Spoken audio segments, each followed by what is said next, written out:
from the camera on the floor. And you go to look at the image through the camera on the ceiling, that vanishing point is going to be in a different spot.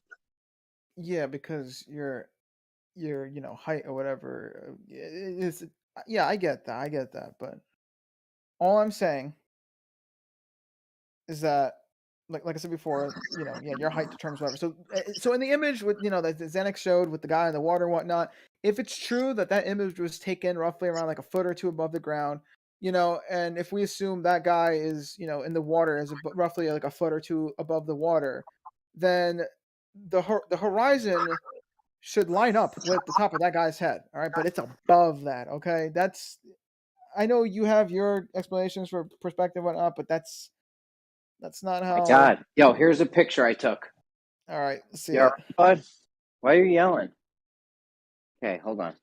I'm gonna post a picture I just took on my kitchen table.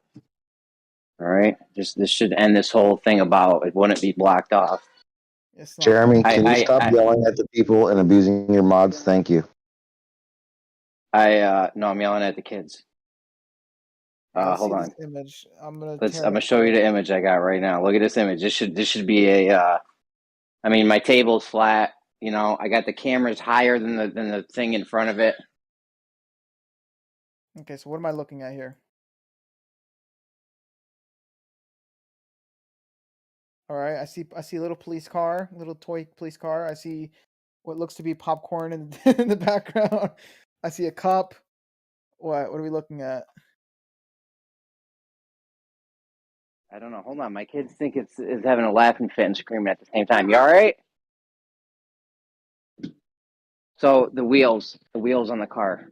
Yeah. Also, the wheels on the bus go round and round. Don't forget that. Jeremy, the wheels on the car. Is that the car on top of that thing or behind it?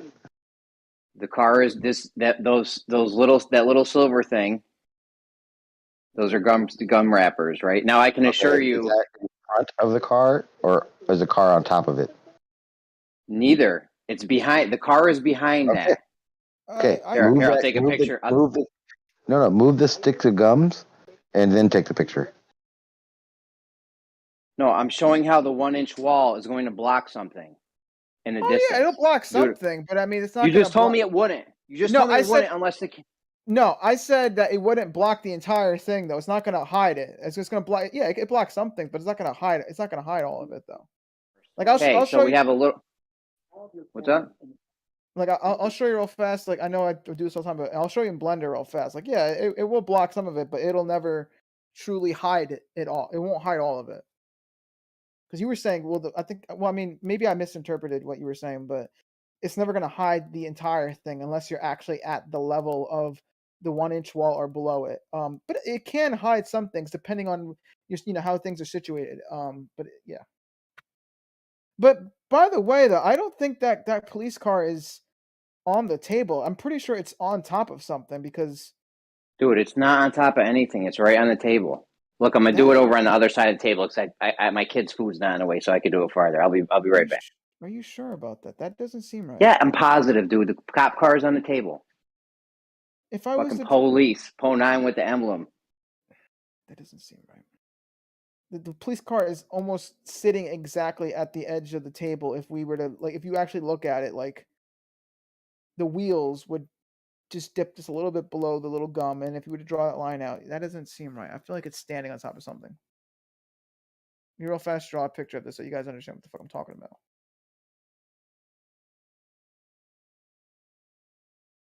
Get a circle.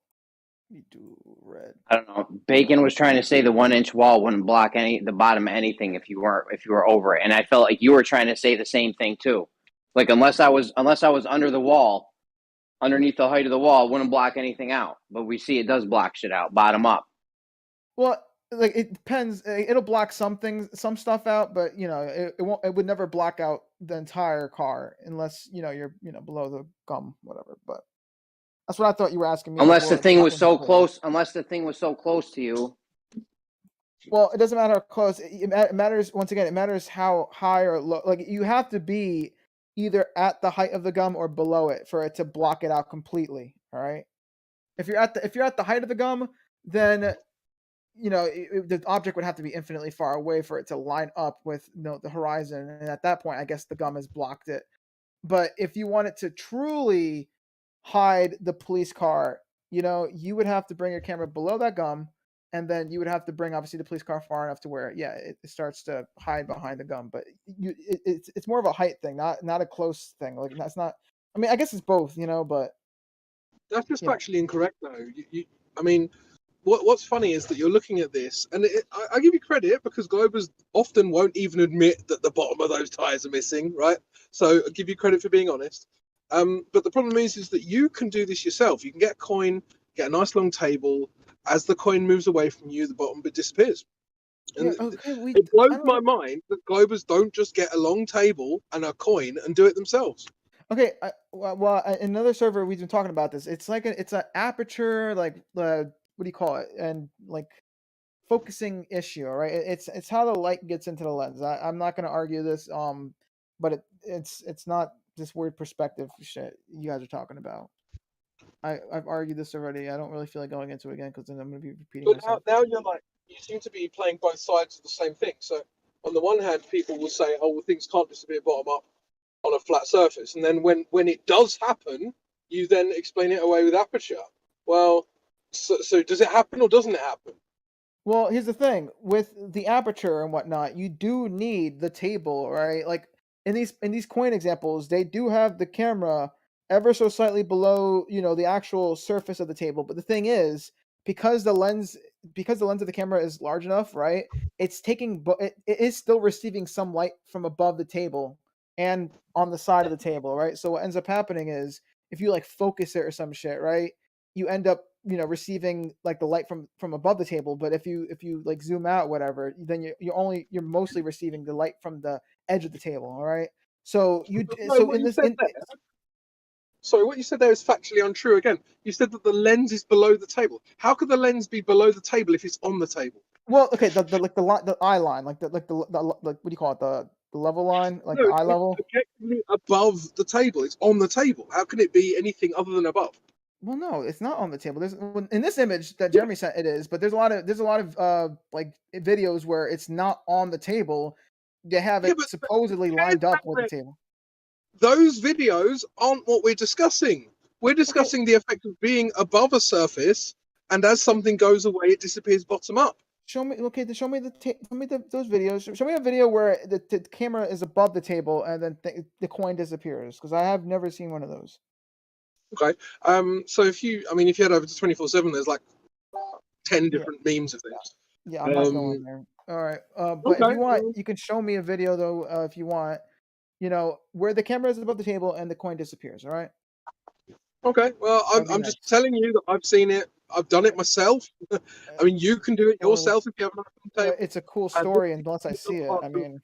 There we go. I got something else. Hold on, Crypto. Yourself at home. Hold on, Crypto. Look, check this out. I did another one. Now, here's the block straight up. Both of the red lines on the top and bottom are clearly the same size. Would you agree in that red block right there? Let me see. The bottom line underneath the P and on top of the P is the same size. They seem to be. I mean, I haven't actually measured it. Yeah, that's fine. They look to be. They're pretty much the same size. It might be off a tiny hair due to manufacturing, whatever. Now, zoom in on this picture. Okay, zoom in on this picture. Tell me if that is still this. We can clearly see the bottom of the block. Okay. Do they look the same size now? What, the lines above and below it? Yep, the line on top of the P and on the bottom of the P. Do they look the same size still? I don't even know if I can make out a line, honestly, on top or bottom. What? The red part, bro. The red parts. Oh, you mean oh, my bad. Okay, yeah. Okay, hold on. So let me go back to the original image. I was looking at the little, like, ridges. My bad. Okay. What? Actually, what ridges? No, whatever. It's not important. The red part. We're going on the red part. Yeah, that little border part. I mean, so let me look at that. Okay. Yep. He's showing the bottom cutting off right here, just like Crypto was saying, right on his table. He's done it right here. Yeah, this is a kid's block with my cell phone, dude. Anyone could do this. You can see the bottom of the block. Like you can see it smaller. It got smaller. Yep. My camera was under the table because we could still see the bottom of the block. So I think you may want to tell Crypto that it's not a cool story, but it's actually reality. Well, no, because I mean, first off, all right, I don't even know how straight this table is. All right, if you want to get technical, Dude, you can see the bottom of the block. Yeah, okay, but like I said, we don't know how straight this table is. Blocking so anything, nothing's getting not, blocked. Okay, listen, all right. So if it's not perfectly straight and there's like a little bit of obstruction, I mean, you're not gonna really be able to tell if it's not like a perfectly. Nothing's obstructed. You can see the bottom of the block in the photo. Nothing's obstructed here. Look how small the red line on the bottom is compared to the red line on the top now, though. Wait, real fast. Okay, hold on. I got a quick question, real fast. Okay, so that P block, right? Is it just the P? What other shit is on it? What other letters? Dude, he showed a picture of the whole P block right there before. Yeah, but there's other side. But there's other sides to it, though. What other letters are on the P block? I just want to know real fast. Is that relevant? Like what's on the back of the P? Well, I just want to know because if it's just a P block, right? And if you actually look at the sides, I mean, I'm not saying he's trying to fudge this though, but on the off chance that he is fudging this, right? I want to get all the variables. But if this is just a P block, right? Then it could be because if you look at the image that he sent, the first one, the right side is very thin, while the left side is kind of thick. And so I'm wondering if he, if he is fudging I just noticed that. I actually just noticed that. Yeah, the right side does look thick. But still, though, when I took the picture of it, I mean, I could do a live video right now of it if you wanted. Well, I think you need to do a bit of a longer distance to the effect that, like, at that this is my kitchen table. Yeah. I'll do it on my. I'll try it on my phone. I mean, now that he said that, the red on the right and the red on the left does look different. However, the ones on the top and the bottom look very close, and you can tell it's way off. It's the top and the bottom are way off on the once you zoom into it on the table. So yeah, I'm just trying to be skeptical here. Like, I mean, like, feel you. I could get a different block. Yeah, I mean, if this your table, Jeremy? Purple side actually looks. Purple side looks better. Hold on, I'm gonna do it on a purple side. Hey, I just want to say, I think earlier I heard, because I was listening, and I heard Arma. He was giving an argument about the where the camera was, and I think that, to be clear, the entire camera, the entire lens, needs to be above the table. I think a lot of those images or those observations people make on the table, usually the camera's like halfway, the lens is like halfway above the table, but the entire lens should be above the table, of course, right? Yeah, something like that. Yeah, because not necessarily, because I mean, you don't want it under it, but if you're on the Earth, if you're trying to recreate something on the Earth, then your viewpoint would be like the size of an ant off the table. So the thing is, there's always something. You were never looking over a perfectly flat surface. Like, even if there's a really calm lake or something, like that shit still got a little waves to it. You might have a centimeter or an inch height or something from the waves or something. Yeah, but at that point you're looking at something else.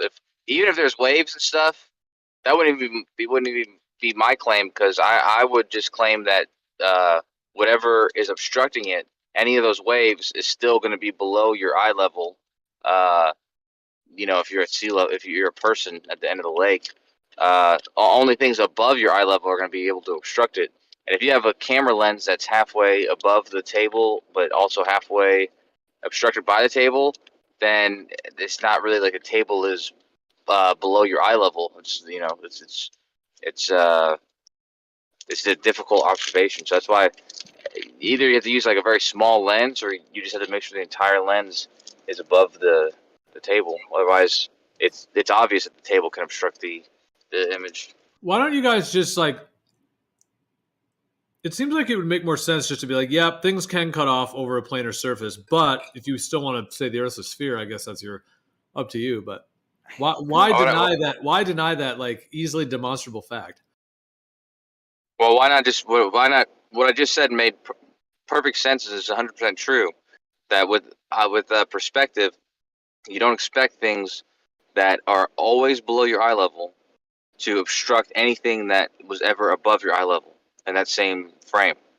So why not? Because that's not how perspective works. I would Perspective expect literally, that to happen. it's like a law. Absolutely. And we That's can. a law of perspective. Whose law? Law of Perspective's perspective. law. Perspective's law. Perspective isn't a law. Yeah, but that's a defined by perspective. That when something that there's no way for due to perspective alone for something to go below your eye level to obstruct something above your eye level, no matter how far either of those things are in the distance.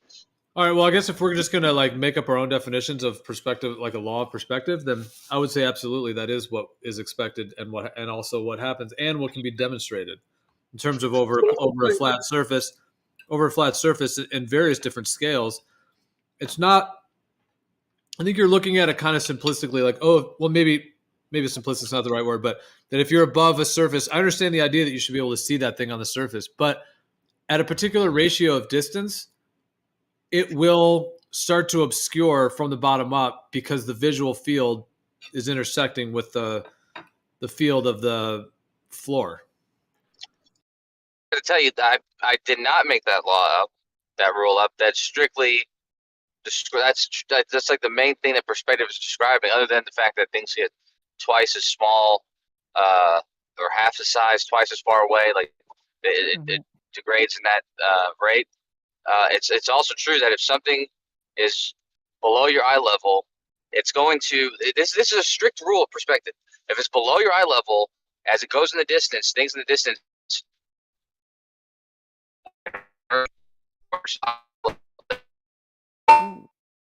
Anything above it will converge to eye level. Oh man, this is my. Never mind, you're good. You're good. You're good now. Go ahead. Things below. The law of perspective. Things below your eye level. No, you're breaking up.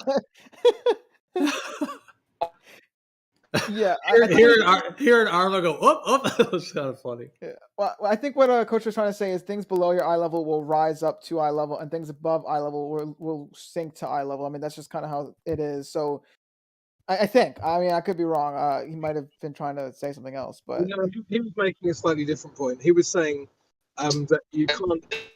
Oh, I think he's still trying to get in. Go show. Just leave and come back, bro. He was saying about the obstruction of things because that was what the conversation was about, right? So he's saying that a floor can't obstruct something at my eye line because my eye line is above the floor. Is more or less what he's saying. But if that's demonstrably false, then it's not a law, and that's the issue.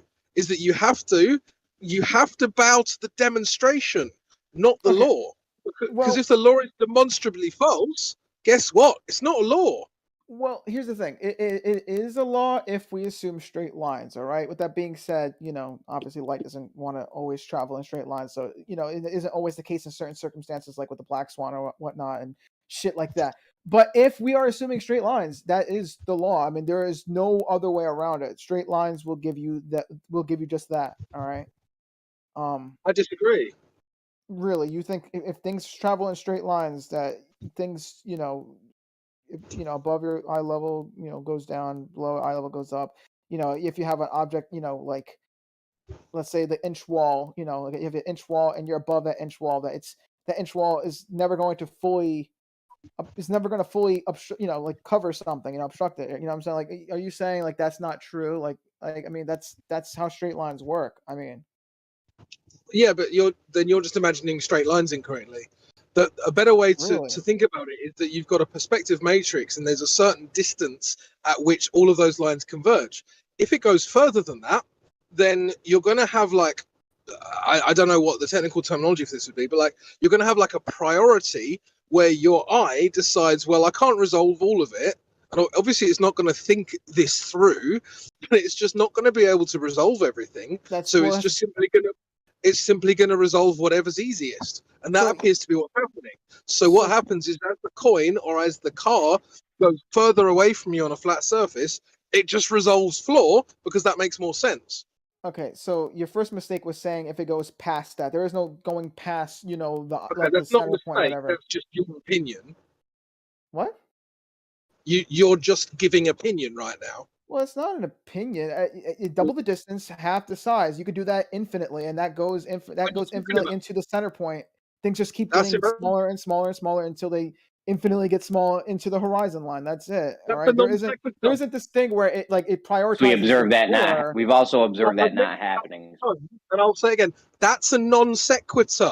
It's not addressing anything I said. I think it kind of is. You were saying that. No, it's not. All right. Well, okay. Well, go on then. So I understand why you think I made a mistake, because you didn't understand my point, and that's fine. All right. You want to re-say your point again then? I mean, okay, Gio, when I made my point earlier, did you have a problem understanding it? Maybe you can reword it. I always had an issue, so state it again. Okay, cool. So what I'm saying is that you're imagining straight lines as being some kind of absolute straightness forever, right? The way I, and maybe other flat earthers, see this is that there is a point at which your eye can no longer resolve everything, and so it has to make a choice, effectively. And in my opinion, what's happening in your eye is that it's choosing to resolve floor over tire or over the bottom of the block, and then it just obscures. There's no physical obstruction. It's almost like an optical obstruction. And this isn't my opinion. This is actually demonstrable. I don't know exactly why that's happening, but we're demonstrating. I can tell you why. It's diffraction happening, and you never hear flat earthers mention this, but according to diffraction, when you get farther away from two lights, they'll merge. The farther away you get, they'll merge as one light. So you've got light coming off my table, and you've got light coming off the block, right? Got to merge because I'm getting farther away from it. That's why the bottom line got skinnier. Okay, so that's fine. I understand there is a point where things just can't be resolved, but what about these examples where half a mountain or even 9/10 of a mountain is disappearing behind the horizon? This is no longer, it's fusing, or merging, or it's not resolved, issue. Now you have it where the mountain is physically lower than it should be if we are assuming straight lines. I mean, no matter how you slice it or dice it, all right, it's not lining up. All right, if we assume straight lines, it just does not equate. All right, this does not work. All right, we know where a mountain should be if we draw a straight line to it, and it's just not there. It's lower than it should be. So even if you want to say, oh, it's blurring because diffraction limit or some shit, that doesn't check out. No, I think I understand what's going on. You think that everything is both straight and parallel in this matrix, but actually it's not. It's straight and converging or straight and diverging. I think that's where you don't understand really what's going on. Okay, well, here's the thing, all right? Whether I'm using my eye or a camera or whatever, right? I can always draw a straight line to something, right? We're assuming straight lines in this example, right? And if we draw the straight line from the object to the camera lens or the object to my eye, right? There is an expected position, all right, that it should be in, right? And we're finding that these things aren't where they're expected to be, okay? The mountain is just way lower than it's supposed to be, all right? If we're assuming straight lines, all right, I don't care about this matrix or anything. There should be a straight line from that object to our eye, all right? And it has expected position, all right? You cannot explain that with this matrix nonsense, all right? Okay, so you're just calling it nonsense because I don't really think you understand it. But regardless, we're still demonstrating this effect, and so you can't actually get away from that, I'm afraid. But you're not demonstrating the effect. I already explained to you with the coin. You said you have a video where the camera is above the table. You haven't shown me a video yet, all right? You just said that we're in 24/7. Yeah, but it wasn't based on that. Like, Jeremy's shown you tons of stuff. Well, Jeremy didn't show me anything. We already said that the block has inconsistencies and there's other sides to that block where there's P's on it. So yeah, but clearly the top. What he said than what he actually said. Anyway, It's clear the top of the block. But yes, the left and right paint on the block is not consistent. However, the top and the bottom, when you're up close to them, are very consistent. To be the same size, and that's not what we see when I take the picture across the table. Okay, which I believe is due to. Go ahead. So I don't think you ever told me. Are there other letters on that block, or is it just a P block? I imagine there's other letters on it, right? It's not just a P block. The other side has a P on this. I have the whole alphabet, bro. What do you want? You want the Z? So hold on. So that block is specifically just a P block. So it's not the same side you showed me then in the original image. You showed me a different P. A different It's side of that purple block. on the other side, dude. It's purple on the other side. It's purple on the other side. Okay, so The there's red only side one. of the block. Okay, so it's only one. Okay, I so didn't there's only one deceive red you side. in this, dude. I did not deceive you in this, bro. Well, I don't think you did it on purpose. I was just saying. I was. I didn't do it on accident either. I think Arma wants to play blocks with you, Jeremy. Will you play with him? Well, Some okay. spelling games. Check the markings. Okay, hold on. Okay. All right. So I mean, okay. So if we really want to see, how like this effect in play, yeah. Why don't I mean I don't know if you want to, but if you can, like, send us a video of if you like drag on the block, maybe away from from this, on the table, just to see where it starts to cut off, on the block, like because obviously around the edge of that table is where the block starts to the bottom starts to shrink a little bit. So maybe if we bring it, we have it close and then we have it far away. If you're sliding across if you're sliding it across the surface, we can see that in action. Bro, I'm a one-man show here. I can't hold the camera and fucking do the thing. Fair enough. I thought maybe you had okay, yeah, okay. Well, I mean, dude, you can go do this on your own table. You got a kitchen table? Yeah, it's kind of short though, but my table's okay, pretty long. I guess you sit 6 people, but still, I don't think we've really confirmed that table is 100% like flat. Because dude. Listen, we can see the bottom of the block. There's not a hump of table blocking out the bottom of the block. Okay. Here's the thing, though. You're saying we're seeing, the entire block, and you might be right because it does seem to curve a little bit. You can see the bottom of the block, dude. There's not a hump of table. Nothing's physical is blocking out the block. You can see the bottom of the block where it touches the table. So there's nothing, no hump, nothing's blocking out the bottom of the block. See where it touches the table. Diffraction is happening, causing the line off the red block on the red part, and the line and the light that comes off the table acting, and it's making it fucking shrink. That's what I think. All right. Well, give me a second. Diffraction's a real thing, right? I mean, yeah, but I don't really know if I'll have to look in this. Give me a second. Because I feel like... Take your time. Let me measure this for now. You might have a point on this, but I want to at least kind of figure things out. You know what I'm saying? Definitely have a point. Diffraction always happens. That's a law. So the farther you get away from 2 lights, they're going to start to merge. Eventually, it'll be 1 light. When you have a surface, and you have light coming off the surface of something, and you have light coming off an object that's touching the surface, eventually you're going to get far enough away and those lights are going to merge.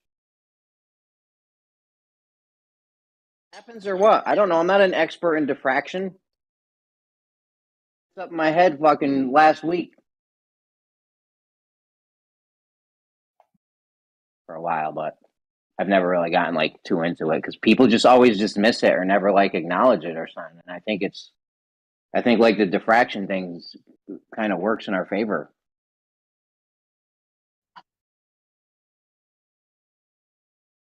Okay, hold on. 31. Okay.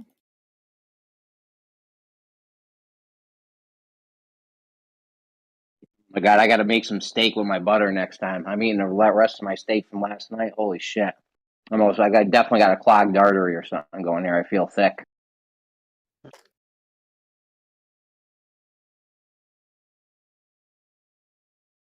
As I'm whipping this shit up, my wife's like, "Oh, I just got a bad blood test back. My cholesterol's high." I'm like, "You ain't gonna want to eat this then."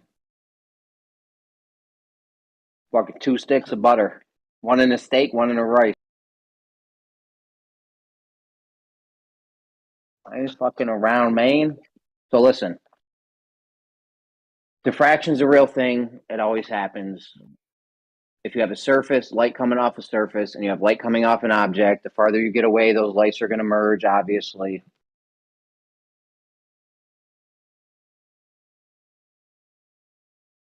You know how you know I'm right? Because none of the Glovers are out in an outrage right now.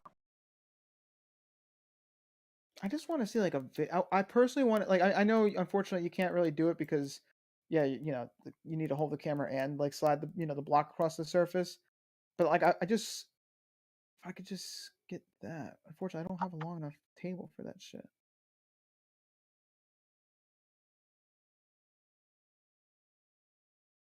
Let me see.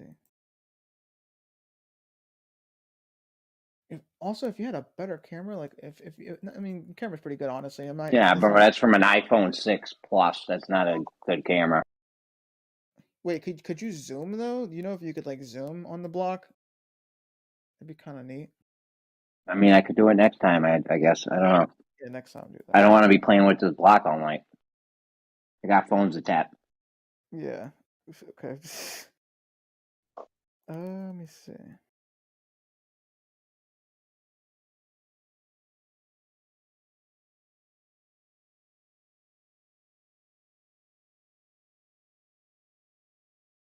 Told you yesterday. One of my phones made $2. Booyah. There you go. Jeremy, I saw like a TikTok, or maybe it wasn't TikTok. It was on It was a YouTube short. YouTube short with the guy who's doing tablet farming. And the case, he had that really nice case with the lights in it. Yeah. Yeah, you've already seen it? Yeah. Oh, man. That guy ain't making no money. He ain't doing it right. You can't make no money using CryptoTab. I had CryptoTab running on 2 iPhones. They made like $1 a month combined. But you ain't doing nothing with that shit.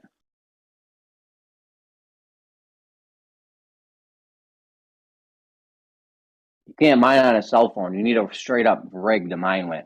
Like if you ain't got nothing real, then the phones are the way to go. Like I think like what are the good graphics cards? They make like $10 a day or something, right? And that shit costs like $1,000. How much are those good graphic cards? I don't even remember the name. Graphics cards. The $10 a day miners. The good ones that mine like $10 a day. Yeah, dude, the great ones. Did I tell you about the dude I picked up the other day or a couple weeks ago? He has the one you had gay sex with? Nah. Yeah, I had gay sex. I blew him. Yes, all that stuff, dude. Wait. Cat, grass, or ass? I know you from a fucking. Hold on. I'm sorry. I don't mean to interrupt this. I'm looking at the image that Jeremy sent right now. I know I'm still on about this, but if you look at this, I noticed there's something inconsistent about this. So he's not circumcised. That's the problem. Well, no. If you look at like the reflections, right, most of them are more or less the same scale. All right. So if you look at the chair's reflection, right, it's pretty much the exact same size, right? And if you look at the bag's reflection, that's the same size as the bag as well. But when you get to the P block, though, it's almost half the size. I think there's warping in that table where the P block is. The P block. Yeah, look at the reflections. Let me, because you guys did a good job, or you guys did a good effort attempting to express what I was trying to say, but you did not. Back to the gay guy. Go ahead. What's up? Oh. No. Back to what I was explaining. No. So, anyways, what was I saying? With the perspective, the rules of perspective, right? So, what was said was that things below your eye level tend to rise towards eye level. Things above eye level tend to go down towards eye level. They both go towards eye level from above or below, whether they start off above it or below it. Okay, we were talking about the rules of perspective, the laws of perspective. Now, this law, which is basically what perspective is, and also how things get smaller in the distance, twice the distance and half the size, all that kind of thing. If things tend towards eye level as they get further in the distance from their starting point, then that means that they something above your eye level will approach eye level but never meet it, and something above eye level will approach it, never meet it. And in the distance, they might both become unresolvable at around eye level, but regardless, they will never overlap eye level, meaning something that is above eye level, that is above eye level, will never obstruct something that was only below eye level, and vice versa. They might become unresolvable in the distance, but they'll never be the case where something that's below your eye level will approach eye level like it does perspective, and also overcome it and overlap something that is above your eye level. Well, And what this you're is saying exactly might why- be true. Yeah. No, go ahead. No, Finish up. I just think These are the rules. I don't really think you're understanding what's going on, because no one's saying that it will go above eye level. Because then, if that was the case, you would see like a hump in the table above the rest of the table's line, blocking the bottom of the block. That's not what's being claimed. But the block, look, Yeah. we have to admit there's some kind of warping in this table though, because if you look at the reflections, I kid you not, I was studying this.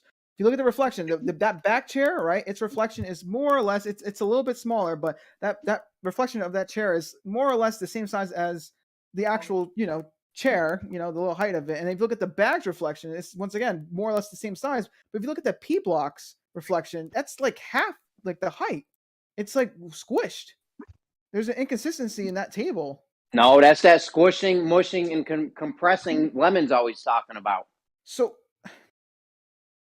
you mean to tell me that's only happening with the reflection of that block? Okay, so like I'm talking strictly about the reflection doing right it. now. I'm just worried about the block itself. Here, look, Arma, there's going to be a pop quiz later. You've got to remember the smushing and mushing and smushing. You have to remember all those for the quiz.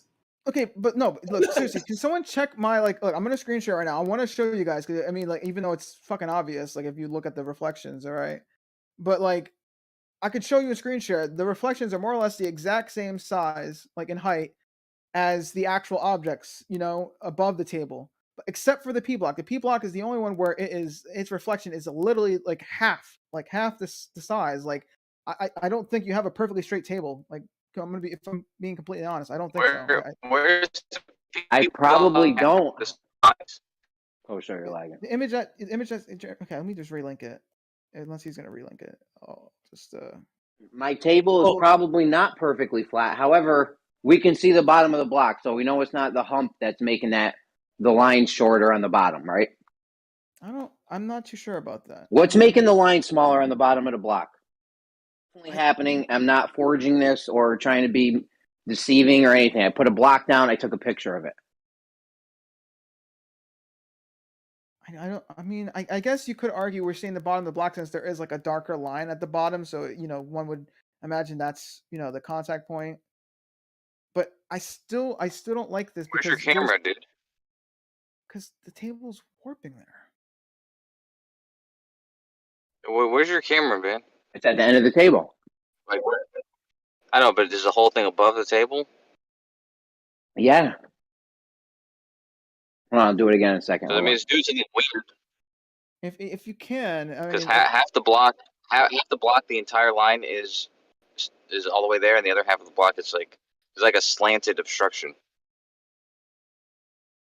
If you look at the chairs on the right side, their little mirror is like it's a little zigzaggedy almost in the beginning. If you look at the mirror, like the reflection, it's like where'd your diaper go?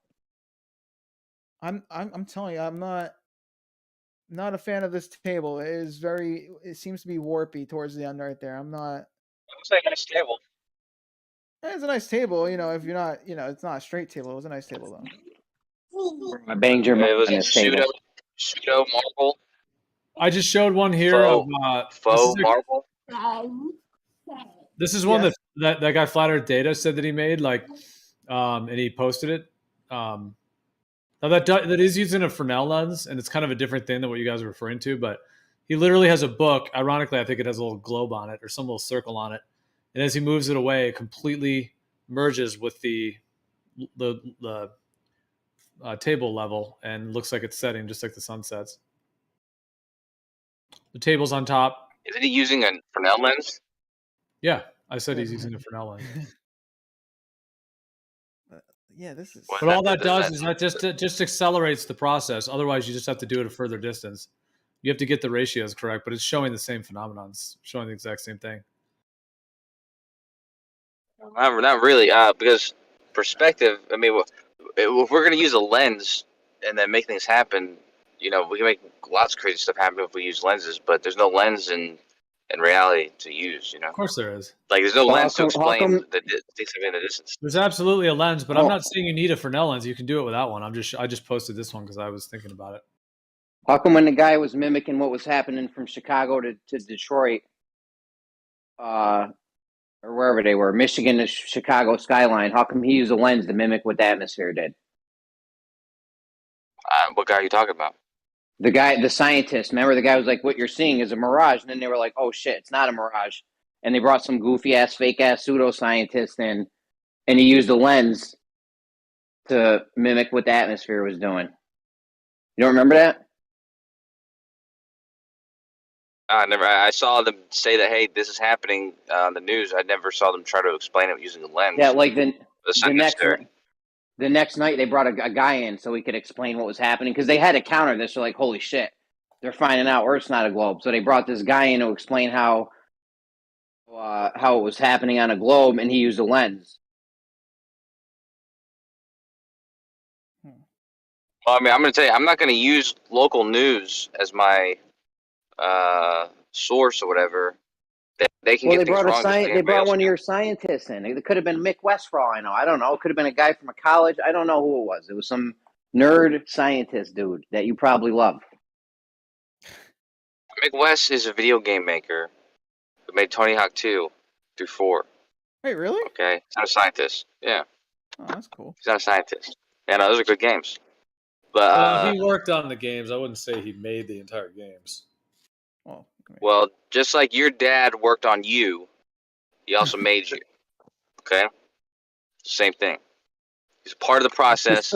It was a multi-person process, but he was. So the janitor at the building gets credit for making. He can go around saying, "I made that game. I made Tony Hawk 2 because I cleaned the bathrooms." I'm just saying. To your now honor, yes, you were integral in teaching those children what they now know, even though you were. When the kids graduate, I can say, you're welcome. Basically, taught your kids. Yo, how many kids you educate, Jeremy? School in here every other day, so probably a lot. Interesting. Coach Show, I just wanted to say I didn't make your mama, but I certainly worked on her. On my lumpy kitchen table. Yeah, I'm telling you, that shit is fucking like. It's not Bro, straight. It doesn't matter. It doesn't matter though, because you guys, when I said that point before, you guys missed the point, which is that if you're going to employ perspective as what's happening here, perspective doesn't allow for something that's below your eye level, like any portion of the ground or any portion of wave that is not higher than your eye level. It's never going to be able to obstruct something that was above your eye level at any point or during the same observation if you're going to only employ perspective. So you have to employ something different that's causing it to happen, because perspective won't allow that to happen. It's not going to be the culprit of well, however you're defining perspective and then putting some stipulations on it, the bottom line is what we're referring to as demonstrable. So it just is what reality is. You're right. If you don't want it to fit into a definition that you like about whatever, that's fine. But in terms of what we're referring to, things being cut off from the bottom, or visually obscured from the bottom up over a flat level planar surface, is demonstrable. So it just is what it is. No, but Gio, all you want. Gio, I agree with that. I get that and agree with that, man. That's what I'm saying. That is happening, and we can't deny that it's happening. What we can't do is employ perspective as the cause for why it's happening, because perspective doesn't allow that to happen. Well, I guess you could call it whatever you want. Well, you could call it, jelly beans, I guess. You can call it whatever word you want to call it. But the phenomena we're referring to is happening on a small scale. Therefore, the idea that it's happening on a large scale is not a stretch. I don't think it's happening on a small scale. I know you guys are saying it happened on this table, but I'm telling you, I don't think that table is. I want him to do it again on a. Honestly, I can't get it. I can't get that same thing to happen on like my countertop or anything, or my floor. So I don't know. Wait, so it's not happening anymore? The shrinking part of the. It happens on the table. I can't get it to happen on my counter. I just tried it on my countertop, even an even longer distance. I can't get it to happen. That's true science. Well, kind of. I don't know, but the fact that you're repeating it and trying it in different things, at least I appreciate that. The science would say that test was what do you call that? Inconclusive. So that's what so it's not a conclusion. It's not a conclusion either way, whether it is or isn't. But it's not conclusive. But I would say it's not conclusive because it's not, like I said, it's the wrong culprit. There's some other cause for why it happened in the first time it happened there, and then there's another cause for why it happens in reality. There's actually several causes in reality. There's refractive and atmospheric causes, and then an armor might say that's also due to the obstruction of the Earth curving that is obstructing it. I would have no problem saying it just fits right into the way perspective works. You were using that word perspective, but you were saying it doesn't. But I would disagree because you have the conversion point of the ground and the sky, which has a limited amount of resolvable space because it's a converging point. So that there's a limited amount of how much of the ground you're going to be able to resolve and how much of the sky, and then whatever's on the ground. If you have a boat or a ship or whatever, all those factors are coming together and converging. Depending on the magnification, depending on the atmospheric conditions, that's going to change where that line meets. And so that's why sometimes a sunset will go all the way out and fade to a tiny little dot and then just fade away. Other times it'll look like this huge orange thing that's being cut off from the bottom up. So those are two dramatic examples, both visible on the Earth, but completely different things. But it's because the atmospheric conditions are different. When the sun is huge and cutting off from the bottom up, there's a massive amount of magnification happening on multiple levels of the sun and the environment to create that unique type effect. Whereas other times when it's very dry and you can see very far, it fades to a tiny little dot. I've never seen the tiny dot. That's never happened, man. So it all has to do with that limited conversion zone and what becomes available in that region. Something will be obscured, either the ground or the thing that is on the ground, and that will change depending on the ratios and the factors that are at play. Are you being honest that you've seen that happen before? I'll tell you what the problem is. I got to get some real shit here. I'm using fucking kids blocks, and the paint's not even on every fucking side. Which, by the way, Jeremy, I mean, I will admit, like that was probably the first time I've really gotten stumped. Like, I'm not saying I believed necessarily the effect, but I was stumped. I was like, shit, I can't actually, explain this. You know what I'm saying? Like that was, you kind of got me there. Like shit. I was like, fuck, what am I gonna do here? I can't actually explain this, but I did though. Academy Award for that. Yeah, the table was. To be honest, I was amazed myself that Kosho admitted that things can start to disappear bottom up on a flat surface. I think he slipped that one in there, and everyone was just like not noticing. I noticed that too. I noticed. What did I say? What are you talking about? Slick Willie in there. What did I say? What are you talking about? Fuck's sake! I said, what did I say? I said things converge towards eye level, and from the top and the bottom. I said that. I said in the distance things can become unresolvable. I said that. Things do become obstructed. But I would say it's due to things like the atmospheric conditions and the curve of the Earth. I think we're going to go back on the live stream and cut that part when Kosho said it and add it to the soundboard right next to the one where Rumpus says, the Earth is very flat. No, but hold on. But just remind me the context when I said, when you heard me say that, because I'm trying to see. Listen back to that. I can't remember the exact wording you used. Look, man. I'm not trying to catch you out. Like if you didn't. No. I'm not trying to defend myself. I'm trying to see what the context of it was. Oh yeah, well, basically, Gio was saying about how the effect of things disappearing bottom up on a flat surface is demonstrable, and you kind of admitted it. You were like, yeah, but I don't think it's perspective. But you did say that the effect happens. Now, the fact that the effect happens is the argument. So as far as I'm concerned, that's a win. Well, yeah, right, but except you didn't hear me correctly. You didn't hear me correctly because what I told them is it's demonstrable that things do become obstructed. I never said on a flat plane though. I'm saying that it is true that in our observations we do see things be obstructed, but the explanation is what we're looking for, and we can't use perspective, is what I said. But I didn't say on a flat plane. I'm just saying on Earth in reality. Yeah, then what you said isn't what you meant. Okay, whatever. So yeah, I think that's a double win. I'll give you $10,000. I'll give you $10,000 if you can find, because this is recorded. You find that quote when I said that, and you can identify that I said on a flat plane, on flat Earth, flat land, anything flat. $10,000, and I'm good for my word. I mean, I'm happy to take your $10,000. The problem is that the context was what Gio said, which was over a flat surface. So I mean, if you didn't say the exact word flat, I don't think that was necessary. I understood his context as meaning in reality what we observe. He was saying what we said. He said the point is what we observe in reality is that we do see this happen, and I agreed with that we do see that happen. It's possible he might have sat on a flat plane. That's possible. He was talking about a flat surface. He wasn't talking about over a globe. No, I thought he was talking about in reality in general, just in our observations of what we see in reality before we've even determined if it was flat or a globe. We do see this observation. If he did say flat plane or something like that, then I could have confused things by not addressing that. But I feel really strongly like you're weaseling your way out now. No, I mean I've offered you $10,000 to show me otherwise, so there's no need to call me a weasel unless you want $10,000, and you could. I said you could.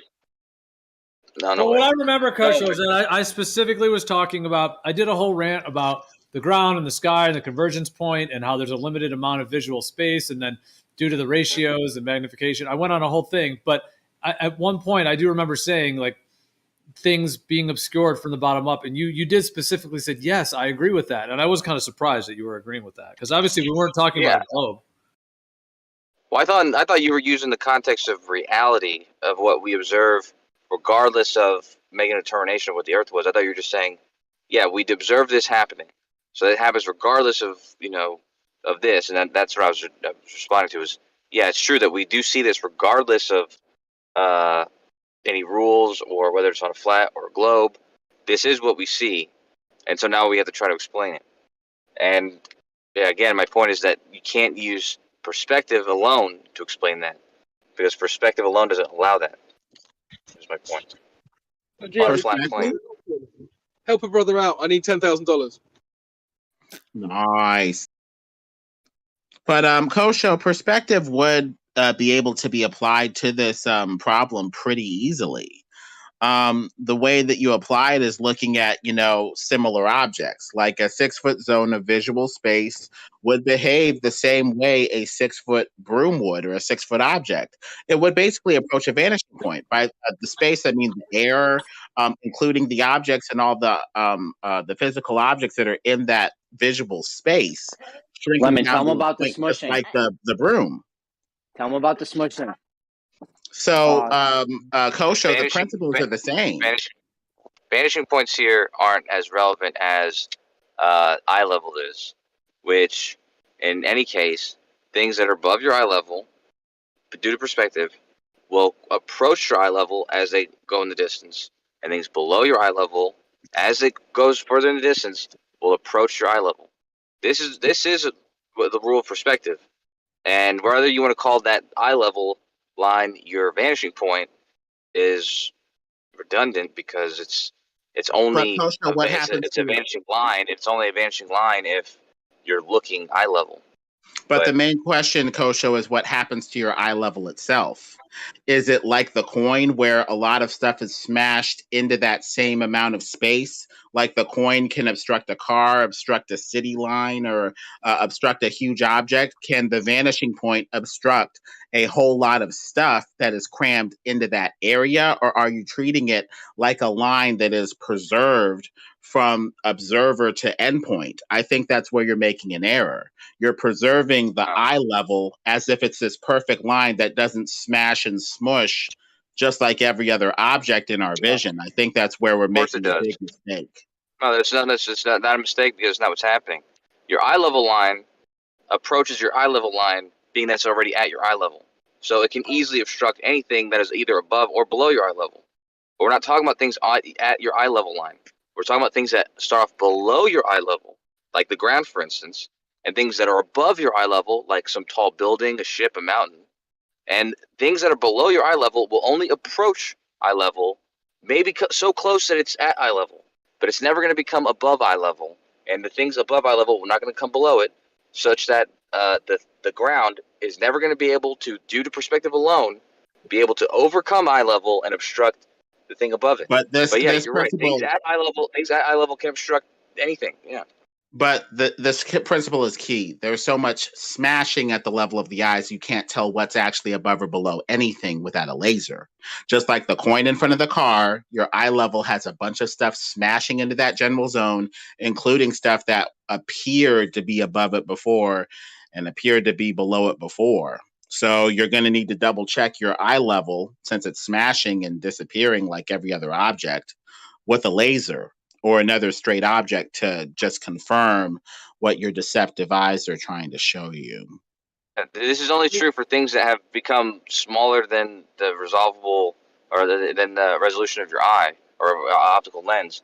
But things that are not too small to be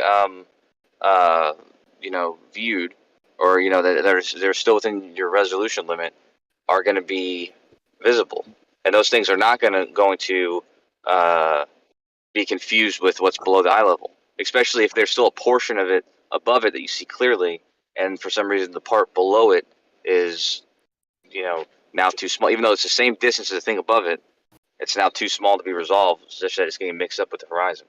I think there's a lot more complicated things going on here, Kosho, because of the asymmetric pairing of the top and bottom half of your vision.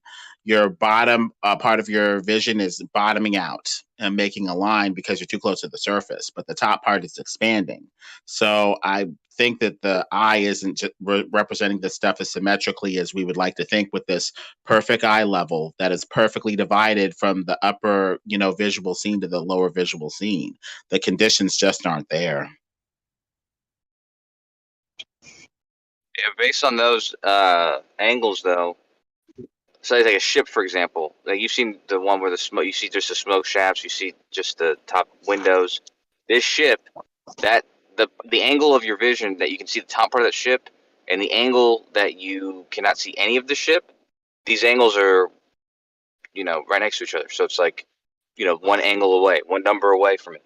And so it wouldn't be the case that the whole bottom of the ship is unresolvable and the whole top of the ship is perfectly visible, and there's literally the same. It's like, it's not some big range of angles. It's the angle right next to it. But the problem, Kosho, is it's so close to the surface, it'll just look like a merged part of the surface. To get 2D representation on the part of the ship that's too close to the surface again, you're either going to have to get higher or get closer to get resolvability. So everything just appears too smushed into the surface, and then you have your eye level cutting the ship in a very uneven way. And the bottom half of your visual scene from the level of the eyes down is trying to expand outward and take in more optical information, going away from your eye outward. But there's this surface in the way called the ground. The top half of your visual scene doesn't have that problem. It can expand exponentially while the bottom bottoms out. So I think this stuff is much more complicated than we were led to believe with these simplified geometric diagrams where we have this perfect eye level, everything approaches it perfectly, and the visual scene is cut perfectly in half. I just don't see those conditions in real life. Yeah, but that's what you're describing. You're describing this perfect cutoff where it's not half of your vision. It's literally, like, if you're talking about a ship in the distance, it's literally a tiny portion of an angle, maybe half a degree or something like that, that is unresolvable, and then the entire anything above that is perfectly resolvable. Like, there's not even any sort of distortion or anything. It's like a perfect cutoff of the top and bottom of the ship, and it's not half in some gradient. It's literally a cutoff of like less than half a degree. And so that's what I'm saying. If what you're saying is true, then it would be doing it to the entirety of the ship, even if part of the ship was completely unresolvable, such that you see like a clean cutoff of the horizon, and then the ship, and then the top part of the ship would just be shrunken and almost become obstructed or whatever. You wouldn't have this clear cutoff where you see half of the ship perfectly clear. I don't think we have the conditions for perfect 2D representation of the ship. The conditions for perfect 2D representation of the ship are, yet again, half of it above the level of the eyes, half of it below the level of the eyes. The moment those conditions aren't met, the rest of this idealized geometry does not apply. You're too close to the ground. Your visual scene is no longer cut in half in a symmetrical way where you have equal expansion in both halves of vision to get a 2D representation of the object that's perfect. Looking down a hallway, we see at least 2 halves of vision from the level of the eyes up and down. And so these halves need to be symmetrically paired before we can even talk about this idealized math, these idealized principles. This is new territory. Yeah, but that ship isn't. It's not half of it is above your eye level and half is below. You're on the smokestacks. You're talking about 200 feet of ship that is all above your eye level. That's now converged with the horizon, as you say, or converged with things below the horizon, as you say. Yeah. So it's not split in half. That's all that's already above your eye level. Well, Life is Short goes over how this asymmetrical pairing makes it so that the eye just drops the information. I mean, the visual scene is trying to expand, going from your eyes out like a big pie slice that keeps on expanding, or, basically the top and bottom half of your vision don't have the same opportunity to do that. And your eye's not going to represent anything unless it's symmetrical. And so since you can't do symmetrical representation, a huge amount of the image is dropped because you're too close to the surface.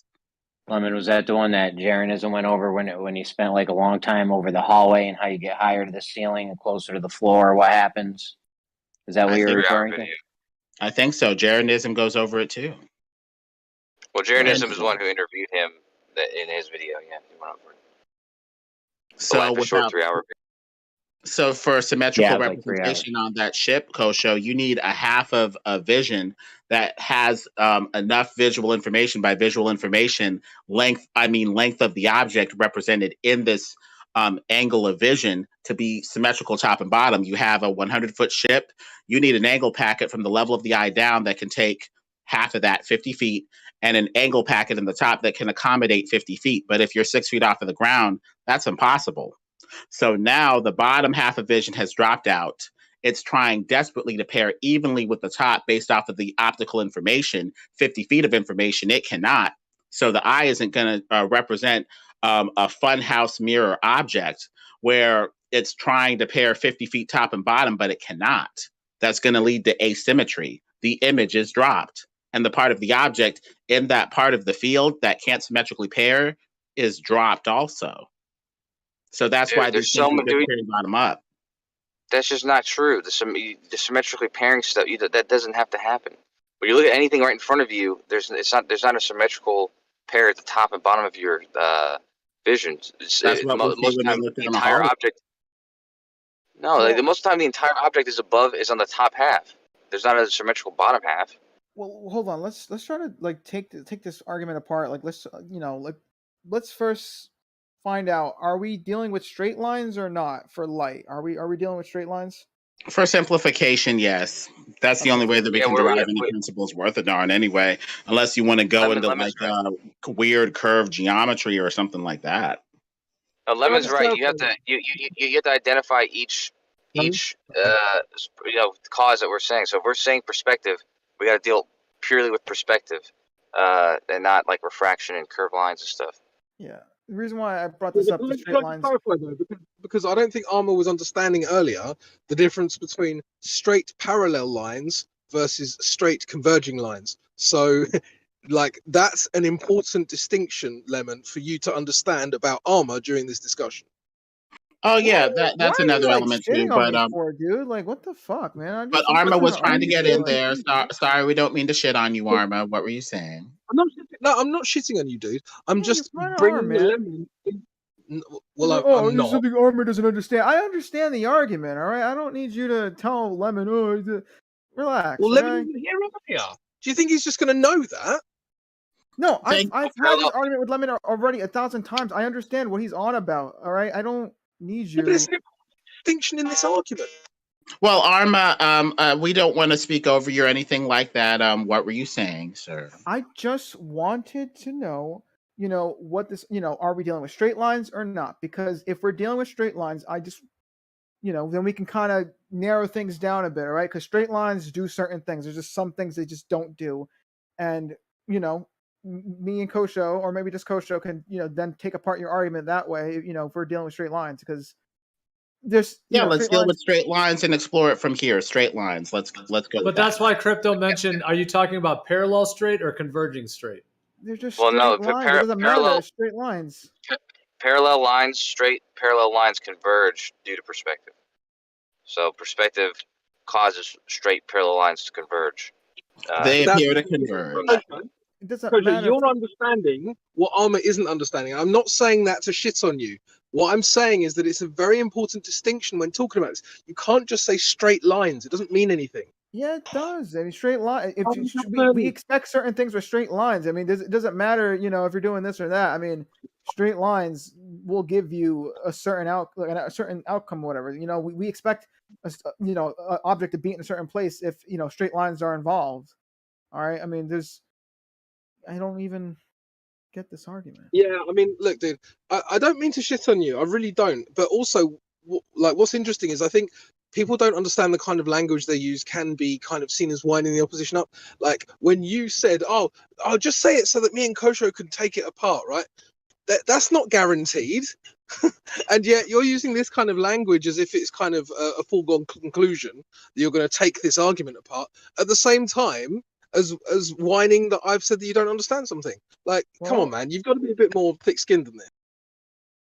It's not a thick. I don't mind people like saying whatever. It's just coming from you. Like we had an argument earlier, and you acting like, oh, I made a good argument when you really didn't.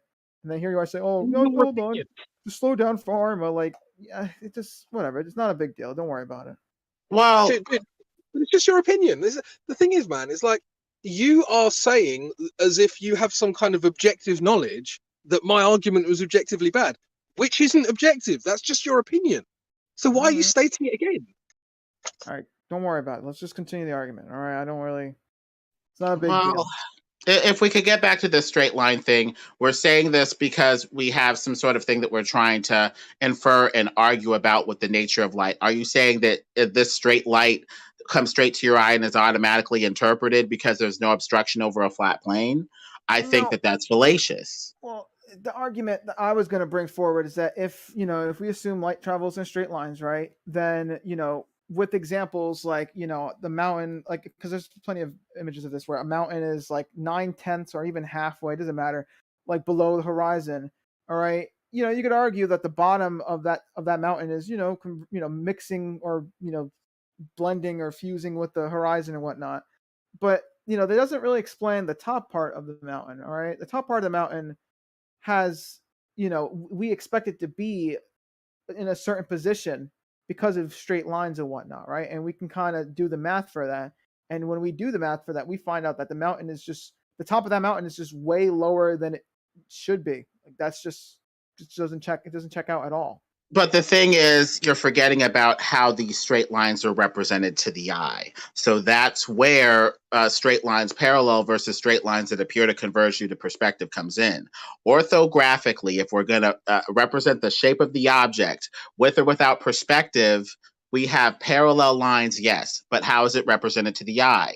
These parallel lines, like the train tracks, are parallel, but they appear to converge and become unresolvable. It's the same thing with the top and bottom half of vision. Things are going to tend to converge just like the train tracks, just sideways and, from top to bottom. Things are going to converge. And if something's really tall, it will converge in the distance past the horizon, which forms in the foreground of vision.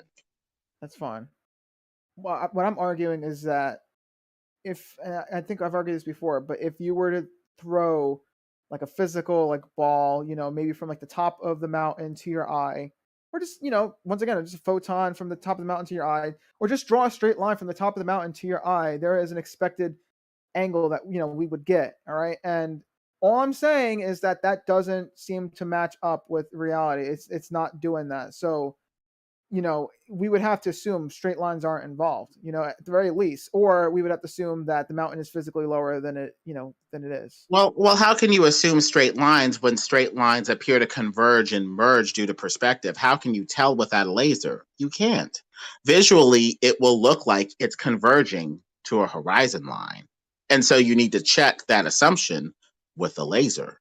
You can't just use idealized math and say, this is my idealized mathematic geometry. that I expect on a perfect flat plane. Practically, in reality, that doesn't match. Well, here's the thing. It's not about whether, math, whatever. It's literally about, like, there's a physicalness to this. All right. You can, if you want, I know you guys don't like the side view, but we can literally do the side view. We can extend it out, as far as we need to where, the sizes match it up. You got, tiny you, then you got the mountain that's really, really far away.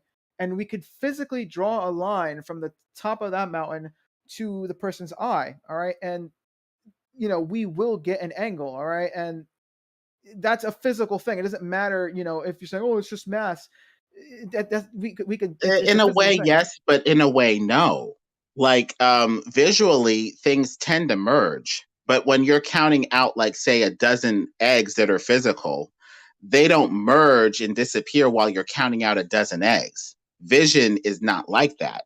Units of vision, if you will, a block of vision in your left eye and your right eye will appear to come together and become one object. And not only that, with enough distance, they'll not only merge, they'll disappear. So using math, which is for discrete quantities like those eggs that are there for the beginning, end, and middle of the counting process, and trying to translate that for vision, which doesn't have discrete units, is a fallacy. You would get general mathematic predictions and generalized formula, but they're not going to be prescriptive like counting out a dozen eggs and getting a dozen eggs. Otherwise, you're going to need to bring me this unit of vision that you're counting out like those dozens of eggs for your trigonometry. You can't do that. Well, that's why I said we can draw this out physically. And even if you don't like, drawing it out and saying, oh, that doesn't really count, I could still put like a camera. If that doesn't, if you don't like the drawing, I could literally put like a camera where, the observer is in my picture. And then I could put maybe like a rock or something for the mountain. All right. And where I would draw the line from the top of that rock or mountain to the observer or the camera, right?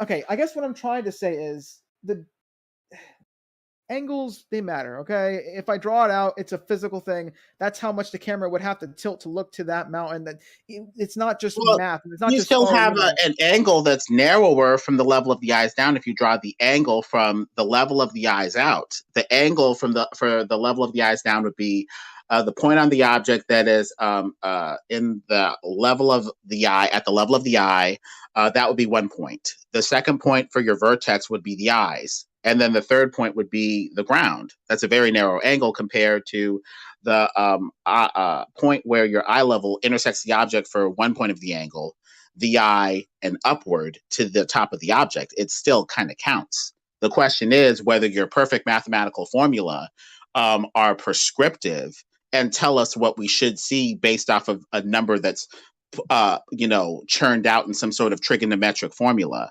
I would say no, because we don't have chunks of vision that are discrete enough to justify that sort of mathematical process. And the level of the eyes, one side of your angle, has a lot of information that's converged into that line too. Okay, so it's just not there. Well, that's why I said it doesn't have to be a formula. We can draw it out, because even if you disagree that, like, even if you say, oh, well, it's still math, if you draw it out, it's still physical in some sense. You know what I'm saying? Like, if I was to draw it out right now on my paint program, my TV has a physical size to it, and there are physical locations on my screen where I have a mountain and I have a person. You know what I'm saying? And after it's been mapped to a camera system or the retina of the eye, yes, but that involves interpretation, and the interpretation is not perfect in that you have 12 eggs, 12 units of vision, perfect geometry. It would be a general prediction. That's all, without discrete units that you have preserved for the counting process of some sort. It's really hard to claim that it would be prescriptive, like you're trying to be demanding with your math, with this eye level, with things approaching the eye level perfectly.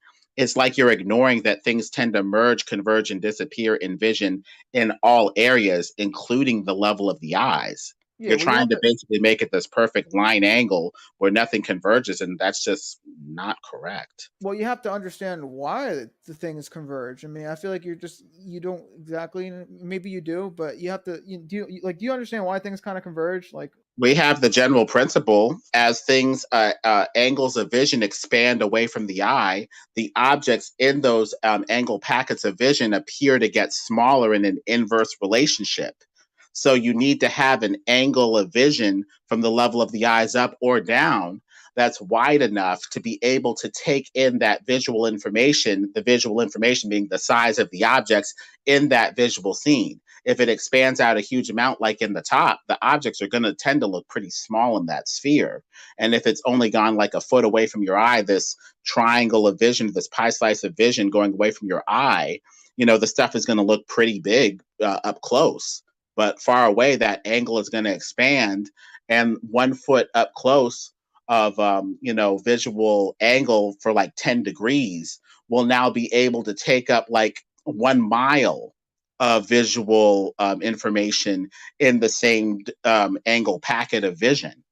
And so the bottom half can't pair symmetrically with the top based off of the information that it can represent in the same angle packet.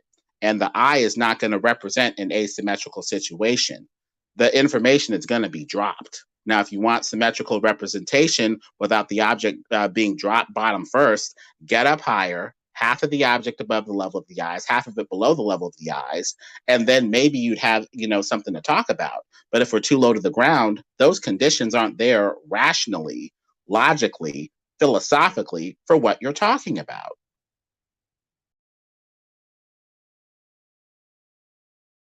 Just trying to see if there's a rebuttal. All right. I mean, this argument really isn't going to go anywhere. Because I gave you the physical example. If I was to throw, you know, like you're trying to work with old principles. We're trying to work with new principles. It's going to be a bit of a fight, you know, trying to push out the old guard for the new, but it is what it is. I really don't buy this new principle. I mean, you've explained it 1,000 times. I get what you're getting on about, but it's not true. I don't think there's ever. I'm not going to convince each other unless someone else wants to take over. But you know, it's not going. This isn't going anywhere.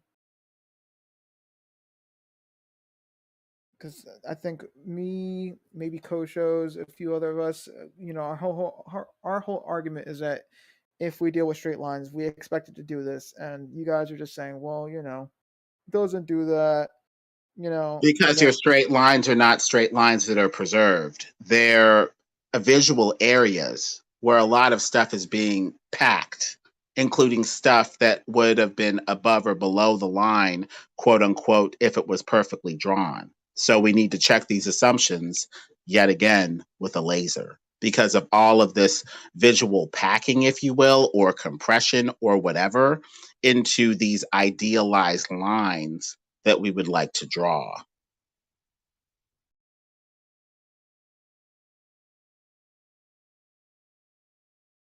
You know, it was Arma who said something a second ago. It led me to make this picture. I'm making a picture right now, Lemon, and the argument I was making with you before about the above and below your eye level, the angles, and all that stuff.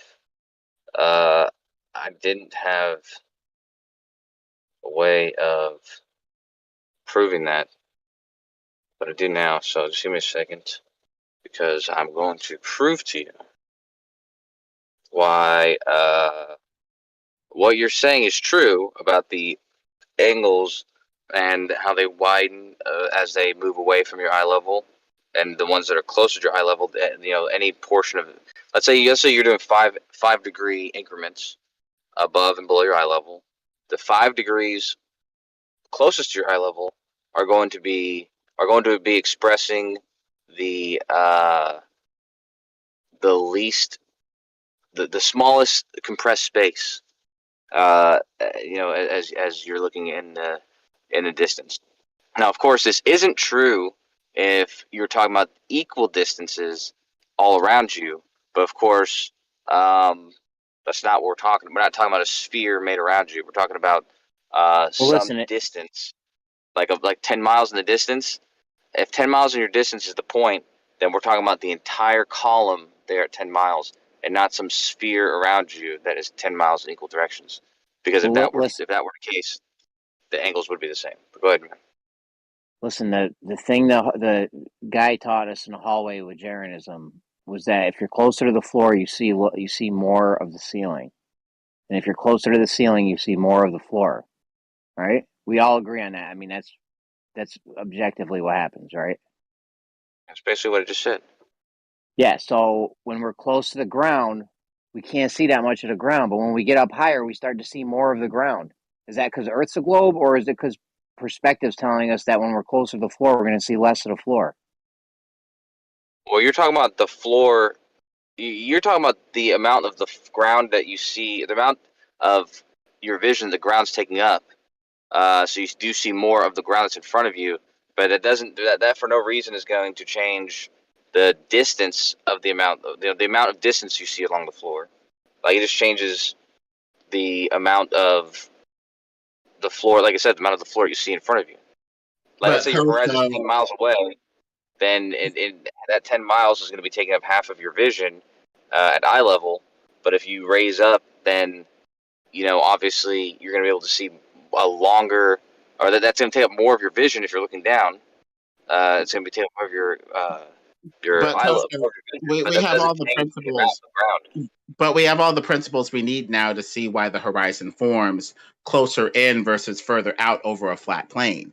The horizon at that point is a vanishing point, just like for a 6-foot object. It is the vanishing point for a 6-foot zone of vision where a horizon forms based off of your height above the surface, just like with the 6-foot broom, the 6-foot block, or anything like that. The principles are there. Lemon, let me ask, how do you feel about George Hanachuk when he viewed the horizon over eye level? What are your feelings on that? The horizon is over eye level. I'd probably chalk it up to barrel distortion based off of the lenses or the theodolite he uses, or atmospherics. Well, he does these all the time. It's usually beneath the level, but one time he captured it above eye level. I mean, I just say curvature of the lens. Basically, a horizon, gentlemen, will form for a block of visual space just like it will form for the broom. A horizon will form in the foreground for that zone. And anything that's taller will try to go out to a further vanishing point than what the eye can accommodate at its low height. And information is going to get dropped too because of the asymmetrical pairing of the top and bottom half of vision, where the bottom tends to compress against the floor, whereas the top half of vision expands exponentially and takes in huge swaths of optical information. But Lemon, he uses the same theodolite all the time, right? And it's below. So if it was like the camera or the barrel or whatever, it would, we'd probably see that often, if not all the time. Wait, when was this? He saw the horizon above? When was this again? When? I don't know the date. Well, okay. Maybe I should say like what picture was this? Like of what is what I meant to say. George has a fixed mount, basically, whatever you call it. What's the thing you stick a camera on? Whatever the thing you stick a camera on, he's got to fix one of those, right? So he'll go there, put his tool on it, and he did a lot of, I think he was doing a refraction test or something. And one day he caught it over eye level. Oh, you didn't know that? Things cross the level. That level line, cross that. So in this example, or not. Yeah. So Lemon was saying it's probably barrel distortion, but what we both know is that it's probably some distortion, kind of some like light bending, obviously. I don't think it's barrel distortion though, because he uses the same tool. It's not like he just the time he got it above the horizon, he didn't just get a new theodolite and then throw that one out and start using a different one. Yeah.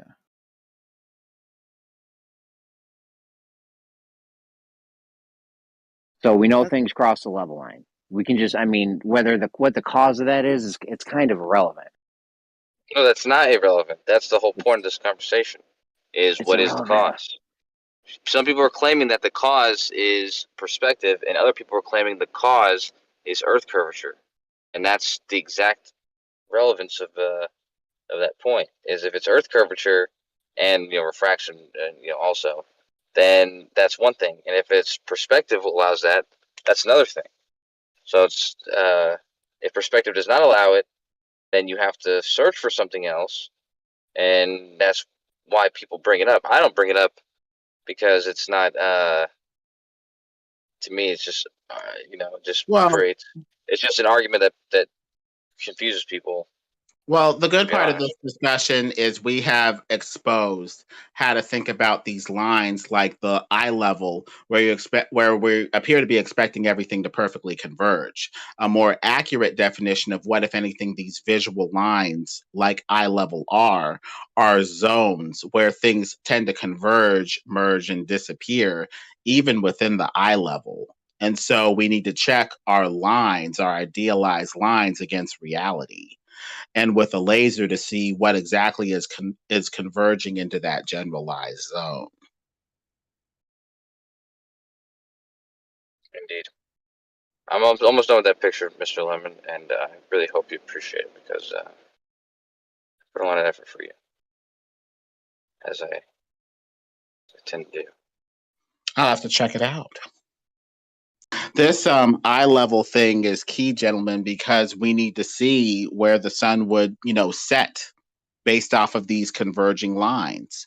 Is it going to set perfectly to the east or the west, or will it just go to some sort of generalized vanishing point on the horizon? It looks like the horizon is really more accurately known as a bunch of infinite vanishing points extending to the left and the right and forward into quote unquote space. So if you have an object that's shorter in the foreground, it'll pick a vanishing point out of that general zone, and something taller will look for its true vanishing point in the background behind the horizon for shorter stuff, or a shorter visual zone for a shorter observer in the foreground. Side subject, as I'm working on this picture, so I bring this up, but do you watch a lot of TV, Lemon? Mostly YouTube. YouTube? I mean, Hulu or Netflix or anything? You haven't seen that Pam Anderson and Tommy Lee show? No. What's it about? Well, it's about Pam Anderson and Tommy Lee. Well, it's specifically about their sex tape scandal thing. But I haven't watched it with my girlfriend. It's pretty good, actually. And surprisingly good. I'm a big. It's I'm always actually, about. Yeah. It's always about sex with these Luciferian, atheistic, demonic lineage motherfuckers. Well, when I heard that Obama took over Netflix or whatever, I'm like, we're going to be getting liberal propaganda and some other stuff with that channel. I don't know about Hulu. Well, I mean, that's not true, is it? I mean, he hasn't taken over Netflix. What are you talking about? I think Michelle Obama was on the board or something like that of Netflix or one of those channels. I might be getting bad stuff through the grapevine, though. I mean, you might be right. I mean, you might be right. She always had a weird role as far as first lady. She was like doing like diet, like children's diets or something like. But trying to fatten up all the kids or something like that. Well, they said that school lunches were so bland, they didn't really like them. Like, they didn't get much portion size. They were trying to thin these kids out and stuff like that for health reasons. But it's like, the lunches were they said they weren't that good. But it might have been just, conservative propaganda or something like that. Well, she probably just wanted something to do. You know what I mean? It's like something to do. I don't know. Anyways, it's not important. I'll look into that Obama thing though. It seems interesting. If she does have some role. This show, by the way, is a Hulu original. So it's not necessarily Netflix, but maybe she's doing Hulu. I don't know. I have no idea. This news to me. But at the same time, it's somewhat. What do you call that? Like. Is she gonna have that much authority or role or anything, or is that more of like a sort of? I think she's on the board or something like that. She might just be. Oh, I'm sorry. You're talking about Pamela Anderson. I would talk about. No. Michelle Obama, Michael Obama. Yeah. She's probably getting some of that cash. She might not be making, administrative decisions or like executive decisions, about the shows or whatever. Well, that's either way. It's cool, I guess. Yeah, but sure, check it out. It's an interesting show. I mean, I've always been a huge Motley Crue fan, and since we were watching it, we also watched the Motley Crue movie on Netflix, which is a Netflix original movie. And then my girlfriend, she noticed that like I was like jamming all the songs, and then she like looked it up, and there's a Motley Crue concert coming to town with Def Leppard, and she bought tickets for it. So I'm excited about that. Nice. Yeah. But if you don't watch TV, Lemon, I don't want to rot your brain. I would just say to go watch the actual porno. Sex tape. I mean, that's a. Yeah, you know what's crazy is I'm watching that show. I never thought that this would be my reaction, but this obviously the way the show's framed it.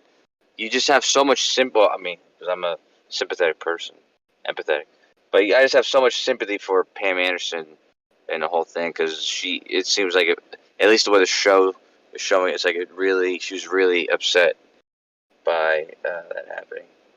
It's crazy because in the show, this Seth Rogen plays the guy who stole the safe, and basically he was robbing Tommy Lee because he fucked him over.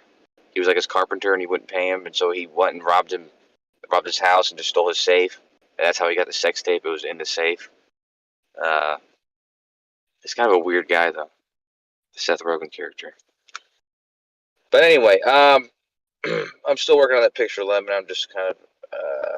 You're just trying to buy some time. I like Jonah Hill better than Seth Rogen. Well, that's because you are a fucking weirdo. Oh, by the way, dude, I gotta tell you, I'll tell you there's one fucking moment. I was watching the show today with Seth Rogen, and his like ex-girlfriend, ex-wife, whatever, was a porn star, and he's like, they show him sitting on the couch talking to her, and it's like the first time they met, and the way he talked, it was fucking exactly like you, dude, because he's like, this is what he says. He says, oh yeah, I'm an inventor, and she's like, oh, what have you invented? He's like, oh well, it's basically like a microwave that instead of like instantly heating your food, instantly cools it. And she's like, oh wow. He's like yeah. So because there's a lot of things that instantly heat your food, but there's nothing that instantly cools it. And she's like, okay, well let me see it. And he's like, oh well, it's basically in the conceptual stage of the invention. That's the hard part. The easy part, you give it to the nerds and let them figure out the science. But yeah, like, that's how you do it. No, he knows what's up. Yeah, that's exactly you, dude. He's an idea man. I mean, we get the ideas and we fucking put them out there, and the nerds take care of it. What do you want us to do? I can't fucking do everything, dude. I can't do everything. Yeah, the idea is the hardest part. You're right, man. I can't. You want the guys to do it all. That's not how the world works. You're gonna grow up someday, and you're gonna figure out how the world really works. Yeah, well, I mean, how do you even go about doing that though? Like, if you have an idea, like, how do you make sure no one steals it? Patent it? Is that what it is? No, you have to actually have more than just an idea. Is the problem? Like Scott Veach said this, and you probably think about Hollywood people, and you always have ideas for movies or something. He says that all of his friends and people he knows, they always come up to him with, "Oh, I have this idea," and they tell him this idea. And he said, like everyone in Hollywood knows that's the most annoying thing that anyone could do because anyone can do that. The hard part is actually fleshing it out and writing out the screenplay or script or that doing the actual work. Anybody can have a fucking idea about something. You know what I mean? That's not the difficult part. So having an idea for an invention is the same way. I bet you people be pitching. I bet you people be pitching people movies all the time, like that already happened. Like somebody's like, "Yo, I got a great idea about a guy who travels back in time and stops these robots or something." Like, you know what I'm saying? Like, if I get pitched movies that like already exist. Of course, dude. It's like on Ali G show. He's trying to get a patent, and he's telling the dude, he's like, "Yeah, it's crazy." You say what?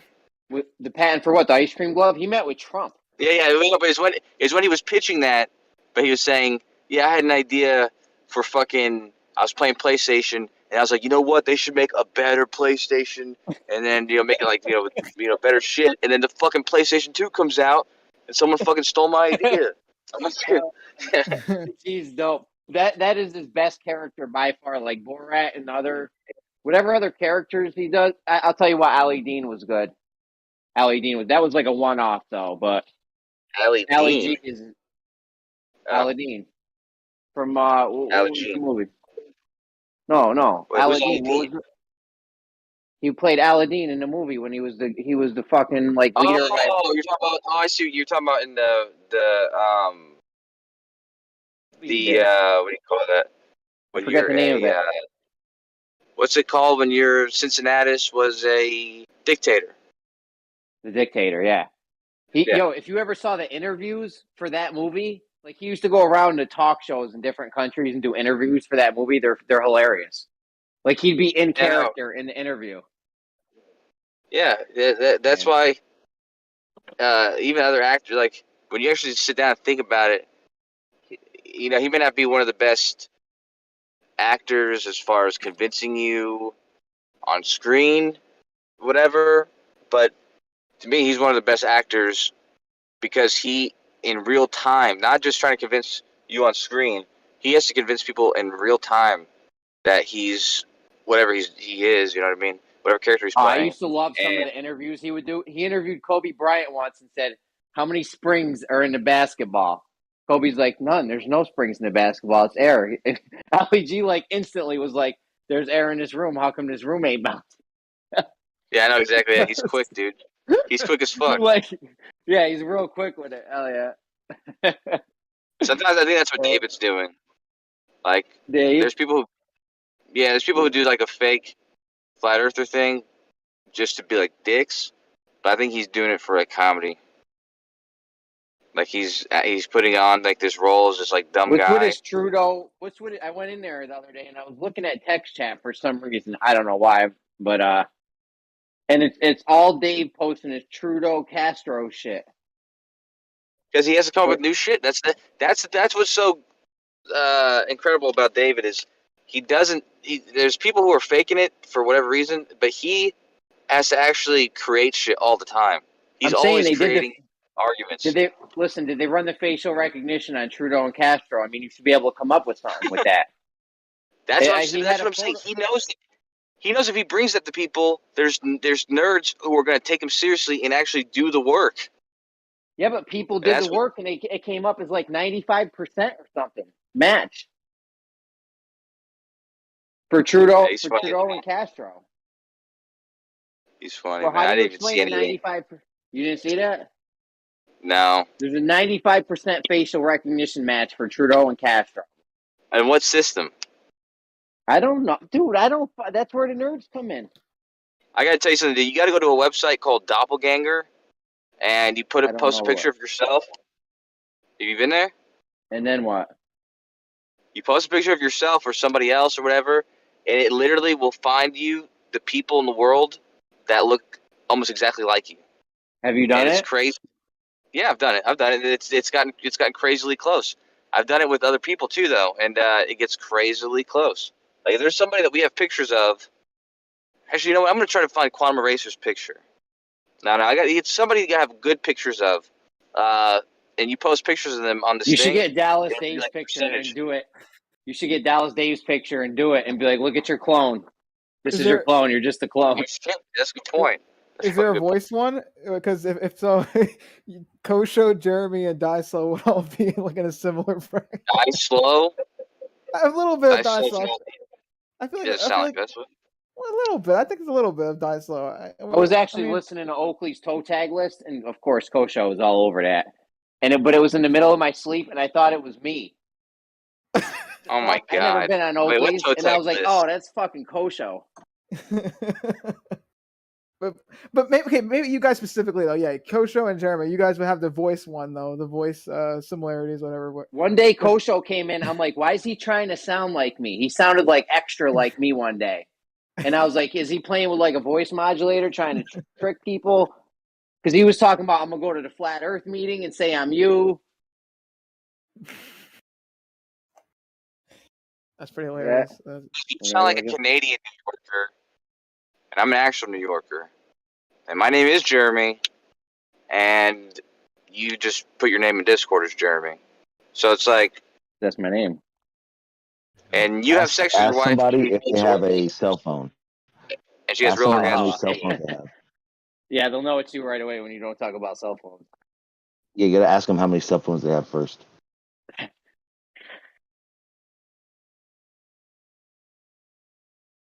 I did really good today. Probably made about $12. Wow, proud of you. Yeah, not bad. I got another thing I got to set up later. I'm gonna get this shit up to like $20 a day. What sucks is Scott Vicious' friend hired somebody, dude. I started working on this this $50,000 project. I'm thinking about just stealing his idea because I'm making it anyways. So I'm thinking about just making it, not selling it to him because he fucking hired somebody else. I was gonna do it better than him anyways. I might as well do it. I've seen some of your work. I don't know how good it was gonna be. Oh, it's just so much fucking work, dude. Such a bullshit.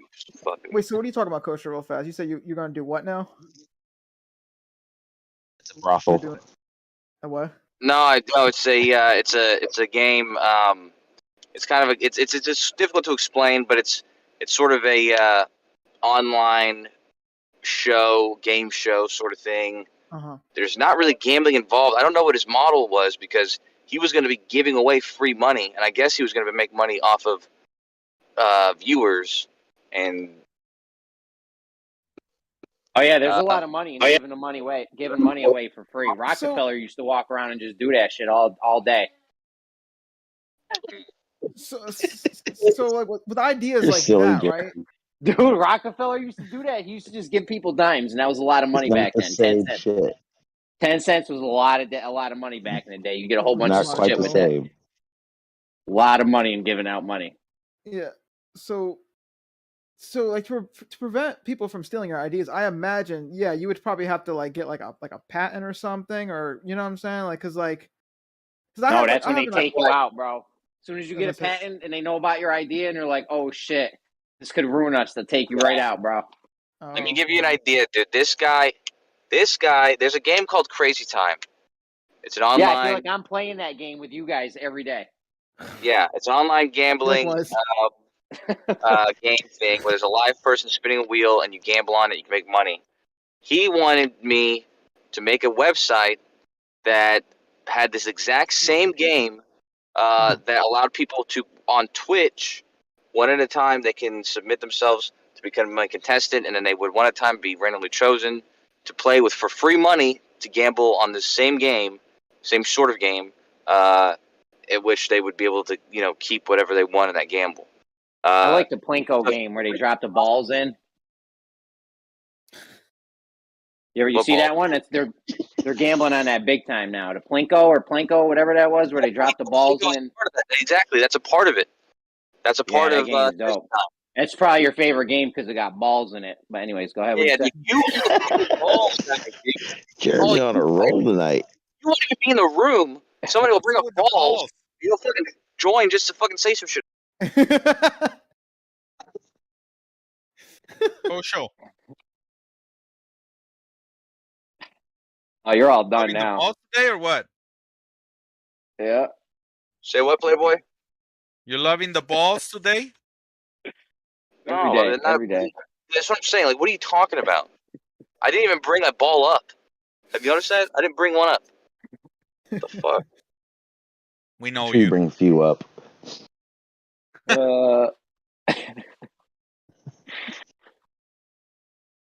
are you getting so defensive? Yeah. That's exactly what a gay guy would. It's cool, bro. It's 2020. You know, what year is it? 22? 2022, bro. It's cool to be gay these days.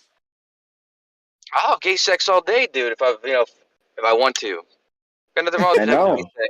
It's what I'm into. I'm not here talking about balls. That's you. That's weird. What's up? We're playing tennis and you're the ball guy. All right, settle down. You're spiraling, bro. Relax. It's all good. We love you. We love you. If you love balls or don't love balls, it's fine. We still love you. We know you're so not gay. You had your dick removed because nothing's gayer than having a dick touched 24 hours a day. Yeah. Okay. Anyway, feelings.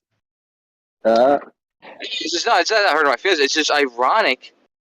And he is the ball guy.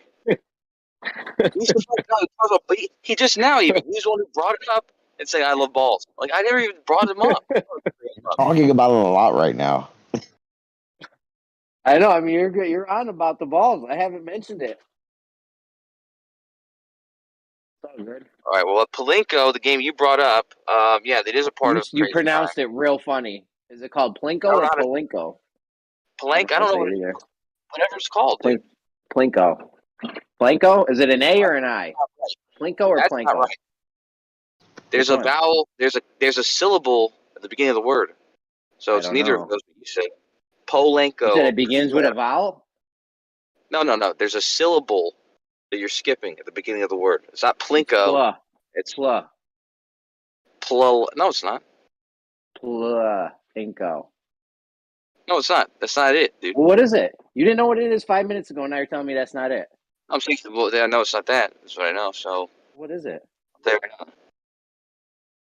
I'll tell you what it is right now. Plinko. I said it, dude. Hold on. Damn it. Either way, that one's fun. I'd be watching. I watch them play that shit on TikTok for fun. Some of them dudes, I've seen them win $1 million before. Yeah, I've seen a dude bet with $5 and win 10,000 for that one bet. Yeah, yeah, you can get crazy with that one. Yeah. So what I'm interested in is the guy who was trying to hire his idea is what was his idea though, because he's not talking about creating a casino game. He was talking about creating a Twitch show where one person played at a time, but with free money, they get to keep the winnings. So the only way they could make money is if you had subscribers or you had advertisers. You could have donators. Yeah, you could have people donating, people advertising. Yeah, you'd have to get big quick. Yeah, you'd have to be quick first. Yeah, exactly. You wouldn't be able to do it like start off small and build up. You'd have to start off with. You would have to start off with a giant base with advertisers and an income stream set up, because if you'd probably be running at a loss for the first week maybe, or I don't know how long. Well, I've already created. I sat down yesterday and just made a model to express exactly how not to lose money. So I just made the game. So no matter what, like players can win a lot of money, but statistically, as an owner of the game, I wouldn't lose money, even if I had to pay off big bets. It's just statistically over time it would make money. But yeah, you'd have to have an situation where money is given out. There's always a win for the person or the company or the whatever doing it. It's never a loss. There's big money in giving out money. I was telling you earlier. You were trying to argue with me 5 minutes ago, Sean. What the fuck? What are you talking about? I wasn't arguing with you really about anything. You're just as crazy as Kosho. I was like, yo, there's big money in giving out money. You were like, no. No, I didn't say. What the fuck are you talking about? Yeah, he said, you should do it, and then you were laughing at him. You on drugs, Jeremy, today or what? No, Sean was 5 minutes ago. Sean was saying it was trying to argue with me. Saying there's a lot of money in giving out. I wasn't arguing you anything. What are you talking about? What are you talking about? Nah, play the tape back. Please do. No, I mean that happened, man. That's Jeremy was saying that. He was saying that about Rockefeller and about giving out money. Yeah, he said giving out 10 cents, and all I did was laugh. I didn't argue anything. I don't know. I felt like you were trying to pipe up. You better pipe down. What, man? You need to relax, Jeremy. You need to get off those drugs. Pipe down. I'm not gonna lie. I'm high as fuck right now. You're not supposed to get high on your own supply. That's the Purple Haze. Family Matters. But I've been smoking since the Urkel days. I left my weed in his wife's bathrobe. I left my weed in his wife's bathrobe, and he's been fucking living off it for the past 2 months. Yeah. Hi, Sean G. Go away, What up, Lael? Jeremy, mute that motherfucker. Kick him out of here. Why? Lael's good. He's a stalker, dude. Lael's improved his mic a great deal lately. I've heard the last few times I've heard him. It's like I told him it's like Stefan from Family Matters. Steve Urkel will come back as Stefan. Yo, that's why? I just made a Family Matters reference. Why are you trying to outdo me with another Family Matters reference? Because you probably didn't make one. You probably were thinking about making one. I just made a Family Matter. I said. What are you talking about, Jeremy? You're going crazy tonight, man. Yo, I just said that's the Purple Haze Family Matters. He's doing things in his head, and then he thinks he's doing them in real life. Yeah, it's weird. Yeah, you guys are crazy tonight. How about this? What did you say, Jeremy? And if because I was listening, I'm a good listener. Other people are here listening. I don't think you said it. What did you say? I said family matters. I said, hold on. He I said, doesn't I'm not remember. gonna lie, I'm hot. I said, I'm not gonna lie, I'm high as fuck. That's the purple haze. Family matters, but I've been smoking since the Urkel days. Oh, but I wasn't saying that to Came him. out 2 seconds later That's when what he family said. matters. I heard what he said. You haven't rapped once tonight. Hey, I Kosho, literally thank you just for making a funnier joke than Jeremy. That's kind of That was hard not for even, he hasn't been rapping. What is he talking about? You know, he said it, but then he made it like it was a rap. That's a miracle for Kosho to be funnier than somebody. Chris, Lael, don't even do it. Oh, now I remember. You guys need to understand. Lael is a true stalker. He has Only stalked for me. you. You guys think I'm kidding? I'm serious. This man did this to me. I'm victimized by Lael, and no one listens to me. What did he do to you? I'll Okay, listen to you. okay, Simon, I'm gonna let you know. So I'm gonna set the picture for you. I've had a rough day at work. Okay. I get home, and I'm just relaxing. I'm on Discord, right? Uh-huh. I smoke a little bit. It's time to go night-night. So I go to sleep. And I'm sleeping. I'm dreaming of fucking rainbows and clouds and unicorns and shit. And then I hear this. Sean. Motherfucker Lael is in my fucking phone microphone on Discord, stalking me, and wakes me up doing that shit. You were in Discord or in your phone? Yeah. I was muted. I was just listening, and I fell asleep to listening to it. Okay. The only problem I have with the story is you can't dream when you smoke weed, man. You're out your fucking mind. You can't? It's true. I have never smoked. I got high as fuck last night. I had a fucking badass dream last night. I dream all the time. I had a dream. I had a dream last night. I went to sleep. Hold on. You had a dream you went to sleep? No, listen. I got so high before I went to bed last night. I had a dream aliens were attacking. It was crazy, bro. They were flying all over in spaceships. So maybe you just get Your bad wife weed. on the sex swing last night. Oh, you okay, buddy? You okay? Come here. It's okay. Me and your wife were going Stop at it on the touching your sex swing kids, in the Jeremy. room. What's up? I did not need to know. I'm trying to get this adrenochrome. Hold on, guys. It's okay. You got to go behind the earlobe. Behind the earlobe? It's still. Hey. You stomp on his toe, whatever was wrong won't be wrong anymore. I don't know. I think that's how kids work, but. I'm just saying, right I didn't do it to my child. I just think about it and I assume it would work. You know what's really crazy is that Chinese people, Chinese fools. That's a hell of a statement. Yellow. Yeah, well, they actually do that, dude. They actually, it's not really adrenochrome, or maybe equivalent to it in their case, but that's why during those dog festivals, when they cook dogs, they literally torture them. They torture them before they kill them because they say it tastes better if they do that. What does that have to do with stepping on your kid's toes? Because that's the whole point of the adrenochrome is supposed to be extracted by these extreme. They do extreme things to these people and then extract this from them because your body is supposedly produces it.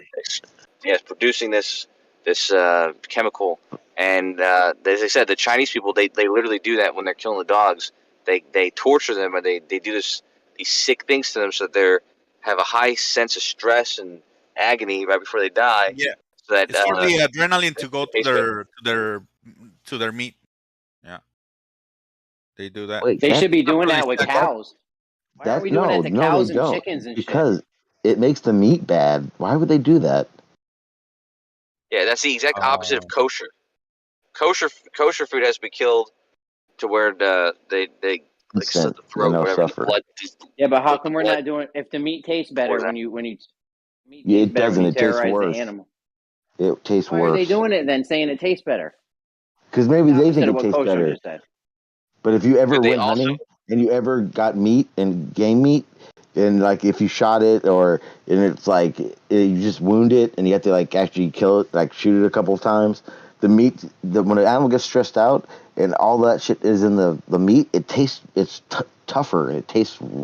It's because your girl don't know how to cook venison, bro. Your girl don't know how You don't even know what you're talking about. No, Jeremy, it's true. It's actually true. The meat gets harder when the cows are stressed, and it isn't about the meat with the adrenochrome. It's about the blood. The adrenaline goes to the blood because the blood is the thing that goes everywhere in the body. It isn't about the meat. You guys are confused. You guys are confusing two different things.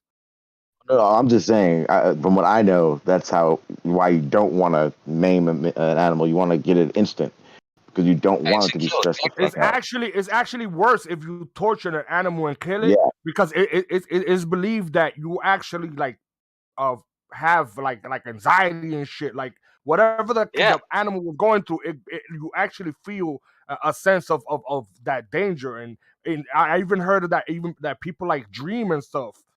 So I don't know about the dreams, but there's definitely going to be a difference. That's why I said they strictly kosher and halal food. It has to be. It's not just the certain types of meat. It's the actual way which the meat is killed, and they have to kill it to where they drain the blood instantly. They slit the throat and they drain the blood instantly. And it's not like you said, like they don't torture them and have them stressed out and in fear, and then whatever chemicals go into it. And like I said, these people, no offense, I'm not being racist, but these people are superstitious, man. They eat like Sasquatch penis, and they think it's gonna give them like courage or something like that. You know what I mean? They eat like weird shit like that. You mean like tiger and rhino? I don't know about Sasquatch. Kosho, but you think it's superstition or trial by error, right? Like maybe it's something they've noticed because these people, the Jays, they've been around for a long time. These people have been kicked out of numerous countries, so they've been doing crazy shit for a while. And I don't think it's superstition. I'm not talking about them, dude. Kosher food is right. Yeah, I eat kosher. I'm talking about Chinese people. Chinese people are the superstitious people I'm talking about. Okay, but wouldn't you say that the Jays are also superstitious as fuck? No, they're just cautious. They're correct to be. It's like, they're like, hey, clean the meat before you feed it to me. That's fine. But saying that a rhino's penis or a tiger or whatever, like they eat somebody's penis and that's going to be some sort of, make you healthier. That's more of a superstition than a health effect. So you're telling me that cutting the tip of your dick off isn't some sort of superstition? No, that's literally. There's literally. They say it makes it cleaner. Superstition. Yeah, there's supposed to be a cleanliness thing. Yeah, that's health issues.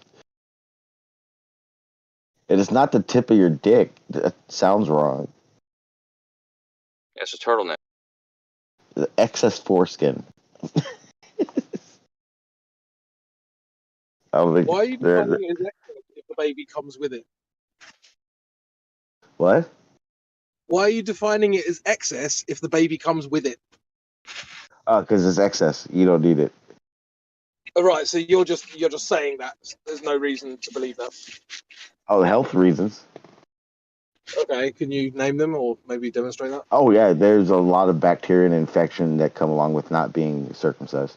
That does absolutely nothing unless you are like 2 or 5 years without washing your dick. It might come out with a slight I have no reference to that, so I don't know. That shit would be so minuscule. It would not you're making it seem like it's more dangerous than what it actually is.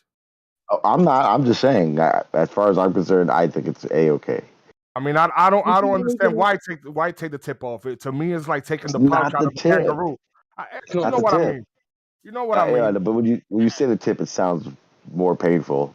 Yeah, but to me, it's like taking the pouch part out from a kangaroo, right? How you gonna take that? No, it's okay. Yeah, that part of the male genitalia, it doesn't need a pocket. It's okay. It'll be all right.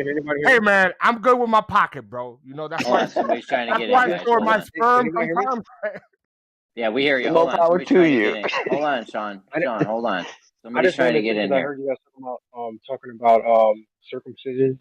So if you we knew you wanted to get in on the penis talk. You enjoy the penis talk, right? Hey, Jeremy, I just want to say, Kosho's the one who started this. I'm only saying this because my wife you know, like it's definitely a true thing that if you're circumcised, you know, you give your woman less infections. Hold on, right? The problem is that when I think that's anecdotal. yeah, because when you're uncircumcised, what the problem is. Hold I'm on. sorry. The problem is To do that with how clean you are, bro. It has nothing to do with circumcised. 100%. And also remember, when you're circumcised, your dick is literally touching your underwear, your pants, picking up all that bacteria from those materials. So it's exactly the same as having it wrapped up. Exactly the same. No, it's not actually, because you know when you're uncircumcised, you know all that when you pee and all that stuff, it kind of stays in the skin.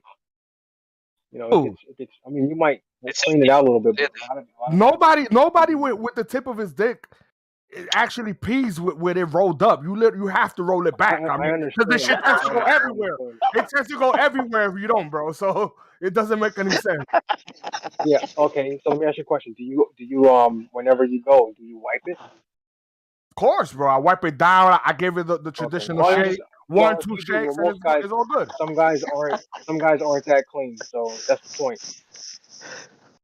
That's like what girls do, but no, it says here. That means you're not that old because when you get older, it's like 6 or 7 shakes. Well, it says here that you have a higher risk of urinary tract infection, a greater deal if you have you give it one shake per decade you've been alive. And honestly, you know what? Women actually think it looks better when you're circumcised. How would you know that? Oh, trust me, I know. I just want to hear. I want to hear the story behind you talking to some female about other men's dicks. Wow, that's a weird thing to want to hear, man. Most women ask any women, how many women have you been with?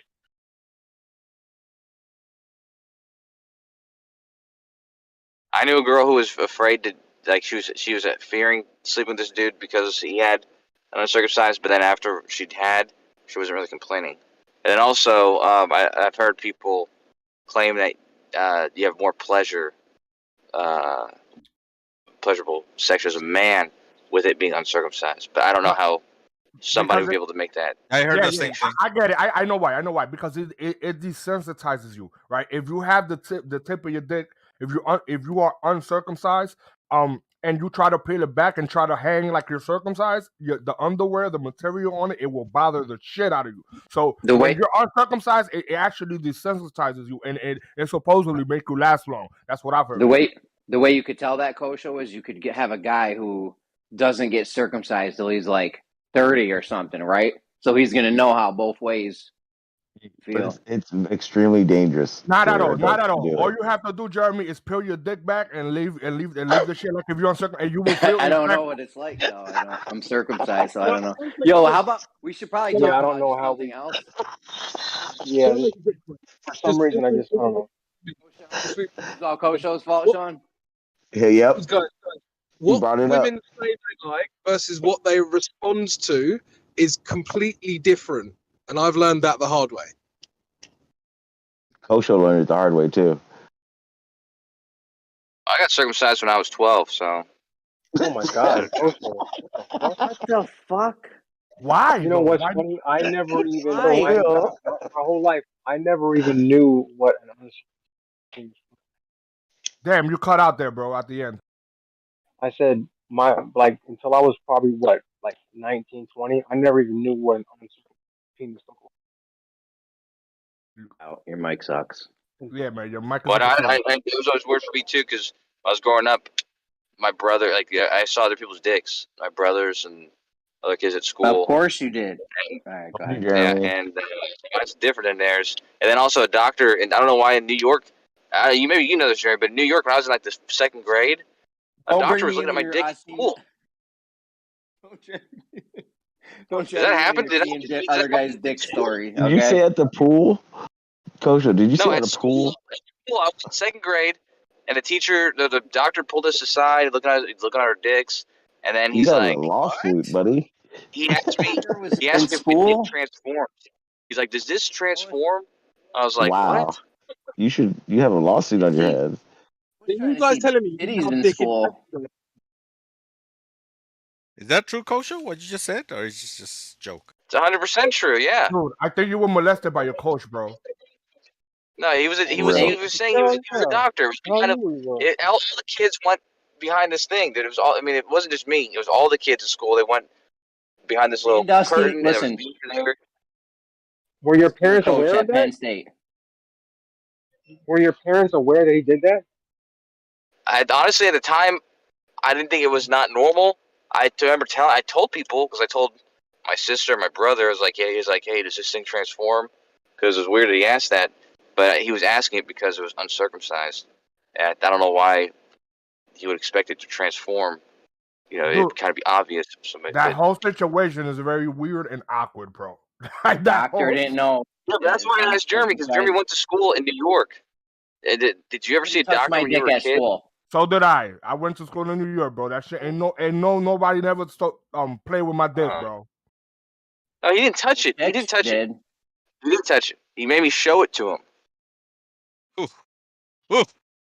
That's rough. All right, so what about this globe evidence? So, I don't know, Kosho. What are you trying to do to us here? Dude, I mean, I could find the school and I could find the policy and see if it's real. It had to be real because everybody else at school saw this doctor, and the doctor was asking appropriate questions. Like he didn't say, "Hey, like, let me lick your penis. Let me lick that thing." He didn't say anything like that. He said, "Does this transform?" What the hell does that even mean, though, bro? I've never. Why would a doctor say that, bro? That wasn't a real doctor. That's what I'm saying. I've never heard that reference when it comes to penises. I've never heard at the time, it seemed normal. It seemed normal because I already knew that I had a different penis than most people because of it being uncircumcised at the time. So it didn't seem like it was a strange question. Like it did seem like a strange question, but later when I reflected on it, it didn't seem like it was a strange question. It seemed like that was the context of why he was asking was because it was uncircumcised. Maybe he wanted to see if it was healthy. But then again, I thought about it way later, and I was like, wait, why is the doctor looking at kids' penises at school? But has anybody ever heard the word penis and transform in the same senses? No. What could he have possibly meant, bro? But he's talking to a child, you know what I mean? He's trying to make things make sense to them, you know what I mean? But I really don't understand the purpose of the doctor doing that. I think I got it. I think he was asking, does it peel back? Exactly. That's it. That's what I'm saying. But why would he use that fucking word? I've never heard like somebody refer to a penis like that. I was 7 years old. He's like trying to relate it to a child. He's like trying to, you know, ask a question to a child without being vulgar or whatever. I have several times used the word transform and uterus in the same sentence. Never penis though. That's weird. That's just weird. Wait, why? Dude, how the fuck is a vagina gonna transform to anything, bro? It doesn't have. You want to hear it? Yeah, I mean, yeah. Hell yeah, I want to hear the story. All of us in here. Voltron, man. One, yeah. You know, V-Ball knows. I've said it a bunch of times.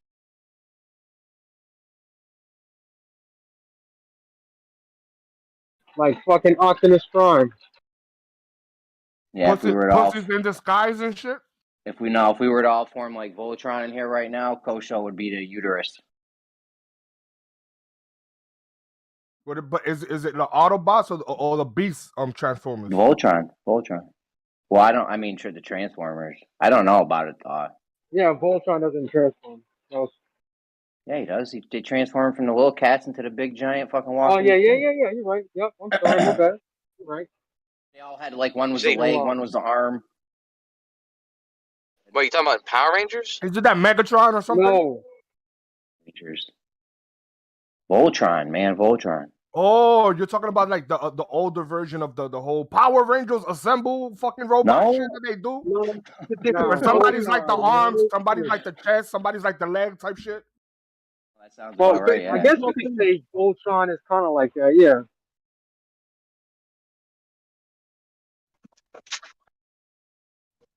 So glad we just had that 30-minute conversation. What else is new? But yeah, Kosho, that is kind of weird, man. I don't know. I've thought about that you since. No, And don't keep it going. I tried to transition us off. I've never heard anybody else express that. I feel I've never like heard he anybody was else express that they violated, had a man. doctor like that at school. How everybody was shot, right? And we almost talked about something else, and this nigga just comes with, man, Kosho, that was pretty weird, bro. That is weird, but I don't know. I agree with you, man. I've never heard another example of that happening at somebody's school, but this was allowed to happen at my school. I remember the name of the school and everything though too. So it's like I can maybe look up history and see if there was some sort of context in which that made sense and it happened. But it seems like if it happened to nobody else, it's not like a normal thing that happens at every school. Which, if I had kids, Yeah, but your I would not parents should have been aware that this was happening. I mean, my parents would have been down at the school if the fucking die. No one's ever seen me naked. No teacher that works there. Yeah, no like teachers, nurses. That no one at the school has ever seen me naked, other than like chicks that were my age at the time. Well, it's not. It wasn't a teacher. It was just definitely an outside doctor. So there was some event happening. I remember the year. The year must have been 1995, 1996, and yeah, it's just like an event. But the doctor came in, and everyone had to line up, and there was a curtain. They went behind the curtain. They talked to like the nurse, the doctor. They basically asked some health questions. And like I said, yeah, at one point he saw my penis. Yeah. Huh. So there it is. No. Between that and the time Sandusky was your coach at Penn State, it must have been a big ordeal. Yeah, I was the assistant coach. You said 95? No, dude. No. Sandusky What year did you say? gross, oh, 95, yeah, but the Sandusky thing was happening for fucking 20 years or more. Yeah, that kind of shit. That kind 95. That kind But of you shit. did do track at Penn State, though, right? That kind of Yeah, shit. no. When people catch on to it, it's because this shit's been going on so long that the motherfucker feels comfortable with it, bro. Yeah, that is Dude, true. Oh shit, Kosho, you went to Penn State? No, man, no. He's making a joke about Sandusky. But anyways, the Sandusky thing, when that happened, the assistant coach was at the school or walked into the locker room, but he first. Dude, you cut off right there at the end. No. Somebody was calling me. He said he walked to the locker room and he heard someone in the showers, and he just heard like what sounded like splashing, like he said, like water splashing off skin. Really gross. That skin splashing off skin was Sandusky raping boys. Yeah, I remember hearing about that shit, man. That shit was fucking crazy. He's gross. He wound up killing himself, right? Oh, Did he my kill friend's himself calling or he died recently? Oh. Fucked up, though, man. Or no, did he just die or did he kill himself? I thought he kind of died like right afterwards. All that shit came out.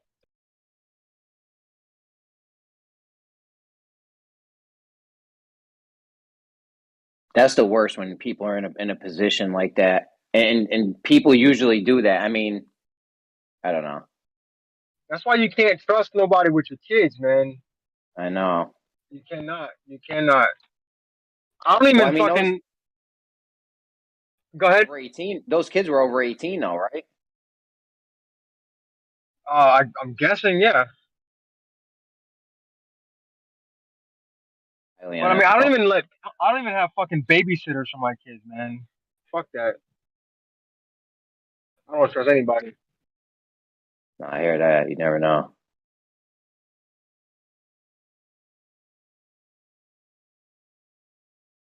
So, what's been going on?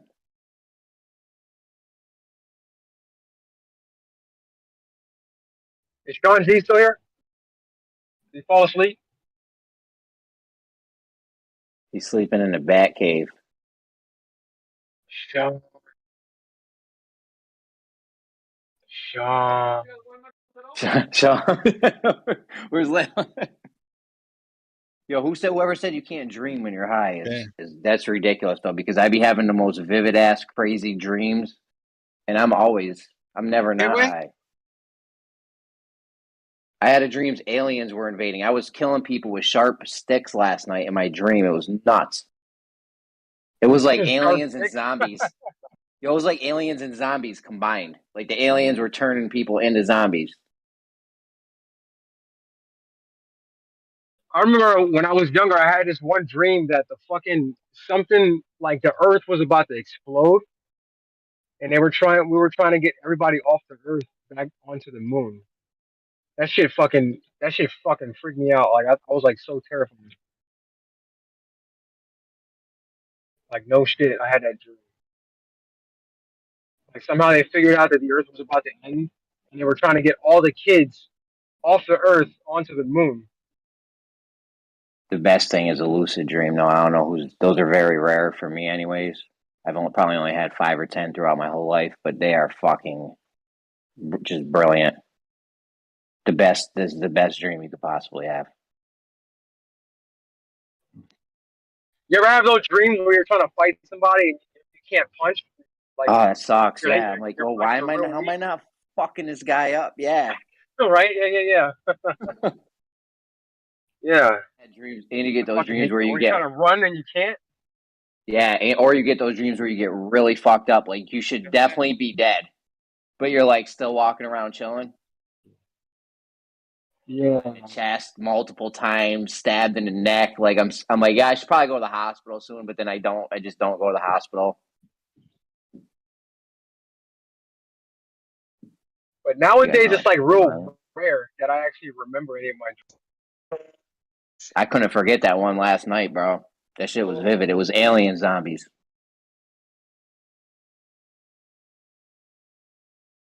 I was nowhere near my people or my weapons or nothing. Sorry, go ahead, Jeremy. I'm sorry. No, go ahead. What's up? What do you got? What do you got, bro? I had a dream that I had a fucking $1 trillion bill, and I was happy as shit. I'm like, I got $1 trillion fucking bill, man. And then I went to try and buy some shit, and but nobody would. I couldn't buy the change from them. Yeah, I went to Walmart first, man, and they wouldn't let me buy nothing. They couldn't cash it. And then I went to a bank. I went to like a bunch of banks, and they couldn't cash it because none of them had enough. So then I just tried to buy like the most expensive thing on earth and tell the person to keep the change. I tried to buy an island, but the island only cost like $5 billion, and I was like, you know what, dude, let's just keep the change. And I couldn't even buy a fucking island, bro. That's good thinking, though. Get the island, like, yo, just keep the change, man. We're good. You got $5 billion at least. Yeah, that's what I tried to do, and they're like, "No, we're not going to be able to cash that anywhere." I'm like, "Man, come on." Then I've had dreams with money where there's change, where there's just like change everywhere on my neighbor's driveway, dude. Just stacked. Bro, you be having everywhere I look, just change, and I'm just stuffing my pockets with trying to find the quarters and dimes. Dude, you be having straight up redneck hillbilly having dreams, bro.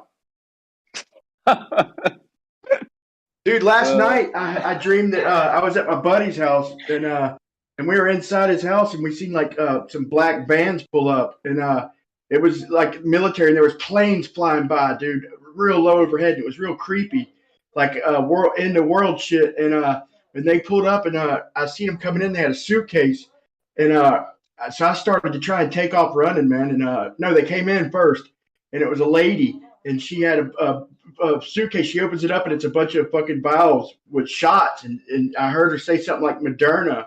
So I went to try and run out the back and jump the fence. Before I got to the fence, the bitch caught up and stabbed me in the fucking neck with Moderna. It was fucking crazy, man. Yes, that's crazy. I hate that shit. I'm telling you, lucid dreams are the best, though. If anyone, they sell a lucid dream mask. Well, they sell all types of shit. I've heard you could do it straight through YouTube videos, but I'm telling you, man, if you can lucid dream, if everyone could lucid dream in the world would be a better place, I think.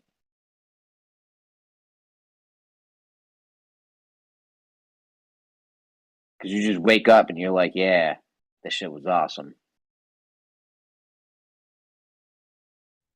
Yeah, when I was younger, I used to have the dreams about punching somebody and not being able to hurt, but not lately. But I love dreaming that I could fly, man. That's my favorite dream. That's where I want to go back to sleep. But sometimes when I dream that, I can't freaking show nobody. So I can in some of my dreams I can fly straight up in the air. I just got to concentrate, man. I got to hold my hands out and really really concentrate, and it kind of exhausts me. But I can fly straight up, man. And the better once I get in the zone, I can just go way up. But I can't go nowhere, just straight up, man. And then but I go to show somebody, and I can barely even get off the ground. Like I can't even go up like a quarter inch. You know, I can't show nobody, man. I can only do it to myself. It's weird.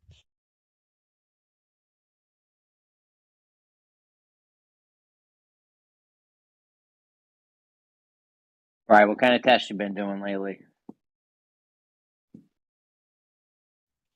Shit, man. I'm working on my. Not lately. I'm just working on my batteries, man. What are you doing with the batteries? What's going on? You got solar, wind? What's going on? I got a ton. You know, I was still working on the copper and zinc battery, but with different because I told you I found that good electrolyte, but I got an abundance of lead from the Cavendish thing, and then taking apart batteries. I just took 2 more apart last night, so I'm making a bunch of lead plates that are thicker than the plates that are in our batteries and shit. So I don't want to go on and on about that, but I'm gonna make a just off grid like a bunch of 2-volt, 2.5-volt cells, big giant cells, and for off grid, you know, for my solar. What do you got to power? You got a pump, a water pump? You got to power, or what do you got to power? No, I got a couple 2,000 watt inverters, which it'll run ACs and shit like that, air conditioners or heaters. Okay, that's good. That's good. You don't really need heat down there, do you? How cold does it really get? Very rarely, maybe a couple weeks out of the year, we got a little space heater in the room. You ever even get frost or? Not this year, but so yeah, we usually get frost for a couple times. It breaks freezing sometimes. No doubt. Where are you again? You're up top. I'm in right? Jacksonville. I'm in Jacksonville, Florida, but it don't never freeze in the daytime here. But just overnight, it'll drop down. Night real quick, yeah, and then thaw out instantly in the morning. And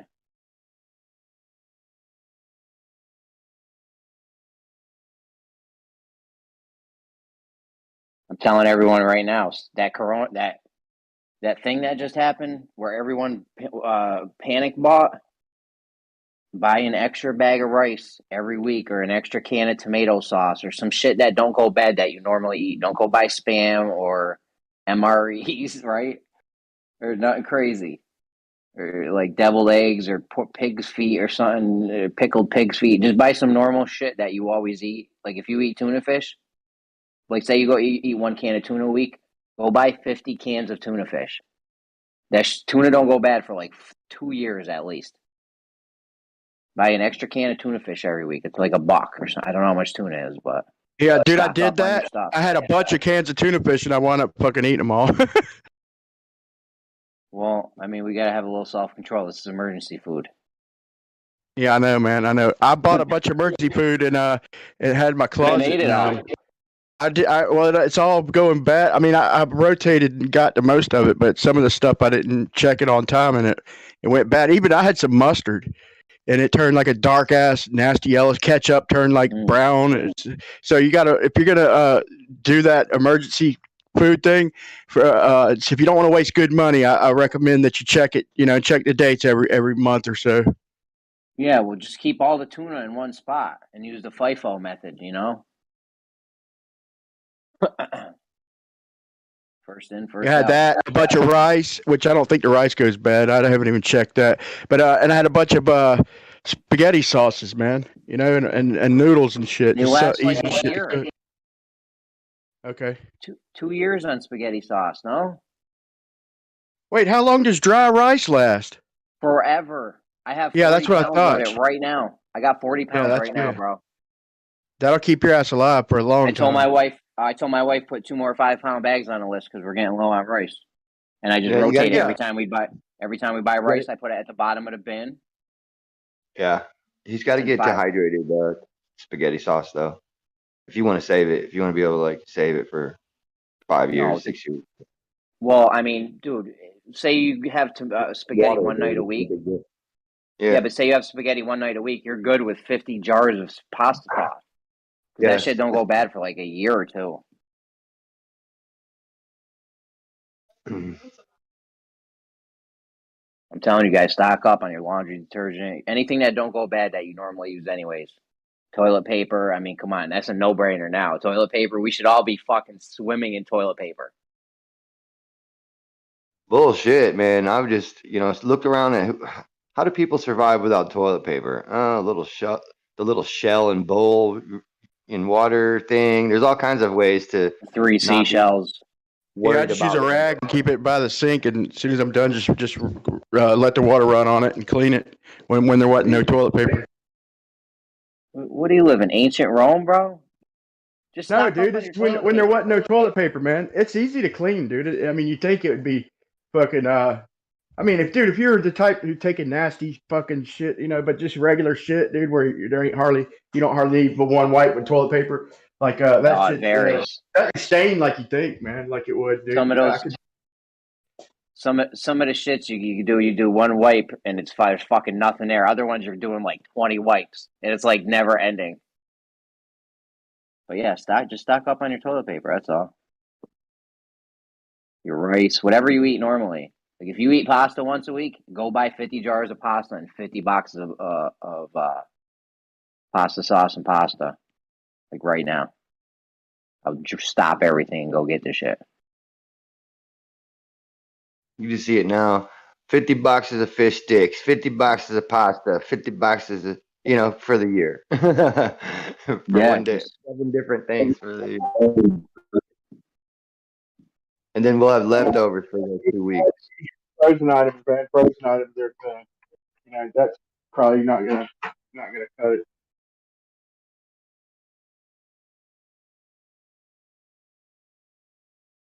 I mean, I'm looking at 12 boxes of ramen. Oh, no, it's 6, 7, 8, 9. I got 9 boxes of ramen right now. That's pretty good. And how long does ramen last? That seems like it lasted a year, a couple years, or ever, or whatever. It's over a year. That's what I mean. I told my wife, I'm like, yo, anything that lasts a year, just go buy that shit. We got like 100 rolls of toilet paper, like 100 rolls of paper towels. We can do like 300 loads of laundry right now without having to buy laundry. So why, Jeremy? What's gonna happen? What's going on? Well, I'm just saying, you got our future is in other people's hands. You see what happened with the truckers in Canada? Like, first of all, the elite control everything. They could stop sending shit in the cities immediately if they wanted to. Second of all, there's other people that could stop it too. If all the truckers right now were like, you know what, yeah, we're not doing this anymore, we quit. And the shit stops coming into the city, then people start panic buying, and the shelves look like what happened just now with the thing, and there's nothing to buy. This way you got the shit, spend an extra $5-10 a week on your grocery bill. Maybe instead of going out to dinner one time that month, buy an extra $40 worth of fucking food. Get sugar, get rice, get shit you normally use that lasts, whatever. There's no insurance. You get we have insurance for everything. You got health insurance, life insurance, car insurance, homeowners insurance. You got all kinds of insurance except the most important thing, which is I need to eat food. You need that food insurance. I would say everyone go get a life straw too. I got a life straw out in the shed. 10,000 gallons of water. I'll put that shit in the toilet bowl after you take a shit, and that water will be fine to drink. I'll sip it right out. It's a straw. You sip it right out of the water, the filthiest water you could think of. That's it's crazy. 10,000 gallons, really? Because them things. I'd probably I probably wouldn't do that. You probably could, but I wouldn't. Wait, how much? They're about what? $20? Nothing. It's nothing, dude. For the amount of water you get out of it, would definitely not do that. Yeah, but that's crazy. Yeah, not get one of them. That's everybody should have one of them, bro. Try to drink from the cleanest water possible, but you could just stick it in like a filthy river or something, and you wouldn't have to worry.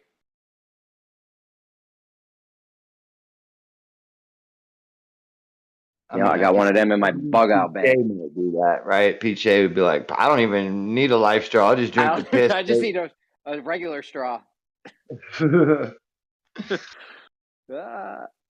Yeah, life straw, man. Or probably, I don't know. I got it for my birthday or Christmas or some shit, but it's in my bug out bag. Like, I'm good with water for 10,000 gallons.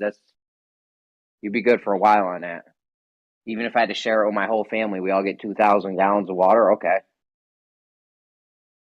That's if you even have to use that. You probably won't even have to. You'll be able to boil water. I got metal tins for boiling water. You're not prepared for what I'm prepared to do.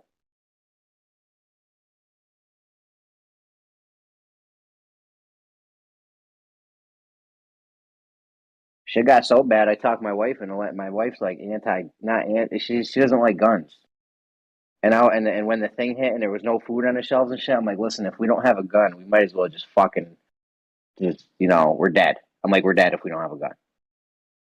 I'm like, I might get lucky and be able to defend us for a while, but like, I'm like, we're pretty much just sitting ducks.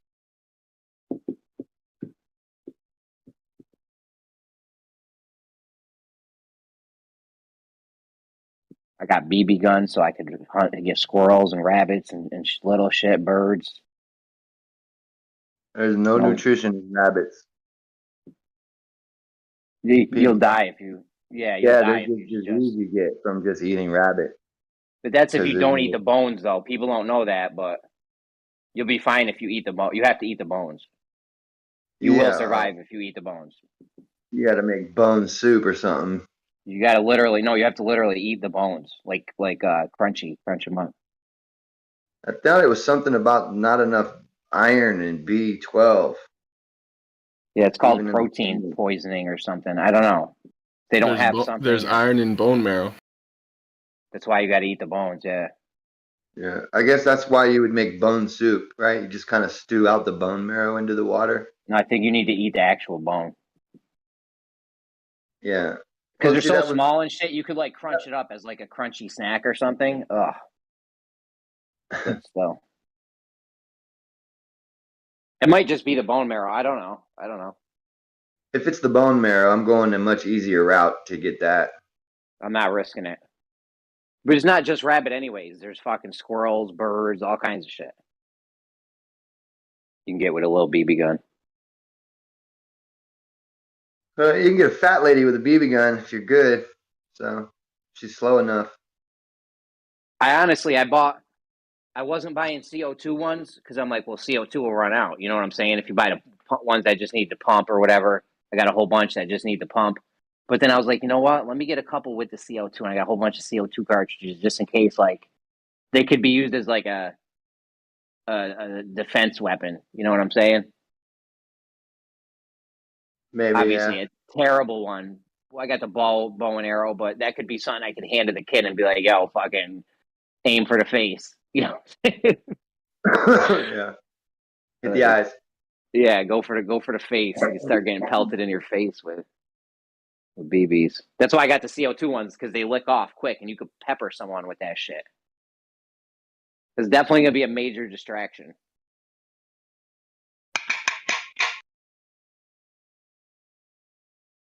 But yeah, if everyone would just stock up on their shit, man, we might not come to the craziness if the food ever stopped coming in.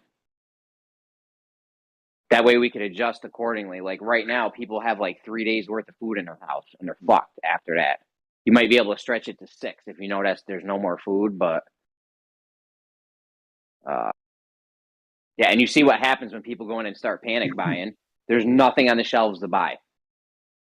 Like my Walmart was fucking, I couldn't get rice, I couldn't get pot, like you couldn't get normal ass shit for a while.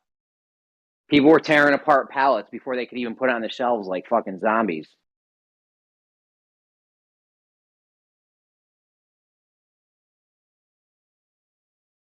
You prepared to kill someone if shit goes that way? Bro, if I can't feed my kids, you don't know what I'll do.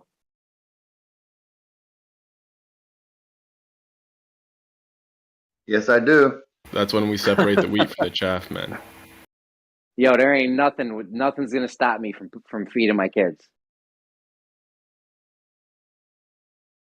Whatever it takes. Like hopefully it won't come to the worst of the worst scenarios that it could be, but I live 3 hours from Adirondacks. I'm shooting straight up north. That puts 6 hours driving distance in between me and New York City, which is pretty good, a pretty healthy distance. It's not great, but it's better than 3. I'm 3 hours right now.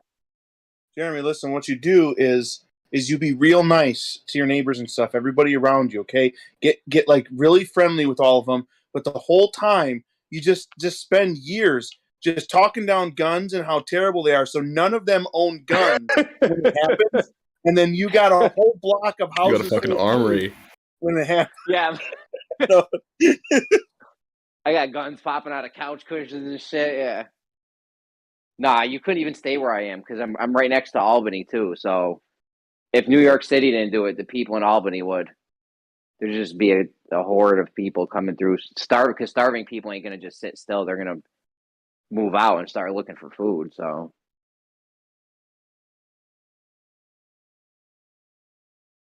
hopefully that never happens, and the food always comes. Our system is so fragile, though. Like that could happen.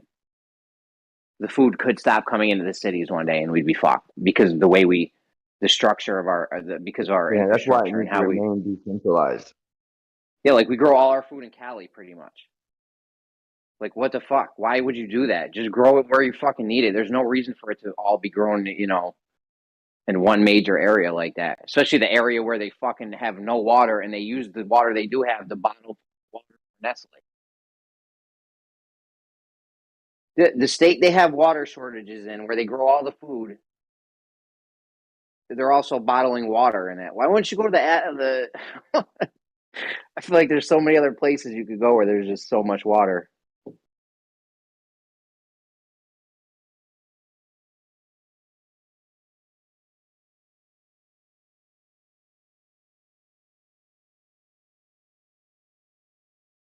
You don't have water issues, do you, Grim? With your plants? You collect water? In a way, yeah. Is Cali one of the states? There are a I few collect states water that, by the snow, and the snow pack feeds the river, and the river runs through it. oh, no doubt. I know there's limits. Get my free I know water. there's limits in some states where they say you can only collect so much water.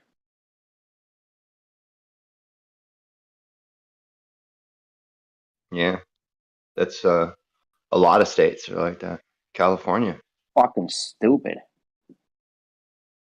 Who says, why don't I not own all the water that falls on my land? That's fucking bullshit, bro. What'd you say? Fucking bullshit.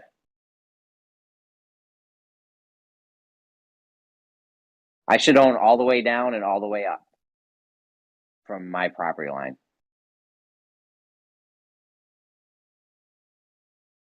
That would suck if you're on a globe. If plumb lines converge. I was just going to say, it's tough if plumb lines converge. I don't know how you do that, but.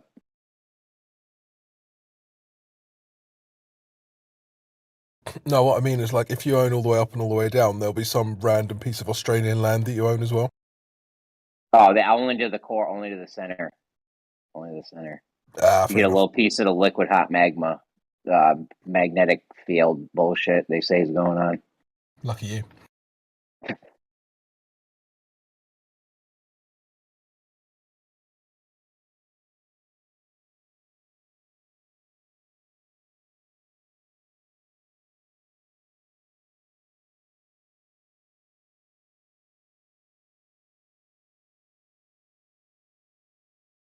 So what else has been going on?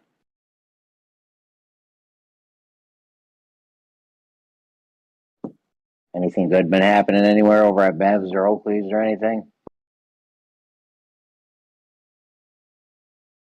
I don't really get out much anymore.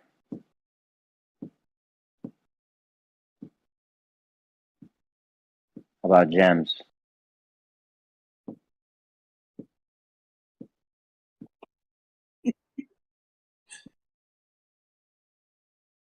All right, good talk, guys. He's like a Discord homebody. Yeah.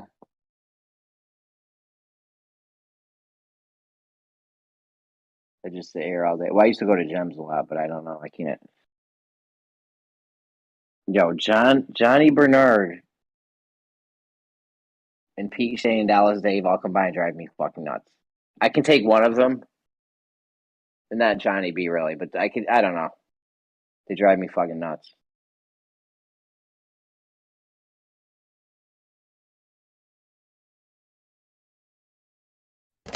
Yeah, he's all right when he ain't drinking, man.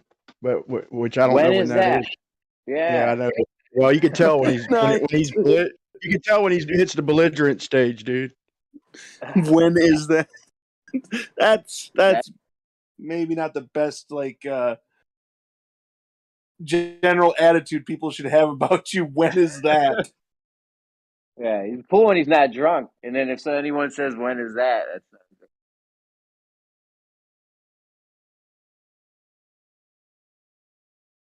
no, I can't understand him, man. Even when he's not at his best, it is extremely hard for me to understand Johnny B. And I do this for, I want to have fun here and enjoy myself. It's just not enjoyable trying to decipher what he says.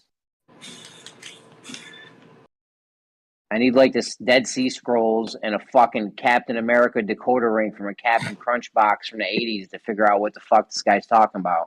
You talking about Jen? What's up? Not Jen. Johnny B. Who are we Johnny B. Oh yeah, Johnny Johnny B. B. Same difference to me. When these two guys argue, it sounds like it just sounds like two animals fighting. Yo, Johnny B sounds like Captain Caveman and Arnold Schwarzenegger had a baby. Captain Schwarzenegger. Yeah. Remember how Captain Caveman used to talk? Yeah. Captain Caveman. All his voice is like wavy, yeah.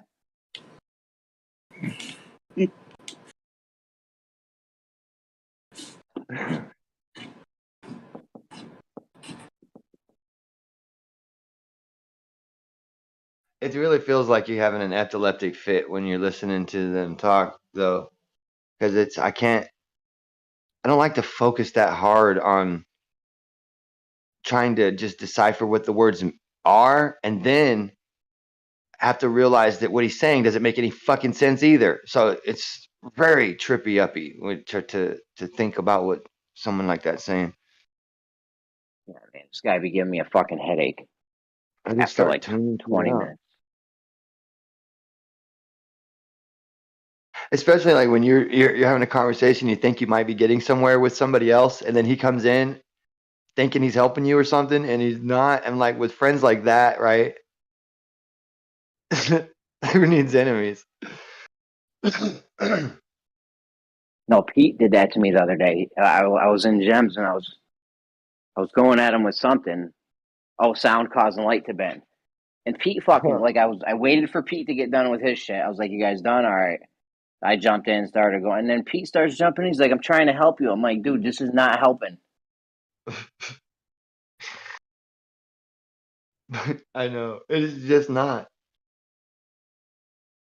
Like if you came in with a good quick point, good. I have no objection to people helping me if I'm in a conversation or debate with with somebody. That's great. Yeah, help me out. One sentence, don't just take over for me, One or two sentences, get it out, help me out. Maybe if I'm in the middle of a different thought or looking for something. You know what people don't like? They don't like when I say, I'll be right back. I'm going to go grab you that link you're looking for. And then I come right back to bring them the link, and they'll be like, don't interrupt this conversation, this brand new started conversation to avoid dealing with your evidence. I'm like, holy shit. Because that's all I hear when I do that shit. Yeah, we know you've got evidence. Now I feel stupid and I don't want to deal with it. Yeah. Every single time I get a chance now, I'll be like, yeah, they're over there talking about how to do experiments, And I'm like, well, the first thing I do before I ever do an experiment is I check my vitamin D levels. Just start bringing them back to the vitamin D study. They just get so mad for some reason. Yeah, have you heard? You've heard about this, right, Jeremy?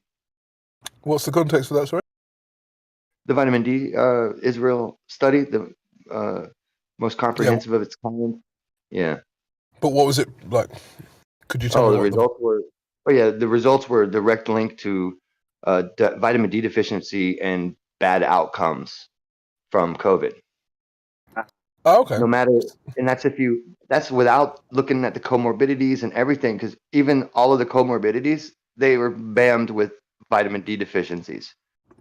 So yeah, and I suppose older people. It could even be argued that the comorbidities also might be a result of vitamin D deficiency. Oh, interesting. I actually haven't read that. Well, it's interesting. I was having a stupid argument with Ruhif and Biogil yesterday, and I feel like neither of them have really looked into this at all. But Right. it is interesting. I would. Do you have a source for that? I'd be Oh, quite interested to absolutely. read that. You could. It's probably quicker if you just Google Israel's vitamin D study. It's hot news right now. Cool. Let's have a look. Yeah. So it should pop right up.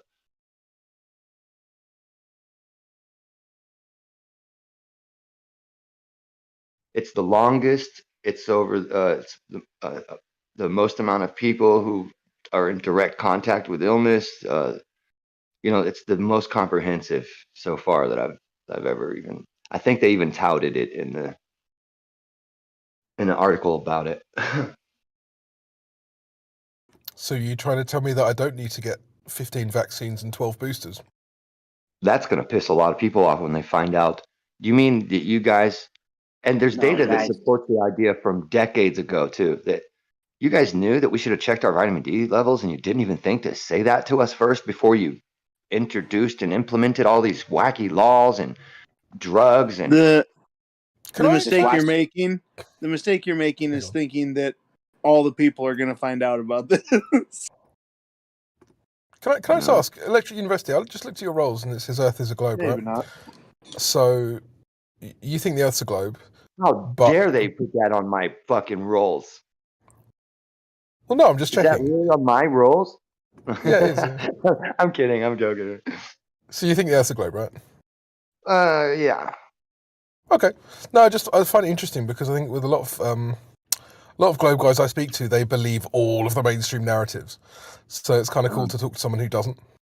Oh yeah, I'm strictly against mainly most of the mainstream narratives, to be honest. Like black holes, big bangs, neutron stars, dark matter, dark energy, all that damn nonsense. You got to say Big Bang faster though. You got to say it like Big Bang. Big Bang, like ping pong. Yeah, Big Bang. Like it's an Indian name, Big Bang. Big Bang. How? Big. Sorry. Pull back. But yeah, thank you, man. Thank you. Smart like rock, fast like tree. Big Bang. Oh, that's brilliant.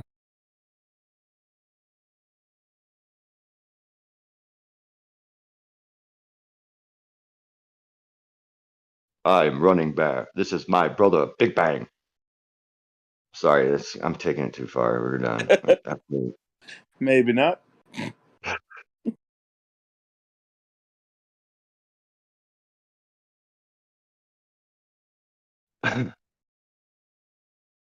Yeah, I like to a lot of times, like just because I might not believe the Earth is, flat or whatever, I don't try to wedge that all the time. I don't really talk about it that much. But what I will do, because I kind of favor the flat earthers, not because I favor their theory, right? But because I favor the spirit of trying to resolve things that aren't clear to you, and to, you know what I mean, speaking up for what you believe in, and not just because honestly, I think the consensus argument, is the coward's argument, obviously, right? Because you got everybody's behind you. There's just, you know what I mean? And a lot of these guys, they say stuff is, established. This is an established fact. This is proof of that. And those things, those are assumptions on top of assumptions. And I love to show it to them. Untestable hypothesis, all kind of shit. There's no assumptions. There's no assumptions. Assertions off of assumptions, yeah. Yeah, there's no assertions. They act like there is. Yeah. My bad, go on. It's all measurements. You're lying. It's not an assumption. We know that dark matter exists. Okay. We know the medium in between us and the net and the star, a star. Like, no, Oh you yeah, don't. until we got yeah. Well, I mean, even it's just like in the past 5 years, they found out more about our local, atmosphere and stuff than they ever knew. Like ridiculous amounts of stuff that the guys from 100 years ago was telling them about, though. I mean, we're telling them about.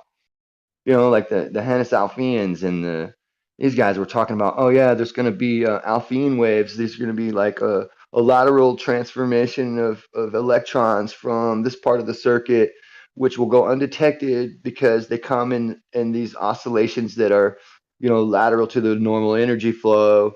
And then, they're explaining all this stuff, and they're like, you guys are crazy. You're idiots. We're not even going to publish you in these United States journals. We're going to let you have to go to Russia and publish and shit like that. And that's what happened. Oh, dude, anyone that goes against, they've done it in all kinds of fields. All kinds of fields, dude. If you go against the mainstream narrative, they blackball you. They'll ruin your career. You'll never get grants or get published. Nothing. You're done. Oh, we see it now, right? We've seen it with the Dr. Edens and the I don't need to. I forget where I'm at. I don't want to get him in too much trouble. But we've seen the censoring. I'm worried about the censoring right now as we speak. Actually. Yeah.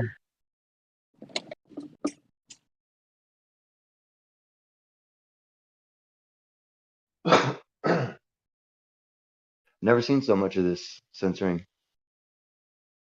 Well, I mean, we wouldn't have accepted any of this stuff. Even 10 years ago, we wouldn't have accepted it. Been a real big slip in consciousness about, personal freedom. It's about to take him. It's about to take him to the fucking put the screws to him with this thing he's involved in with the First Amendment. I haven't heard anything about that. Yeah, I mean, it sounded like I don't know anything about law or anything, so. But I don't know. It sounds fucked up what they're doing. What's it going through? Well, I mean, he had a little, scuff up at some. I think it was Yellowstone. I'm not sure where he was, but some national park or something, and he was getting people. He was talking, and they were like, no, there's not a. You can't do your freedom of speech thing here. You gotta go down here to this marked off area, and it was like way off to the side where nobody was. So it's like you can have freedom of speech. You just need to go over here in the woods where no one can hear you. Right on a national monument. That's weird. Yeah, I think it was Mount Rushmore he was at, which makes it even worse. Oh my God. Yeah, that makes it even worse. It was Mount Rushmore, I think. I'm not 100% sure. I think it was either Yellowstone or I think it was Mount Rushmore, which just makes it all that much worse about the First Amendment thing. That is wicked. Yeah.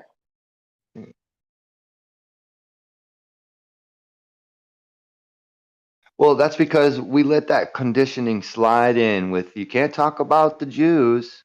It just slipped in because you started somewhere. Well, you know the experiment they did. You know the experiment they did with the monkeys. Yeah. It was a social experiment. You know the one. You know the one I'm talking about. The social experiment with the monkeys and the ladder and the bananas, and they made it rain on them. Oh no, I thought you were talking about the ones where they understood that something wasn't fair to them, so they were they wouldn't. Well, they do that too. They actually ripped a guy to pieces because one guy was friends with a monkey and he brought the monkey a birthday cake, and the other monkey didn't like it, and he got out of his cage and killed the guy. Anyways. Yeah. There's a social experiment they did where they'll put like 5 monkeys in a cage, and they'll put a ladder in a cage with bananas on top of the ladder. And if a monkey goes to climb if a monkey climbs the ladder and gets the banana, they make it rain on all the monkeys, right? They just make it rain like freezing cold water. Yeah. So what they'll do is he throws bananas on all the monkeys. No, what's up? You mean make it rain like he? Oh, they make it rain. The experimenters make it rain like ice Oh, water or okay. something I on the thought you monkey. meant like the monkey takes the bananas and then like dollar bills No, makes it this isn't the rain strip to all club. the monkeys and throws bananas down. Like, Yeah, sorry, this isn't the dude. strip club. Listen, I so get it now. you got five monkeys in a cage. A monkey goes to the top and gets a banana. They make it rain like ice water on them or something, and they're Okay, all all pissed right. off. Well, I get punished. Yeah, So here's what happens. Now, every time a monkey goes to climb the ladder, the other monkeys will fuck that monkey up. Okay? yeah. Because no, they don't want to get rained on. The monkeys want the bananas. They don't want to get rained on. They fuck the monkey up if they go to climb the ladder. So Yeah. to pull a monkey out, pull one of the monkeys out and put a new monkey in the cage, right? And the new Yeah. monkey will go to climb the ladder, and the other monkeys will fuck him up, right? Because they know they're like, yo, we don't want the rain, right? So they'll do that for a while, and they'll slowly replace all the monkeys out until there's 5 monkeys No in the monkeys, cage. and they don't Yeah, even know there's why they're doing it anymore, right? there's 5. Yeah, there's 5 monkeys in the cage. None of them have ever been rained on, but they will not let any monkey climb up to get the banana, Yeah, that's crazy, huh? and they don't That's, even know why. that's what we're dealing with. Crabs in a bucket. Yeah, Monkeys on the ladder, dude. Yeah. That's That's a fucking fucking crazy, big bro. That we do this to ourselves. Like we do it to ourselves, and we don't even know it. Yup. After a while, there'll be no monkey that's ever been rained on, but they'll still fuck a monkey up if they go to climb to the top of the ladder because that's just they don't even know why. That's just how it's done. I feel bad for the first guy who goes to fix one of the light bulbs in a monkey cage that have been trained to do this, that they had forgotten about him. And he climbs the ladder and he starts getting fucked up because the monkeys think it's going to rain on him. You know, this has been done with humans many times as well. There's one that I saw where it was like 10 actors in a doctor's surgery or something, and they're all waiting. And they would play like a noise, like a beep kind of noise. And then every single time the beep went off, all of the actors would stand up. And then what they would do is they would slowly introduce like real people. And then one real person would come in, and they would wait until the real person started doing what the actors were doing. Then the actors would shuffle into the doctor's surgery. Then they would shuffle more real people in, and exactly the same as you described. Like, you would have 10 real people doing something that they have no idea why they're doing it. Yeah, after a while, it's like there's no actors in the room. It's all normal people that hear a beep and stand up, and they have no idea why they're doing it, just because that's what we do. We stand up when the beep happens. I didn't know they did that on humans. That's not what we do. That's what most people do. Yeah. Yeah. I didn't know they did that on humans, though. That's neat. Guys like us who talk about shit like this all the time would be standing there going, hold on, do you even know why you're standing up right now? Yeah, like when I'm in church, and if I'm in church and the priest says, please all rise, like I stand up, but that's because the priest said all rise. You know what I'm saying? I'm not going to just be standing up for no random fucking beeps. A fucking good reason. I've put it in the Livestream one text if you want to have a look. Yeah, hell yeah. It's only about 3.5 minutes. Interesting to watch. I love those kind of social experiments. You ever see the one they did with mice? Called Mouse Utopia. They did it back in like the 60s or something. Mm-mm. I forgot the guy's name. Social experiments with mice and stuff, where they overpopulate them, and then like a large exponential amount of them, the more about relating to the population, become homosexuals. Oh, they start eating the young. They start doing crazy shit like the parents aren't parenting anymore. Fighting. Yeah. Like all society breaks down completely, basically. Like any kind of like they had totally falls apart, and it's just all out like insanity. And that's what I think that's what's happening in like major cities.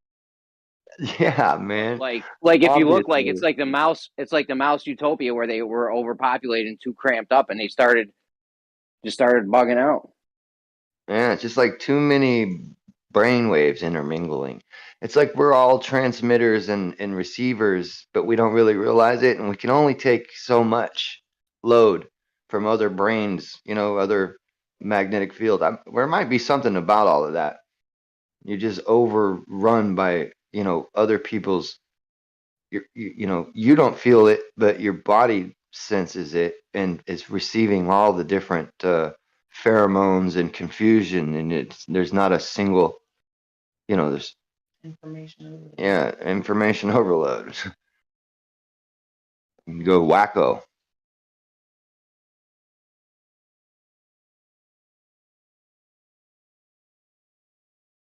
It'd be like having too many queen bees around, like too many, for a bee colony. Just confusion in the pheromones and shit. Just too much. I think we underplay that. We don't realize how much more important that is than, we're acting like, oh, everything is thought out and, you know what I mean? But I think a lot of the stuff that we do isn't, obviously it doesn't have to be thought out. It's almost instinctive. We don't even register it.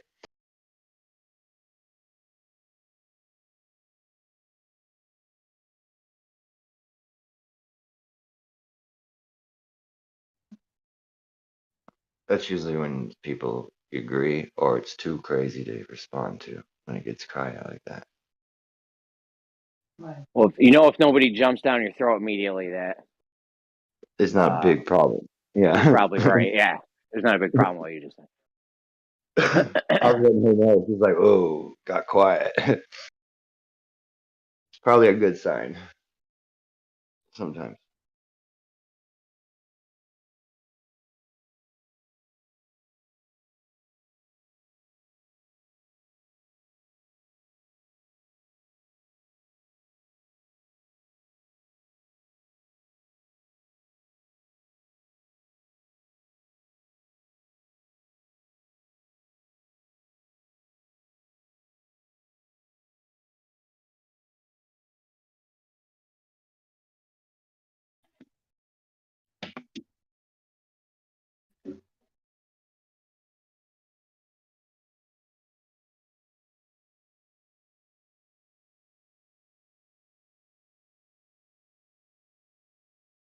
Why is there only 2 Batman movies on Netflix?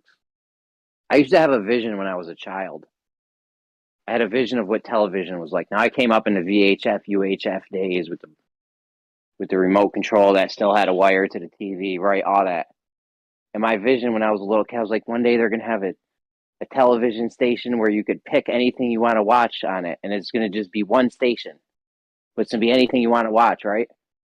And as the internet came out and shit got introduced, I was like, yo, we're heading to this thing that I had envisioned. But they've honestly made it worse. It's like there's a billion zillion channels. Still got to fumble through a million things to figure out what to watch. Literally the opposite direction. That's the downside of it's like you wanted anything that you wanted to watch, but not everything you didn't want to watch too. It's like, I mean, if it was just like, I envision it would be like a list. Go to this channel and there would just be a simple list of things, maybe categories or genres, horror, comedy, drama, whatever, action. Or you could search or something like, it should be just one thing you go to instead of having to go to what's on Amazon, what's on Netflix, what's on regular TV, what's on Hulu. You know what I mean? There's like 8 zillion things now.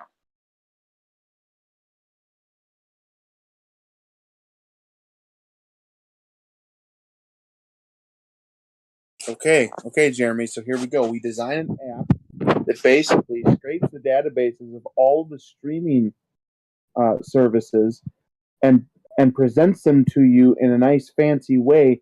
So basically, all you do is pop in there, type in the thing you want, and it'll just pop up every service that has it available for streaming. Whether you can rent it, whether you can buy it, it's right there. Super convenient. Yeah, that's another problem. I'm not trying to rent shit that came out in the 90s. Like, I already went through with 2 VHS tapes and a DVD of that movie. You're not getting me again for any more money on that movie. I probably had $10,000 in VHS tapes. I would say I lowballed that number. Really? Yeah, bro. $10 a pop, $15 a pop. I never got into like buying movies. That's only like 100 VHS tapes. I buy video games, but I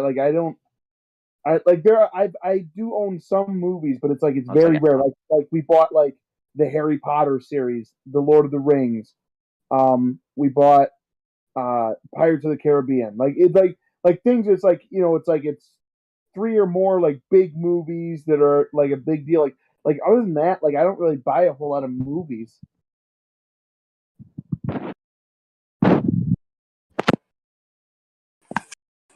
No, I used to be crazy with the movies. I started copying a lot of them. This guy sold me a box that gave me every channel for free on television. So I would buy I had hundreds of blank tapes, and I would just record movies on them off of the thing. So I would always have them, which I don't always have them anymore. Yeah, we all remember those days, dude. So I had that Then 200. remember- The guy charged me $250 for it. I got everything that was on pay-per-view, literally all the softcore stuff, like all the movies, everything. Dude, I remember downloading off of LimeWire from dial-up movies, me right? too. It took Me too, yeah. 3, 4 days, 5 days before the movie could download all the way. It was crazy. Oh, when the torrents came out, I had 10 terabytes worth of movies and stuff. You can guess what the and stuff part is.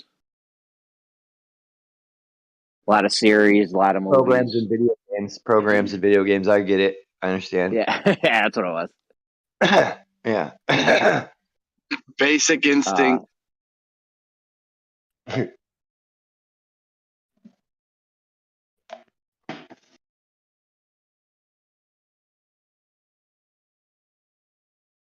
LimeWire was that shit though. Napster was like the commercial, like the buzzword was Napster, but LimeWire was the real deal.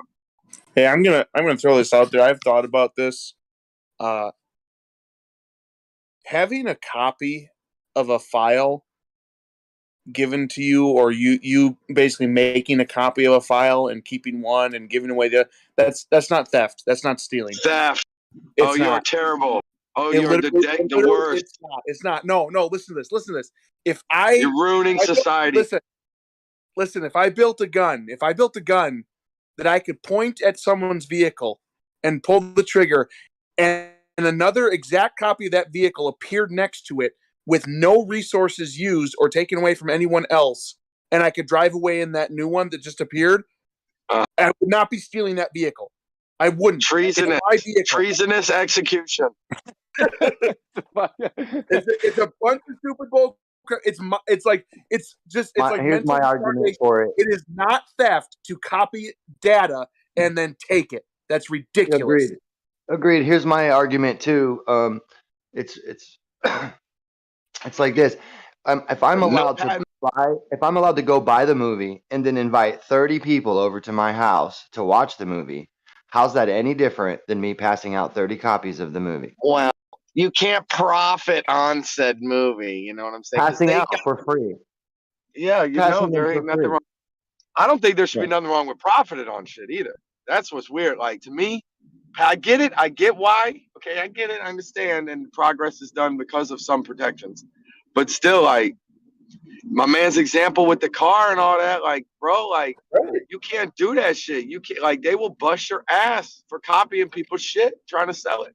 But it's ridiculous. Like I would be able to sell that vehicle to somebody, and I have not stolen from it. I have not deprived the rightful owner of an object the use of that object in any way, shape, or form. No, but it's societal future. You see, society wants people inspired and motivated and compensated for being able to race to the first great new idea and therefore own it forever. And without that system of, perpetual payment, they're just not motivated enough. So society will be shittier without it. Like, the counter argument, man.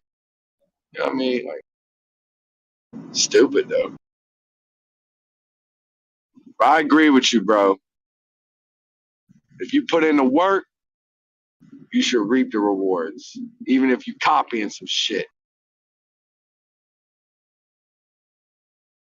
Yeah, but surely that applies to the creator as well. Why not? Yeah. Well, Don't get stuck in the middle with a middle ground creator now. No, What's I'm in up, favour. Dominic?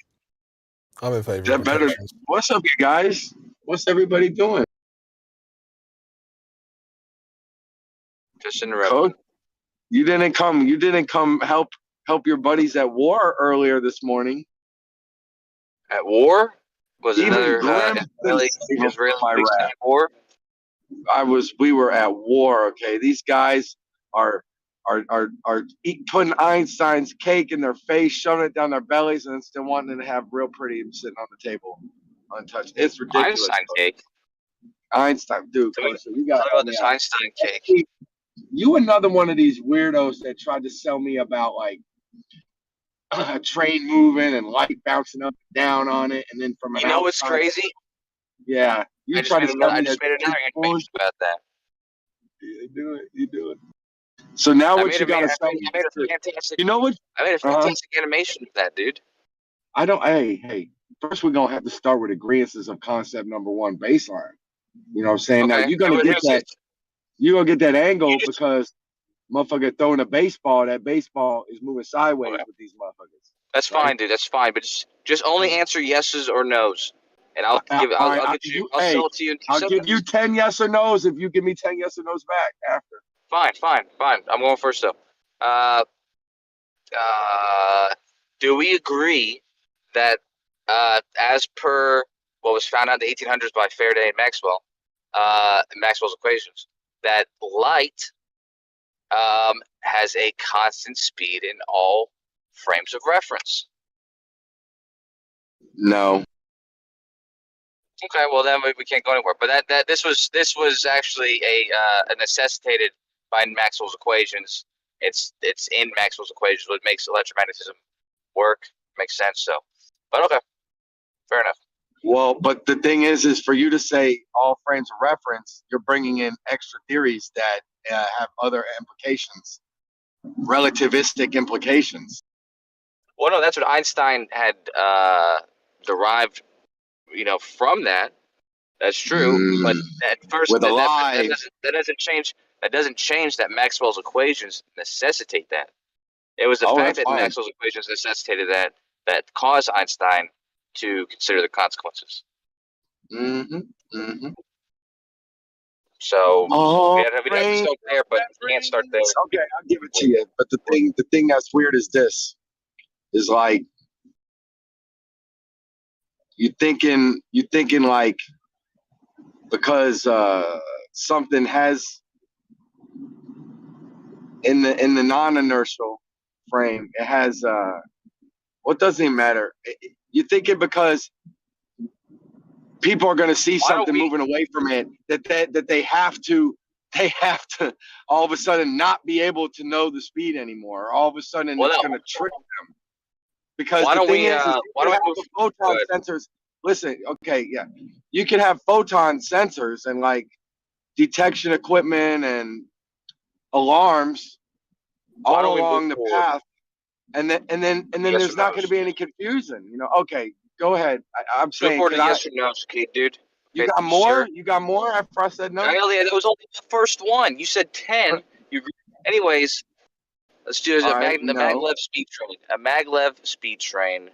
You're observing it as it's moving. It's going a constant 100 miles per hour. And you have a fucking baseball grenade gun, okay, that shoots baseballs at exactly 100 miles per hour. And so someone who shoots this baseball grenade gun, not on the train, they shoot it. The speed gun says that it's going 100 miles per hour. Someone on the speed train shoots that same grenade gun, baseball launcher, and on the train with the speed gun, they see that it's going 100 miles per hour. But if a person off the train, I need you to agree with you say yes or no. A person off of the train uses the speed gun of the person on the train shooting the baseball speed gun, baseball grenade launcher. Shit. I'm fucking lost. No. Dude, okay, the baseball grenade gun's on the fucking train. The baseball grenade gun's on the train. The person recording it is off the train. That's all you got to know. Person's off the train recording.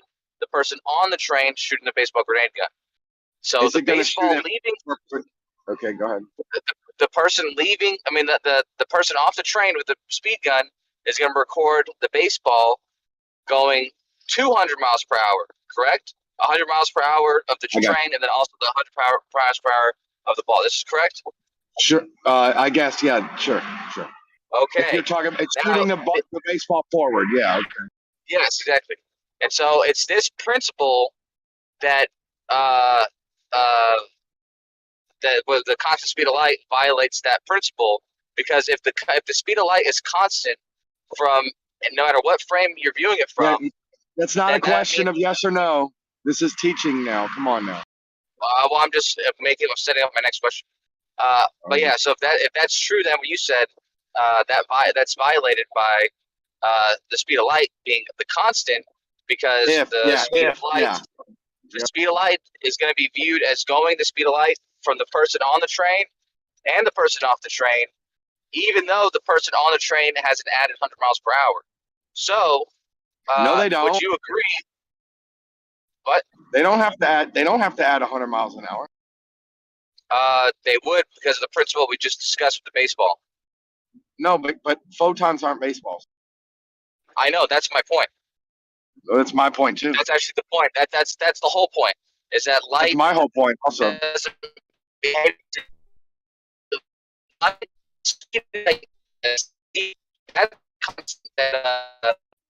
Is that him or me, guys? Is that him? I'm hearing him robot or maybe.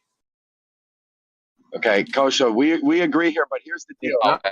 Here's the deal. When you see that baseball, you like to give me these up and down fucking doodads, these parallel lasers or parallel trains with lasers going in between them. You see the baseball at an angle, like say there's two parallel trains and they're throwing the baseball back and forth as they travel.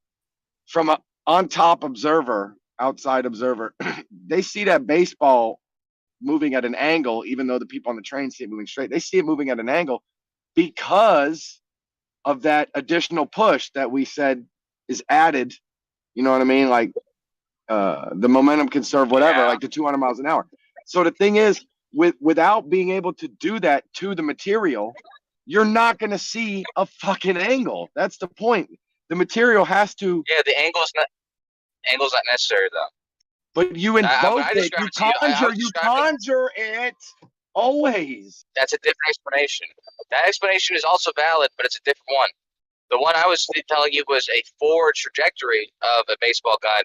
But if you'd like to, we can instead describe the baseball as bouncing up and down, and it would be the same issue. The baseball, as seen by the person on the train, would be traveling one distance, and the person off the train would be seeing a totally further distance because of the fact that they're also watching the train. That's your theoretical, and that's where we disagree. I can agree with you on the forward when it's in the same dimension. Okay, that's what will condense or stretch the light wave. That's fine. It does not say. Listen, I got a greatest yes or no for you, dude. Like I finally figured out how to show you guys how obvious this is here. I think I really have it freaking nailed down, bro. And whenever you're done, I'll let you know. I got 3 minutes. Well, no, I mean, I was trying to get through it with you, sir. You disagreed. You agreed. The point is that if light is the constant thing, if the speed of light is constant, then that means that the person viewing it from off the train and the person viewing it from on the train are both viewing it at the speed of light, and not some speed of light plus 100 miles per hour, which means that something in that equation has to give. If it's not the speed of light, it has to be the time the person is experiencing. And that's what relative is. But yeah, but you go ahead and your questions. I have 2 minutes. Oh, Jesus. Now he's got 2 minutes. I can prolong it though. All right, simple as this. I've been using this example. You're in a room or hallway tennis court, and you're doing the thing where you're strafing. Let's say you're playing tennis and you're facing over the net and you're strafing sideways, and you got tennis ball in your hand and you're aiming across the net with tennis ball, and you run to halfway to the court and you release, you throw the ball perpendicular to, you know what I mean? You throw the ball across the court as you're moving sideways. That ball is not going to just stop in the middle and go straight down the middle line. It's going to continue moving at you know what I mean? It's going to go forward at diagonal, to the total of a diagonal.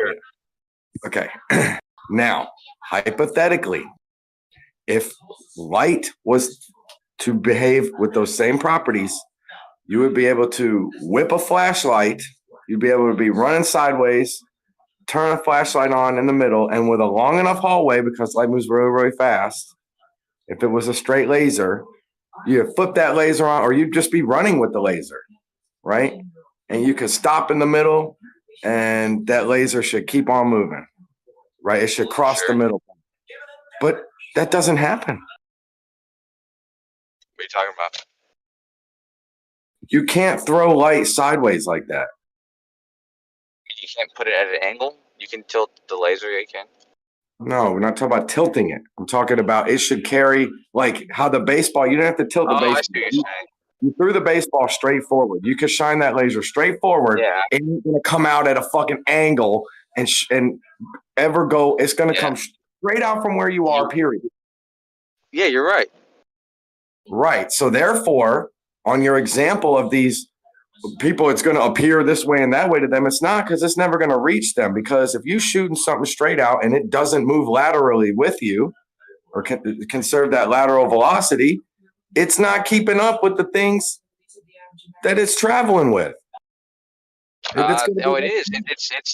It's still moving forward, but it doesn't have an added velocity that you're like the thing you're saying. Okay. So you're right. No. You're right that it doesn't have the added velocity, the angled added velocity. It has the speed of light always in every frame. It's got no added velocity. Ridiculous. So listen, thing is, bro, is if you're running sideways, you throw that ball at the middle, it goes across the angle. If there's no air, it's frictionless, the ball is gonna be staying straight in front of you, basically. You will continue to run sideways at the same speed. The ball is gonna stay with you in front of you. So hypothetically, if you were to be doing that same, like running across the room, and then you just blink the laser right in the middle, the laser should carry on sideways. The laser shouldn't hit straight across the room in the middle. It should hit however the distance plus your sideways movement. You know what I mean? However much the delay is. Yeah, but that's not. Doesn't. Yeah, why would you expect that? Because you want to go back and apply the same rules to it that you want to apply to the baseball. You wouldn't expect It that. sounds Because like he's correct. This is what it's not what you would expect, though. Breaks the relativity bullshit when you start talking about fucking angled lasers. They're not fucking. It doesn't appear angled to anybody. They go straight up in space. They don't fucking keep moving sideways. I never described angled light. Yes, you have. You've talked about the fucking light going up and down in the train, and to the people in the train, it looks like it's going straight up and down. But to somebody outside, it looks like it's going in a diagonal. Yes, you have, sir. That's because what you're comparing, like what you're describing as light being is moved with you. In that example, what you're actually what's being described is. Instead of thinking of the light moving, think of the points. Think of the points at the top and the bottom of the train, the sensors. Let's say there's sensors there. Think of the position of that each time the light is hitting it, because the person on the train. Yeah, no, the person. You're not getting the point then, because the person on the train, the person on the train is experiencing that distance as being consistent.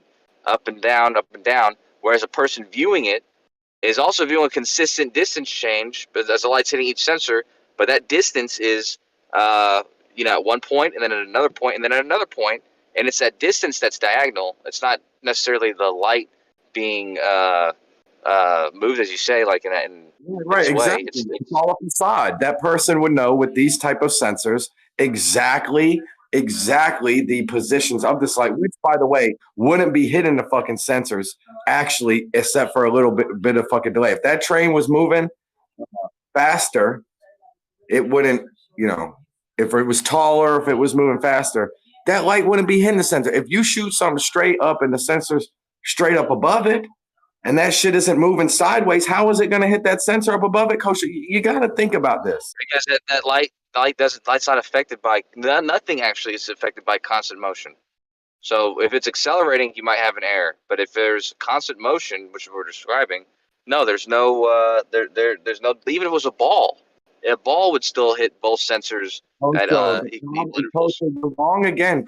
Constant motion doesn't affect things with mass because they're all under the same constant motion. They all are conserving that motion.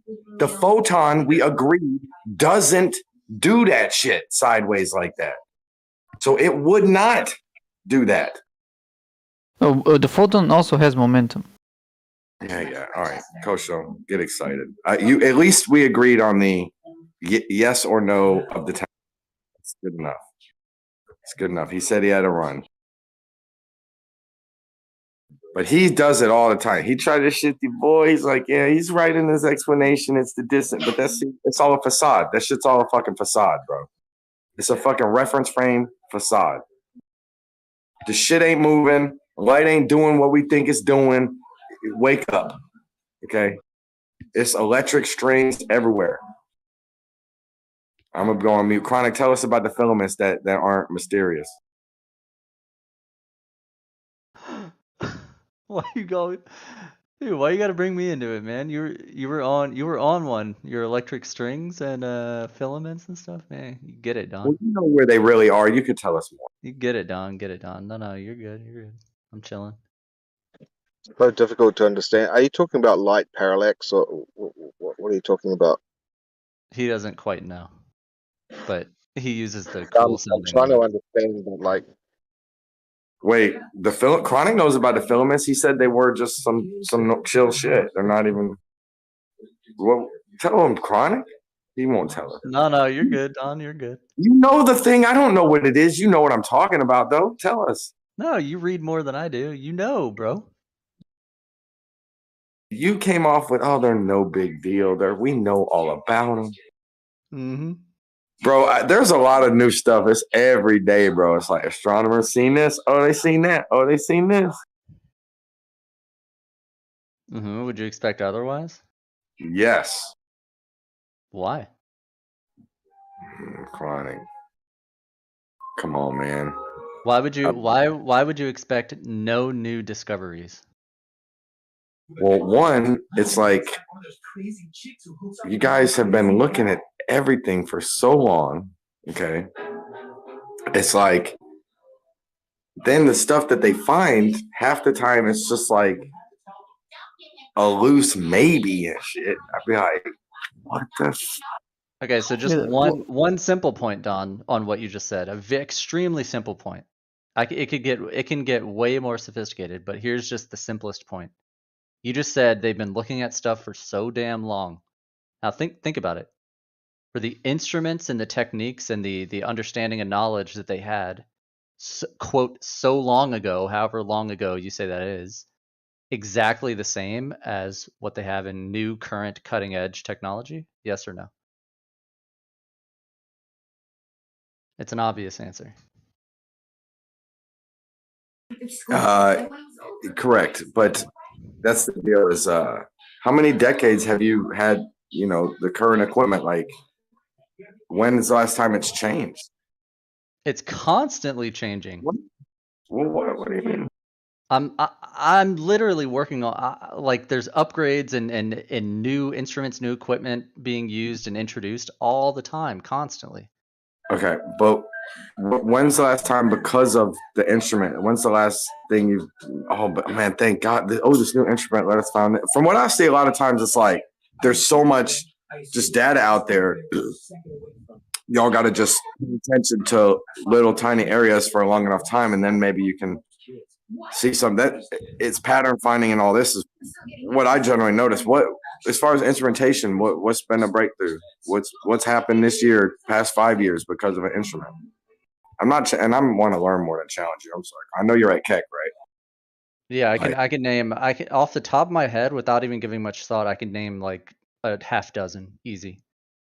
Damn. So what you think it's gonna be brand new, like because of this new telescope thing? You have Gaia, you have LIGO, you have Virgo, James Webb Space Telescope. That's 4. See, LIGO, what the hell? What did?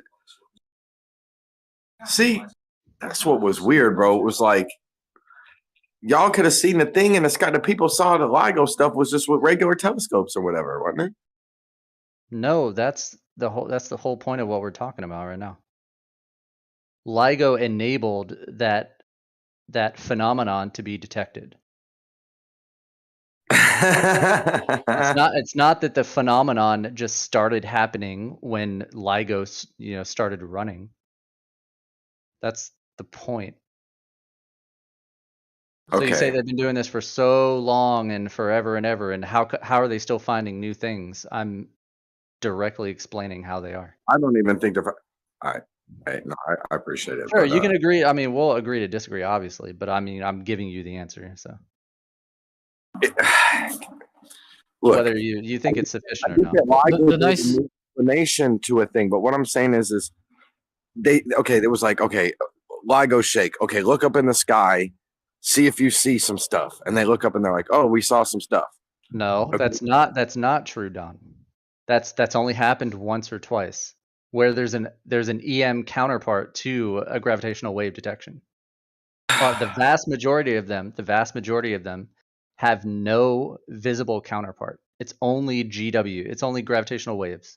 There's one or two, like the kilonova, that had a counterpart that could be observed invisible, or X-ray or some other. So it's not like they've just been missing it with their telescopes and LIGO can now just find them easy. That's not the case at all. I guess I didn't mean to come off like that, Chronic. I guess there was a time when the guy looked up and said, oh, I see the eruption or I see the supernova burst or something. And they was like, oh, well, we can have more information on it now because of LIGO. But they could have always been looking in the sky and seeing these things burst, right? No, no. The answer is no, because we haven't until now had a precise enough instrumentation like the LIGO interferometer to enable us to detect this. The signal's so low, so small, that it's only detectable with the best, newest instrumentation that's been developed. Right, but that goes back to LIGO the original question. anything in the sky. Say what? LIGO didn't see nothing in the sky. What does that mean? What do you mean? LIGO detects a difference in the interference in a combining two waveforms in an interferometer. Sure, if you want, you argue that it detected a truck crashing 2 miles away instead of a gravitational wave. Sure, I'm not going to fight you on that. You can conspire to guess whatever. It's not what I mean though, but I guess I'm just more referencing. It didn't visualize anything. Like it gave us an understanding, and it supposedly gave us like energy reading from far away, but it's not like it looked at the sky. I mean, when I think of astronomer and think about what you do, I'd be thinking like you're looking at the sky, bro. And there's very few. There's like one, 2, or 3 cases where there's a gravitational wave detection by LIGO or Virgo, and there's a counterpart that so there's some localization that you can do. It's not very precise, but you can localize, but basically by triangulating when the signal was received by these different interferometers. And then astronomers trained their telescopes to that area of the sky to see if they catch anything that's consistent, that correlates with that gravitational wave. And they've done that like maybe 3 times at most.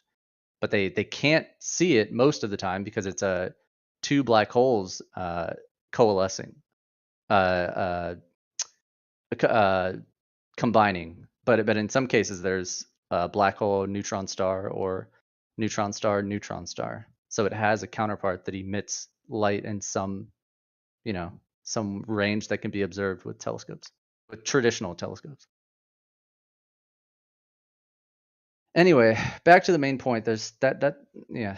It's not like we hit the year 2020 and then we found everything. We can, we can zip up our backpacks and close our books. There's nothing new to ever study or research. That's not how it works. You know that, Don. Come on, man. It's time. Let's wrap it up. Let's go. Let's wrap up science. We're done doing all the science. Let's move on to religion or some shit.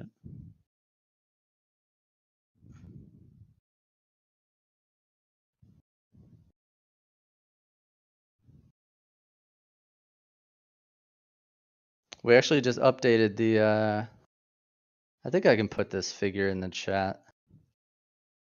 We and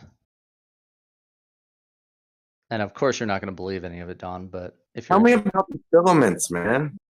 If you're interested, we updated the orbits, the S-star orbits around the Milky Way's center for up to last year, 2021. That's in the chat. Obviously, you can think it looks like just a puke stain of just triangles and craziness going on, but to me, it's pretty beautiful looking, actually. Mm-hmm. From 95 to 2021, what is that? Almost 20 years? Okay. Yeah, I'm not expecting you to sort of take it Well, seriously. I see it, but I see one circle right. What's that vertical circle right in the middle? The vertical oval. The dark colored one. Yeah, top middle. It's the star SO2. We've observed it making more than one full orbit around the center.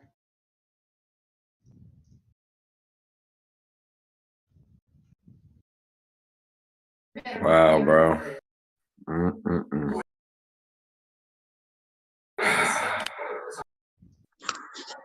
Yeah, So at night, you're surprised to see real data, Don, huh? Sorry, go ahead, Basil. At night time in the countryside, when there's a clear sky and no moon, which direction do the shadows go on the ground? Is this like a riddle in like a children's book or something? Yeah, it's like, is there a point source of light? Like even in the dead of night when there's no moon and a clear sky, you can still see, right? So there's light. So there's obviously light coming from somewhere.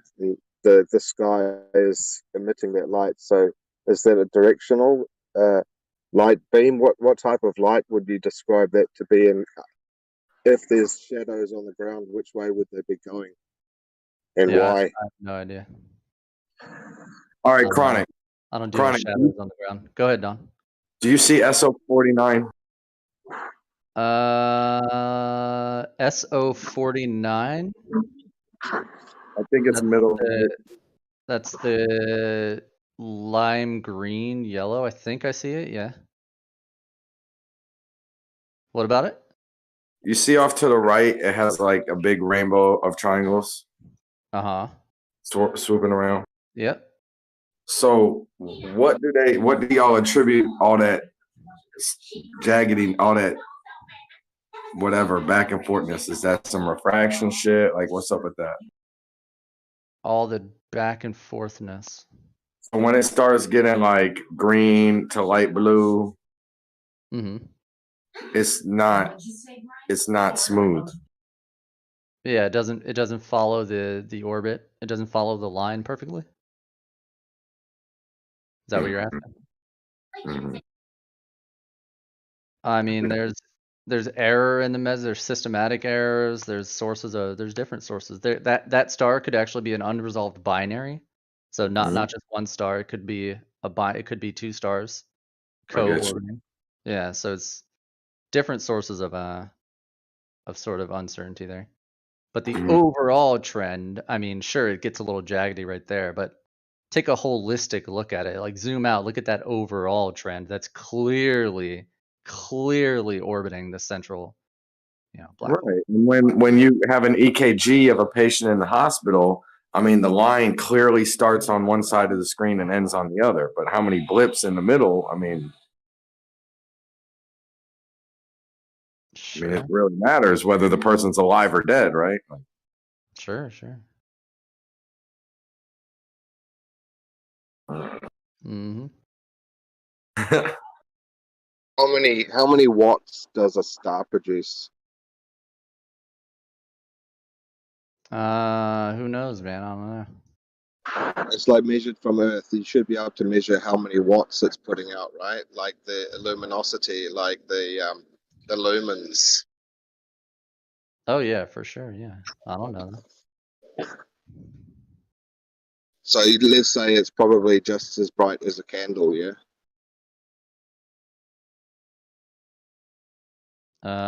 Sure.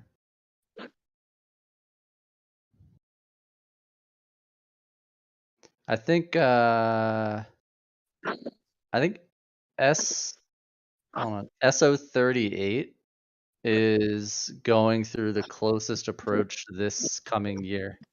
Closest approach to the central black hole.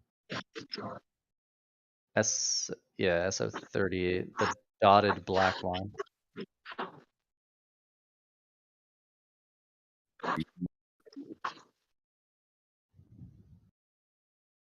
And you're telling me this stuff is all in the Milky Way? Yeah. Central 10 parsecs from the black hole at the center. And this whole Milky Way thing, it's moving around in some bigger, greater thing too? Mm-hmm. The universe. In the universe. Hey, what's up, Chronic? Don't want to interrupt you guys. Just saying what's up, man. What's See, up? I usually have something. Because really like insulting. this light that we were moving fucking sideways from, we should be this shit. We see a way into the future, days of future past with this motherfucking shit right here. Like, bro, it's obvious we're stationary and all this shit's moving around and we're looking at it. Now, look, I'm gonna give y'all the hottest shit we need more of. This looking through the earth and looking at the sun through the earth with the neutrinos bullshit, bro. We need more of that. That was cool, huh? Sure. Gold still showed that to me when I first met him 4 years ago, and I thought he was he was the coolest guy in the world when I first met him. And then he started to bore the hell out of everybody every time he talks to anyone. But to me, he was like that was like the first person I met that was like he does experiments at CERN. He does constructs them. He just knows a lot about a lot of stuff.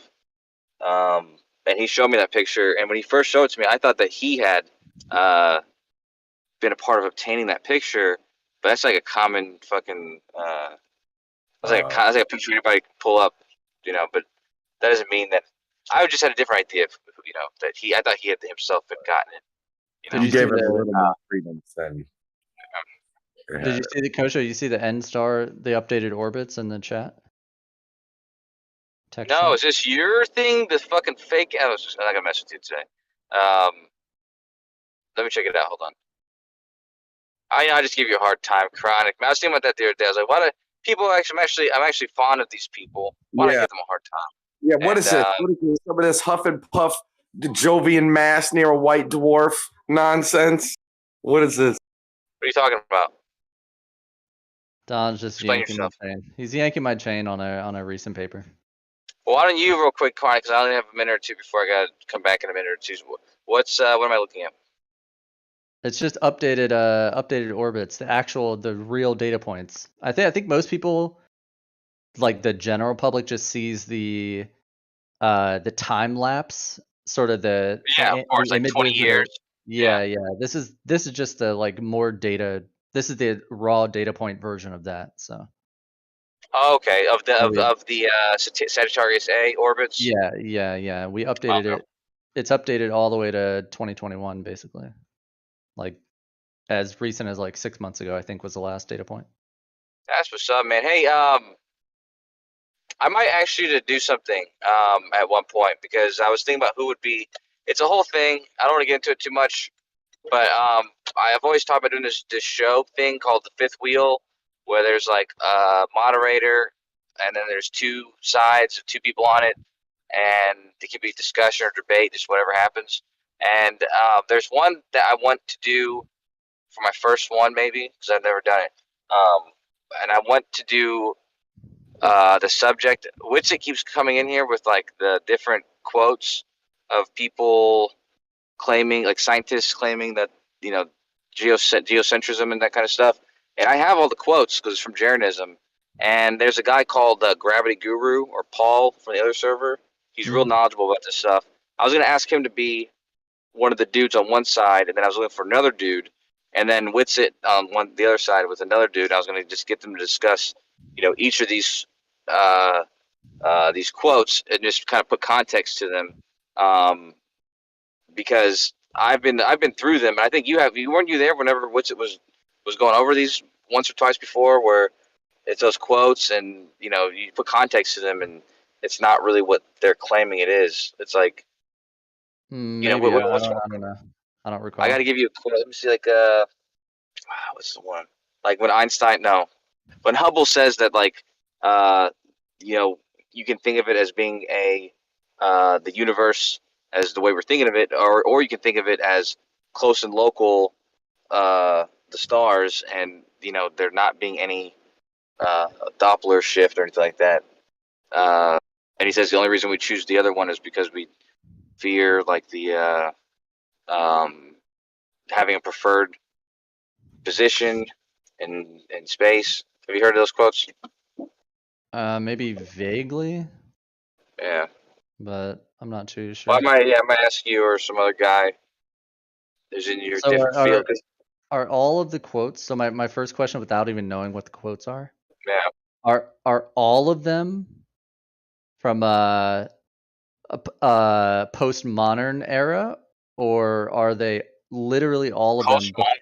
So okay, so are all the quotes before our most recent technological advancements or not? Yes. So okay, absolutely. exactly. Okay, exactly. How's that postmodern? Right. Wouldn't that be pre-modern? No, not post. Yeah, I didn't mean postmodern. I meant whatever. I meant. Okay, I I don't got know you. what I meant, but you know what I mean. Okay. Yes, absolutely. Yeah, okay. Yeah, okay. I And mean, so that's it kind of makes the perfect main sense. crux of it. Yeah. Yeah. It makes perfect sense that someone would push only those types of quotes and not acknowledge our you know, our more recent developments. One of them is modern. And it's from, I gotta tell you this quickly because I'm picking up some dudes. It's from a newspaper article where the guy is literally being facetious, and he means the exact opposite of what they're stealing the quote from. But I'll tell you about it when I get back. I'll be right back. Okay.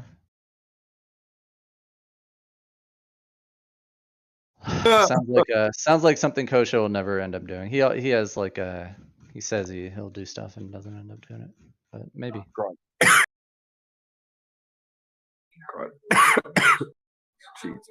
Damn, you took a big hit there, Dom. I want the bomb. Chronic. Did y'all see Snoop Dogg got in trouble for wearing the blue and gold? I was like, look at Snoop with the blue and gold on. No, I just hear the Eminem kneeling stuff all the time. Yeah, I didn't even read it. I saw what Dre said about this. I don't care who says shit about none of this shit. I think he just supported Eminem. Cool. I've been seeing you on League, Don. You're still bronze 4, unfortunately. Bro, I'm the most inconsistent player, bro. I can but you know how it is, I guess, like once the open, I mean, if you blow a open, I mean, the game's kind of over there. Sometimes, you know, like if the people are better than you already and then they get up on you. Yeah, you gotta 5% chance and they have a 65% chance and they have a 75. I mean, it really snowballs. But like, anyway, you gotta one trick a champ and don't play different people. Just you need to master one champion and then you can climb all the way up with that one champion to like gold. Yeah, it's hard. I mean, it's hard to 1v5 from that position I play, but I'll be like, dude, like some games I'm 16-1, and then other games I'm 0-10. Like this is how it is, bro. I'm just terrible. Yeah, I know. Fucking boost me, bro. Oh, we can't play together. Our level is too far apart.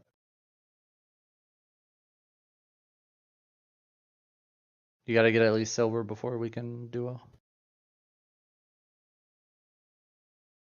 Bro, it's so rude too. It's like plus 12 for a win, minus 18 for a loss.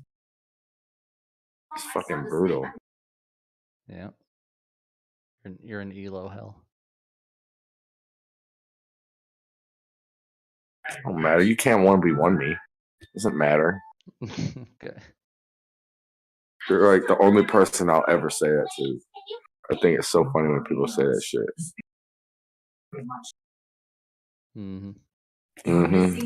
But you're my first, like, my godfather league friend. So, like, I'm always going to try to needle you.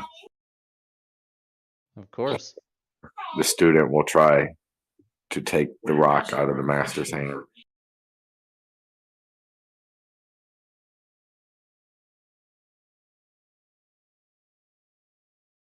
I ain't seen no one do that shit in a while. They used to be the shit.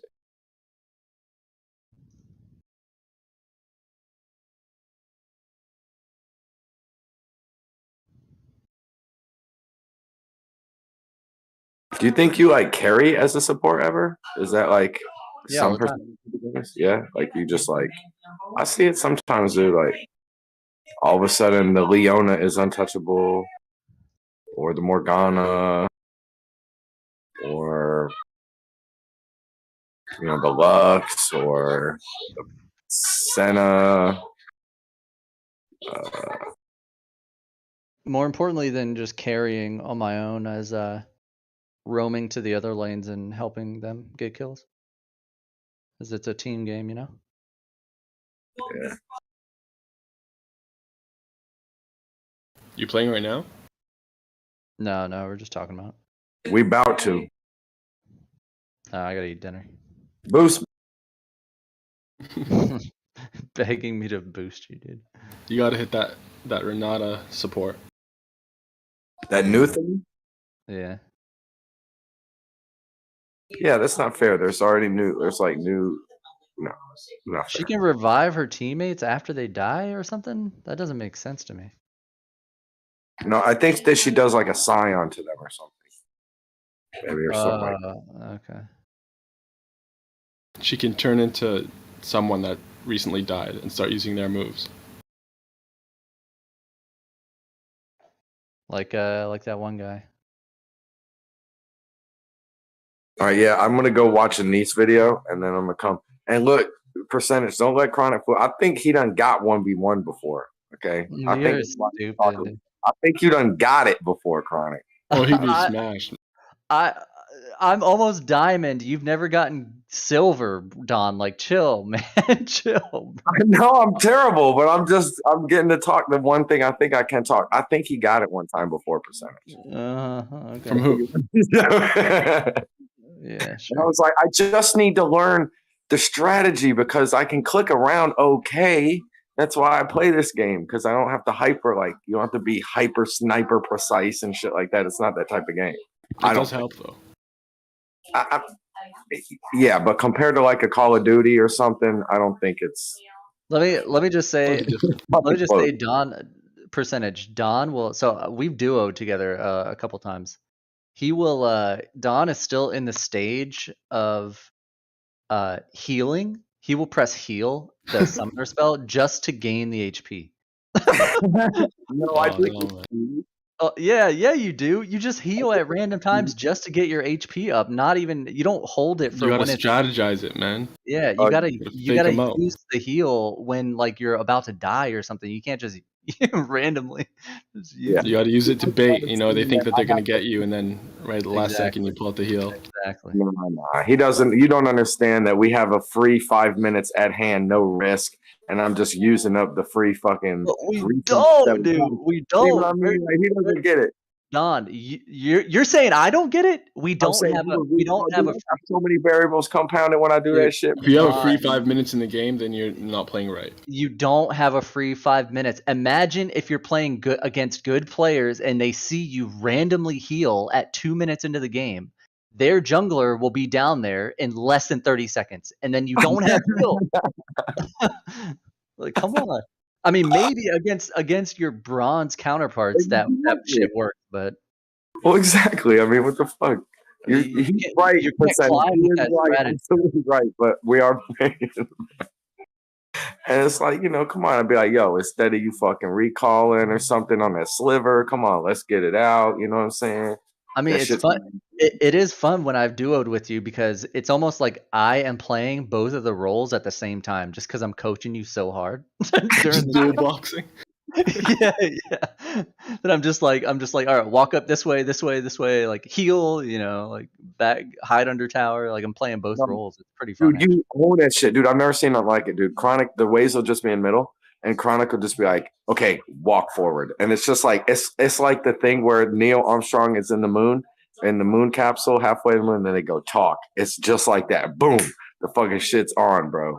Yeah, because I got the set. I can tell when I'm looking at the wave manipulation. Like I can tell when the timing is gonna work in our favor to get the kills. And you've done that shit a dozen times. Just like, all right, ready, walk forward, and we just walk forward, and they both fucking kill die. them. Yeah, it's easy. Yeah. Don, imagine getting into games at my elo right now. There's games that I'll get in. There'll be one team fight or like a partial team fight, not even the full 5v5, but like one team fight maybe around the dragon in the river at like 6 minutes into the game or something. And whichever team wins that team fight is GG already at that 6 minute team fight. It's GG. The game's over. I don't know about that. No, I've been in games. Yes, I've been in games that has occurred. It might set the tone, and the rest of them kind of start feeding or something like that because they're disheartened. Yeah. But you could come back from a 6 minute dragon. Of course, yeah. It's very mental, obviously, but I've been in games where it was actually GG after that 1 6 minute team fight, and then because even at the highest professional level, it sometimes goes that way too. That's why like professional. If you ever watch those professional games, like they don't. A lot of times, especially the Korean games and stuff, they will literally not even get into a fight. They will just farm up, getting the gold, killing the minions until like 32 minutes. And then there'll be one team fight. And then the game is over after that one team fight. It's kind of crazy, actually. So boring. Yeah. Hella boring. But like, that's the meta that they play. So Get that money, kid. I'm almost high enough to match to like get into games with some professional or semi-professional players. But I'm just not quite good enough yet. I see they're adding does it look like, or is that on? I'm thinking Wild Rift. They're adding some microphone features, more. Yeah, I think it's Wild Rift. Anyway. But yo, it's got to feel good. Like that game is so good. It's like got the nice fluidity of like team game, and the ability to, rise above and shine and carry. You know what I'm saying? Like it's sometimes 4 of us are just feeding, and the one guy just wins the game. How are you doing, my friend? Hey, how's it going, Mr. +1? I am back. Did you leave the server and come back or something? Yes, I had to rejoin. Why is that? I don't know. Suspicious. It is suspicious.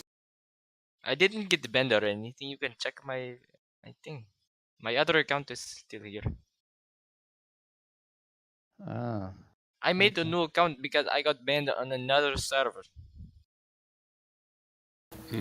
Why did you get banned? I don't know. Okay. All right. Guilty. I like this guy. I don't know. Behave, huh? Yeah. I am about to smoke weed for celebration for the first time. I'm scared. You'll be alright. But yo, I didn't give you the VC verified role because I can't do that. So hit up Gio in a bit when he's here. +1. I met a woman tonight, and she told me to get some Pakistani kebabs or something. Anyways, I thought she was Pakistani, but then she actually turned out she was Bangla. I was talking to her about you, so I just thought that I I'd have tell to you. tell you guys something. What is I've been lying to you guys the whole time. I'm not who I say I am. And Pakistani isn't. I mean, kebabs aren't Pakistani. Well, she said it was called Pakistani kebabs. So this guy's lying now. No. I am not who I say I am. Yeah. I am actually not from Bangladesh. Where are you from then? And how did you know that the Bangla word for thank you was Dhanyabad? I looked it up, man. See? It's Mirbani. Yeah, you told it to me in an instant. I know. I looked it up. I'm Yeah, very I know fast. for a fact that you're lying right now because I know that you're. That's your No, MO. I'm not Bangladesh. That's why I don't have the accent. Of course. I am not from that region of Asia.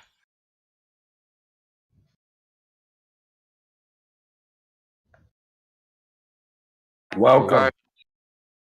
Well then, say thank you in your language, whatever your language is. Mirbani. Are you going to guess? No, yeah, I'll guess based after you tell me the thank you in your language, but tell it to me quickly. Gracias. That's not quick enough. Okay, dude. Okay, bro. He said you believe me? He said gracias, Koso. Yeah, I know. The first time I asked him to say something, I said, "Tell me, say the number one in your in some other language, not English." And he said, "Uno." At least he's consistent. Yeah, but then he told me khat or act. Let's find out if that's a Bangla for one. I know akhat is the is that right? Percentage akhat is 1 in Arabic, right? I don't. Wait, anyone else Hebrew? Akhat shalosh. Yeah, shalosh. That's what I get Hebrew. How could you confuse Hebrew with something else? I get Hebrew and Arabic. That's why I forgot both languages, is because I learned Hebrew and then I learned Arabic and I got them both. I get so I many. thought you were almost raised every- with I like get learning it. Hebrew and stuff because I thought you were No. Jewish. In Bangla, number one is I think is ek. How the fuck did you read out your bar mitzvah if you didn't even know the numbers? I didn't Really? have bar mitzvah. Yeah. I thought your dad was like I'll a rabbi or some shit. Your dad isn't a rabbi? Nobody hearing. Oh, he left. Oh my I had to goodness. Pick up someone. Wait, Chronic, did you leave? No, Kosho. Oh, I confused you guys. Look like you guys have the same name. Yeah. I think you sniffed him out. Percentage. No, he's picking up. He's driving right now. I think maybe he just had a ride.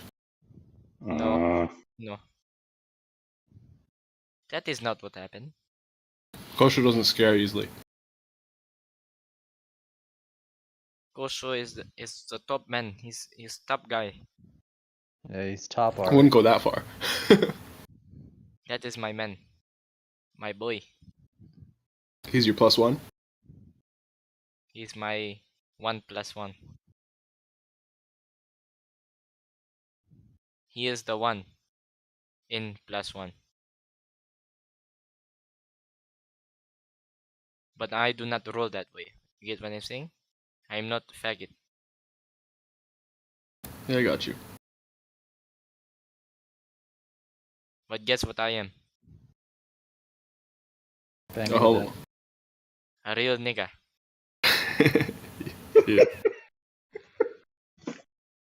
That's exactly what you got, muted for last time. Why? Because you said that word. I did not even mean it. Yeah, but Bansal said that it didn't matter if you meant it or not. Just don't say it. No, we talked about it, and it's no kind of formal rule has been made. So as long as you say it positively, like that's chill with me. But if you start saying it like a dumbass like hood, Where they drop it in negatively, where they drop it in the most negative context, then I'm gonna come down on you like the wrath of God. Probably just don't do it. I just wouldn't do it because it's on the internet and people might take offense to it. You know, we can't see if you have the right color, your skin's the right color to even say that word, Oh which my is god. fucking racist in itself. That's I beside am, the point. dude. I am dark skin. I am dark skin. Jeremy Thor. I am Jeremy's dark been wanting to say it since he's a kid, man. I've been listening to Wu-Tang Mob Deep as a white boy. I mean, I could say it in front of some my black friends would, you know, they're like, okay, it's cool, you No, can like say it, for real. I am actually black, like my skin. but we don't know that though. We don't know that. Post a picture of yourself in the chat. Okay, I'm going to go on my phone. Post a picture. Do a little selfie. I honestly don't think it I can't matters do in a this day and selfie. age. I actually. The preferred is obviously if they're, you know, African and stuff. But if you're like, it's gotten so widespread that white people say it, and as long as they're saying it positively and stuff like that, I feel like it's like, you know, lessening the severity of that harshness of the, you know, the hard R word. Yeah, you never end it in a hard ER. Yeah, Absolutely. I can't post in chat. I don't have pictures. I mean, I got two things in my favor. I used to actually be a slave, so that puts me ahead of like everybody pretty You're much. still I a feel like slave. I'm the. What do you mean you used to be a No, slave? but I was like a literal slave though, and I What have slave? a gold grill. What So slave? I mean, with those two things alone, Hold on, let's not gloss over the literal slave part. What? Yeah, why did I you was call forced to yourself a work for no slave? pay and beaten if I didn't. When? When you were a kid? Yeah, I was a child slave, bro. No joke, dude. I swear to God, I was literally a Yo, child slave. then you're not the only one. No, I'm talking like work, bro. I was putting in 40 hours in high school, and then my dad's wondering why I didn't fucking go to school. Like I would skip mad classes, fall asleep in class, all kinds of shit. What was the business? A bakery. Bakery. Making what? Bread or other like Bread, more danishes, advanced- cakes. Okay. He's making that dough. That's He's cool. making that dough. Yeah. Is that what Yeah, gave you? mad Is that dough. what gave you your drive to be a good worker later in life, Jeremy? I am an excellent worker. I'm an asset to anything I put my mind to. I Absolutely. I mean, I don't know if heard that's. you. I heard you got laid off from that janitor job. I'm sorry to hear that, man. But No, I didn't get laid off. all the power I to you. kind of semi-retired. Well, either way, I might be going back soon. I might be going back. They called me and begged me to come back. Oh, word. Such a good worker. That's what I'm saying, bro. I gave him 2 months notice when I quit. I was like, y'all give me 2 months notice. That's how good I am. That good, bro. There's a strategy to that. Just give them so much notice in advance that they forget that you're quitting. Leave them high and dry.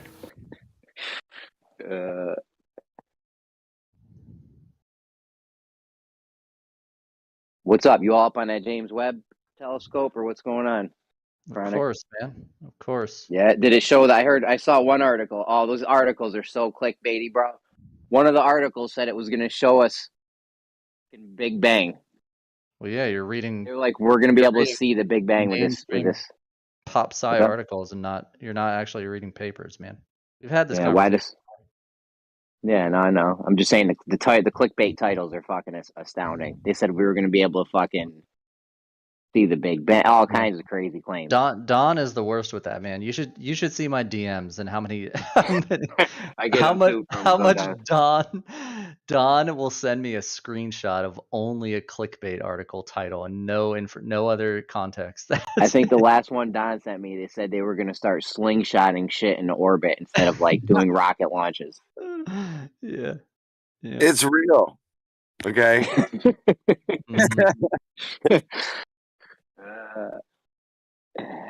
Hey man, look, Chronic, you should know what it's all about, okay? You should know from like 3 letters. Okay, any 3 random letters what it's about. This is this is why you're unrealistic, Don, man. I'm one human being. Like, why do you stop putting your expectations so damn high for me? Same for you, Jeremy. I'm a fucking human. Bro, I know, but you got to get to the bottom of this shit. His face is too close to like one fire. You know, that's what it is, Chronic. You got your head up some astronomical butthole, that you don't Can't smell the whole rose garden.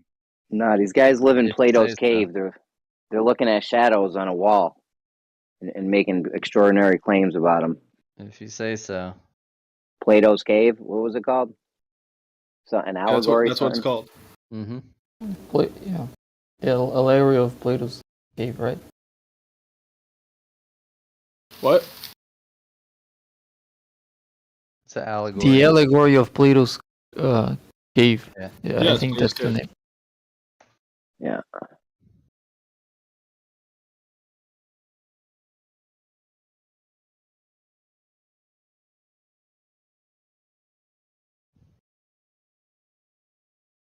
Anyway, James Webb is doing great. They're aligning the 18 segments. It'll take a little while, but it's doing great. Everything's great with it. What did we see so far? Anything good or? One calibration star on all 18 segments, and they're gonna align them. It's called like a co-phasing of all the segments together, so they get it into as perfect alignment as possible. What? This is in Lagrange point 2. What's it called? Yeah, that's correct. Lagrange point 2. Mm-hmm.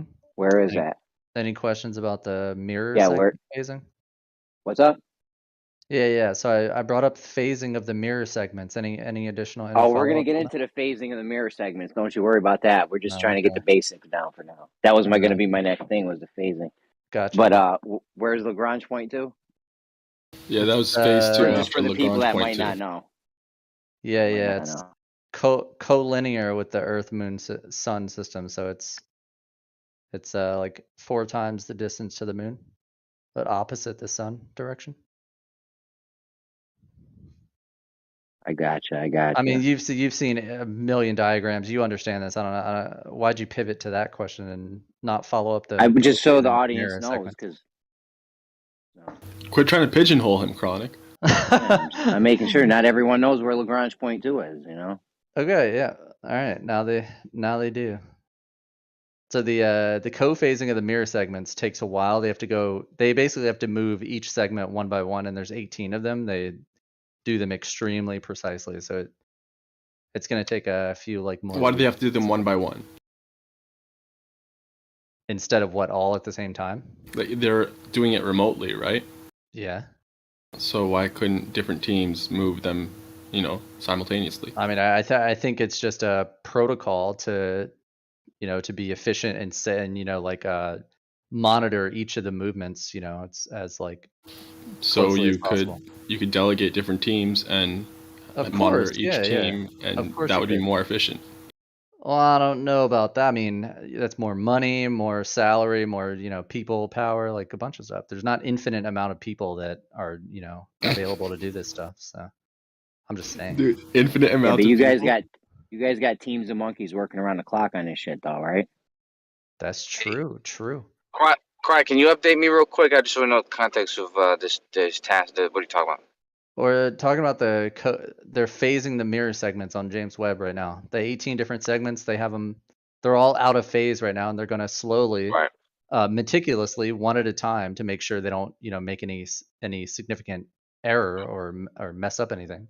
Align all 18. But if they do make an error, they could just go back the other way, right? Well, I don't know. Maybe, I guess. It's like pressing a button to align your satellite remote or whatever. Sure, but it's the first. This has never been done before, so. I think it's more precise than that, though. No, but just for the gross movements, they could just do them all simultaneously, and then in terms of the actual, lining them all up and meticulously, they could do it one by one and make sure everything's in line. It doesn't make sense that it takes how long? Did you say it was? A few weeks. I think it does, though. To do all Like, of we've never- it in 3 weeks? Okay, that's not too long. Their tolerances are extremely, extremely small, so it's not like a push one button and this segment moves and then it's like check it off the list. They gotta do tests. They gotta make sure the alignment is within specs or whatever expectation So if is. it's a few weeks, that's not too bad. Yeah, it's a few weeks. Yeah, but that many weeks. Sorry, go ahead. This is all considered the commissioning period. So the instrument's being commissioned right now, and it's being calibrated basically and like set up to get ready to do all the like actual science shit. Do they know what they're makes going to sense. take their? Go ahead, Coach John.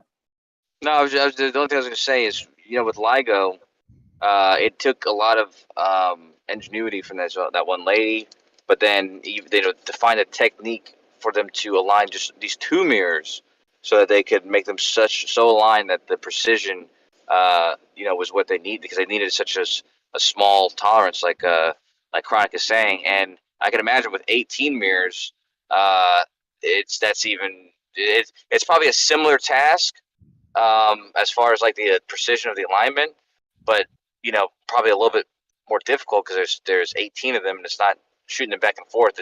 They're getting them angled so perfectly that the reflection is Yeah. There's different tolerances that are so for LIGO that tolerance is I'm guessing here, but I assume the tolerance on the LIGO precision of the mirrors and the alignment is way, way, way smaller, way tighter than the James Webb individual mirror segments. But there still is some tolerance that they need to get to. So it seems like the biggest issue would just be like to have the system that you could have these little micro adjustments, have like the technology to have small enough adjustments in the first place. After that, it seems pretty simple. Just to, as long as your unit like is, I don't know what the tolerance is like in nanometers or picometers or whatever, but as long as you're capable of adjusting it like that finely, then you'd be fine.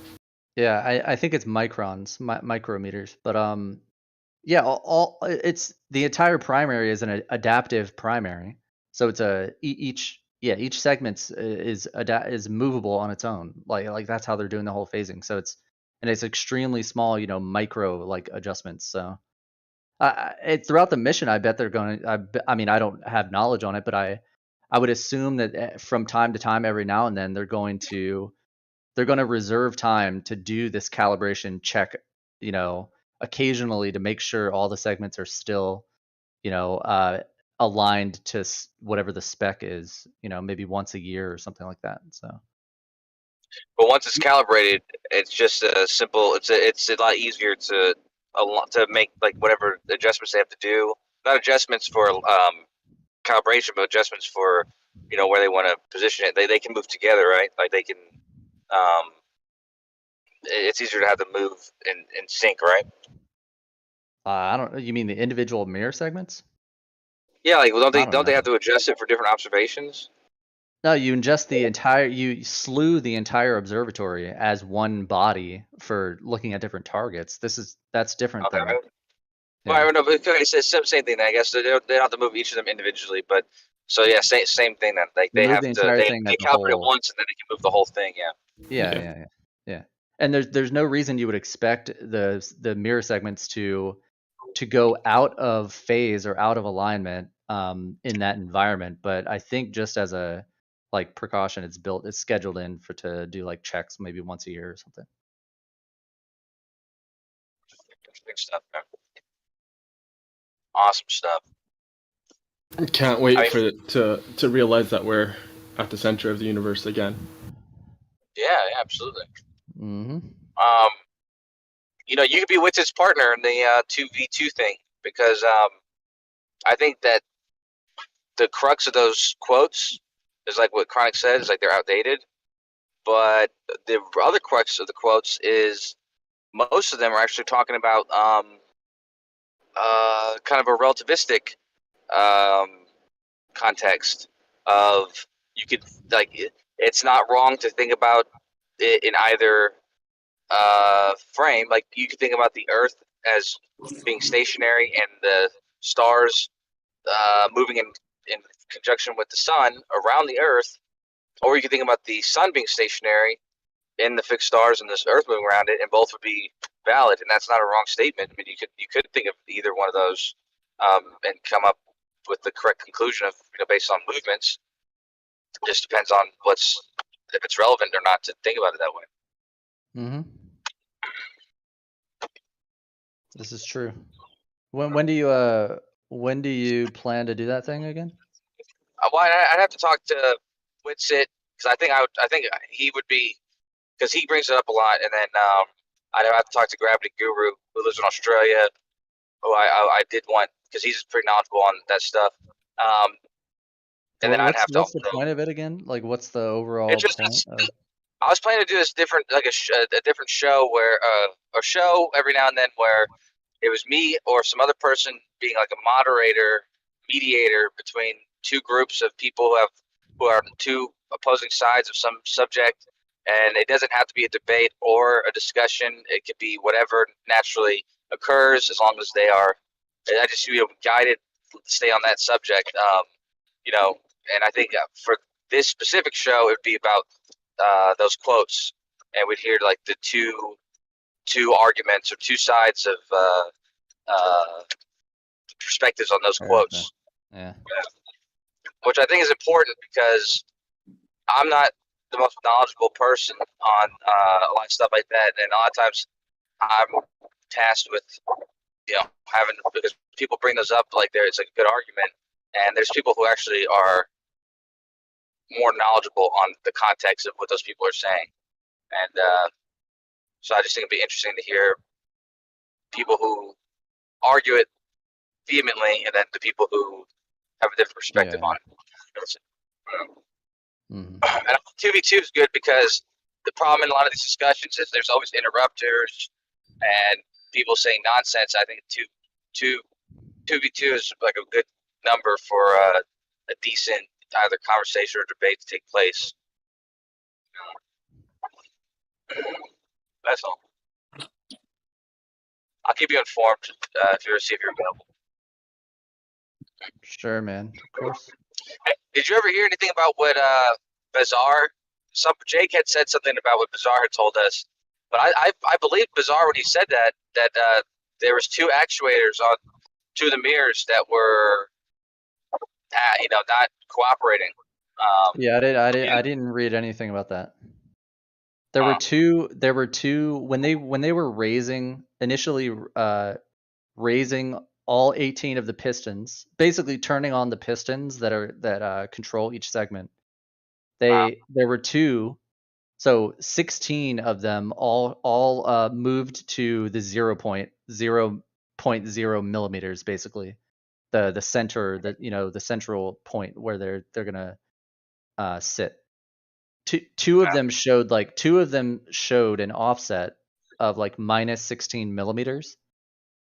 Two of them not next to each other, but like kind of opposite sides of the center of the mirror.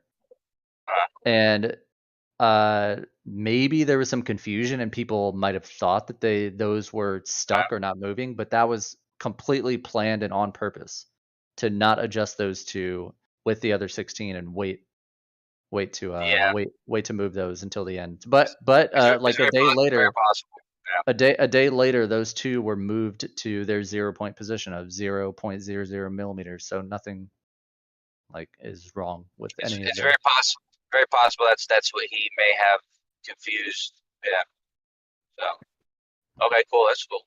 I mean, it would have been big news, you would think, unless they were not wanting to, announce it right away. But yeah, no, that makes more sense though. You said There's no major anomalies or issues that have been published. that'd be funny if a rock just hit it. A rock just it's a random rock just ran And into it's it. a micrometeorite.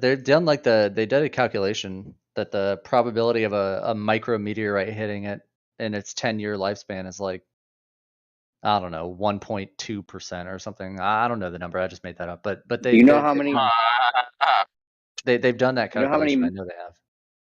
You know how many micrometeoroids and meteoroids hit Earth every day? That's a good point, man. I bet it's a lot. Let's see. It's a Let's see big if you know number, this. big number, bro. You ready for Let's see this? if you know this. Go ahead, man. You should know this, Chronic. You should know this. It's like 10 tons. Of course, I should know it. I should know everything. You should know this, yeah. Yep, I should know everything. Blacken. Is it 10 tons? I don't know how many tons, and it's 25 million though a day. And I wonder what the surface area difference is between the Earth Exactly. and James Webb. Not even that. The volume of space for any given rock, and the volume of space that's available out there It's got a lot of free space. Oh, I'm not A lot more do you think? Way like here, go ahead. Have this. You got a hot mic, sir. Yeah, I gotta hop on a Zoom also for some paper shit. But I'll be back in a minute. You're doing God's work, man. Okay, same to you, man. Those people need their rides, Kosho. You're doing great. Hey, man. Yeah. See That's ya. what I do. Well, wait now. Hold on. Who's that? Who's the hot mic here? I will get her new channel. Okay. Jeremy.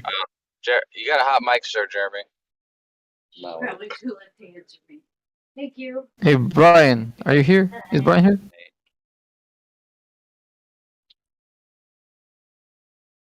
Yeah, I'm here, man. Have you seen that $10,000 challenge of Celestial Navigation? What is it? What is it? Yeah, there's a $10,000 challenge for Celestial Navigation on the flat Earth. I just have to come up with a method that makes sense on a flat Earth, like can be justified by a flat Earth, and that also works. And then there you have it.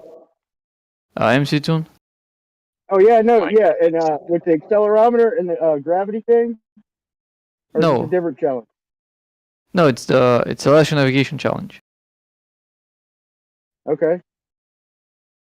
So And, I thought but maybe you would be gravity- interested. Yeah, I am a little bit, but that gravity thing, he could just go ahead and pay up because I'm gonna say that pretty much solid object. I'll say solid object. I don't even need to write a paper or nothing. Solid object fall at a average rate through the atmosphere of about 9.82 seconds per second due to relative density disequilibrium. So there you go. I don't know what challenge is that. I just wanted to tell you about this new one that is coming up. Thought you'd be interested. When did he announce that? The challenge isn't ready, but he already announced the prize because the prize isn't gonna be with him. Like he isn't the one who's gonna pay it, and he also he's offering like you can judge yourself. Because in And my model, the stars are a lot closer. It's like, if we're trying to get to, let's say, Polaris, or let's say Alpha Centauri, then I'm going to be like, okay, go up 45 degrees, take a right at the moon, and so like I'm just kind of being sarcastic. Yeah. Like the stars are a lot closer in our model. yeah, you can use whatever model you want as long as it is a flat Earth model. And I think there will be some like some rules. Of course, it's if you just use globe math and say it's been conducted in a flat Earth model, I don't think that would be accepted. Probably there are restrictions that it would prevent that from happening. What I definitely won't do that with that challenge. But like I said, with the gravity thing, okay, the 9.8 meters. Yeah, but per I don't know second about that one. that's empirical. That's empirical, and everybody can measure it. You know what I'm saying? And that's why I said it's just a different cause, basically. So basically that's why I was just saying that. Like but as far as the stars go, that's different on a flat Earth than a globe. So yeah, I'll have to look into that for sure. Mm-hmm. Yeah, I didn't hear nothing about it. I check in with MC Tune, a couple times a week usually, but I ain't heard nothing about it. Right, I think he showed up in in the last FTFE video. Okay. Yeah, I can't stand FTFE. I mean, I ain't gonna say I can't stand it, but I like crunching on him, making he's so easy of a target, man, because he's such a he ain't got a lot of common sense. So he says things and he double speaks so much. Like he's talking about fight the flat Earth. Oh, right. Like for example, I just made a little short video of him saying, him sitting here telling me when I went on his channel, man, I got pretty much triggered right off the bat from Team Skeptic, but he right off the bat he's talking about that it's scientifically that what is it? Oh my God, what is the freaking what is the experiment that that flat earthers say that it proves that we're not rotating, and then Glover is saying, yeah, Michael C. Morley. He's saying that Michael C. Morley has been relativity has been experimentally proven. It's 100% proven science. And then, like the next day later, he's sitting here saying science doesn't prove things. You know, it's just greater possibility. I'm like, you just told me during the debate that science has proven it 100%. It's been 100% proven scientifically, and it's like he says whatever makes him look better in the moment, he'll say, but he doesn't remember. I don't know if he remembers or if he's doing it on purpose, but he does it all the time, man. He steps on his own tongue. He's full of shit, dude. He's you know what? Even if he was a flat earther, I would have to say something to him because he lies too much. Get He's it. just got a bad memory, you know. You ever met the type like the habitual liar type? Like he's sitting here saying that he was on a submarine and he for so many years, like say a dozen years, where he was measuring how much diesel it would take to get from one point to one point. You know, that was his job.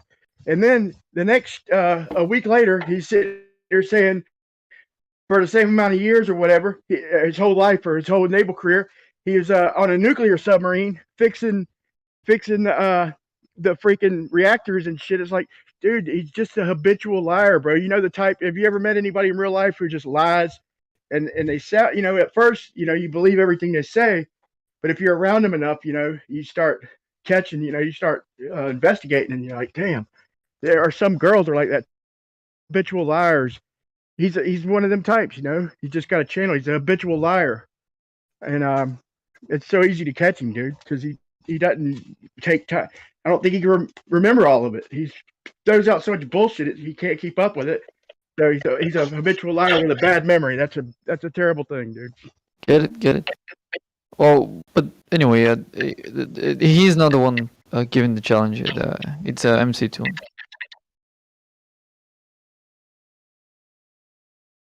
He just, I think, helped propagate, like I don't know. Here's my imitation of MC Toon. Oh yeah. Look, the globe model. The globe model predicts that. That is predicted by the globe model. And you debate with him. Yeah, that's what happens on a globe model. The globe model predicts that. That's Happens debate. It's so funny. That's what would happen on a globe. Globe model predicts that. But he's all right though, man. I've been on his show a couple times. Well, shooting this shit. to be I like fair, MC Toon. I think I say that quite often as well. I like MC Toon. He ain't too bad, man.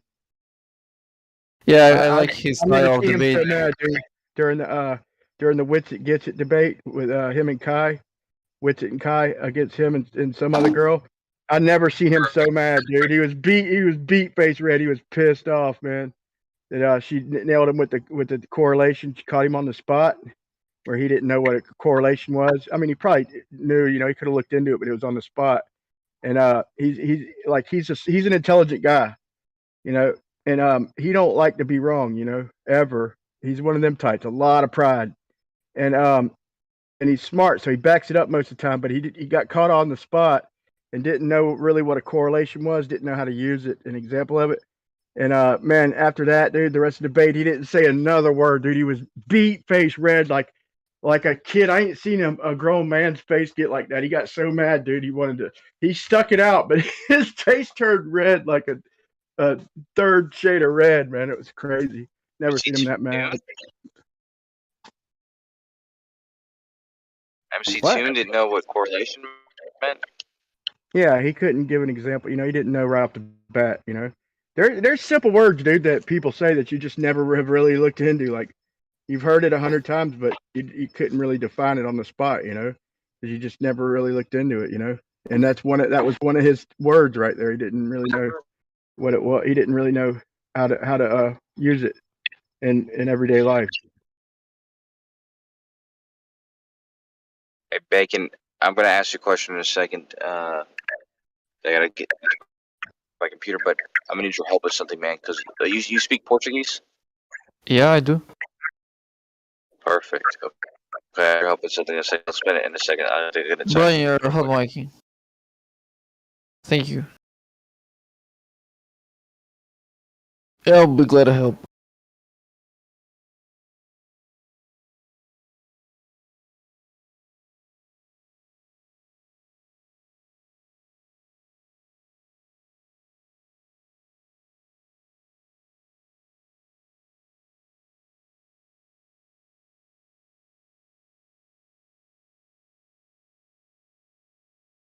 So, Brian, the challenge I think goes something like this.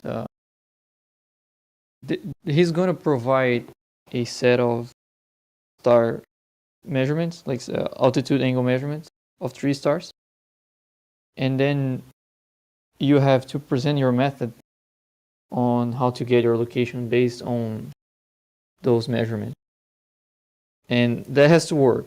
And then after you provide the method, I think he's going to pick another set of stars and altitude angles, and then check if your method is going to work for those as well. Like, of course, if the wrong method can always work with at least one position.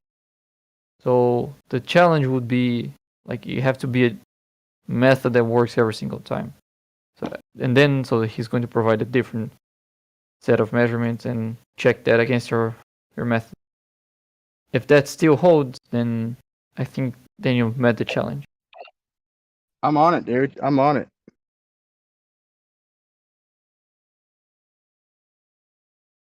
But he's talking about like from he wants to be able to physically check it basically from the mathematically from the ground, right? Yeah, I think he's going to use real life measurement. Okay, because I was going to say there's no other real way to check, to check it except. Yeah, that's fair. That's fair. Yeah, I'm on it, man. I like a challenge like that, but that's going to be difficult, man. But he's not going to put any. Possible. I don't think he's going to put any limiting factors like no kind of bullshit. It's going to be straight up like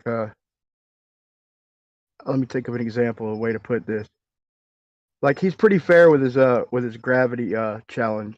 But if he ain't gonna be just throwing this out there, like he ain't gonna be like trying to have us prove it, like prove shit and say something stupid. Like when it's time to cash in, like can you all right, show me an example, show me freaking a spaceship or send something up there, prove it.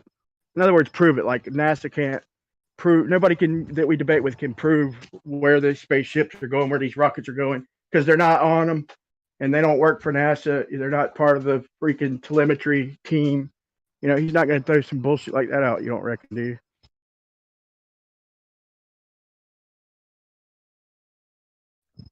I say that because, well, let me change the subject a little bit. These rockets, they're going somewhere. And just recently they started going north up past my city. They've always went another direction, where I only seen them when I was down a little bit south, or if I was on the south side of my city, I could see them go away from me, just barely over the horizon and whatnot. Because it's not that far away. For south side of my city, it's probably only about 50, 60 miles, from where they launched, maybe 70, whatever. But now they come up past my house, and I'm wondering where they go. Like they said, Point Nemo for the ones that launched. Well, they say the Bermuda Triangle for the ones that launch out over the ocean from Cape Canaveral.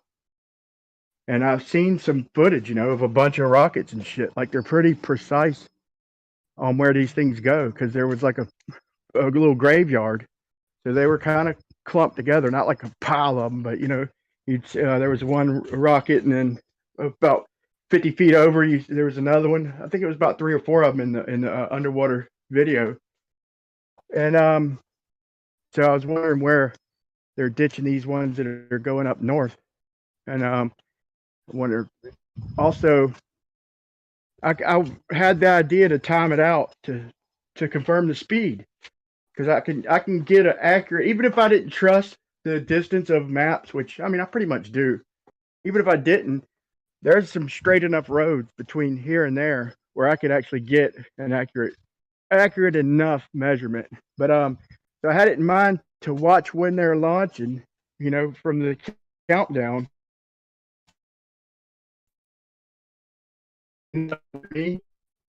Not necessarily where I could see it, but right when it lines up with my front door or wherever I'm looking, I'll look dead east, and wherever that rocket lines up, I'll stop my stopwatch, and then I could tell, within reason. I'd have to look at how fast it claimed it was going from the start and all that, but within reason, I could check and verify the speed that they say they're going. Like if they're saying that, with the orbits and all that, I'd have a lot easier of a time believing them. I'll never believe them 100%. But as far as where they say they're going, if I can verify the speed that they're going, because they're going to have to be doing a certain speed to get due east from where I'm at, pretty much no matter almost what angle, from as close as I'm seeing them, there'd be no way to fake it, and the math is not really that difficult as far as the distance and the time it took to get there, with the exception of getting up to speed. But I want to see basically if I could match the speed that's on the screen that they're showing, and it might be if they're going as fast as they say that they're going, then I will have a lot easier of a time believing in the orbits the way they describe them. I'm not sure 100%, but it would help. But they haven't sent a fucking another one. Dude, I went and got my camera and have my timer ready. And I got my P1000, and here's a countdown. It's 5, 4, 3, 2, 1. And I'm looking, and about 15 minutes later, dude, I'm scratching my head. I'm like, what the fuck, dude? It never came. I went and looked, and the bitch launched from Texas. It fucking didn't even launch from. I'm so used to them launching from here in Florida that the one that I was prepared for launched from Texas, but none of them have gone north. Do you know anything? Do you know when the next one from Florida is launching? Do you ever get into any of that? I have no idea. But you're lucky. I've never seen any rocket being launched. It's pretty neat, man. I'll tell you that. Well, you can look at the long exposure. You can look at a long exposure of a rocket trajectory. Like you can actually see the trajectory it takes, and it's pretty fucking clear that they're not going up.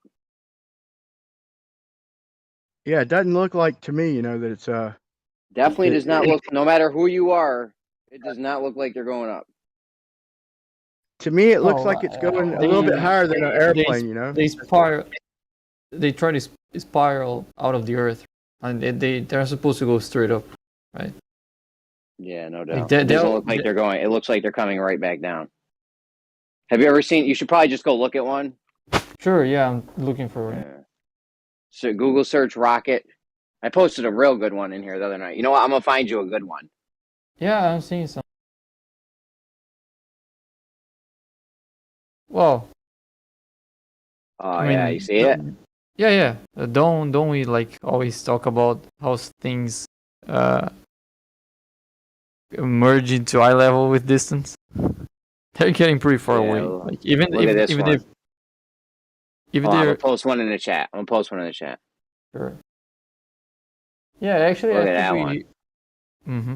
I think we can get the speed and then work out the numbers. See. That's up. That's going up, though. You think? Yeah, it could be. Yeah. It could be. Because the one I posted 1058. yeah. I don't know, but it could be because, for example, if they're just keeping the same altitude, like they're going not a straight line. They're supposed to be going up, right? Yeah, the altitude is supposed to be getting higher and higher. Yeah, so but they do that by orbiting Earth, right? No, you can't get higher. You need the orbit keeps you at the same altitude. You got to get up to that altitude. It's a spiral orbit. Like they don't orbit like in a circle. Let's say it's a circle that keeps getting a bigger and bigger radius. So they make like this spiral movement around the Earth. So yeah, they don't like go straight up. Of course, they go more like if they were get to orbit. But as they do so, they still get higher.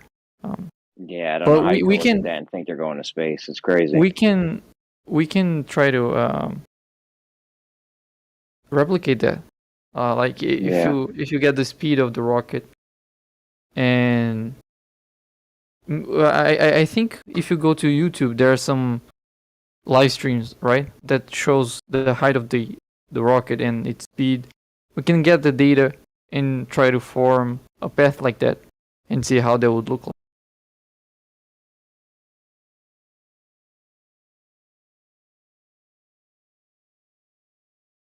See, like I was saying at my house, I got a wire that's a couple of these wires are sagging, but one of them's pretty fucking parallel. But either way, at the ends they're level, and it wasn't gaining; it was dropping down the wire barely, But even where it was level, it wasn't gaining. Okay, and so let me say this: even if it's saying that it's taking a straight path, but since the Earth is curving, it's getting higher. It's still got to get higher. I mean, it's still got to appear to be angling up, right? Even if it's going straight. I don't know. No, if it's keeping the same altitude, then it's gonna go down, just like the sun. Like we don't believe the sun's getting higher and closer and further from the Earth. Yeah, I understand that. Yeah, with perspective. But as far as so I guess that's a good enough answer for what I'm asking. But I did a video with Starlink, and I said that SpaceX helps prove a flat Earth, right? And I showed Starlink, and I got the most horizontal the most horizontal image angle I could find for Starlink, right? And it shows them, and they're going, and they're completely lined up. It's just a dead straight line, and it's like between like 300 and 700. I forgot what time it was, but it's at least 300 miles. But I think they're spanned out over a distance of 700 miles. So let's just say it was a 700-mile string of satellites, and they are going in a dead straight line from one horizon to the next. And it seems like we should see the curvature, and perspective should have even helped. The way we see perspective, it should have made it seem like it's curving even more than it would be in real life. If we're on a globe, it should have really looked like it's curving due to the fact that as they're getting away from us, they're going down. But it was just a dead straight line across the screen. Right. When you see, sorry, go on. Nah, my bad. I was just gonna say, are you saying in that picture I posted, like that trajectory is following the Earth curve? Like that's Earth curve in the air that rocket's doing? So no, I wouldn't say so, because it wouldn't be like, just if it's keeping the altitude, it would be following Earth curve. But I don't think that what you're seeing would be actually Earth curve. I think that's more perspective than Earth curve. Just like, for example, the path of the stars isn't like Earth curve, just like the angle changing because they're getting further. But on Jose's channel, they pretty much came back and said, and they found out who filmed it, right? And who had filmed it, and that was their answer. That was their answer. Like, okay, you didn't film this. I said I never said that I filmed it, and since I didn't film it, then they didn't have to respond to why it was so straight, and why there was no earth curve, why they weren't following earth curve. Since I didn't film it, and they found the guy who did, and he got his name. That was it. Nope, you didn't film it. This guy filmed it. So no need to explain any further. Like when let's say you're at the equator. I mean, probably haven't been to the equator. But I mean, just picture how it is to be in the equator, because we know that the sun at the equator rises like due north and then sets due south, right? And twice a year, it makes like a straight line, right? So it doesn't. When it's going from east to west, it doesn't get any closer to the north or to the south. It just keeps like the shadows create this line on the floor. And I mean, that looks like a straight line, right? And I think that would be analogous to the path of the satellites. Like if they're following Earth curve, but they're going. It was a 7-mile string of satellites in a Sure, dead straight line. But if they're going above you, and they're coming from like east and then going west, where would the curves need to be? That's what I say with GPS, though, man. With GPS, all the measurements are relative. Okay, they got to have more than one satellite. So they got to have at least 3 satellites, right? And sometimes they have like 7 or 8. Yeah, and the at least measurements are 4. relative. So basically, I say it doesn't help prove a flat Earth or a globe, because it depends on how you map the satellites. They say it's measuring free space, but look, so if you're saying them satellites are curving around a ball, then it's going to give you one measurement to match a globe. They could be flat overhead at the same elevation and level to me. If I'm on a ball, then level is actually curving. So it's going to give curved measurements. If you're assuming they're curved, then my point is you could take a flat Earth with satellites level overhead and just assume they're curving, and you'll get measurements that you could compare to a ball, and you could try to use them to prove a sphere, but it would be fallacious because of what I just said. Yeah, but you're thinking about like a single observer capturing the signal. If you think about that same signal is also reaching other people, and if you know how far they are from each other, and you know the difference of time that the signal reached them, you can then, let's say, instead of triangulate the person's position, you can do that with the satellite itself. So that it's not like a fully compatible. You can't just transit from flat and globe and have them work in the same way and expect them to be compatible. That actually doesn't work once you have more than one observer. At least, yeah, I'd say. Yeah, but dude, you're missing the point. The point is, okay, so you don't think I could take and map a sphere? You don't think I could mathematically just map a state, let's just say, and do a patch of, let's say, a patch of land in the United States, a circular patch of land or whatever shape it is the easiest, and I could map it into a sphere. Sure. And you wouldn't be able to, you wouldn't know until you went out past halfway toward the edges, because the measurements would match.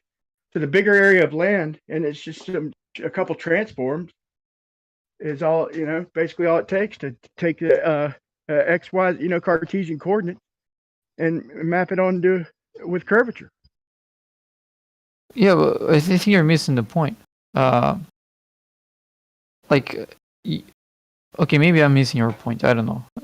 But given how the receiver works with satellite, and given that the signal can be received by multiple people, I don't think you can have both ways working the same. Bro, my point is, if the ground is flat and the satellites are flat, there is no difference between the ground There is, slowly because the gently timing of the arcing, signal would and be the different. satellite's slowly gently arcing. It's the same math, bro. No. The time of the signal would be different. Like if you have people across the curved surface, and you have Okay, then if that's the case, you could take a straight bridge, okay, and mathematically determine from the height above water, you can mathematically determine if the water is curving just by using the bridge because it's the same height underneath. See, you're missing my point. It's mathematically identical. If you're trying to do the math, we went over this trying to come up with the position is mathematically identical. But if you had to think about the physical aspect of that, because if you have a signal coming from that source, the time in which that signal reaches the Earth would be different if you have a flat surface in a curved surface. No, Because it would. It would if you had flat. If you had a level row of satellites, if they were the same elevation, okay, and the ground is curving, or if the ground was flat and you had a arced row of satellites. My point is, you're going to be the same height away from the.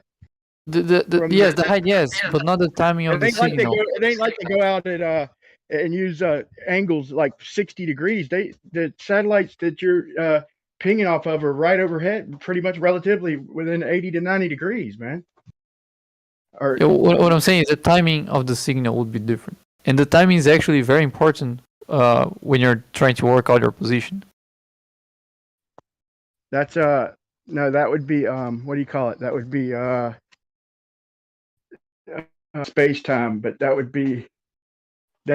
fall down due to what do you call the time? What do you call the error that they have to correct for, supposedly? Refraction? No, time dilation. Oh, well, I don't think that would be very relevant. But, Yeah, I was just joking about that. Oh, okay. Hey, Kosho, you still want help with Portuguese?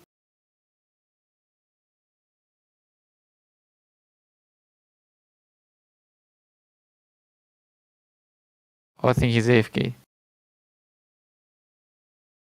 Never mind then.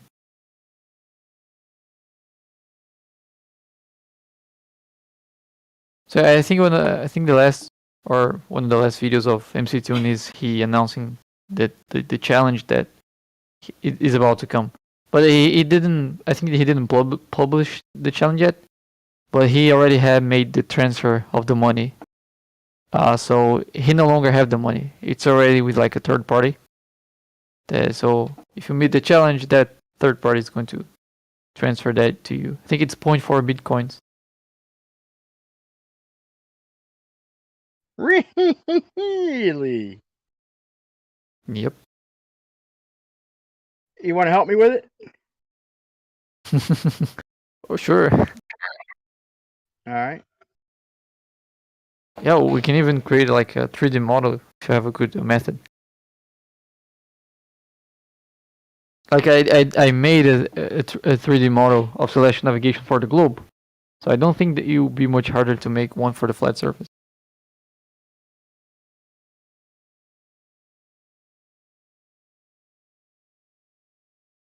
Like I said, I just hope you don't try and pull some bullshit like making us match their distances or something like that. Like, hold on, I got this angle, so I'm not claiming that distance. I'm claiming anyway. Oh yeah, I don't think you have to match the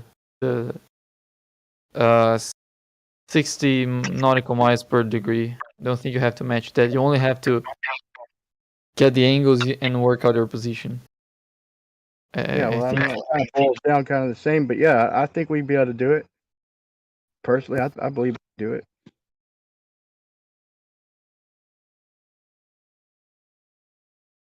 Well, even if we can't, it would be nice to try.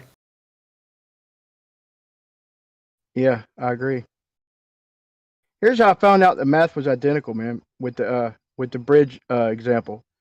It's because I was trying to come up with a test, and so what we came up with was that Rumpus was on a stream, and we come up with the fact that that we could take and make like a wall. Let's just say we just set out of concrete, because that's what I do on a concrete business.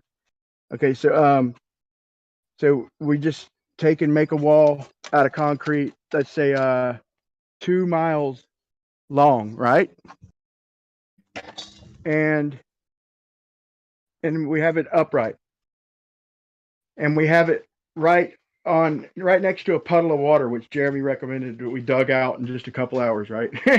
a 2 mile trench of water. I think we figured like about 2 or 3 miles. Let's 2 hours. 2 call it- hours. Yeah, 2 hours. So picture this. So we got a 3 mile long wall, and it's just standing upright, and it's exactly this height, and it's and we have it dead level, right? On the water, pretty much on the water, right next to a little body of water. We have it level with the bottom of in other words, the bottom of the wall. Let me spit this shit out. The bottom of the wall is dead level with the water. So you have a big long ditch, let's just say, of water, and the bottom of the wall is next to that ditch. It's dead level with. You see what I'm saying so far? So the bottom of the wall, yes, is basically sitting on top of the water, but it's not. It's off to the side, but it's dead level. The bottom of the wall is dead level with the water. Okay, then we knock it over, and let's say it's in between 2 ditches. Okay, and it's 3 foot tall.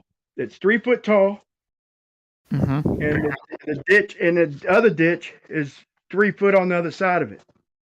So when it falls, you'll be able to see because the ends would fall further. I mean, you see what I'm saying? Or if it's curved, the middle, because we can draw out a straight line basically. Yeah, from, the right sedge, to left, you know? the sagital of a curved line of 3 miles would be 18 inches. So if you go to the middle of the wall, the water should be if you have, I mean, okay, maybe I didn't get the setup. No, it would only be, listen, it would only wind up being about a foot, right? Because you got to go from the middle and go to each end. But whatever the case, that's not the importance here. The importance is we can judge a line right to left, whether it's straight or curved, right? How? We can see, huh? How would you know it's straight? There's a few different ways, man. I mean, the refraction don't work. Shit don't really refract within any kind of scalable measure. Right to left. You know what you're I'm saying like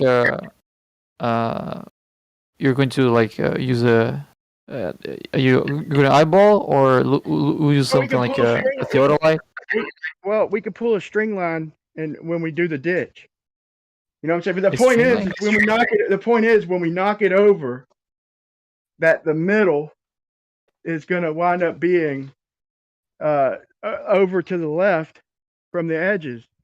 And even Rumpus Crew, we all agreed, you know, but the problem is finding something light enough, because a concrete wall, just like 100 foot long, 1 foot tall would be like heavy as shit. We're trying to think of a material, but see, so then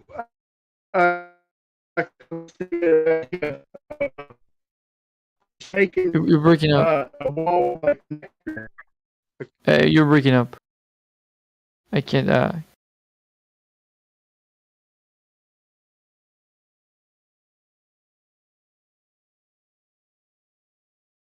don't know if that's any better, man.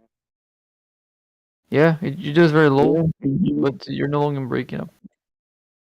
Okay. Well, look, so anyway, my point was so we could lay out a straight line right to left, but so what I was thinking is we just make a wall and we put columns like every 100 feet or something, and that would be more manageable, and we just connect them. But Rumpus was arguing the fact that that, you know, that the parts in between, like if we had pipe or rebar or whatever, would twist, you know, it wouldn't support the weight in the middle. That it would have to be one monolithic wall, or else, you know, it would twist and all that shit. And that's when I started going through that, man. I drew lines and pulled string lines on my fucking on a side of my house, and was just I was convinced there was a way to do it like that. But no matter how I did it, the math, it works out exactly the fucking same, dude. Whether if the water's curving and the bridge or the wall is curving, from the wall being flat and the water flat, it was this exact same fucking math, dude. I thought of a way to try to test that that doesn't rely on optics, and so you can build this 3-mile wall, let's say, but you can build 2 of them. In one of them, you just make it level using water, so it's level all the way in respect to water. And the other one, you try to compensate for the curvature of the earth. So as you go to the middle, you make the wall lower and lower, and as you pass the middle, you start to make it higher.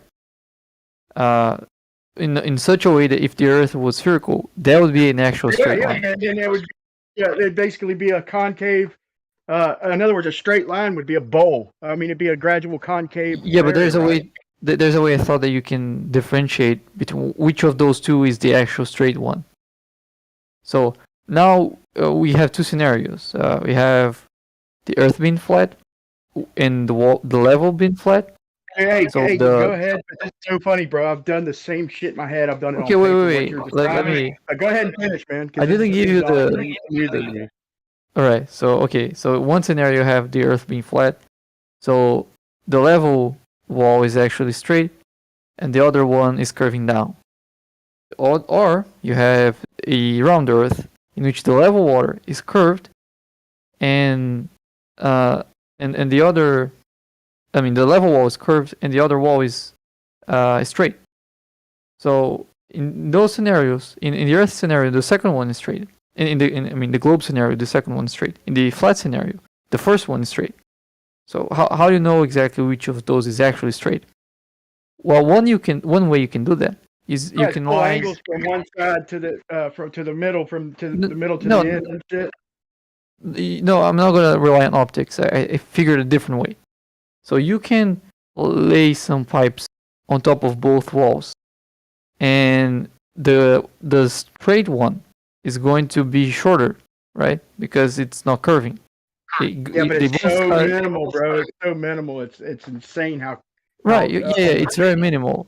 But you can have the pipe going back and forth many times. And now, what do you do to know which of those is actually longer? You use sound. You send a sound wave through the pipes. The shorter one, as the pipes go back and forth, at some point the sound is going to come back at you through the pipes. Yeah, it should come back a little bit quicker if it's shorter, right? Exactly. But I Jeremy, I you do the hearing math. this, man? Sorry? No, I'm wondering if Jeremy's hearing this because this is it's a good idea, man. Yeah, but I tried to What are we run the doing with math. sound? Like we are checking. Okay, the thing is, we build 2 walls. One of them we build level using water, and the other one we try to compensate for earth curvature. So as we go to the middle of the second one, we make the wall lower, smaller and Hold on, smaller. you lost me. You already lost me. We're building something. Let me with a explain. wall. Let me explain, and then you can Hold on a fine second. tune. Let me just clarify real quick. We're building a wall that's level with water, the surface Yes. of water. Then we're building a cord, a wall that No. follows a cord. Yeah. Assuming a spherical Earth, that would be a chord line, exactly. And the No, cord we just line lay would a be pipe. shorter. Let's say this: we lay a pipe. We lay a pipe sitting on a bunch of supports, like iron pipe or something, or metal pipe, something that can conduct sound. And we lay one directly level with the water, and then we lay one or whatever According to a sound cord. transmit's good to. And then we do one assuming that the Earth is curved, and then we do one flat, so we have it curving up at the ends, and then we No, send dude, sound hold on, to it. Brian. Brian. You do one that follows the water. That's going to be curving on a globe. That should be following the water level. Then you do another one that's a cord. right? Yes. So now you got what should be a straight line and what should be a curved line, and the straight one would obviously be shorter. So what do we do with sound once we got these two pipes or whatever?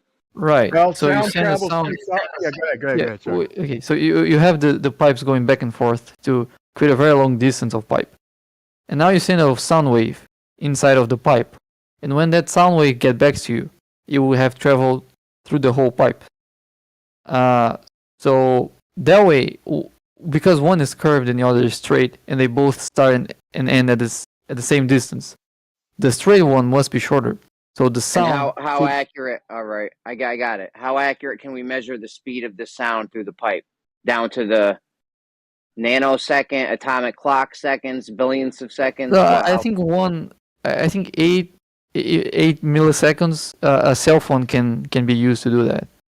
Yeah, how much would we need? Use sonar, Come right? on, Brian. How much would we need? How much accuracy would we need with the time to differentiate a difference between the length? It depends on how far you're building that. Well, we're not going to build a 10-mile pipe, so maybe something reasonable, maybe 1 mile. Right. We could do a 1 mile. We got a 1 mile pipe. I'll Brian. have to do the math. The first time I did that. Hold on, Brian. How much pipe you got sitting around? I mean, I could lay some pipe. Nothing like that, dude. I laid a pipe. My wife knows. All right, let her tell you I laid a pipe. But My wife told me it was hurting her sitting down today, man. She said I should be proud of that because it hurt her to sit down today.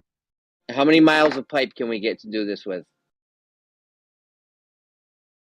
I don't know. I'd have to look into what's the best for conducted sound. I tried to do the math. PVC or anything, right?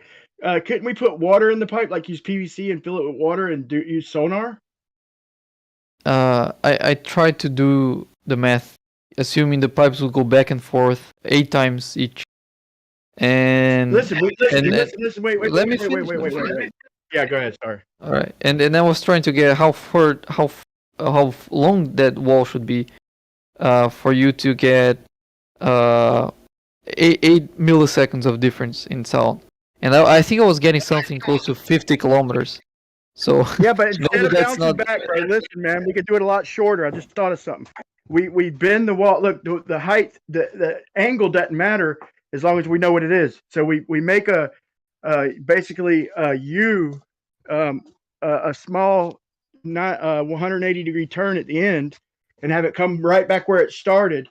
One of them being straight and one of them being curved. We're trying to figure out which one's straight, and then we send sound from the beginning at the same point, and then we stop. We put the receiver at the end, and so they're both at the same spot, basically right next to each other. So then we don't have to worry about shit bouncing back. It's just a one-way speed, you know. I didn't. Hey, how long did you say the pipe was going to have to be? 50 kilometers to measure a what? Yeah, not the pipe, the walls. You need like 16 We're not times building the walls, amount of. bro. We're not building No, walls. it's just the baseline. I meant the baseline. Fine, the pipe, the walls, whatever. It has to be how long? Yeah, I think I got to 50 kilometers. But I can try to do that again. 50 kilometers. I'm saying that's what I got when I did the math the first time, but I didn't check that. I didn't double check it. 50 kilometers to be able to measure what? An eighth of a second? Yeah, 8 milliseconds of difference. It would need to be 50 kilometers long. Yes. The whole thing. The pipes will have to go back and forth, I think 4 times. 4 times on 50 kilometers? Yes. Wait, how do you get the sound going back and forth? We need to hit it on one end and measure it on the other end. No, you're hitting and measuring the same end.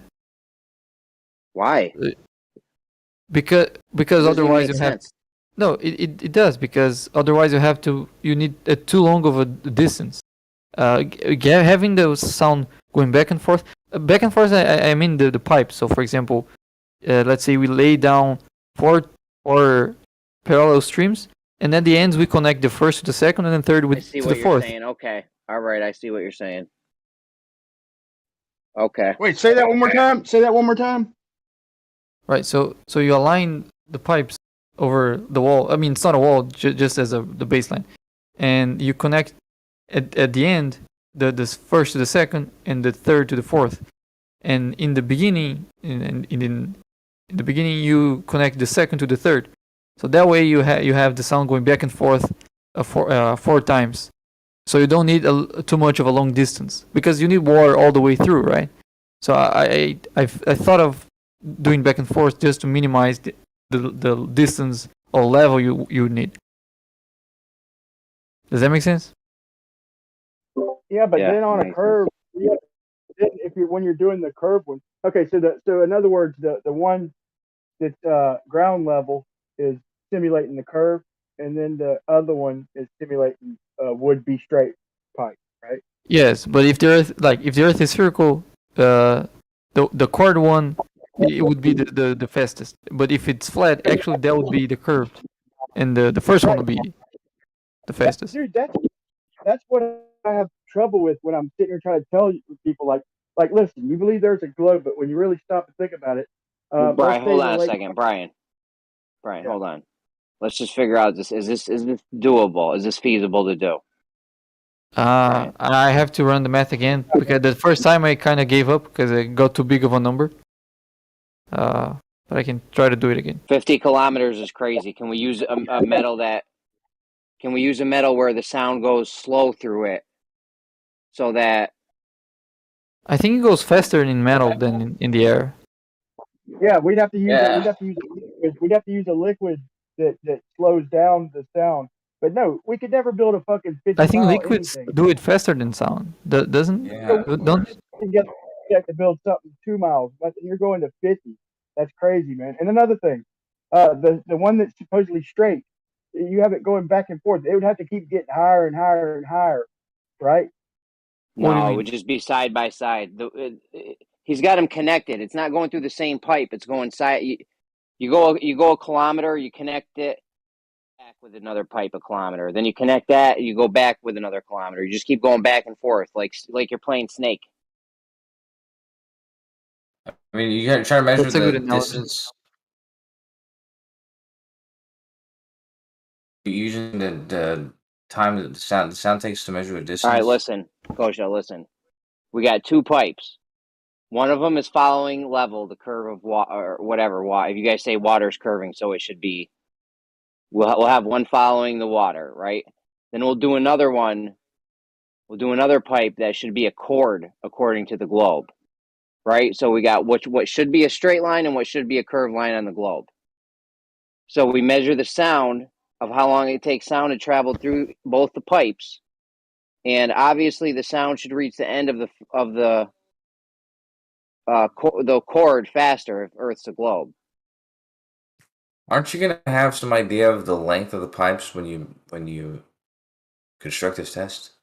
Yeah, we need to know how long the pipes need to be so we can get a differentiation between one or the other. Yeah, but if you're the one making it and you're making them in reference to one being a chord and one being following the curve of the Earth, and the chord's going to be smaller, obviously, you're going to know that the pipes are shorter. If Earth's a globe, if Earth's not a globe and the water is really flat, and that pipe that you think is a chord is actually curving, it's not going to be. It's going to be the What exact information are opposite. you gonna This use?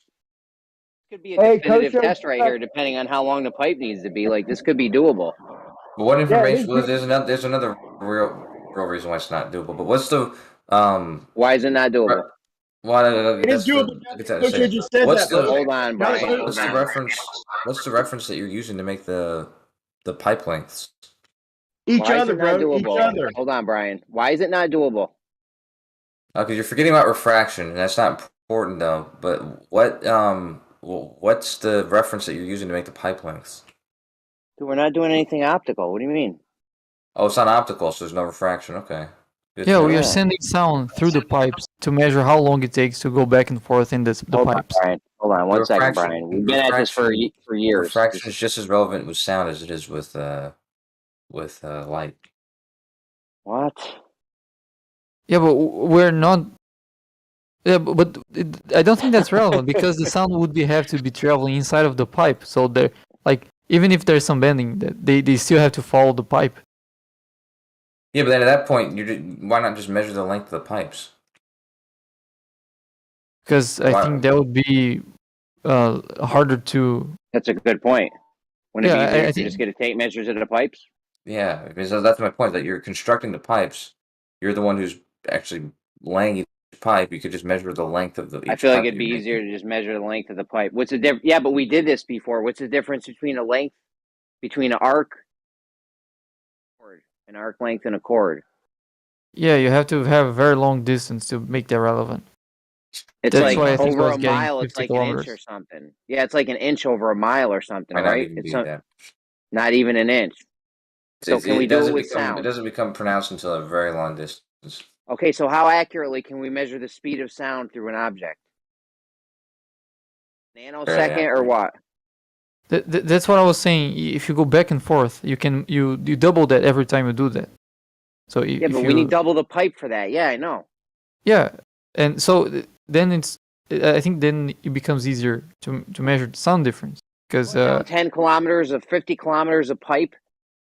Easy way to do it. It doesn't become easier ever. There's no way where that becomes easier.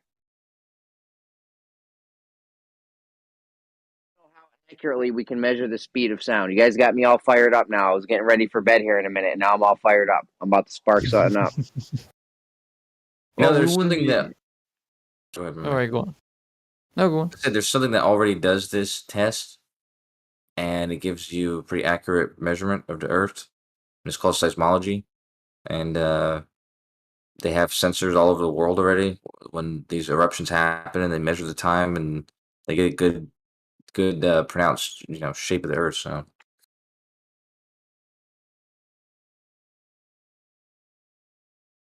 Yeah, I know. I've heard it all before. How precise can we measure the speed of sound through like an object? Well, we're not trying to measure the speed, right? We just want the different About time. 700 miles per hour in standard conditions, but it goes up and down depending on the thickness of the medium, the temperature, and stuff like that. But I know, but can we get down to the nanosecond? Can we get down to the nanosecond with it? Like, how accurate can we be with it? That's not about the speed of the sound. That will be about measuring like the time it takes. It's just measure of time. It's not measure of speed of sound. Like for example, if you have a how much time it takes for the sound to get to the end of the pipe, how accurate can we get with that? I think down to milliseconds. That's it? With a phone, at least you can. With a better we can tool, measure a photon that's 1/10,000th the size of a proton. We can only get down to a nanosecond with the speed of sound. I'm talking about using a phone because when I was picturing this, we have more than phones, dude. We can get big boy stuff. All right, I mean, I got then a lot I of don't cell know. phones right here, but Yeah, I know about that. we can by get the big way, boy stuff. Like, what would you use if it wasn't a phone?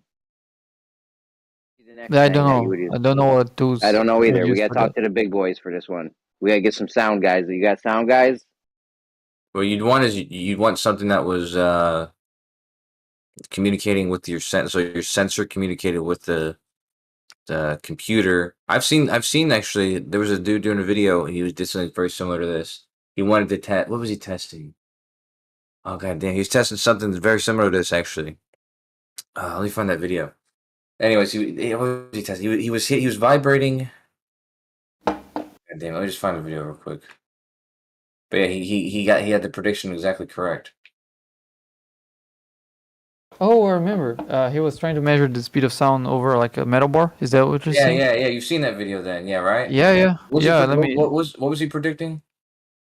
The difference of time from when he hits the bar and when the pressure sensor feels it. Okay, so he was measuring the speed of sound then. Yes, exactly. Okay, so exactly. Oh yeah, that's right. Wasn't he doing it based on? Let me just find it because I want to remember exactly. What Yeah, and I was also thinking, well, what if the time is just like an overhead of the measuring tool or something like that? Then he plotted the time and showed that forms like a straight line, so that the overhead would have to be minimal. Right. Like here it is. Yeah. Are solid objects really solid? That's what he was he was describing, and let me see. Yeah, but he used electricity, like Yeah, exactly. But that was my point. Was he used the electricity, but that was to record for the sensor to record and give him an accurate time. And that's what I was basically saying is it would depend on how accurate, how quick that information was being registered, how accurate it was being registered in real time. I think something like oh, that's right, that's what he was talking about. He was talking about solid objects and the speed of sound and having like a really long stick. Like people say if you had a stick that went all the way to the moon and you pushed it, like how long will it take the person on the moon to feel that stick? So it's like if you had that's what he's doing. He's basically taking a rod and pushing a button with it. It's only like a meter across, but he wants to see if that button is pressed immediately when he pushes it on one end or if there's some time delay. And it's actually exactly the speed of sound. So yeah, that's actually a perfect example of being able to measure the speed of sound with accuracy.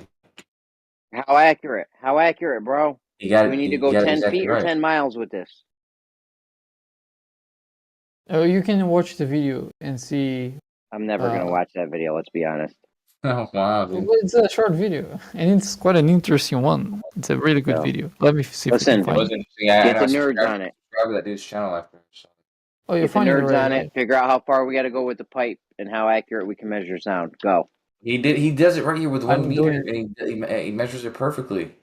Yeah, but that's not relevant to what we're trying to do. Like, you cannot measure curvature of the Earth by using that. Right, yeah. But but I'm saying, but you could use setup like with the sensors. Like you use these sensors. This is what the way he had the sensors. You could set it up like So that. I would hit. You would hit the pipe.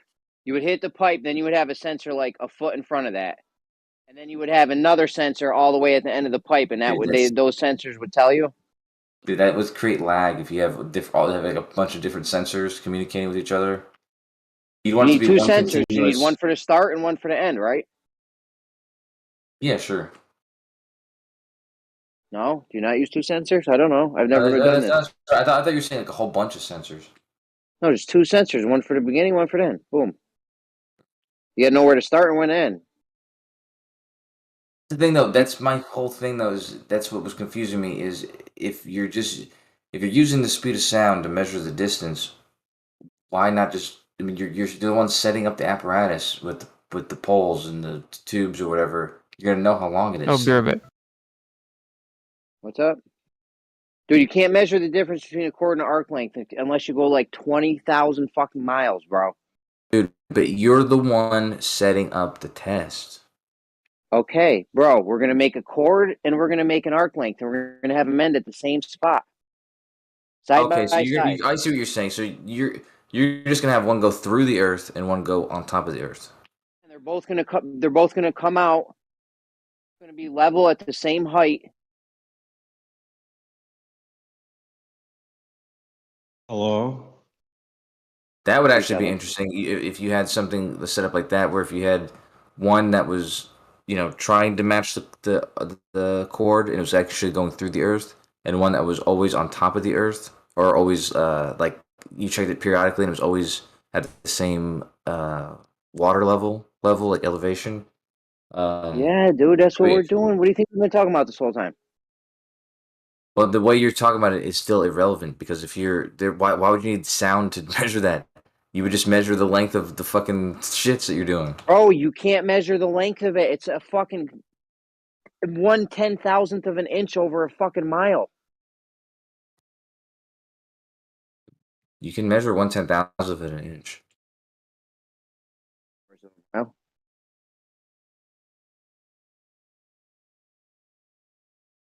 you think so? That's personal. No, I mean, I don't see how you think that using sound to measure that distance is going to be more accurate than just measuring the distance. Because can we not set these sensors up and get an extremely accurate reading on how long the sound took to travel through the pipe? Like extremely, extremely accurate with the sensors and shit. That's one of the least accurate ways to get a distance. Yeah. Yeah, I mean, sonar does it under the water, but that's because there's limitations to how you're making measurements. But I mean, they have light, like LiDAR distance sensors, and that gives you, it's probably more accurate than a ruler or something. But I can't imagine that. I imagine that over long distances, a physical measurement, like where you're actually using something to measure it, is going to be more than or better than light, because like I said, light and sound refract, especially sound going through any kind of medium. The medium's not going to be what's the word, homo whatever. It's going to be, there's going to be some differences here and there, and so yeah, I just don't imagine it's going to be more accurate than just measuring the length.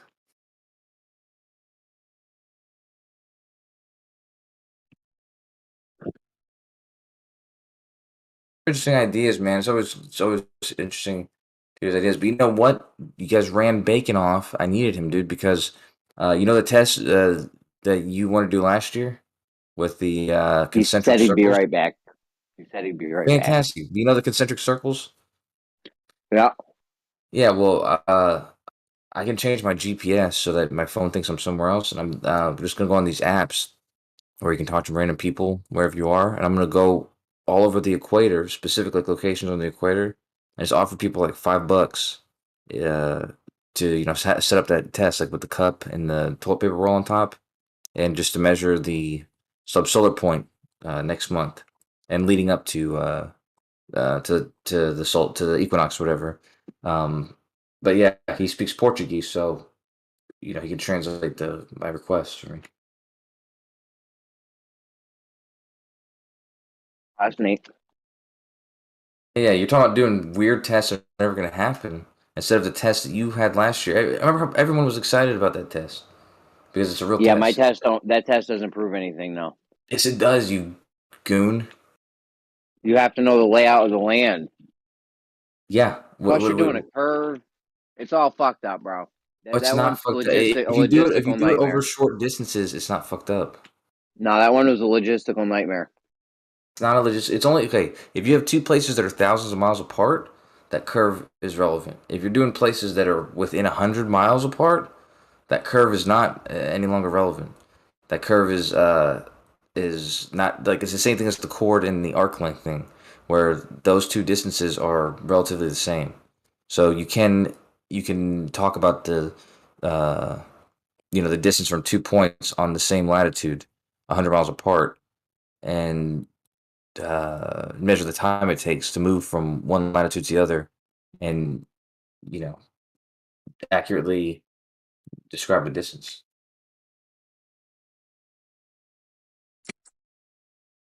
I don't know.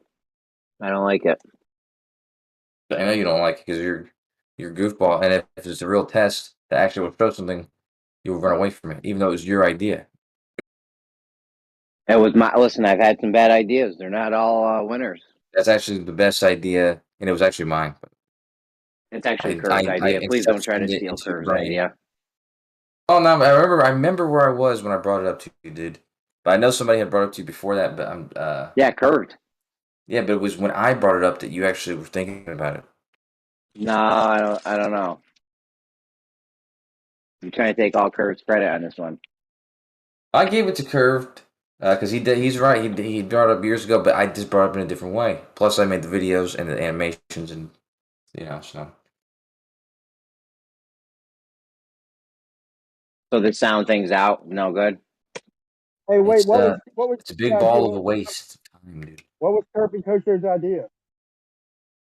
Well, subsolar point thing I was talking about last year. Yeah, it was just about the tropics and the equator and the difference between the sizes of these things on the globe and on the flat plane.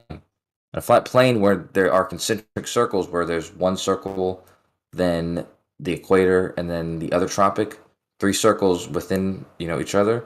They're progressively getting bigger. Those circles have to be getting bigger because they're inside of one another. Whereas on a globe, they're all 3 circles, but the equator's the biggest one, and the tropics are the same size. One north of it and one south of it. and you Yeah, like can't on a flat you Earth, can do that on flat a Earth plane. one. On a flat Earth, one of the tropics would have to be bigger than the other one by like a lot. But on a globe, the tropics would be the same You have to distance. be Like, bigger than both the equator and the other one. huh? It have to be bigger than both the tropic and the equator, though. It would have to be bigger than both. Yeah. Yeah. Absolutely. That So would be you would be that would able be to an tell easy by the sun. explanation. You'd be able to tell by how far the subsolar point went. From the amount the of speed of time. the sun. So Yeah, the sun would have to speed up. That was different, right. That was about the speed of the sun. yeah, Yeah. because at different points in the year, the sun is traveling strictly across the equator on the equinox, and strictly above the solstices on the As we're solstices pulling and out some crazy shit for that one, I mean above Kojo. on the tropics. No, it's actually not that crazy even. But yeah, all you'd have to do is measure distances along the path of the sun on those days, and you could determine based on a What the speed of 24-hour this? period. Yeah. Well, the speed of the sun, but that's to determine the The distance speed of of the subsolar point. the distance of its path on that day. Yeah. Yeah, like the sun has to be getting faster. Like in the globe model, you have the sun going slow at a tropic, then faster at the equator, then slower at the next tropic. Whereas we would have to have it go slow, faster, fastest. So I wonder if I still have those pictures. Dude, your pictures suck, bro. I immediately got a headache when I looked at your pictures. I gave you specific instructions It's on called what to put cognitive on the dissonance. pictures. I know. No, I gave you specific instructions on what to put on the pictures. You don't follow simple instructions. Yeah, okay, dude. Tell me I didn't. I told you to make all blue flat water. You didn't do that. You put fucking circles down and goofy shit. Oh yeah, that's right. And then I fucking did it the way you said anyways, and you still had fucking complaints. I remember that. You had so many things wrong. I couldn't handle it all at once. Yeah, man, it's called cognitive dissonance, dude. I just told you. No. Ah, shit.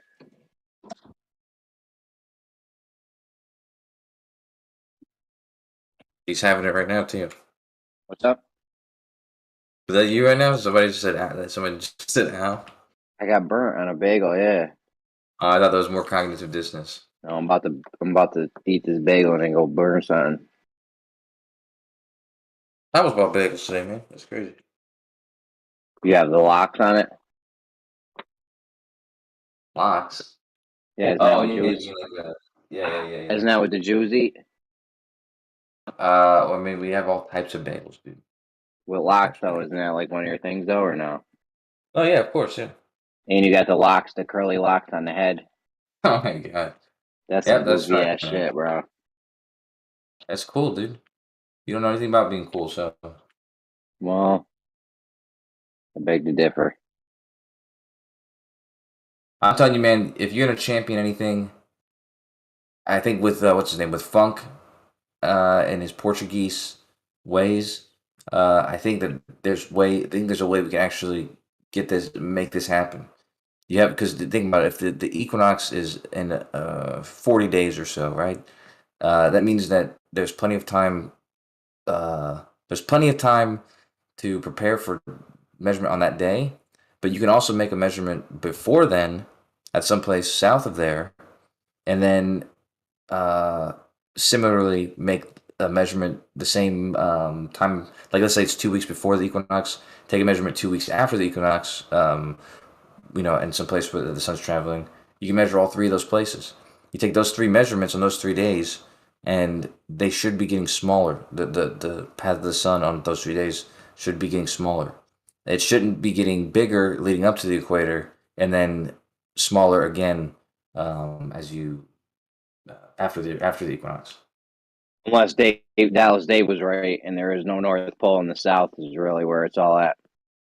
Even still, even if that was true, then that just means that it should be getting smaller, or it should be getting bigger leading up to the equinox, and then continue to get bigger afterwards.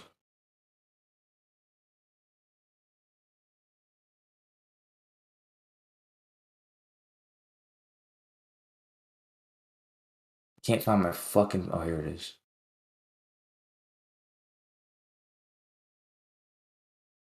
Let me see if I can find these pictures, man.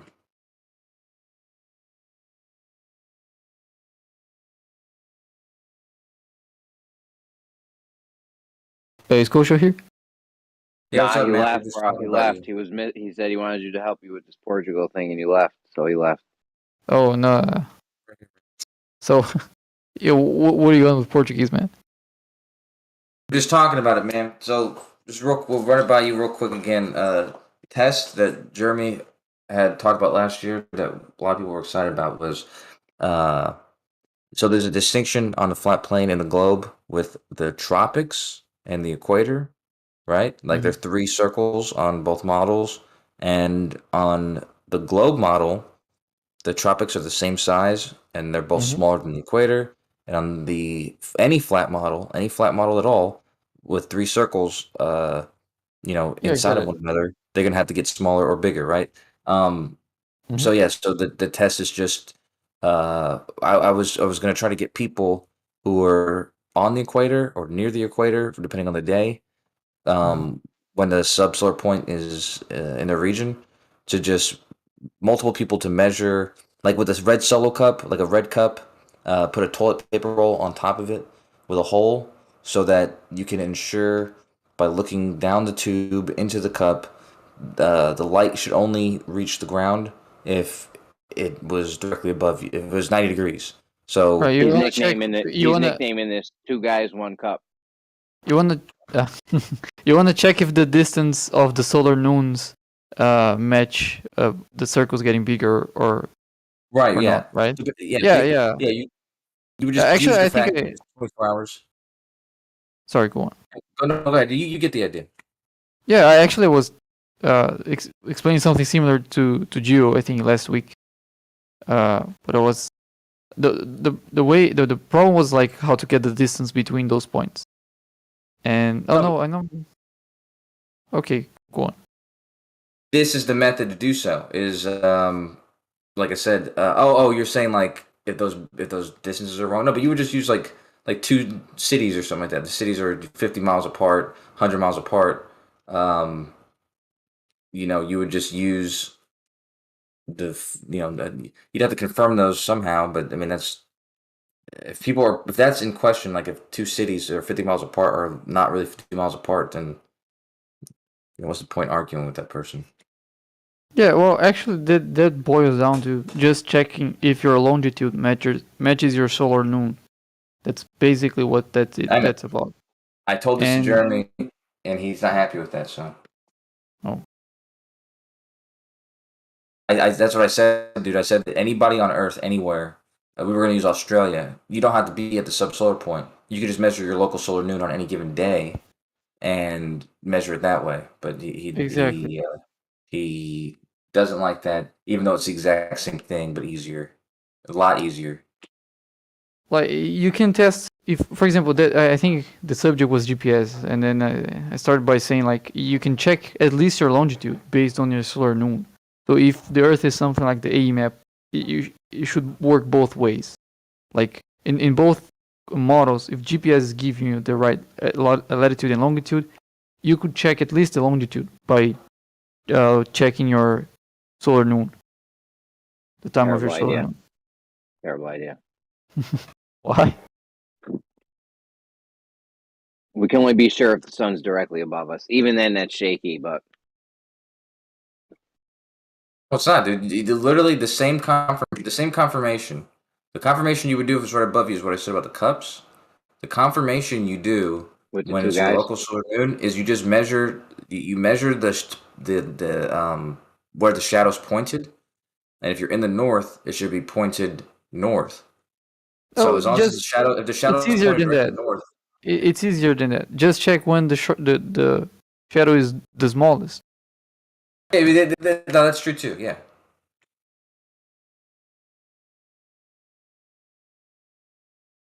You can confirm it by look at the moments leading up, make sure that it was getting smaller, and then look at the moments afterwards and make sure that it's getting bigger again. And yeah, that'll confirm. Yeah, like you can record a time lapse of the shadow moving and just like with a clock on the video, and then just pause when it gets smaller and look at the clock.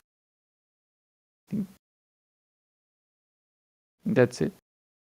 But yeah, what about the thing the Portuguese thing, man? I'm Yeah, curious. well, the thing is, that was one of the problems we had. Was we couldn't mobilize people in the correct places. Like when I did a test with Aristophanes test, I had to get friends and flat earther. I had to get people on the internet that I knew to participate. But in tests like this, you need people in ideal locations, and so the easiest way to do that is with strangers. And so I would talk to strangers online. I would offer strangers online probably that are in the exact location I need. Like let's say $5. I'll say, hey, I'll give you $5 if you just go outside, measure, use this cup apparatus thing, measure, Dude, we need make that sure the shit light's live hitting the streamed. bottom. Bro, for $5, dude, we need that shit live streamed. We need it timed. We need them in communication with I the live next person in the circle, bro. All kinds of shit. I I just live need a very picture. close. I just need a picture. That's it. I live very close to the tropical. Hey, you don't need the time. Okay, I live very close to the Tropic of Capricorn, if that's useful. Oh, it is useful. It's absolutely useful, and the people that you know personally would help out with that. But And without those people, I would have to contact like strangers and offer them cash or whatever, and that's where you come in, is to help me translate my message to the people I'm offering it to. But yeah, if you know people and you yourself making measurements, that's all much better. Right. Tell them Kosho's giving out racks for this.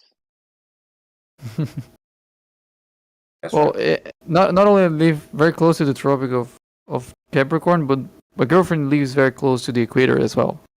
Like Brazil is like the largest country from north to south, so it's both below and above the equator.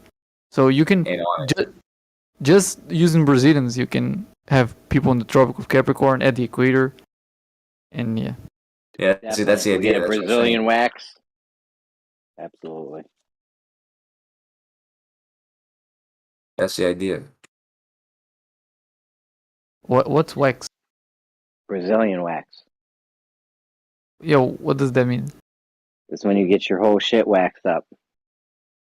Oh, Brazilian. It's like, yeah, that's what we call. It's like when girls, they have different names for when they get their hair removed. Kosho So you can have does like it an on air his butthole. strip. You can have an air strip. You can get your asshole bleached. But yeah, Brazilian is when you get everything waxed. It's like it's just basically no hair. Oh, it's called Brazilian wax. I tell you, like I So- tell my Spanish chick, you fly, but I ain't going down on no landing strip. Nothing wrong with the landing strip. One second, be right back.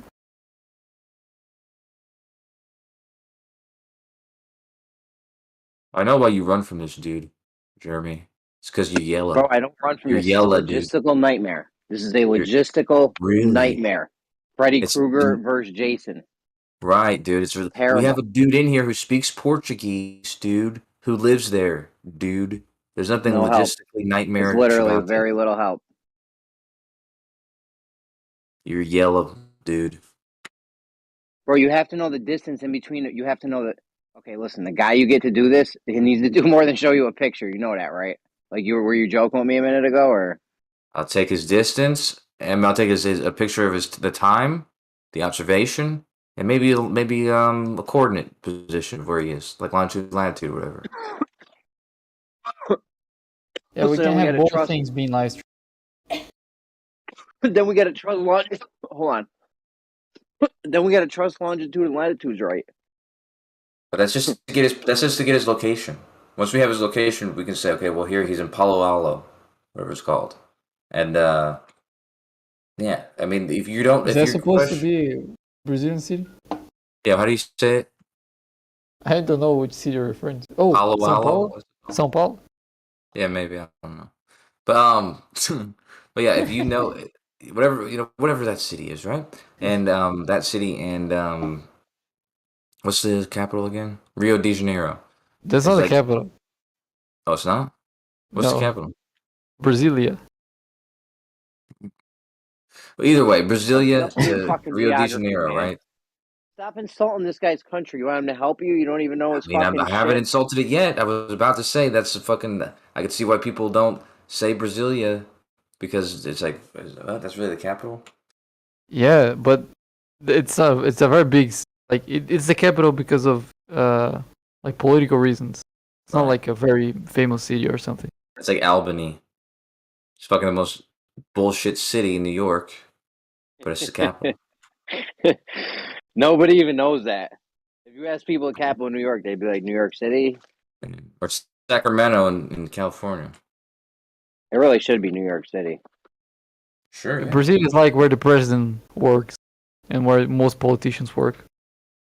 Right. Like Or it's even the Honestly, political New base. York City should be the capital of the whole country, pretty much. The biggest city. Most populous, but yeah. What was I saying? Yeah, we got the most Brussels. people. Isn't Brussels? Brussels is the capital of European Union.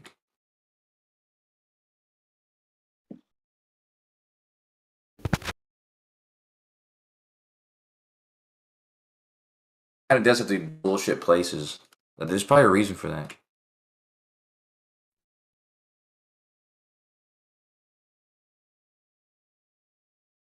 And I mean,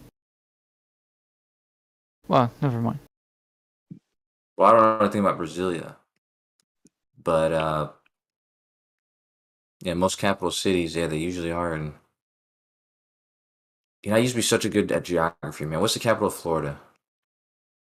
You want to say Orlando, huh? Really? What is it? What do you know the capital of? I'm just curious. I just told you. I just told you 3 or 4 places, dude. What? Which one? I said New York, California. I said All European right. Union. It's Tallahassee. Is it Tallahassee? Okay.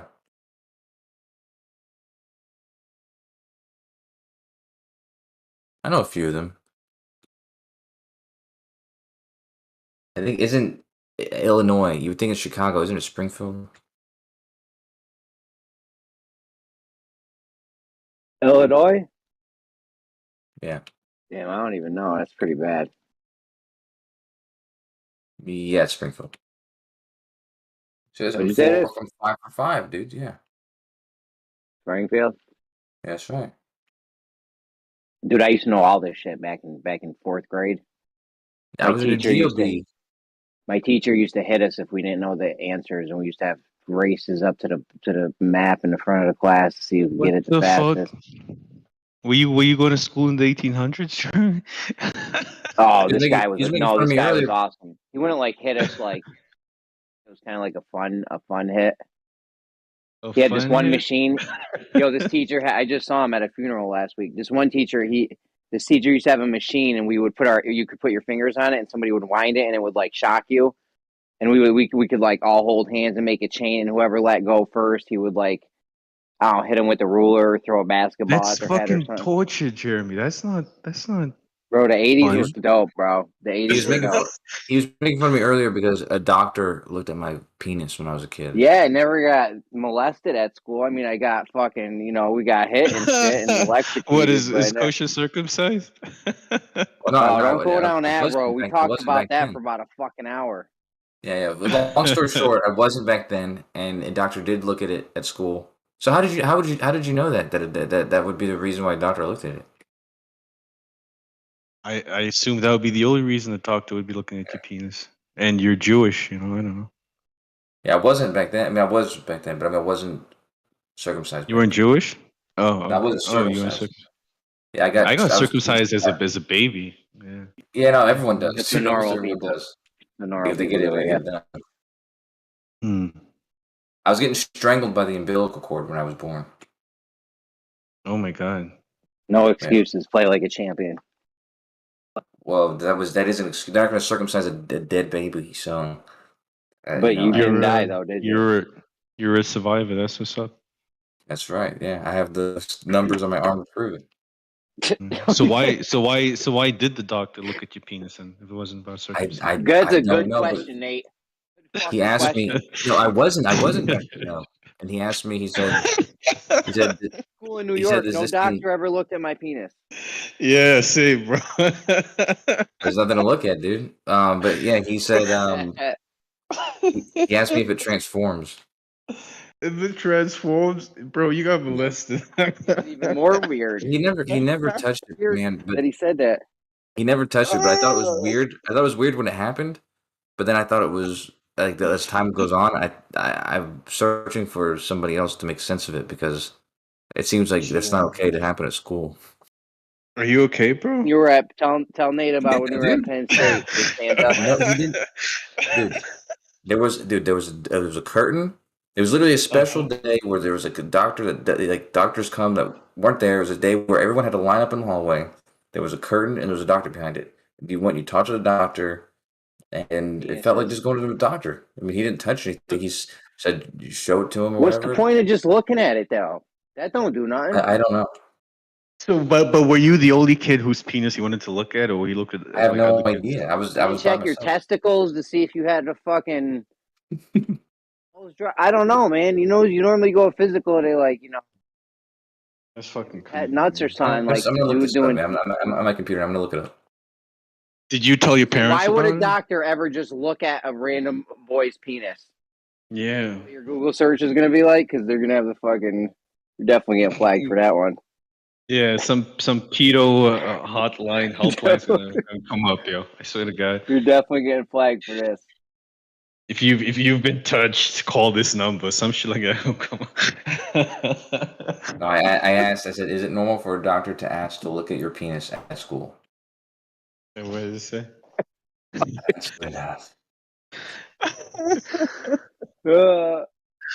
Oh my god, that's wild. What are you looking for? If you have a penis, like what good does that like? I see checking something. for? Hold on. Physical, and the doctor grabs your nuts and tells you to cough or something. I don't know, dude. Hold on. Normally, like. I wonder if it was because Point that was. I need to just see your penis. Checking for pubes. I mean, what's he looking for? Hold on. Don't make no sense. After this, though, tell Nate about how you went to Penn State and did track and field. Look the fuck up, dude.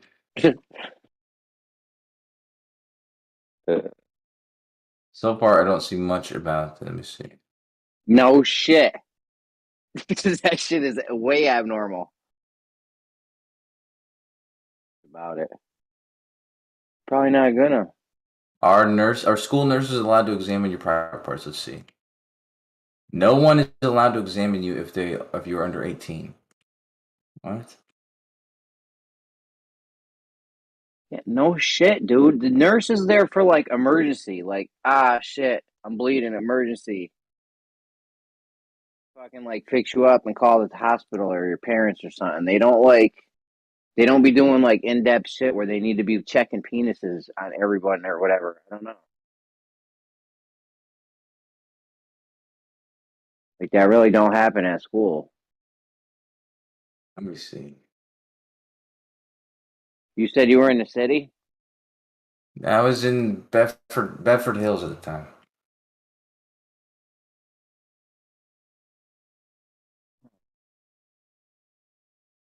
Weirdo shit, man. I thought you were homeschooled. No, I got You were pulled out of homeschooled. school. Your mom's like, and- yo, they're checking for penises and shit. I'm gonna just homeschool them. Honestly, I don't even remember if I told my parents that. I told my brothers and sisters, but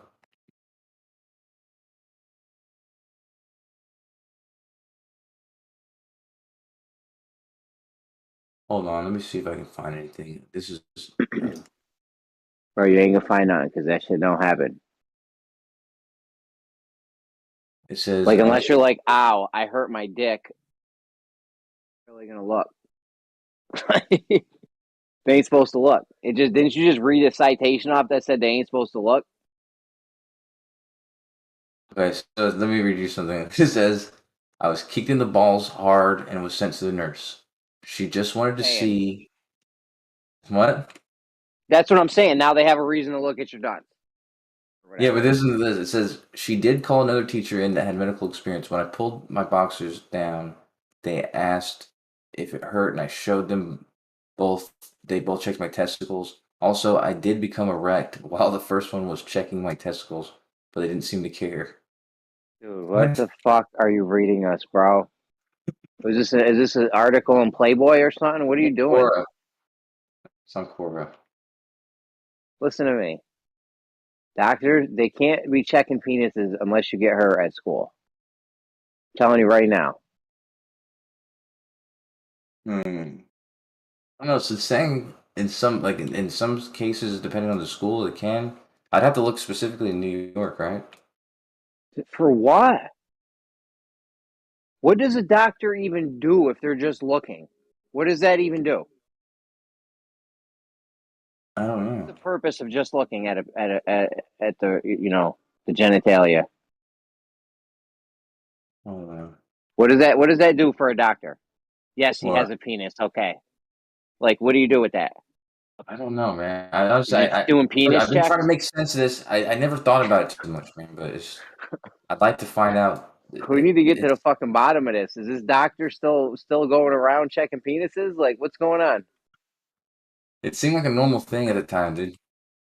I remember I asked it's one thing I asked my friends. I asked my friends if the doctor asked, was like, because that was why it was confusing. Because it's like he asked me if it transformed, and then I was like asking them if they said the same thing. Like, no, he didn't say it to me.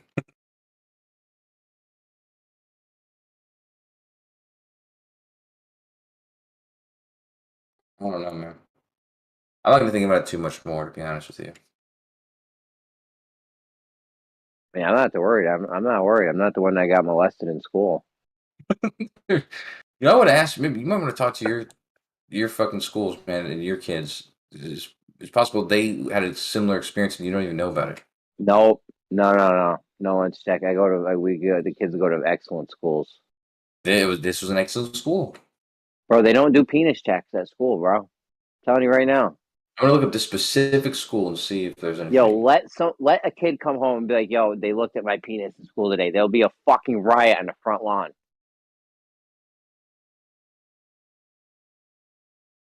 Checking penises, bro, I promise.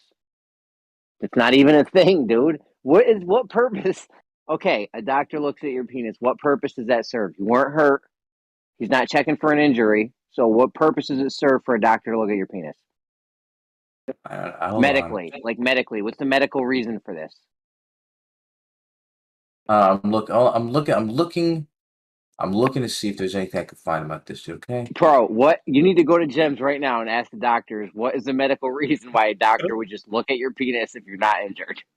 I'll just start with that question. Write that down because that is some need to know information. Like, there's no reason ever a doctor would just look at your penis. you know what? I'm remembering correctly. I remember that it wasn't normal for him to, because I asked other people if he asked them to look at it. I think it's because he was like, look at my file. They must have said something in there about that. Okay, like I said, what is the medical purpose for them looking at your? Like, I don't think looking does anything. If VD's in there, I'll ask him right now. Yeah, I would go ask him right now because it's just weird. Does seem like he's in there. Depending who else is in there, Joby. Brian I don't want to ask him. Why would you say Joby's name? Because I just want to see who's taught like BioDuel. Like, there's people in there I don't really like. You want me to go ask him? You want me to go ask him? I don't even want to ask them right now. I'm gonna go ask him. I'll fucking interrupt. I'll stop the whole thing for this. All right, fine. All right.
Osho played me.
It turns out those guys are quacks, man.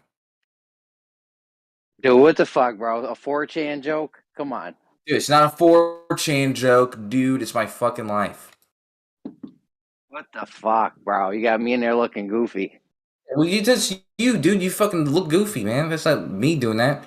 You just look goofy. But guess what, dude? It's not a 4chan joke. It actually really happened to me. And I'm looking it up. And on Quora, at least, this is so far the only place I found it. On Quora, they're saying, how does nobody else remember this? I remember this when I was at school. Everyone thinks I'm lying. And it says, you're not lying. Yeah, they you know, there's blah, blah, blah, a check. It was embarrassing. Blah, blah, blah, blah. Parents weren't very pleased. It only happened 1 year for me. Would love to hear if somebody else had this. And then somebody else said, I remember it happening primary 6 or 7. I went into a room and there was a nurse and a doctor. And all I really remember is that the nurse having to feel my testicles, blah, blah, blah. And then they attempted to pull back my foreskin. It might have something to do with, like I said, you know, this is a true story. So that's all that matters, okay?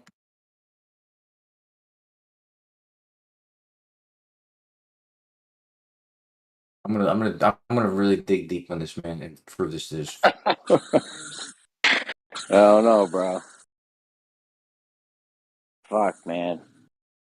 Anyways, they said there was no reason for a doctor to just be looking at your penis or testicles or anything. So I'd have something to do with, before I was snipped. I wasn't snipped, and maybe it's something I only did, discuss with dude, being circumcised or not circumcised wouldn't change a doctor looking at your dick for no reason. It's only 1 year. Maybe they only did this 1 year. It's only ever happened 1 year.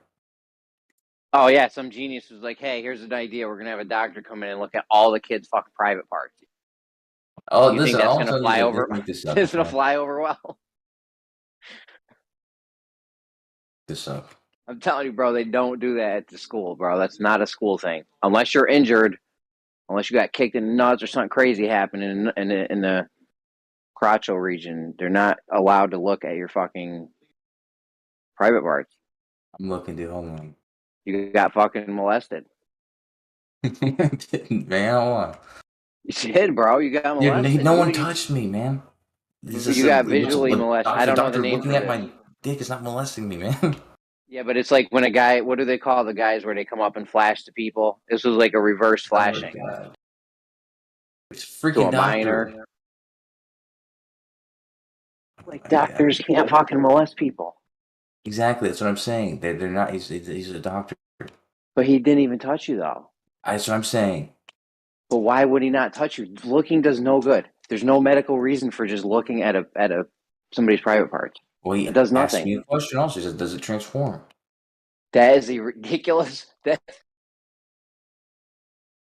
Dude, that makes it even more stupid. Hold on, dude. I'm gonna try my best to Google the best words. Hold on. There's no good Google search for this, dude.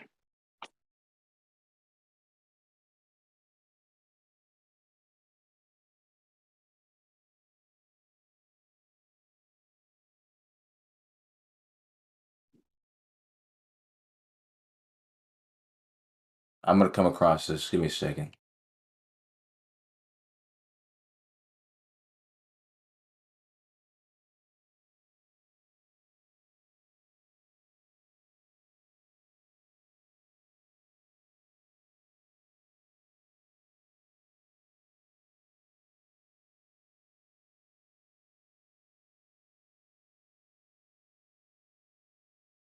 My God, dude, there's somebody in Belgium who said that a doctor did this.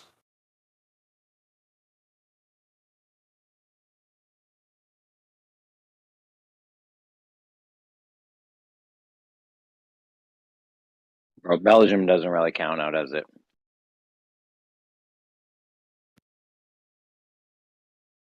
I thought we had something with the sound in the pipe earlier. I can't believe we can't measure sound that closely. Dude, look at this. Okay, hold on.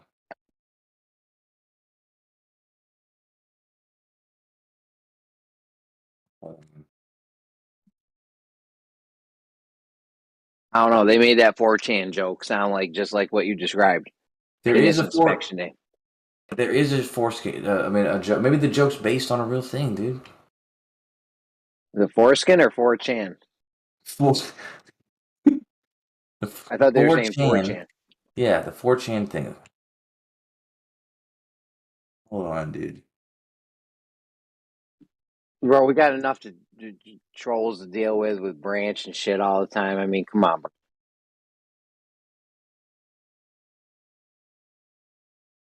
Doctors.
Should not have searched these terms. Damn it. Oh, you got fucking checked on Fuck. all kinds of shit. I put. Oh fuck, man. I should not have fucking. Oh my god. I gotta do something about this. You got flagged. I definitely got flagged, but the wrong choice of words.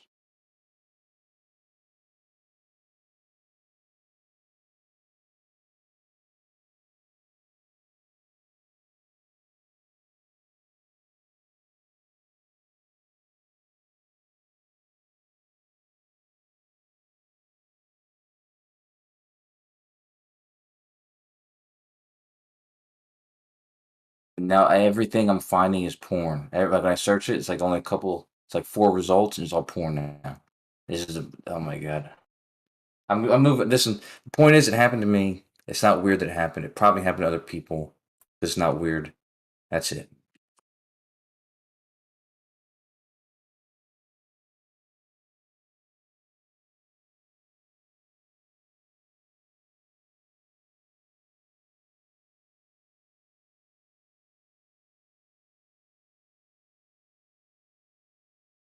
In other news, how about that test? That's exciting, right, Jeremy? We're doing that test still. The test that you bailed on last year still happening. It's a logistical nightmare. God bless you. Nothing logistically nightmarish about it. As I told you before, it's just a regular test. No nightmares. Logistics are normal. It's fine.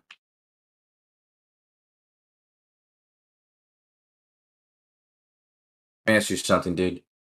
If somebody asked you the distance from Toronto to where you live, you would get it correct? After I mean, looking it up in a map, I think it would be on a website. Close. How close it would be? It would be fairly close. Yeah, and give me a margin of error that you would. Bro, I don't know. Would you think that 27 it'd miles. be 50 miles? Do you think it'd be 50 miles off? Probably less. Probably a lot less, huh? Probably 10 miles off.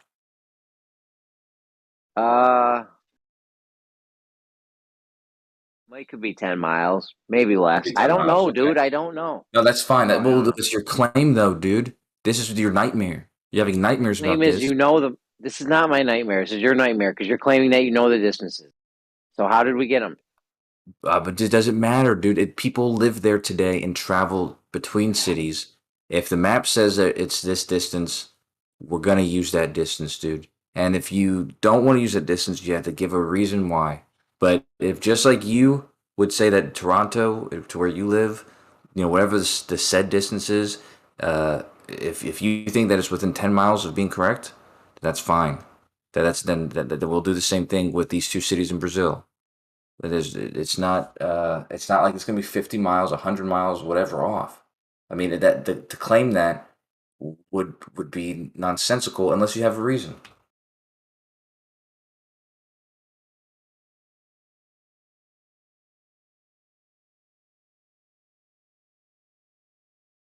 So it looks like we're recovering you from your nightmare already, dude. Sounds like it's not that much of a logistical nightmare. I mean, I don't know what you think you're gonna do here. What do you? All right, you get 2 guys that do it. You get their times. Whoa, dude! There's none of that happening. We're not having any gay sex scenes going on. No, you're gonna get 2. Are you gonna have 2 people to take the times? You're gonna get How are you gonna get the distance between them? Get your kicks after the test, okay? It's gonna go in a curved path to the distance. It's not even going in a straight line distance. Yeah, I know, So but you're dude, gonna look up the distance, and your distance is gonna be wrong anyways. Maybe. Yeah, but Who we knows? talked We don't about even know if that distance is right. But we know it's definitely not gonna be right because it's gonna be curved and not as the crow flies. We talked about this though, dude. Logistical nightmare. It's not a logistical nightmare. We talked about this. You're afraid. You're having fear. That's just cognitive. I'm not afraid. I don't understand. Okay, some guy as the crow flies is 10 miles away from the other guy. Now, how much is that on the arc path that the sun traveled? What's Don't the even rate? know. No, I'm not, dude. I'm looking at something, you asshole, Don't even dude. know, I'm dude. trying to fucking I'm trying to figure out what the radius of what's the radius of the equator? It would be about 6,225 miles on the flat Earth. What are you looking for? The distance on the equator. So Bro, the distance where'd from you the come North up with that Pole. number from?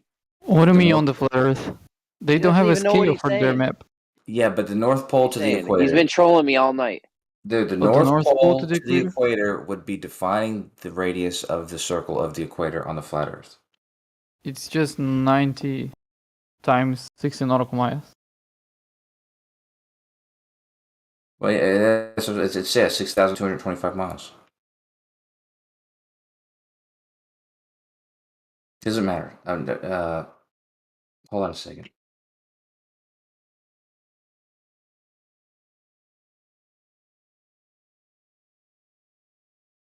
Damn, I gotta do some. Oh my How many miles you said? 6225. Yeah, that's pretty close to what I got here. I need that in feet. Hold on.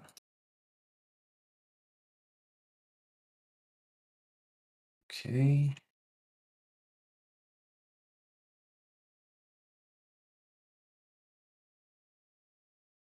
That in feet?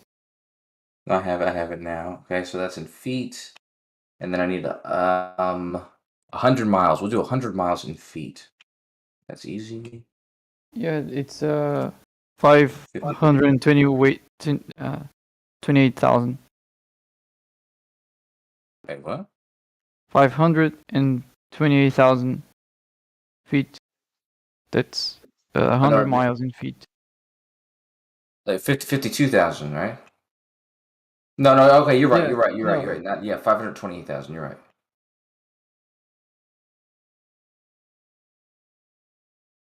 Okay. So now if we look at the difference between... Okay, Jeremy. Okay, doofus. Dude named Jeremy. If we were looking at the 100 miles, okay, on the equator, and let's say that I'm at one point on the equator, and Bacon is on another point 100 miles away. Not along the equator, but from me, just also on the equator. The difference in distance between these two measurements, so one would be the measurement of the path along the equator, and one would be the measurement as the chord, or the straight path from me to him through the equator. The difference is 5.5 feet, dude. So Five and a half feet. Why are you looking at an arc length to the chord?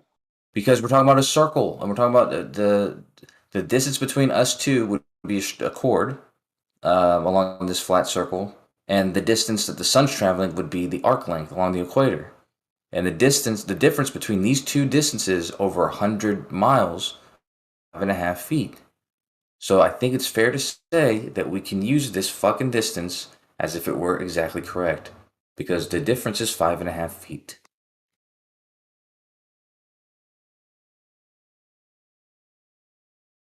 Is your nightmare clearing up, dude? Is nightmare number 2 dissolved? No, dude, I don't even know what you were just rambling on about. Oh my god. Listen, say you're on the Tropic of Cancer. The guy, there's two people on the Tropic. You're wrong, Jeremy. How? I didn't even start. I was just getting assuming you're started. wrong Sorry, correctly. go ahead. That's a fair assumption. There's two people on the Tropic. Whatever, I don't care. 1 minute the sun passes over them, and 10 minutes later the sun passes over. How far away from each other were they? How about this, dude? It'll move 1 degree every 4 minutes. As the crow flies, they're 100 miles away from each other. But Yeah, how as the far crow did the flies, sun you're act? right. As How the crow far did flies, the sun travel, though? What is a crow fly? Travel. That means a straight path. Don't travel in that crow exactly. flies. Exactly, Jeremy. That was my point with what I just told you. Is as the crow flies, let's say you're measuring along the equator, and it's 100 miles along the equator. If it's 100 miles along the equator, then as the crow flies path between those 2 points is only 5.5 feet different. Show you the numbers, dude.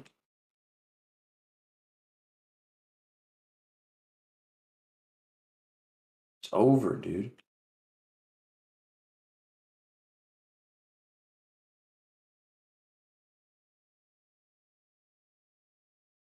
You knocked him out, Kosho.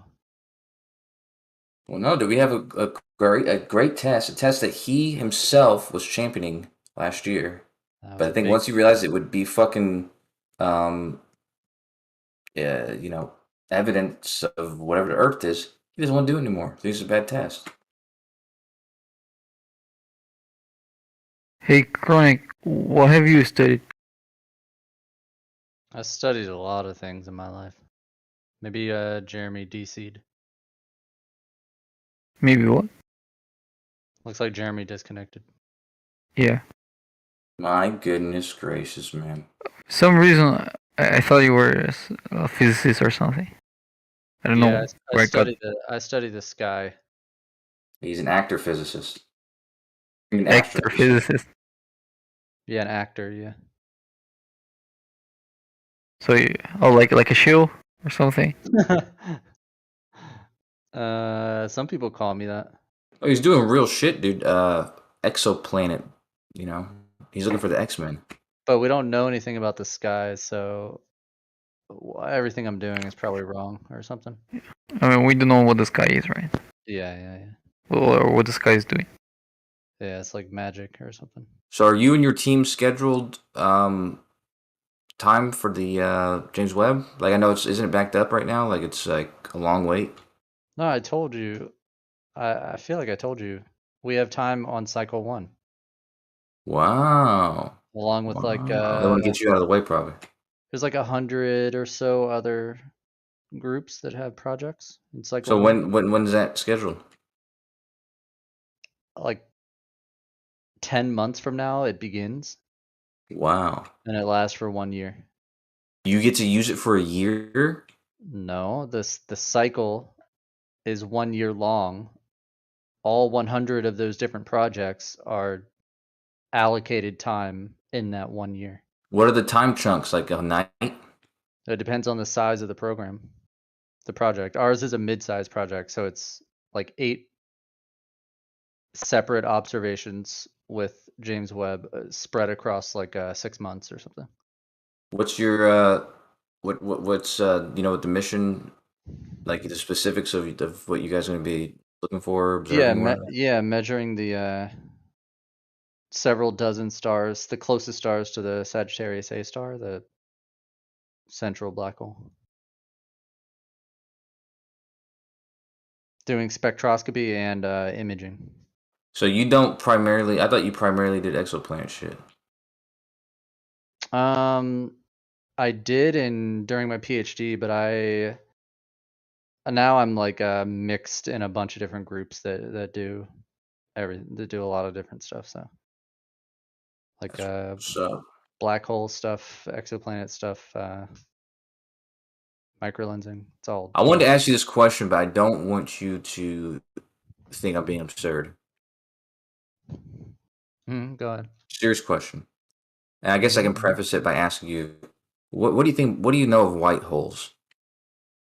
I don't know. I think they're theorized to exist, but none have been observationally confirmed. Okay. And what do you think of the idea that gravity and dark energy have their relationship are somewhat involved with each other? Like maybe one is a byproduct of the other, possibly. What do you think of that idea? Could be, but I don't know how you would confirm that right now. might need to develop some sort of new technique to. Yeah. Or theorize a new model and test a model. And all right. All right, fair enough. I was gonna ask if that were the case, that they were kind of like gravity was sort of a byproduct of dark energy, for instance, or a response to dark energy, and black holes were the extreme example or the extreme representation of gravity. Then, and I don't know. I was wondering if there's maybe a connection between white holes and dark energy, but I don't know if that's just what obviously, there's nothing to confirm I that. think before we even get, I think before you even get to that step, you need to properly reconcile relativity with quantum level phenomenon, quantum field. Why? You need because that's like one of the biggest open questions in astrophysics, at least right now. Yeah, but there's no. So when you get to an extreme scenario, like the singularity at a black hole, in a black hole, then you can no longer use tools that we've developed through our understanding of relativity or quantum mechanics to describe what happens at that singularity. Kind of, but I give you an example where it's not true though, because isn't Hawking radiation sort of a consequence of both models? Yeah, you could say that, but that's a consequential. That's just a, that's a phenomenon that's predicted that we haven't actually, observationally, empirically confirmed yet. But maybe. I mean, I don't know. I don't know. Hawking worked out all the math and physically it should work out that way. I mean, that should exist in nature, in reality, but it's pretty hard to detect. Hawking radiation takes a long time to reduce the size of a black hole, like much longer than I think the current age of the universe or something crazy. Well, yeah, much longer than that. There's the old. It'll be the longest. It'll be like the longest time frame, because I think it's like tens of trillions of years or something like that. Yeah. Yeah, but okay. Yeah, I agree with you. And obviously I'm not putting forth a theory or something like that, but I had an idea before where, like, let's say you're trying to reconcile that problem, and maybe the reconciliation of that problem has more to do with the fact that gravity and dark energy are not forces in the same way the three forces in quantum field theory are, but they just have a relationship with each other, and it's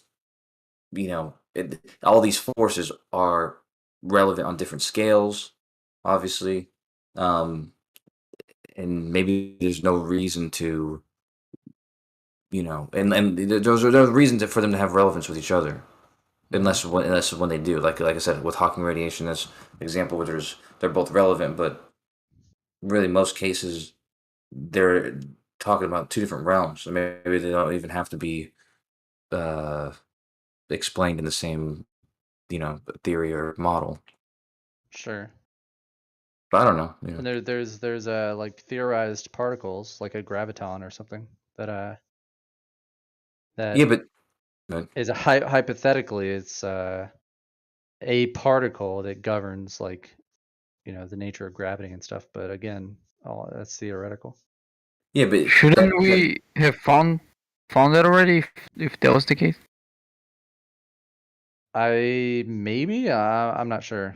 I don't know. Maybe. I recently found the Higgs boson. They were looking for it for a long time, but still though, I isn't the graviton that's based on the assumption that the force of gravity should behave or should exhibit the same properties as these other forces, When I'm saying, what if it's not really a force in Well, that we don't same way know those that it three are? should at that. We don't know that it should at that scale though. That's the whole unresolved question. We know that that these two ideas, these two well-crafted, you know, fields of science are incompatible with each other at certain scales. So, like it's not an unknown unknown. It's a known unknown. So we know that we don't have the final answer yet. We don't have a relativistic quantum field theory that can reconcile both in all regimes and all at all scales and everything. So we have that knowledge that we don't have the full answer yet. That's why tons of people work on that, are actively working on that. I don't actually know. I mean, I'm optimistic, but I don't really know how long, when and if that will ever come. That understanding will ever come. We might be at that limit. Who knows? I think the mysteries of dark matter and dark energy are like those are kind of, in my opinion, I think those will resolve. Those will be resolved when, or when those things are resolved, they'll have a better model that will answer that question as well, or if that Yeah, question maybe. is even relevant to be answered. Maybe. Who knows, man? There's a Nobel Prize waiting for whoever gets that.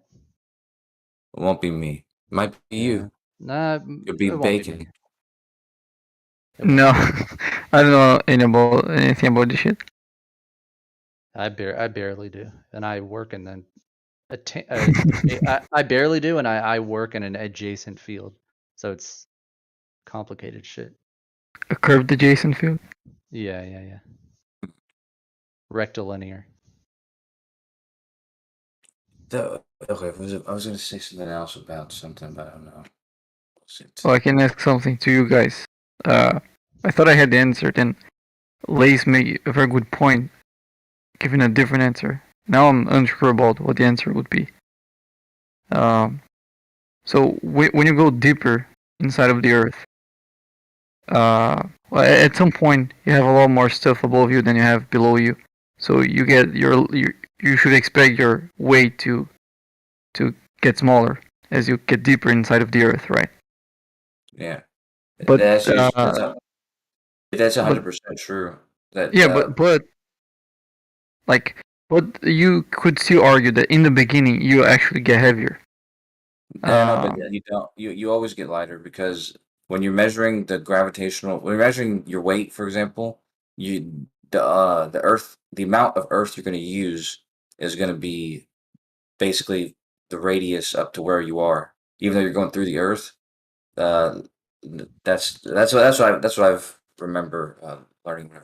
That but the core is much denser than the rest of it. Like if it was if the distribution of mass was even, then sure, any deeper you get, you already get lighter.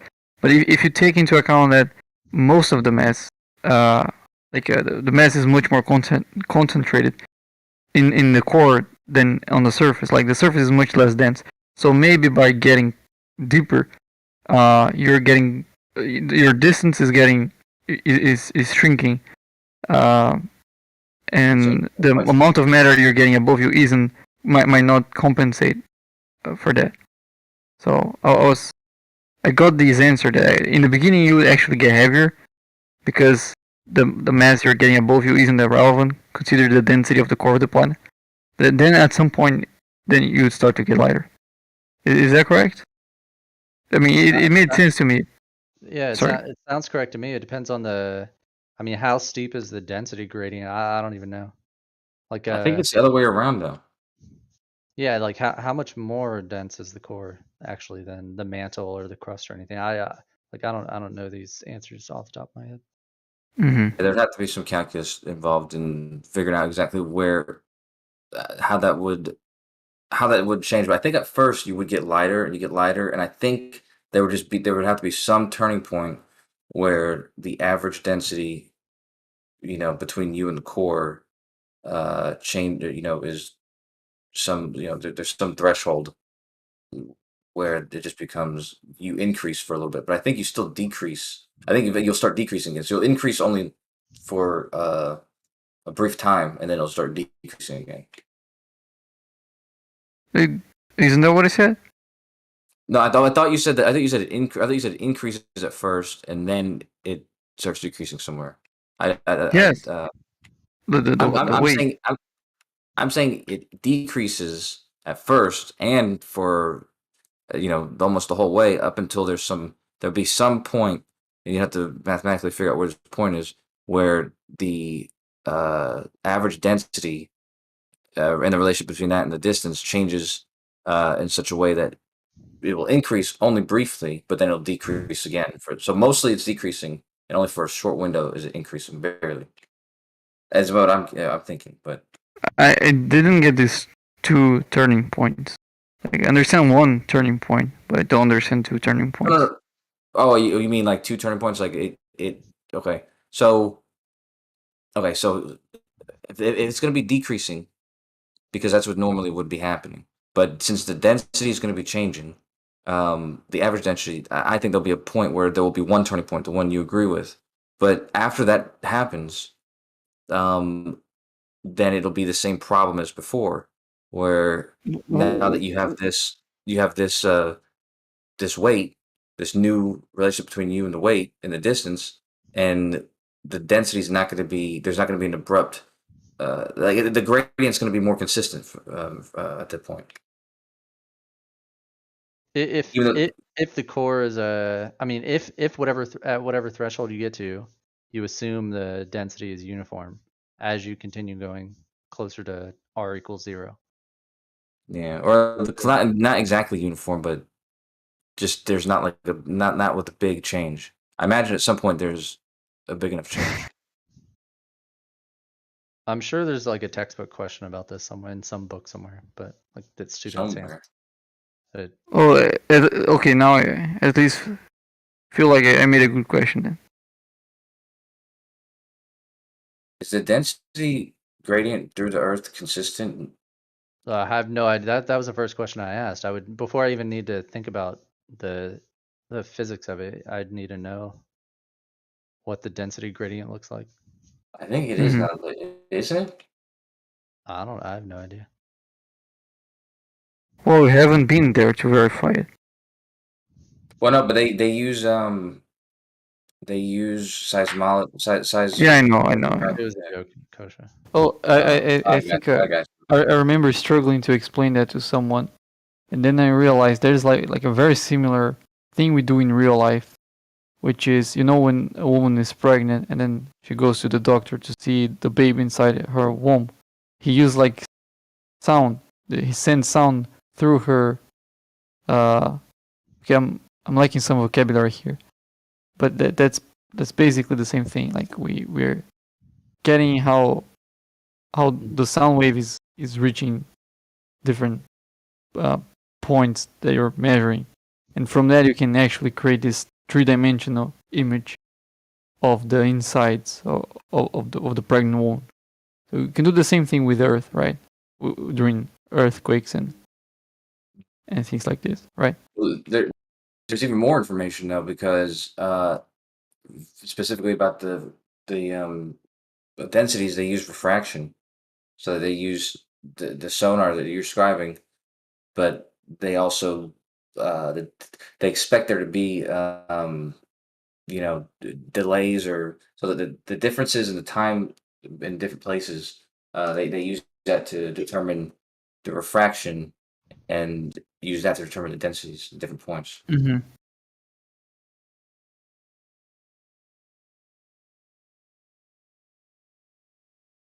It sounds like a very complicated thing to tackle.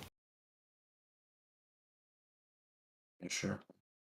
Well, I'm reading a paper, or I'm reading the abstract for a paper right now that's talking about it, and let me see.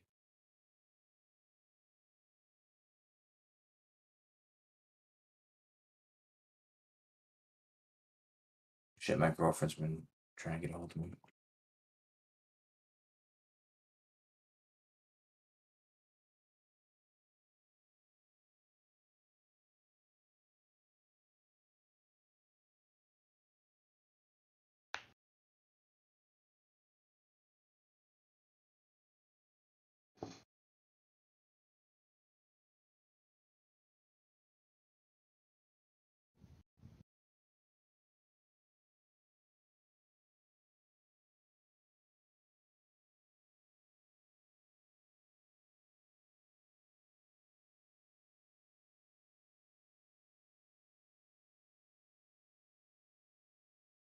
BRB, I gotta call my girlfriend.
Hey, Crony, are you there?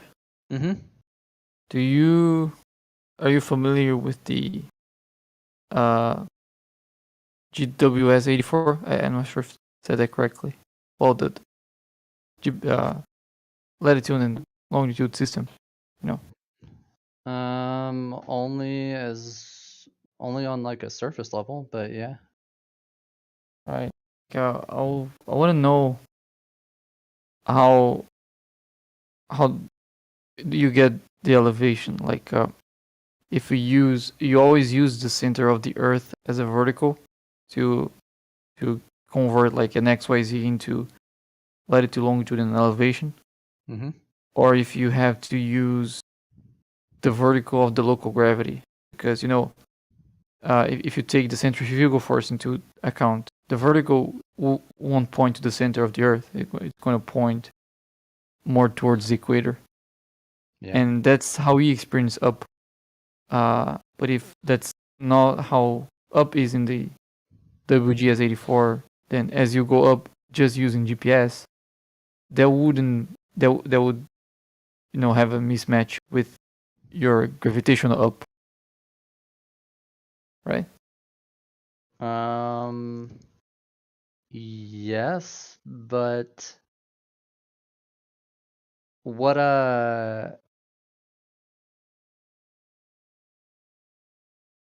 yeah. Hey, can you ask that again, Bacon? Because I think I heard what you were talking about. I think it's, but yeah, just you're talking about the satellites in the GPS constellation. No, not the satellites. Like, I have, let's say I have a XYZ position, right? And I want to convert that to latitude, longitude, and elevation. If my elevation is just from the center of the Earth, that's pretty easy, right? But that wouldn't be aligned with my gravitational up, because my gravitational up would have centrifugal force tilting the vertical axis. So if I try to go up using GPS and I try to go up using, let's say, a plumb, they would diverge at some point, right? Mhm. So is that how elevation is calculated in WGS I don't 84? understand. I don't understand why they would diverge. Because of the centrifugal force. It changes the direction of the vertical axis. It changes Like the if direction of the vertical axis? Yes, yes. So a plumb line doesn't point to the equator. I mean, doesn't point to the center of the Earth unless you're at the equator or at the poles.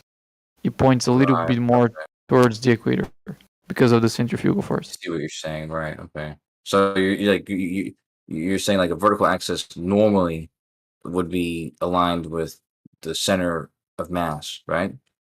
Mm-hmm. Right. Whereas if there was no center of mass and it was purely centrifugal force, that vertical line would be aligned with the center of the Earth, right?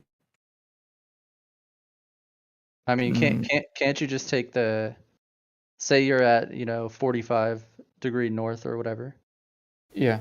I mean, if you're just can you not just take the cosine of the latitude that you're at, and that's your like offset. That's how much offset you are from. Yeah. I want to know if that's going to create an axis, right? That points 45 degrees above the equator. Yeah. From the center of the Earth, but as if I try to go up in the surface, I'm not going to be following that line. I'm actually going to diverge from that line. I'm going to go a little bit down to the equator if the Earth is spinning, because I'm going to have a centrifugal force pointing. Yeah. And you can calculate calculate the magnitude of that centrifugal force given whatever altitude you're at, whatever latitude you're at, right? Yeah, that's what I'm trying to do actually. So I'm trying to get a calculation for the centrifugal force, and I'm starting with a latitude and elevation. I'm not using longitude because that's not supposed to be relevant. Yeah. Sorry? Wouldn't you just take... go on. No, I was just saying, if you have, like he said with the latitude, so wouldn't you just take...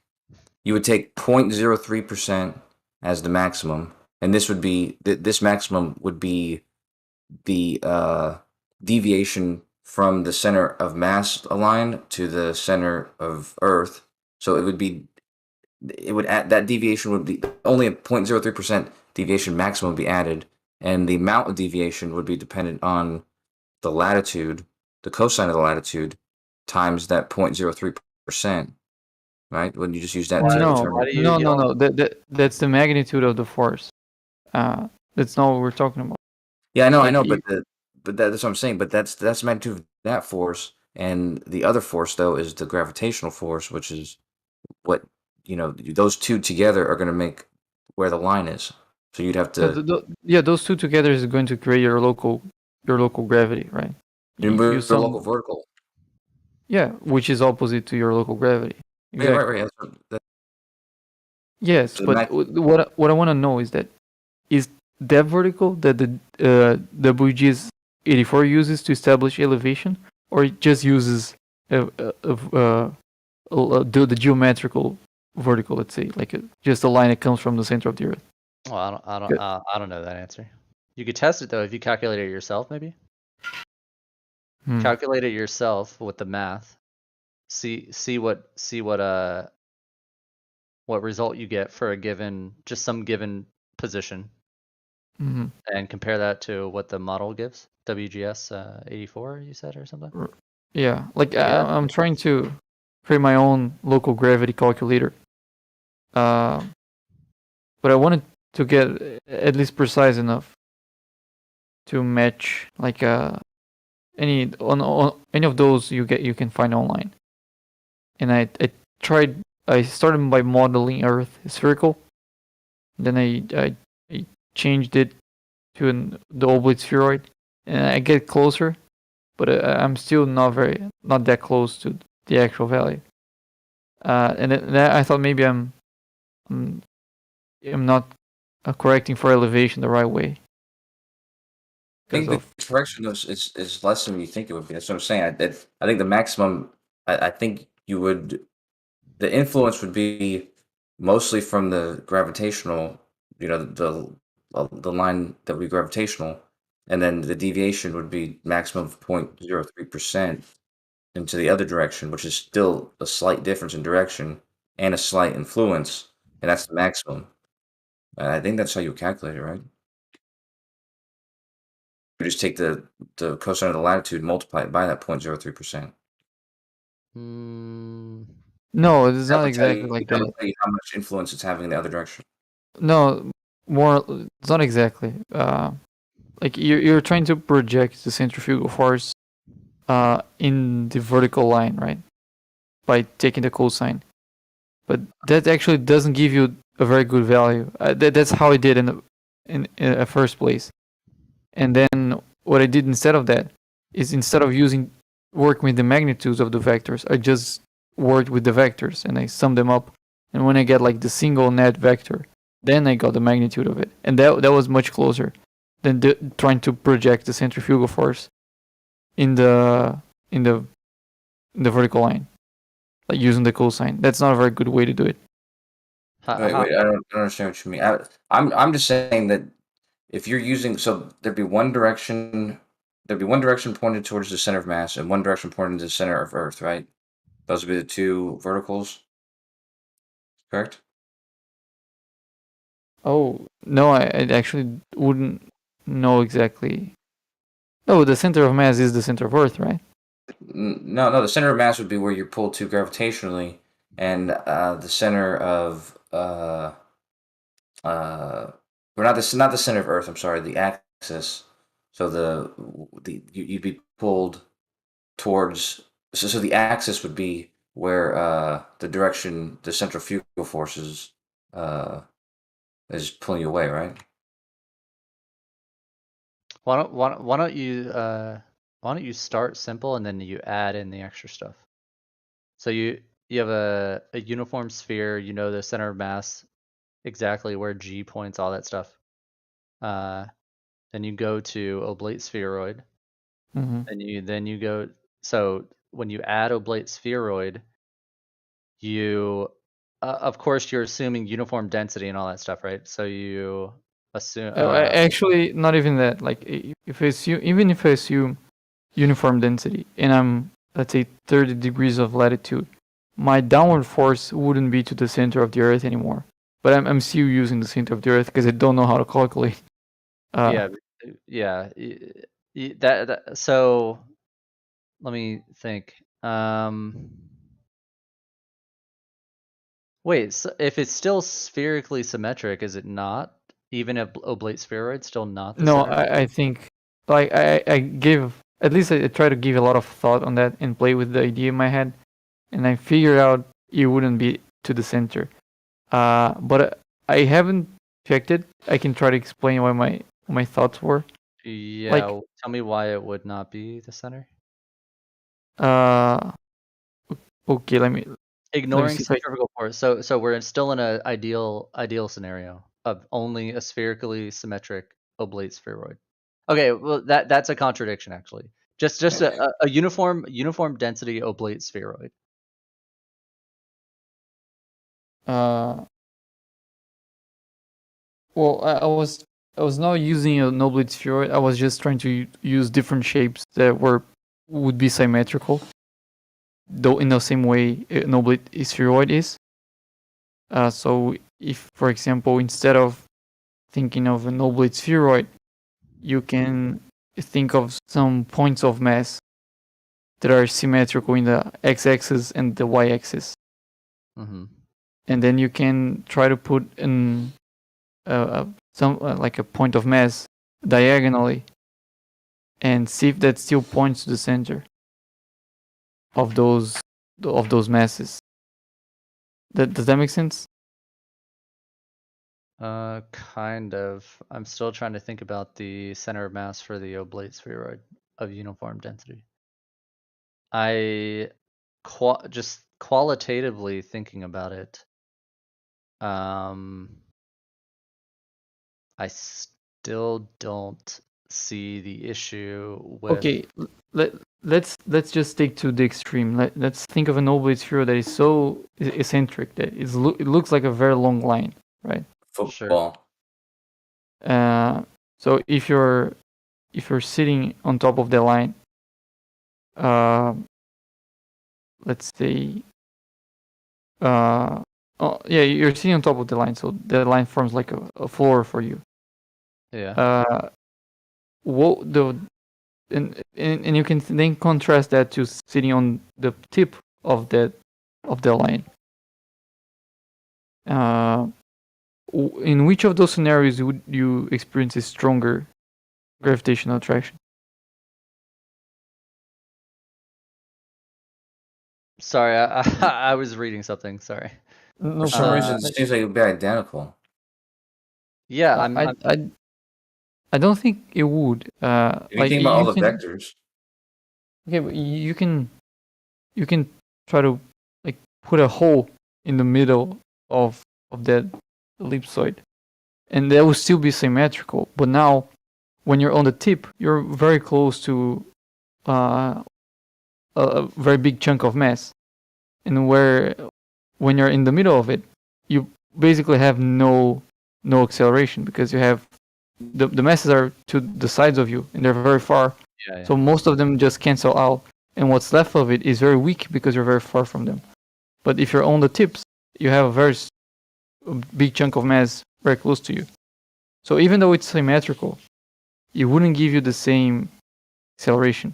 But that doesn't answer the question of where it's pointing to, because in both cases it will be pointing towards the center. Yeah. The vector, no matter where you are, the vector is always pointing to the center of mass. The center of mass is unchanging.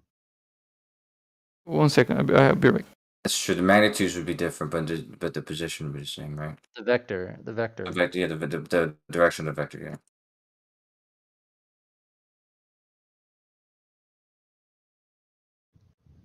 You're absolutely wrong, yeah, because they would cancel each other out on the sides. Try to draw these vectors somewhere.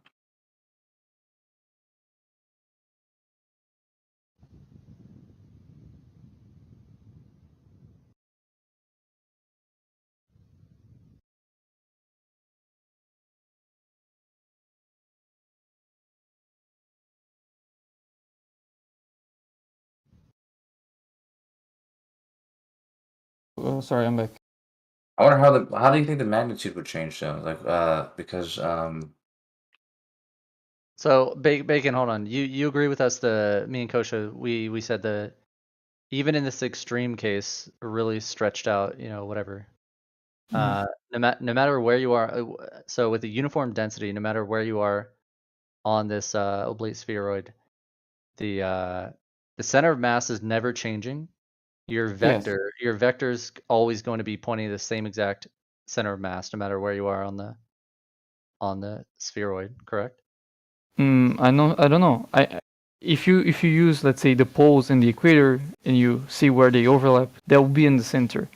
But I'm not sure the in between.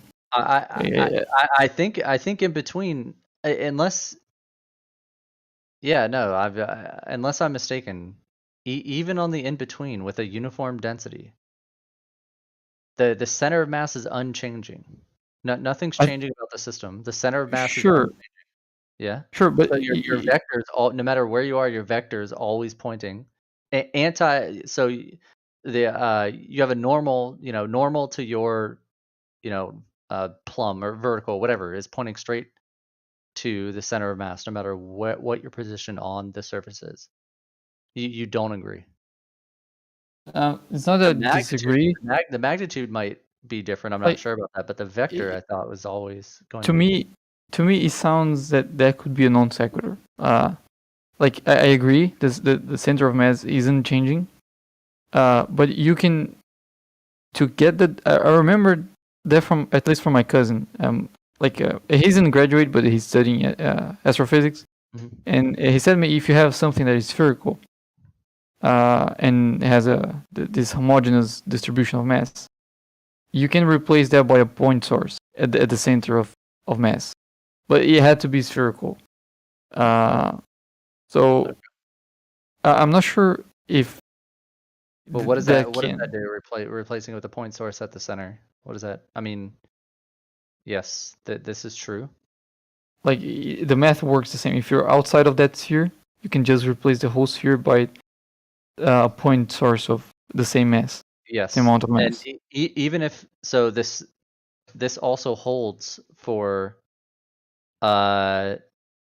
any shaped object with a uniform distribution of mass, does it not? Sorry, I'm like 10 years out of undergrad. This is kind of this is going back to the textbooks that I don't remember. I'm not sure if it would be about that, because if you let's say you have a sphere that doesn't have an even distribution of mass, but if the distribution of mass is proportional to the distance to the center, you can always slice that sphere using a different radius to cut it, and you apply the initial rule that. So let's say you have some different spherical shells. Yeah. exactly. So it would still be at the center. So even if it's not like a even distribution of mass, because it's changing like symmetrically to all directions, I think that will still hold. Okay. So I think it's about the symmetry. And when you're on top of the spheroid or on the side of the spheroid, you have a symmetry. So I would agree with that. But when you're diagonally, the symmetry is in your axis. Like if you use your axis to cut the. Yeah. You know, so Yeah, then you're I'm not saying it would be different, but I can't be so sure saying that we will be the same. You know, I can't prove that to myself. Yeah. Hear me out for a second, I think this actually involves like legitimate calculus, no? With Yes, like with probably. it, you need to perform the integral, but not over a spherically symmetric like shell, but over a more complicated shape, integrating over that. So it's actually got kind of sophisticated. Right, but I think if we just want to know if it's different or not, we can just replace the spheroid by some points of mass in a way that it creates the same type of symmetry. And if we get something that doesn't point to the center of that, then I think you can also conclude that it wouldn't point to the center of the ellipse. I'm going to draw it to make them more clear if it was too confusing the way I said it. I have news for you guys, but I don't think you guys are gonna appreciate this, and I think it's gonna be wrong anyways. But you know that column, the column you said, like the extreme example. I was just thinking about the vectors would be the same direction; they would both be pointed downwards. But I think it would be stronger on the horizontal one where you're in the middle. Even if the masses are concentrated in the tips. I know I put the masses as being sorry, you said the mass was concentrated in the tip. No, I was using uniform. Oh right. Mass. I said like what if what sorry I forgot. Yeah, what if you put a hole in the middle of the spheroid in a way that the mass is still symmetrical for both observers, but now I think it would be stronger for the guy in the, let's say, in the equator of the ellipsoid than the one in the pole, because the one in the pole. Does that make sense? Yeah, so the one at the tip, so they both have the mass of the tips, basically. Yes. So most of the gravity of the one in the pole would cancel out, and what's left of it would be very weak because he's very far from the masses. But at the same time, the guy in the equator would be very close to a big chunk of mass. So say he would still feel that. Now, I think even in that case, like I said, I could be wrong when I'm thinking about this, but I think in that case also, hear me out for a second, and this might be so that I'm doing very simple examples of what you're saying. Like I'm using like a 7 kilogram structure, okay, but and each portion is a foot portion, 7 feet, 7 kilograms, and yeah. So and then to determine the direction is always going to be straight down, but the magnitude is going to be inversely related to Proportional to the the distance? total distance. And so I'm adding the total distances, and in this easy example that I was saying, if both ends have only 1 kilogram, and both ends are and there's nothing in the middle, and both ends so one would be 3.5 feet roughly on both sides, but slightly more, almost a little bit more than 7 feet total distance of all that weight, whereas the distance for the being on top of the vertical column, the distance close to you is going to be so the total distance of all the masses are going to be greater than the one that you're on the horizontal in the middle. That makes any sense. Yeah, I had a hard time picturing that. Sorry. But if I just add up, if you could just imagine there's two ends, and you're only worried about the two ends, and so the mass on the two ends of both models are the same, and they're 2 kilograms, and there's nothing in the middle, and the now you're going to use the distances. So the distance on the horizontal one is a little bit greater than, in my example, 7 feet. That's the total distance of the mass, and the total distance. Can you draw that? Yeah, I drew it on paper, but I'll draw it. Oh, right. Oh, I sent a drawing of what I was referring to with the points of mass. If you guys can take a look. I see it. Like if I can solve for those 8 points, and the sum of all those forces doesn't point to the center of those 8 points, then I think you can conclude that it also doesn't in the spheroid. Does that make sense? Would that be a fair conclusion? As far as I can tell, yes. But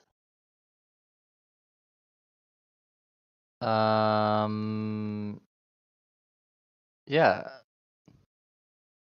I don't know. Have you done that calculation? No, but I mean, I think that's pretty quick to do. Like, I'm not gonna do by hand. I'm just gonna write a for loop here. Yeah.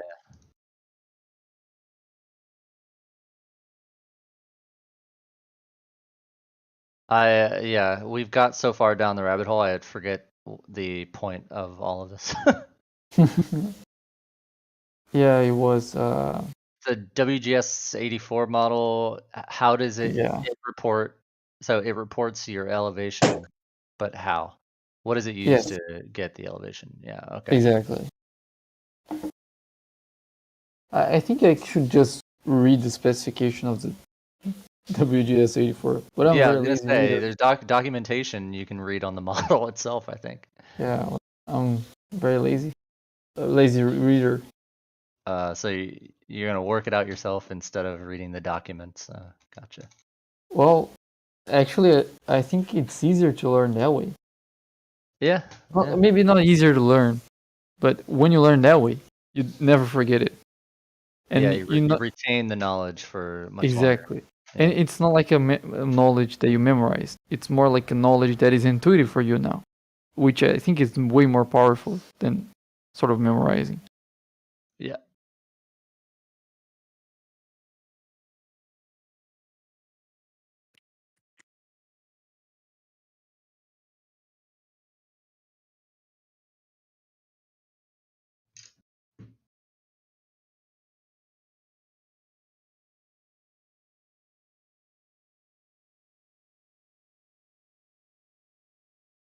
Yeah, I'm almost done.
Do you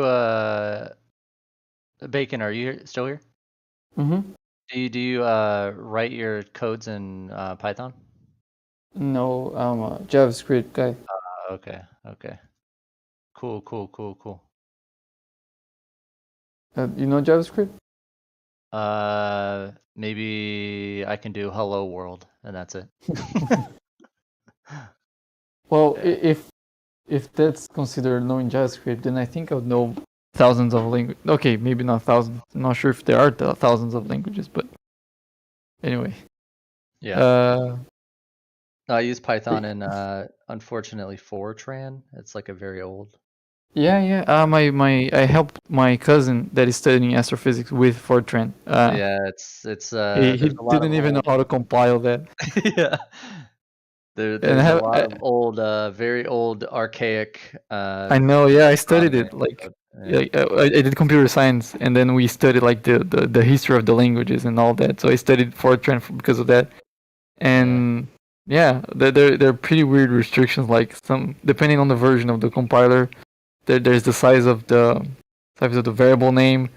The way like you pass parameters is weirder. You have to share memory between the A functions. lot of memory issues. Yeah. Exactly. Yeah.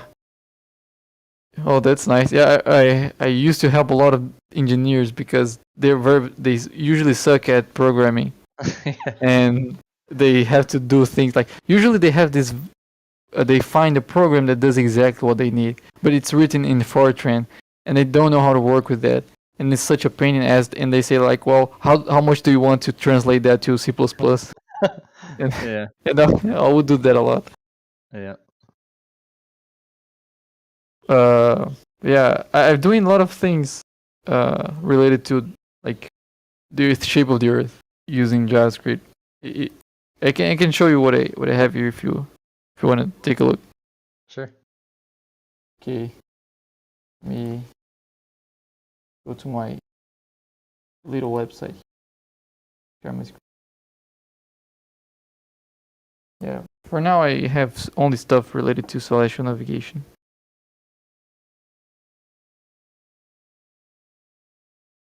Okay, so Welcome to this is Bacon's project. Nice. yeah. I haven't thought of a better title.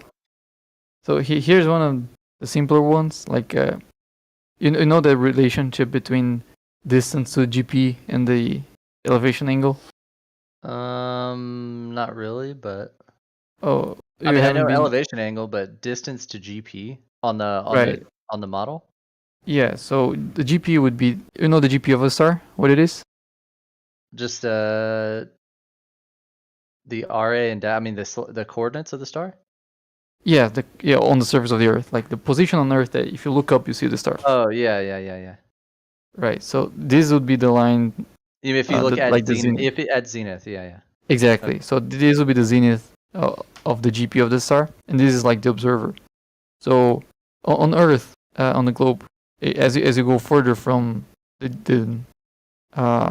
GP of the star, those two lines, because they're parallel, this angle here of your travel distance is the same angle as this one. Yep. So there's like this linear relationship between the angle and the distance. Mm-hmm. And that's used in celestial navigation, and it has been a thing among flat earthers for almost a year now. And this is meant to show that it doesn't work on a flat surface. Like you can have this linear relationship by sliding a star over a flat surface. Yeah. And if you use trigonometry to establish that, then it's no longer linear, but now it works on a flat surface. So either you have it working on a flat surface, or you have it linear. But linear is the way we actually do it. So yeah, I see. This is all JavaScript, and then there's this one as well. So this it goes a bit further. Here you can input the elevation angle of 3 stars, and what was the exact time you measured it, and the name of the star, and this is going to figure out where you are on Earth. So it does the whole trilateration thing of celestial navigation. Very cool. Okay. Those circles are like the circles of equal altitude. So for example, if I just drop one star here, that's the GP of the star, that black dot. So everywhere in this circle that's not actually a circle on this map, everyone there would be measuring the same angle. So you must be somewhere in this circle, right? Yeah. But it's in this oval shape because it's on a projection, not on Earth actually. But you can swap between projections. I use I just projected the circles with using the same algorithm as the projection itself, so it keeps the same positions in whatever projection you choose. And then there's the 3D version of that. So here, you still have Earth and the stars, and then you can adjust something we call the Greenwich hour angle, which is like the displacement of the celestial sphere on the surface of the Earth. So like every sidereal day, you have this making a full turn, right? Yeah. And if you know exactly what's do you know the point on the celestial sphere that we call the Aries, like the 0, 0 of the celestial sphere? The Aries. Maybe I call it something different. Right. So like the prime meridian of the sky. So we have the coordinates. We have like spherical geometries on the celestial sphere as well. Yeah. Instead of so the 0, 0 of the celestial sphere is what we call the Aries. I don't call it the Aries. I call it like an hour angle of 0 and a like that's a right ascension of 0. Yeah. Right. Like 0, 0, Yeah. 0. Right. Yeah. The right ascension and the declination are 0, 0. Yeah. Yeah. Okay. And that point has a name, which is Aries. I think maybe the constellation of Aries is there. I don't know. It's also doesn't it also line up with GMT equals 0, 0? Greenwich Mean Time? No. If you go up north, that's Greenwich. No. Or am I thinking of something different? Yeah, this is the Greenwich line. Yeah. GMT 0. Yeah. So the hour angle is this offset. So yes, from there, going eastward in hours or something. Yes. So when the Greenwich hour angle is 0, then the celestial coordinates of the stars matches the coordinates of the Earth. Yeah. So you can translate between. So but that's often not the case. So you have to adjust there. So if you know what time it is, you can figure out what's the Greenwich hour angle. Then you can put the stars where they actually are at that moment.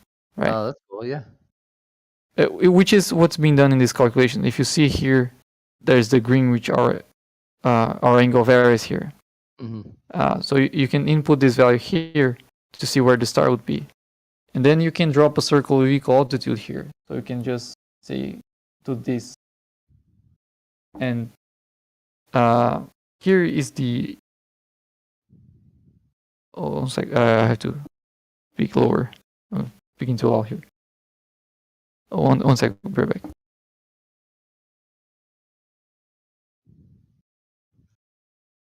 By the way, I posted the picture for my justification. Oh yeah, after 8 hours. Yeah. Does that make sense what I posted?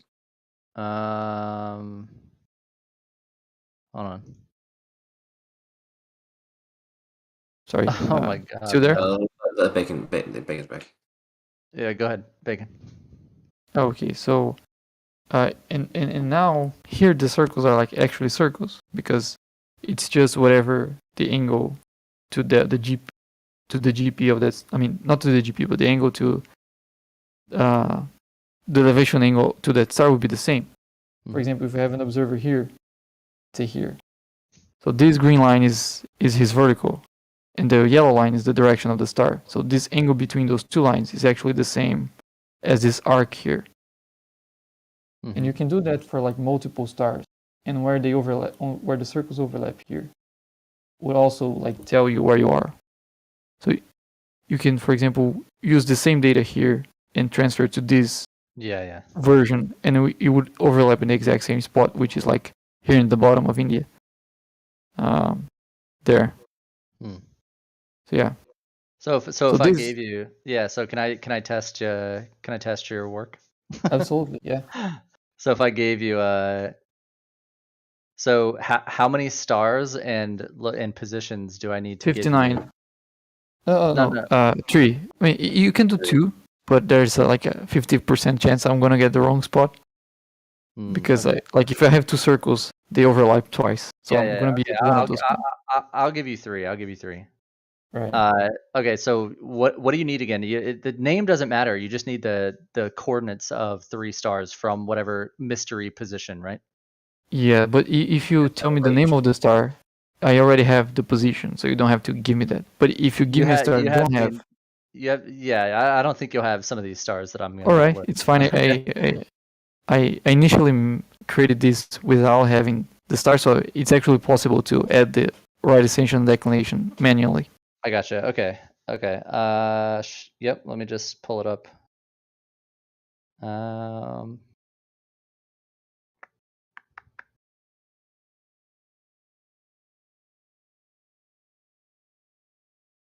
Oh shoot. Hold on. I have to go to a different computer. You know what I use when I'm testing mine? I use Heavens Above. They have like a live. You can go to any position on Earth, and then it'll have the live sky. Well, I'm just pulling up. Data that I have. I'm just gonna list random stars on. You want to make sure that it's from the same exact moment, though. Yep, it is. No, it don't have to be the exact same moment, as long as you have the moment of each measurement. Yes, I do. Right. Okay. 1 sec.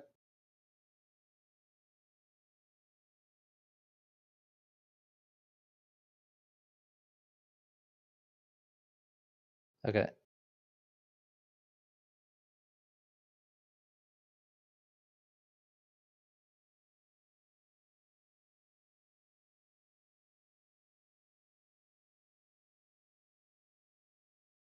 Okay, star number 1. Okay, I'll give you the time actually, and so this will be the same time for each of the 3 stars. Okay.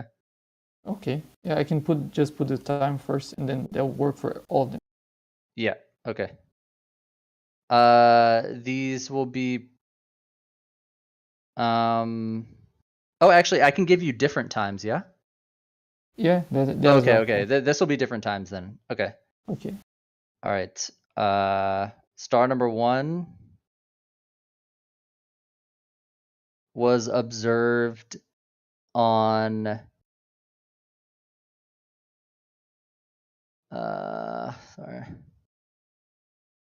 It's in here somewhere. I gotta find it, the right keyword header.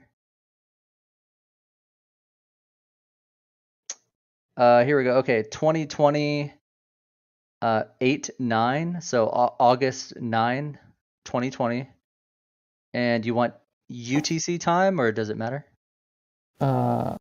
It can be UTC, or you can provide the time zone. Well, time zone will kind of give it away, no? I'll give you UTC. Right. All right.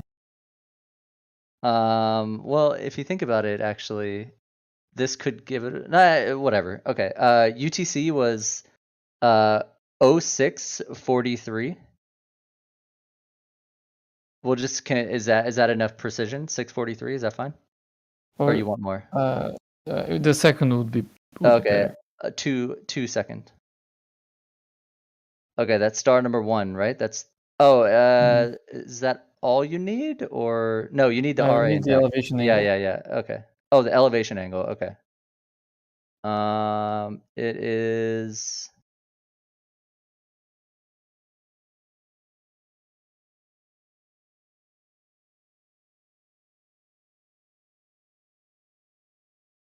Oh, 1 sec.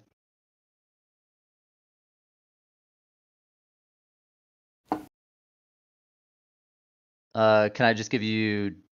Is declination sufficient, or you need actual? Elevation angle. 1 sec. I can get what you need. Hold on. All right.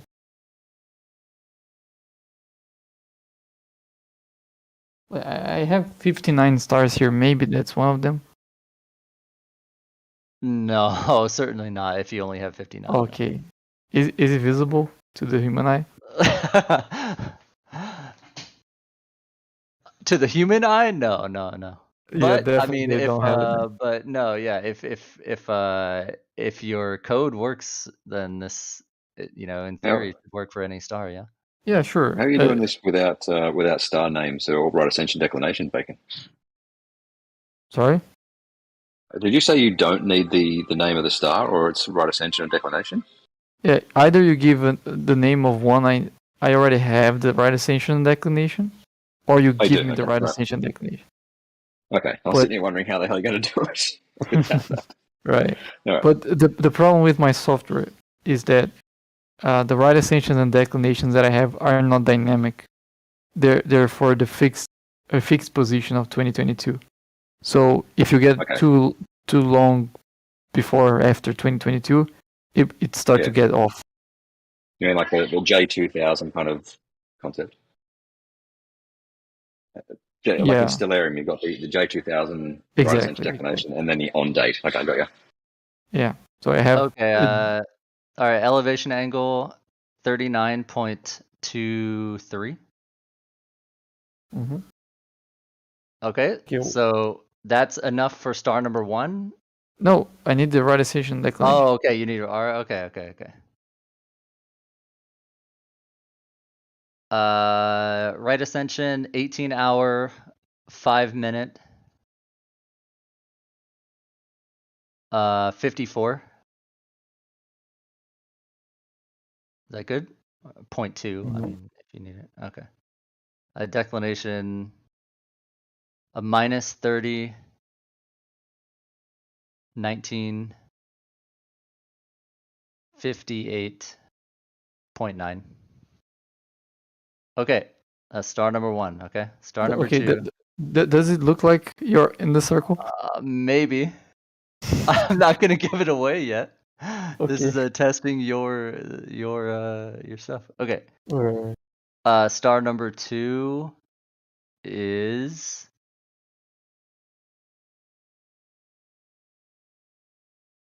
what was the first thing you need? I forgot. Oh, time. You Well, want time. you can give whatever order. Yeah, That's okay. fine. That's fine. Okay. Star number 2 is time of observation.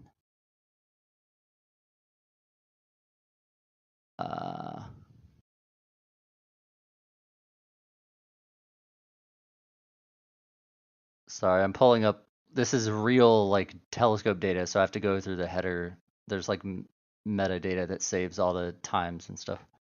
Okay, I think I already know where you are because I forgot to put the time zone. So because you said it's UTC, now I put +0, and apparently the circle only touches one portion of land. So I think I already know where you are. But Oh, I see. Hold on. I see the circle is covering a lot of land. No. The edge of the circle. Yeah. No, it could still be. So I think we should keep going. I think. Sure. Yeah. Okay. Time for star number 2 was 2019. Mm-hmm. Sorry, 1 second. I missed it. You were in Sydney, right? That looks like Sydney. No. Or Brisbane. No, don't spoil. That's okay. Okay. I'm watching closely. Yeah. Sorry, I wasn't prepared to do this, so it's taking me a little time. It's very interesting, though. I'm very curious. Okay. Here we go. Okay, 2019, 05/28. So May 28. Mm-hmm. 2019. And you want altitude or elevation? What about angle? the time? You give me the date. Oh, yeah. Date. Time was.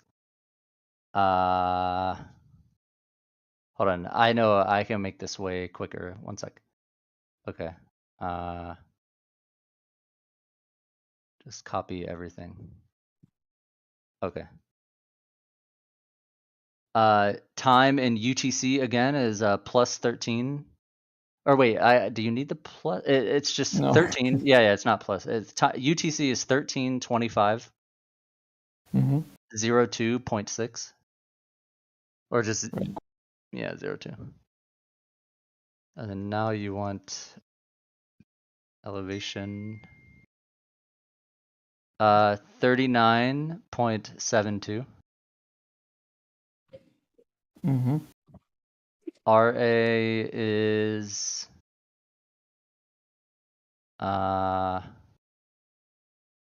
1806 58.9. Mm-hmm. Declination minus 26 49 03.6. Okay. Yeah, I'm getting a very weird Okay. overlap here. Okay. Let's keep going. I can check. Whoa. I can So one is yeah. 2019, the other is 2020. Yes, yeah. Oh, It still looks okay to me so far. Like, yeah, I can. You are in the correct. Your circles are definitely in the correct sort of regions. So it might look a bit weird to you, but it's okay to me. So Okay, let's do a star number. okay, third star is yeah. I can make this quicker this time. So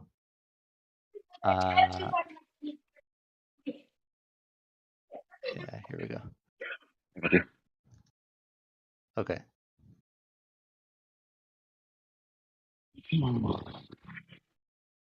Yep.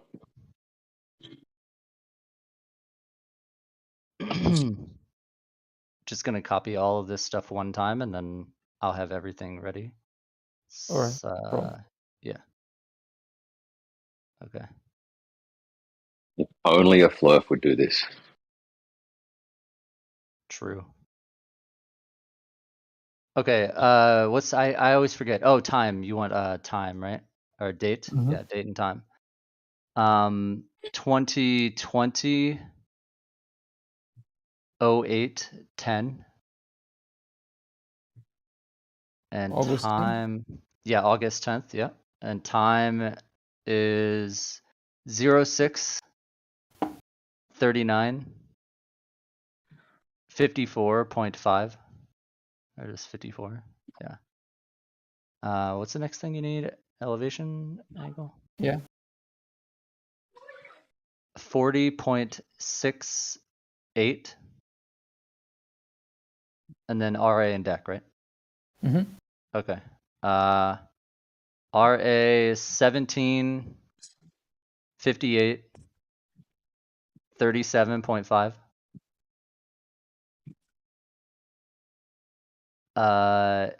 Declination minus 29 07. It's too close. 55.3. Okay. Yeah, they seem to overlap in many places. Yeah, because they're two They're of very the stars are close. too close, right? Yeah, two of them are very close. Yeah. But I that think should that's be okay. Oh. Okay. So go let me- to the other projection. The azimuthal. Maybe here. What could be there? Can you is there any land in that region? Is it Hawaii? Oh, Hawaii. Kosho should have spoiled this like at 20 Right, minutes yeah. ago. Oh, Yeah. Hawaii.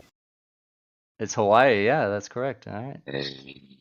Oh, I wish I could zoom in. Actually, I can just use this.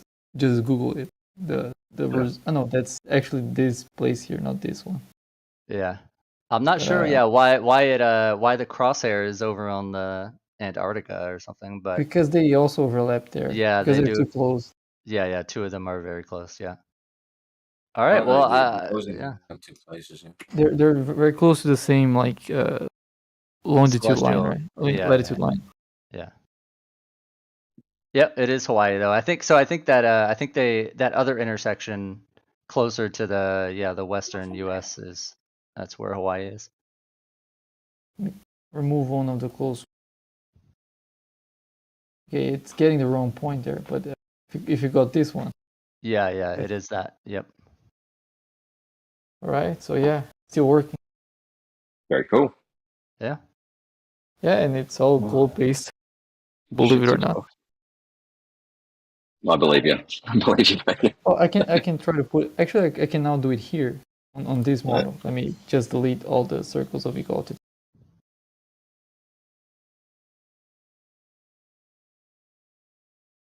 Just refresh everything. Okay, so here, the first GP. Let me use decimals. This is the first latitude. I'm just gonna drop somewhere. That's the latitude. This is the longitude. And the radius is going to be the angle from the azimuth, or 50.28.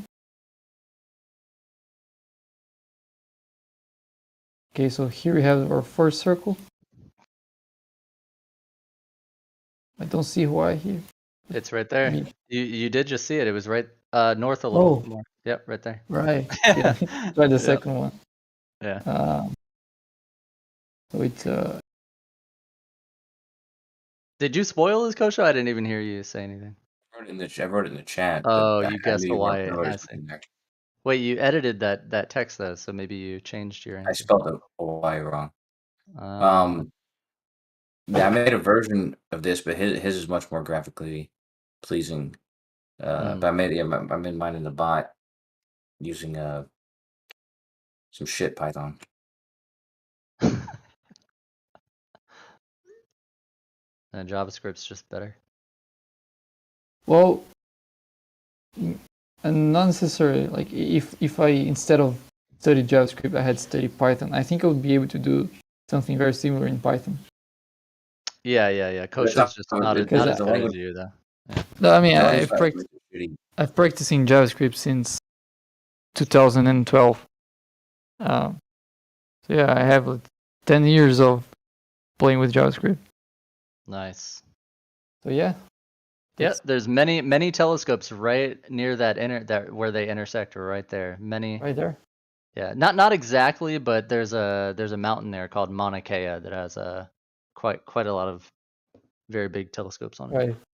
Dude, I wasn't expecting it would like I haven't tested that with that many Yeah, when stars. you said you have 50 stars in your catalog, I smiled because that's like Yeah. 50 Well, of like the brightest stars, I guess, in the sky, maybe, or something. It's the ones from the almanac. I'm not sure if exactly the almanac I think has 59, and one of them I didn't find in this stellarium, which is what I used to gather the data. So I only have 58, but it should be good enough. I think here's my almanac. So I have those stars.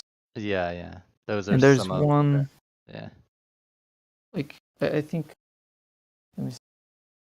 Yeah, here that's the one missing. Don't know what's the radicalization and declination of that star at this time on.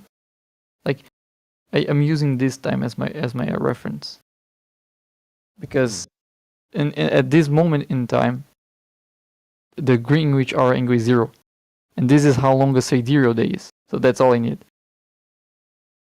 Like I just see how many sidereal days passed from this time, and the rest of the remaining time tells me how much the air is shifted from the 0, 0, you know. Yeah. And that's it. Pretty cool. Are there any flirts paying attention at the moment? Probably Are they not. all interestingly disappeared? I don't know. I don't think there is. I have no idea what he's doing. Yeah, he's demonstrating proving the celestial globe. navigation. Yeah. When you say celestial navigation, you're talking about moving from star to star in a vacuum. Is that what you're saying? No, finding out where you are on the globe by the angles to stars. You know, it's like sextant. Yeah. Usually now sextant became synonymous with celestial navigation.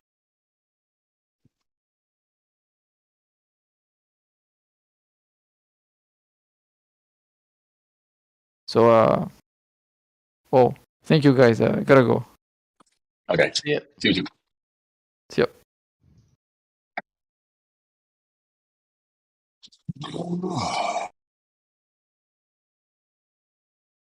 Like I said, I made a version of this in the bot and gems.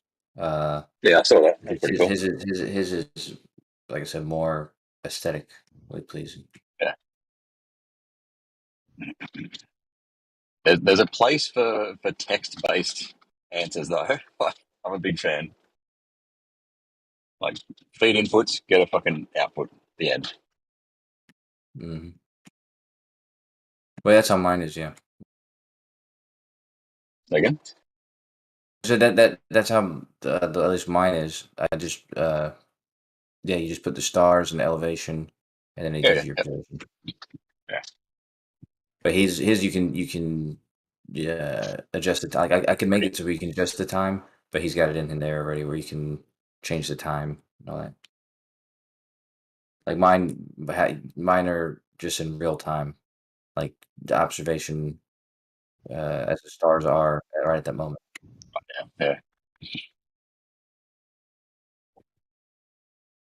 Oh, what do you guys want from Macca's?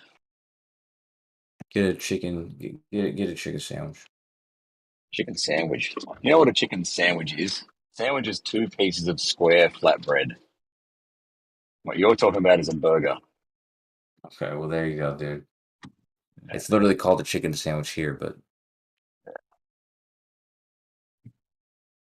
actually I think that there's two. There's a crispy chicken sandwich and there's a McChicken. Hey, Kosho, I've been meaning to write this really quick script in Python, but I'm lazy as shit. So would you mind writing it for me and just sending it to me to use? For me What to is use? it? So I wrote one half of it basically, and I use one half of it, which is calculating the flux ratio between 2 stars given their magnitudes. And you have the formulas for that? Yeah. Very simple formula. It's Yeah, I can do that shit. easily Googleable. No. Well, that's the script that I have. I've already written that, and I can do it easily. Actually, 2 or 3 or multi. It can be any number of stars, but the script I have written so far, you can calculates 2 or 3. But I want a script to quickly go in the opposite direction, which I've been too lazy to write. So if you Well, why don't you send me the code that you did, and yeah, and I'll go from there.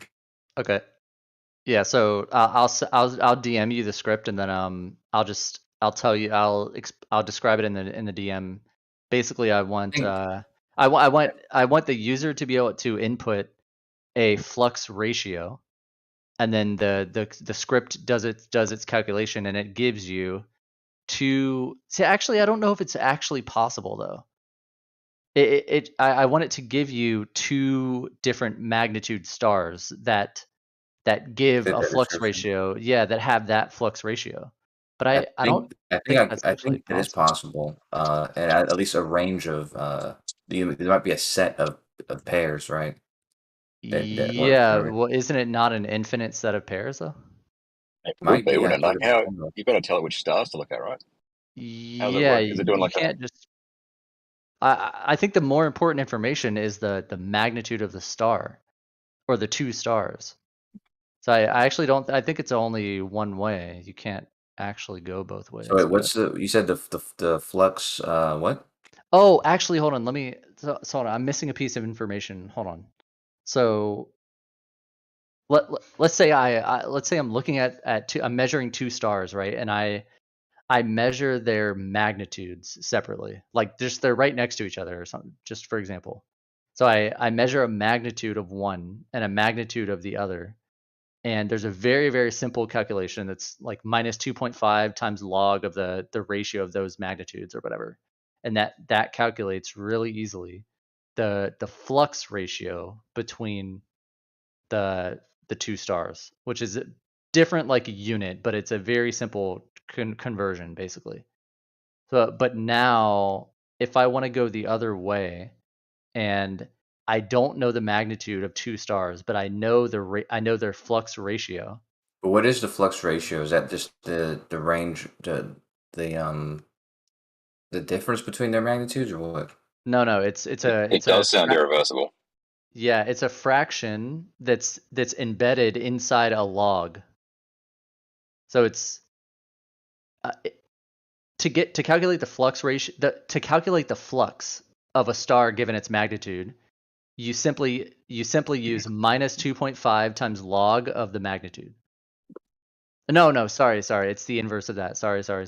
Going from flux to magnitude is minus 2.5 times whatever the flux is, gets you a magnitude.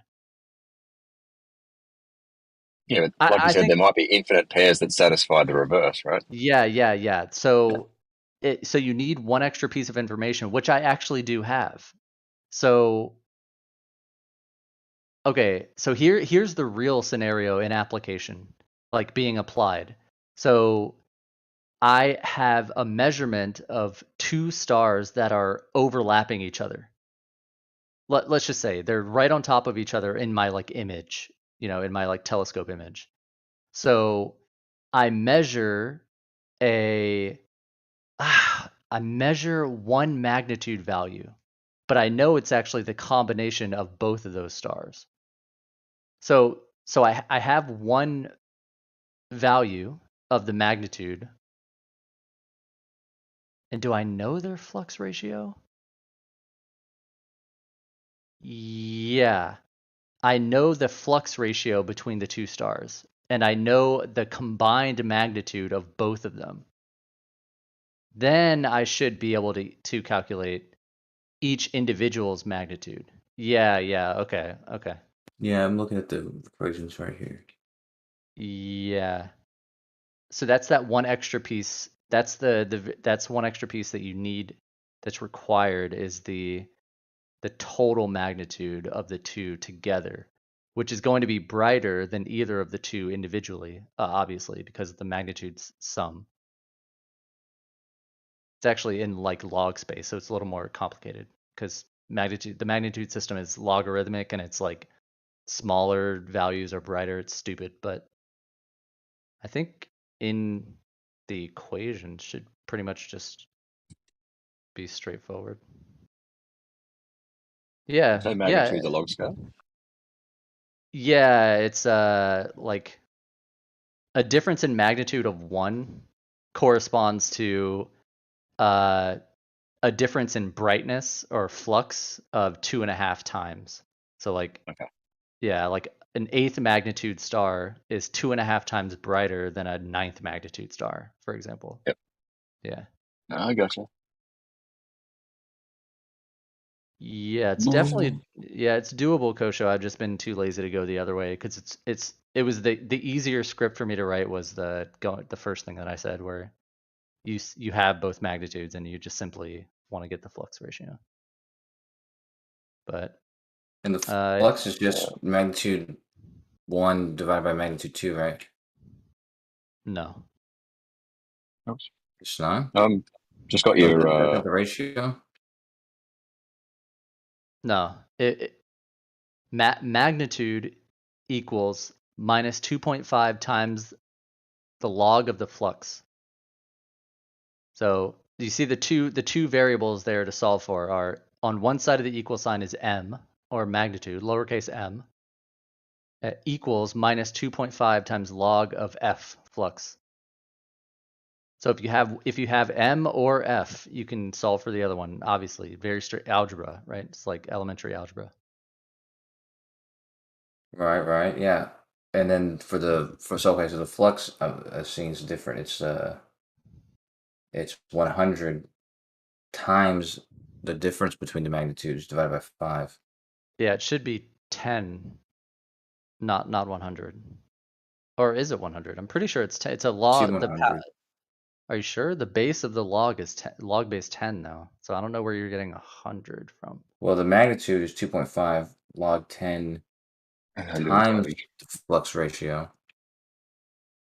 Yeah. And then for the other equation I'm seeing is for the flux ratio. What else? Go ahead. Sorry. I'm telling the car finally to move and get through the intersection. Yeah, I asked about installing Proj on Visual Studio. I just use whatever the Python libraries are for geographical stuff. Yeah, no, I'm that's what I'm trying to. I reset my computer, and it took me a while to figure out it before. But I had Cartopy, whatever it's called. Yeah, That's what I used. Yeah, and it took me a while because of the same reason. I can't remember what I did to get it, but it's like impossible to install this for me. My celestial navigation thing depends on this. All right. Oh, and you've already written it in Visual Studio. In what language? In Python. Online order, please. XP71. Cool. Yep. Thank you. Order online, they can't fuck it up when you relay it to them. It's true. And it's always ready on time. Yeah. And you get discounts. Brilliant. Thank you.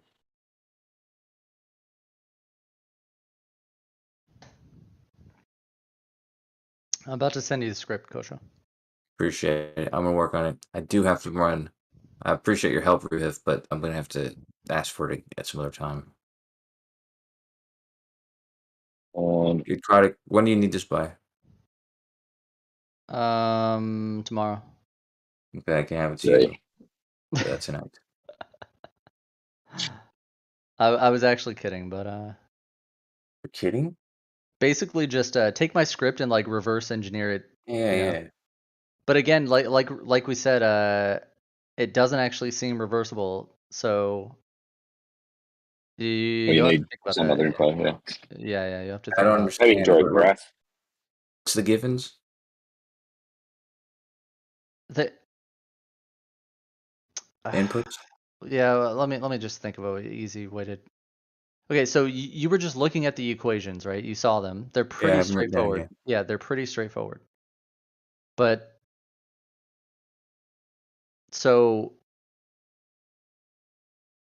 did you write down the one for the flux ratio, which is essentially the same, but it's just inside the log it should be like a fraction, right? Something like that? No, it's 100, no log, 100 times the difference between the magnitudes divided by 5, right? Sure. Yeah. I'm pretty sure that's right. I don't remember the 100 though. That's kind of weird. But anyway, yeah. That sounds more or less correct. So, but what you have to consider though, what I'm asking for though is, your knowns, that your inputs that you know, in the case that I'm asking you for is, the flux ratio. So that equation you just said, I think the known is on the other side of that equal sign. Like that's an equivalence, right? So you know what's on the one side of the equal sign on the left by itself. You know the answer. You know the flux ratio. Gotcha. Okay, but you do not know the individual M1. You do not know the M1 and M2 individually. You don't know the magnitudes individually. So you can't subtract one from the other because you don't know them separated. But what you do know is the total. You know the sum of those two. And you want the flux ratio? No, I want the individual M's. I want the individual magnitudes. The separated. I see. You know what? Yeah. I think you can do that. This one was more private. How? Okay, so you said you have the flux ratio and you have the total magnitude? Yes, you have the sum of dude, check this out. Yeah. No, I'm not denying it's not possible. I think it is possible. I'm just lazy as it's fuck. possible. That's certainly possible. Yeah. Well, no, it's not certainly possible, but I can give you. But what can be presented to you is a function of just the difference in magnitudes, right? That's like exactly. Yeah, so it'll give. So I'll give you a range, basically, pairs that you can use, or you can determine what one of the magnitudes is, and then out, you know, what the other one will have to be based on the first. Yeah, the yeah, first one. yeah. Yep, that works. Okay. But didn't you say you had the sum of the magnitudes as well? That's a known. A known is the Oh, combined. then it is magnitude. reversible. Now the sum, if the sum's reversible, and the formula will give you the difference, and you sorted it out. Are you just so like M1 plus M2 equals 15, for example? Oh, he's right. So M2 equals 15 minus M1. Right? When you do it, if you know the sum of the magnitudes and the formula will give you the difference in the magnitudes, then you know that. Yeah. If you know the sum and the difference, then you're good. Yeah. If I told you 6 was the sum and 2 was the difference, 4 and 2, you know, yeah. But is 4 and 2 the only answer? Yeah. Yeah. Okay. And that should be I pretty think we're good straightforward. here. Yeah, it should be pretty straightforward for you to do. I am DMing you the script right now. Oh, also try to figure out if it's possible for 3 stars and not just 2. But it should be. Well, what does the flux formula look like for 3? I mean, it's literally just an extra M3, I think, in the sum, right? Could you just or pair the up difference. 2 of them? Like, could you figure out, like, could you treat 2 of them as 1 in order to figure out each one of them? Does that make sense? The only M1 known and M2 as M1, and then M3 as so M2. the knowns so the additional parameters, the additional values that you know from the 3-star scenario is you have more information on the flux ratios. That's all. You still, in terms of the magnitudes, you only still have a total magnitude of the 3, but you have an F1 to F2 ratio, F1 to F3, and F2 to F3. Like you have a flux ratio between all 3 of them. So that's additional information you have. But in terms of magnitude, you still only have the total sum of the magnitude. That should still be enough information for you to, I think, get the individual magnitudes out based on. You have all 3 ratios. Yeah, you could just split it up. Yeah, you could just split it up into individual You could just do the calculations separately from each other. You could do the M1, M2 calculation, and like that answer that you get for M2, you just plug it into the M2, M3 calculation, I think. Yeah, I think that's right. It might be an extra like line or two of like math or something. Let me think about that one, okay? Anyway, I DM'd you the I gotta go, but I DM'd you the script so you can take a stab at it. All right, I appreciate it. All right, catch you later, guys. See ya.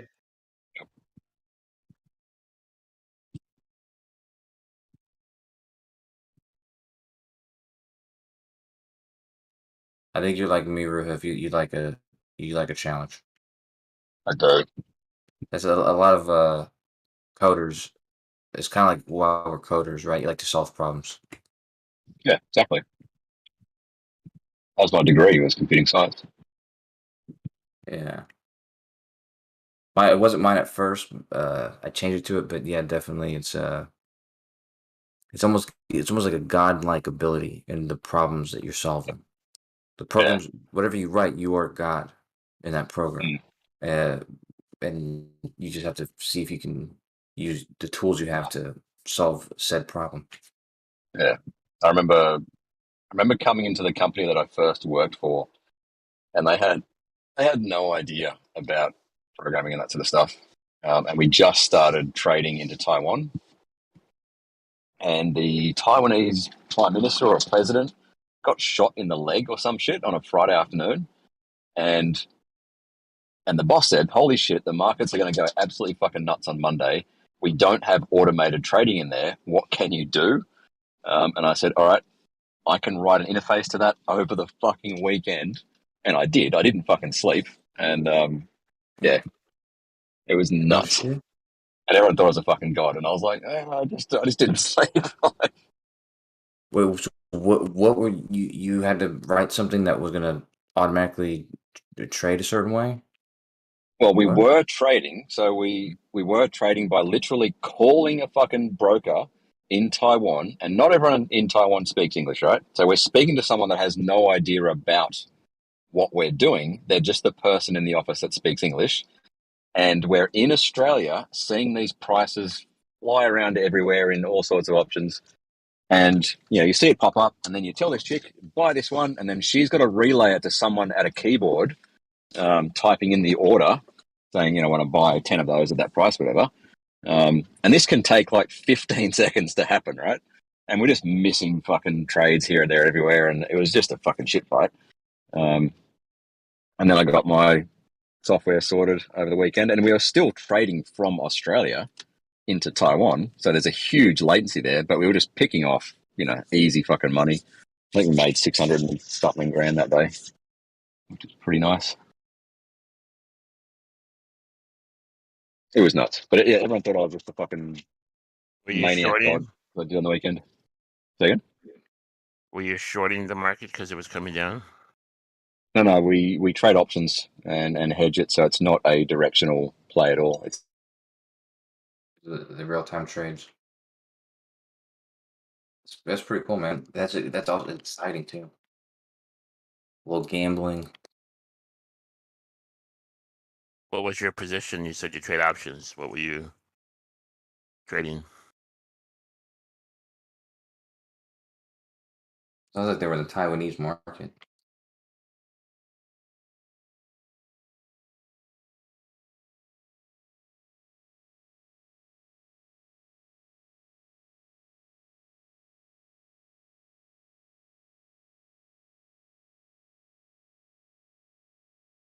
Damn, I'd love to shoot the shit, but I have to run. And my girlfriend just made another $18,000 on online gambling. All right, Coach Show. Oh, peace, Coach Show. Peace. You gotta go. It's like I gotta go spend that money.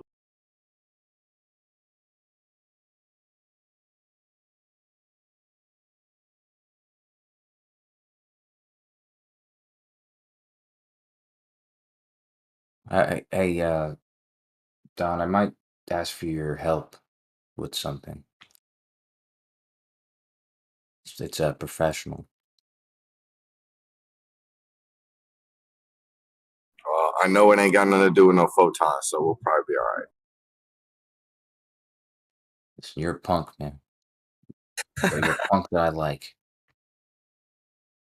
But you're also a punk.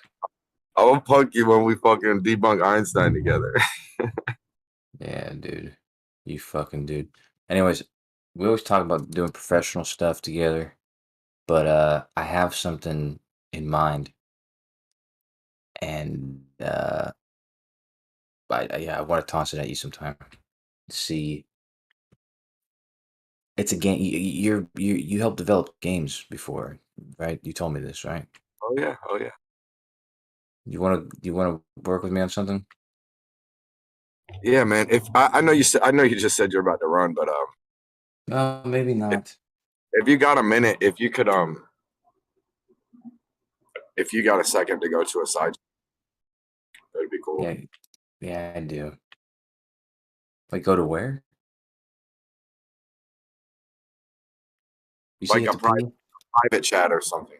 Oh, can we do that in? Can we do this in 10 minutes? Yeah, in 10 minutes. Yeah, private meeting because I want to talk to you about something that's not private, but if it needs to be private, then I have like 10 minutes.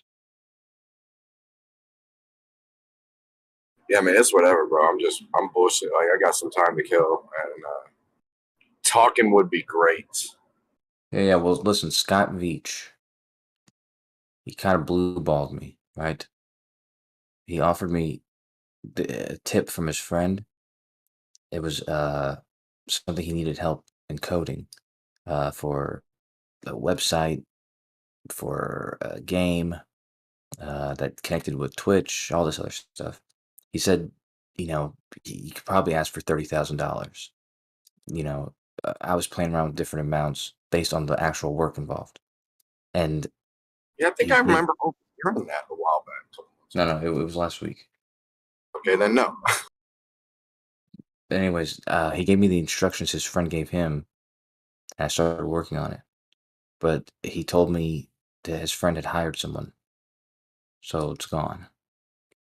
Okay. But I was thinking, because I was going to do a better job than his instructions even said, and I'm wondering if his model he was coming up with is even a profitable business model, and I should just do it anyways, and say fuck the fact that he's also hiring someone else to do it. I'll just make it for myself. Yeah. Fuck him. That's like the same boat I'm in. Like, dude, like people want to use software. It's like you can't just, you know what I mean? You can't just own. You could copy anybody's fucking software. Like, so the money to me ain't in the software. It's just about getting people to use whatever bullshit you make. Like, if you could do a one-time build like that, sure, fuck yeah, that's some good money. Yeah, well, that one-time thing would have been Go ahead. for him. This is more like an investment. That's what I mean. Like, if you think you can get users, sure, but like just building it to sell it or whatever, is that? Yeah, I know, no. I that option's off the table. Okay. I would need to build it and then build the platform and subscriber and all the. I would have to then make the people come. What type of game? Have you ever heard of Crazy Time? Crazy Time. Like the fucking party game? What the fuck is Crazy Time? No, I've never heard of that. It does not. What the fuck? I'll just send you. What is this reminding me of? Crazy? No, I can't. I don't know what that's reminding me of, bro.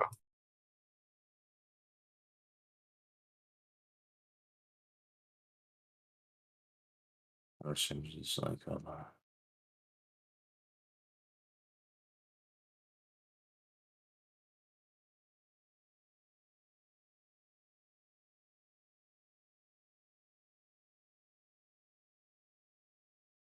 Give me a second.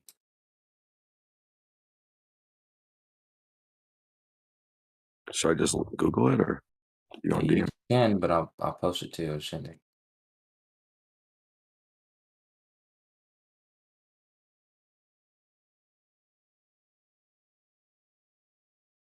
I see a casino. Yeah, it's like a spin the wheel shit or something.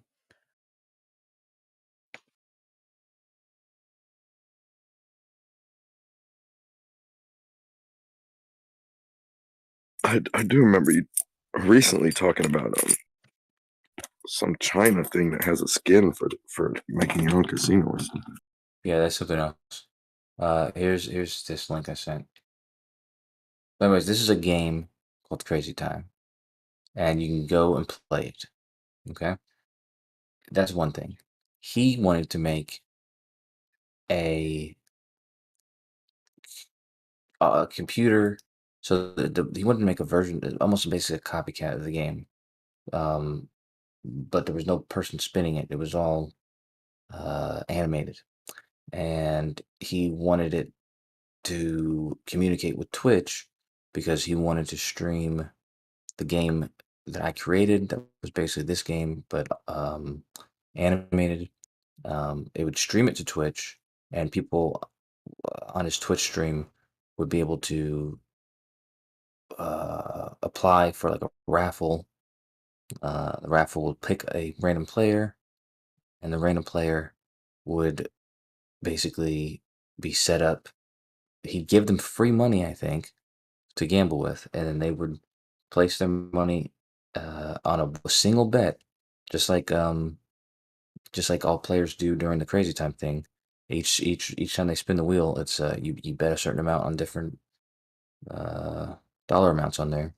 Anyways, the person who was selected can put the money wherever they want, and then the wheel gets spilled, the wheel gets spinned, and whatever happens, and that happens for I guess every I don't know every time that happens, it's always one person at a time, and it's a randomly picks a person who put in their raffle to play. And that was this entire thing he wanted me to make. That's a whole. I mean, it's pretty tight.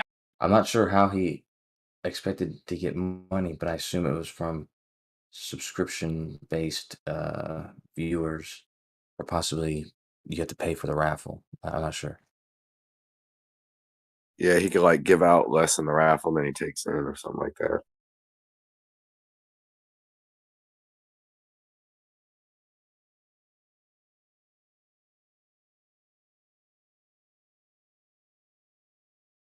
But that would be perfect. Each time the raffle, so each round or each time there's a new person, you collect everyone who buys a raffle, and then the amount the person can bet with. No. Yeah, the amount the person can bet with would be half the raffle, maybe. Yeah. And you keep the other half automatically. Or another thing is you could again, I don't know how interact, whatever. Okay, fine. You could have it to where like he's like, all right, everybody enter the raffle, and the prizes aren't announced until entrance is closed, and then that's where part of your programming could come in, where it divvies up the prizes, populates the wheel based on how many entrants there was. You can have like the wheel set to like X percentage, like one spot be 50% and one spot be 2%, 10%. No, the way the game works, I don't know if you've seen the thing I posted, but Maybe I missed it. well, yeah, there's basically a wheel. There's 1, 2, 5, and 10, or there's 4 different mini games. So there's 8 choices you can put your money. And if you put your money on 5, so each one of those numbers pays. So 1 pays 1 to 1. Yeah, it's like a money wheel. I got you. Yeah, and if you bet on the number, then it lands on the number, you get paid the whatever you get paid, right? That's only if you bet on the number it lands on. Okay. Right. So that would have okay. I guess roulette. You can think of it like roulette. Yeah, I'm just saying. I'm trying to think about it. So if people are playing, if it's not a shared pool, if people are playing against the house, is how you want the field to be. Well, no, it would be a shared pool. Like because like you said before, made sense. Like the person who the amount that they can bet with, the person who got randomly selected, it would be half of the entire pool of everyone who paid for a raffle for that round. Wait, only one person gets to play at a time. This is the model he had. Okay, so then you can just go back to then you just have it do like that. Then you have see it's really shitty value for the players, but like either way, it's like if one person. Here's what you do, man. You let them bet the whole amount. You just the biggest space on the wheel be less than the most money that you took in. Like for instance, so you can have like I don't know how many spots are on this wheel, but like let's say 8, or like I heard you say something about 8, but like 4 of them can always be $1, and then there can be a $5 and a $10. Yeah, there's. Well, the grand prize could be the fluid one. Oh, there's 1, 2, 5, and 10 in mini games. And the mini games you get bigger prizes. The 1, 2, 5, and 10 pay what the number is. Those are the small and middle spots, and then your big spots are your mini game, and then that's where you're even. You bet on 10. You bet on 10, you get 10. Yeah, exactly. 10. So, yeah. What was I going to say? Right. So, but the thing is unless you have 10 people put in, that's going to pay out more than what you took in. So we're going to assume there's a minimum entry number of 100 or something. Well, no. If let's say the raffles are $1 and 5 people only are playing, right? Then I would keep $2, and they would be able to bet with $3. It's ridiculous. That does not make any sense. Listen, that that's ridiculous, because then they could bet their $3. You should just let them bet everything and have your EV of your wheel be in the house favor then, because and over the long run just play the long game. But if you're taking 2 out of the 5, you only took in $5. Then they bet the $3 and they hit a 5 spot and win 15, or they hit a 10 spot and hit 30. You just lost $25. Yeah, that's I fine. make a comment. Yeah, what? Yeah, what he's saying, Coach, Show, is you have to let them bet with all the money they come, just like in the casino. Okay. Yeah. You're not taking money as they walk in the door. You're letting them put it in the machine, but you're controlling the house advantage, right? And that house advantage could be extreme. You know, if you want it to be extreme where you would never lose money, or at least very little chance of you ever losing money in a moment, you just make the odds more in your favor. But you can't take money before they bet. That's what he's saying. Yeah. Otherwise, you'll lose your stream of customers. Dude, that's not what's happening. Tell There's me, tell us 5 what's happening. players. There's 5 players. They each play $1 raffles. They don't even have to know how many other players there are, but you know, they say they do. There's $1 per player. They only paid $1, and they get to play with $3. Now that's the rest of the math. Like, so how much do you win, and how much do you bet exactly? Depends on if they win. What's the If chances? let's say they bet the $3 on a 10, it lands on a 10, they get $30. As in 1 to 10, so 1 in 10th chance of winning. No, that's less than 1 in 10 chance of winning, but they get paid 10 to 1. Right. You're good. You can just play the long game like that. And either way, like he said, you don't have to, you can just give them all the dollars, still play the long game. But either way, I would have it to where your grand prize is what's fluid, Coach. So that's where it's like, you know, okay, well, it can be huge, but it's still going to be within the house. That's how I would do it, bro. Like, I've seen somebody win $10,000 off a $5 bet. oh, that's bananas. Yeah, but I think in the long run, To the one. say what? 2,000 to 1 odds. Yeah, they got to, because there's multipliers. It's not, you know, it's in there. It's embedded in there. There's multipliers in there, and they have multiple multipliers, and then they hit a really big the lucky spin.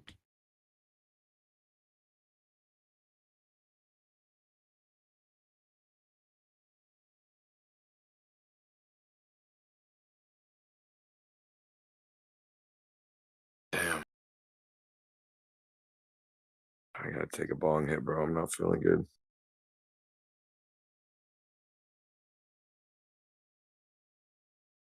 Yeah, there's a few ways I guess you could do it, like, but to me, it's cool just that you're gonna take something that could be a standalone little program, and then you link it up to make it interactive with all the users and everything. Like, that shit's bananas, bro. Basically, you had to have the math figured out, and then just program it. Basically. I mean, I have that part I already did. I already figured all that out. It doesn't sound like it. No, but why? Like, can you do it on paper right now? Like, Yeah, I you know did it on paper you when know I how was thinking dice about- you know how dice work. Yes, I know how Yeah, dice so work. you need to be able to write it on paper and roll dice to get the exact figures you're talking about. And then once you figure that out, you'll know, your percentage of winning. I what did you all can that, man. expect over. Okay, well, you haven't shared that with us. Why would I share it with you? Oh, What are I you thought talking you were about? trying to explain it. You were talking about 1 in No, 10. It didn't make we sense. were Times talking. 30 didn't We make talking sense. about the model for the players and how the players would play this game. This game already exists, and the odds for it are pretty straightforward. It's a wheel with certain number of spots for each choice. To I get think the you should let probability, just everybody divide enter. by the number of And that's free. You total should like sell extra tickets, all that. Sell it, bro. Well, the thing is, I need users. I think that's the only problem. Well, you need to advertise it, right? So where is your little thumbnail going to go on how many websites and setting that up? Is your advertising bringing people? Like you want a Twitch stream to go with it? That was his model. That's what he had, and perhaps it works like that. Perhaps it'll work like that.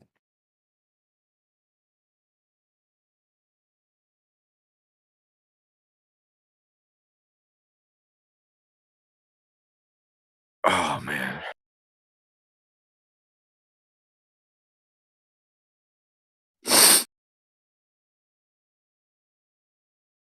You know what I just realized? I think I know why he had it the way he had it. If I make it subscriber based, like you have to subscribe to my channel in Twitch, and I make it so it's free, like they to play the game, they don't have to. They get a certain amount of raffles, you know, as being subscribers that they can use per month or something. Then you can actually create that as a sweepstakes, which is legal.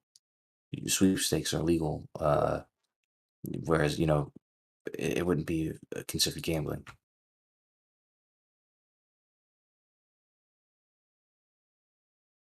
That's the other thing.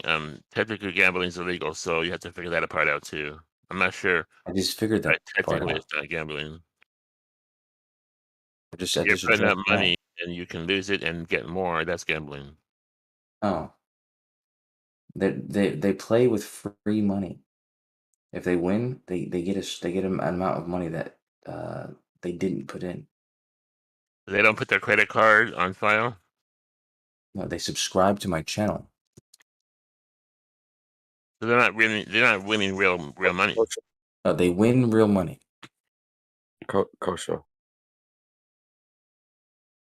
I think getting some little program that people can, you know, subscribe with and build a huge user base is a great idea. Like, you know, imagine if you get $1 from 1 million people, right?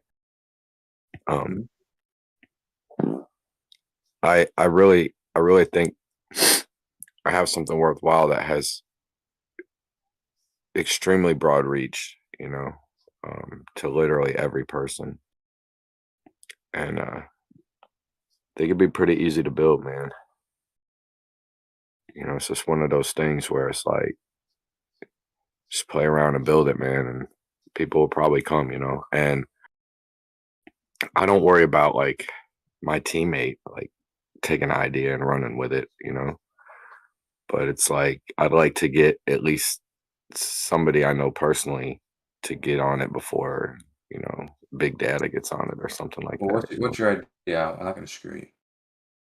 I mean, just like I'll tease you like this, like, you know how everybody has their social media page and there's a bunch and sometimes they merge or whatever, sometimes they can talk to each other and link and then you know how like on these pages it's saved, like in YouTube it saves all your watch videos, all your liked videos, you know.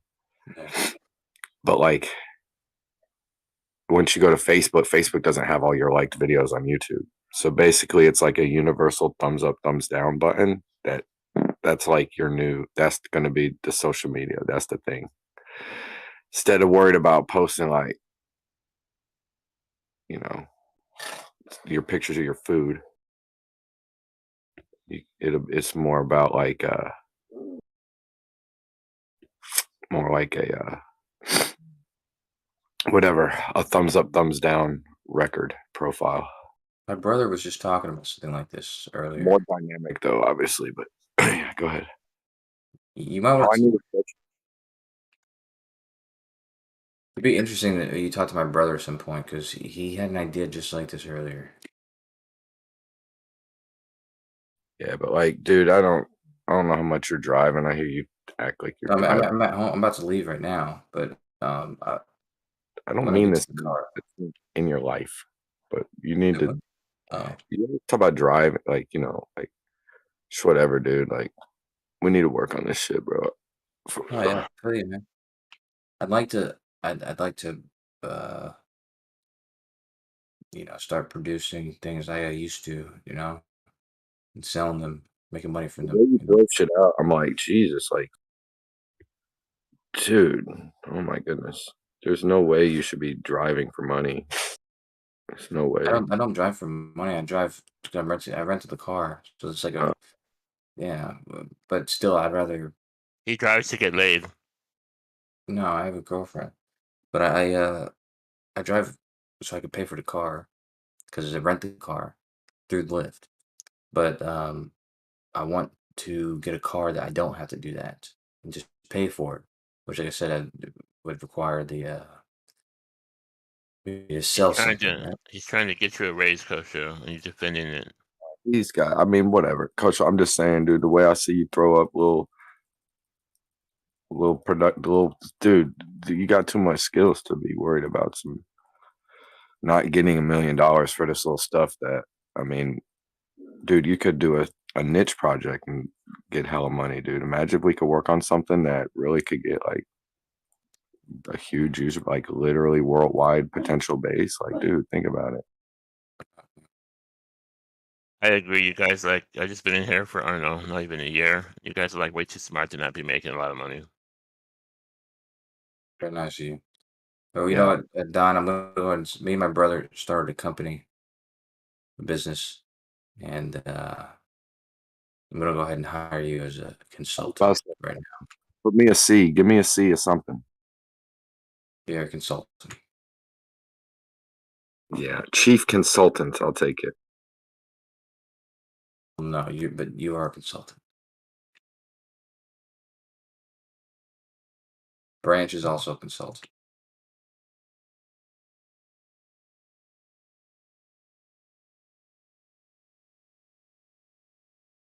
Honorable job. On the real though, yeah, I've been using my powers for illegal gain. I'm pretty good at it. I'd like to transfer that back to honest gain. Yes, sir. You know, they say once you get in, you can't get out, man.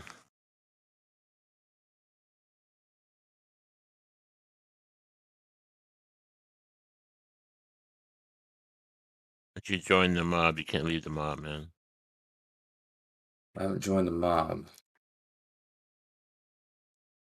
but I can easily get out. Not in anything. Basically, I've been helping my friend. My friend's a scammer. I've been helping him out, and thing is, I'm much better at what he does than he is. Yeah, you can't be no dumb criminal. I don't consider it crime though, what I do, but it is illegal.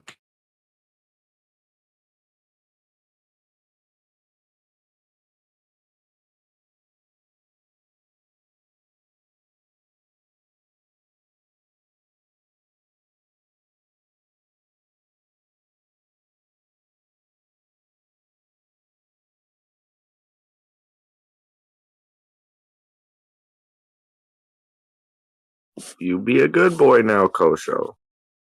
Like Jake always says. Yeah, well, I'm good at not getting caught. When I recently got picked up. Oh, really? Recently got picked up is what we heard, sir.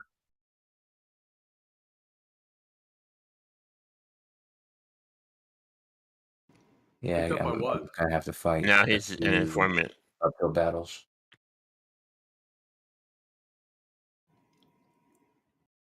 You got picked up by the CIA. Now they're telling you to shill for the globe. Something like that. Funnily enough, I was in this server when I got picked up. What happened? Fell asleep at a bad time. Asleep while driving? Did what? You fell asleep while driving? I was in my car, yeah. It's a long story. My friend was in trouble, and I had to find out what was going on with him.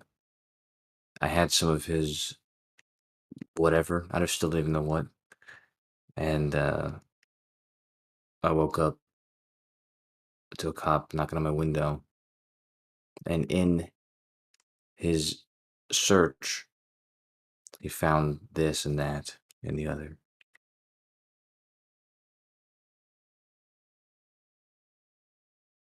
So Found the illegal goods. yeah, I don't. I just don't even know. I don't even know the specific details, but regardless, um, So now I've you plan gotten to out go of legit. I've gotten out of this before. No, but but that's not even me. Like my shit, I didn't get caught for. Um, but yeah, I've gotten out of this before. I can get out of it again.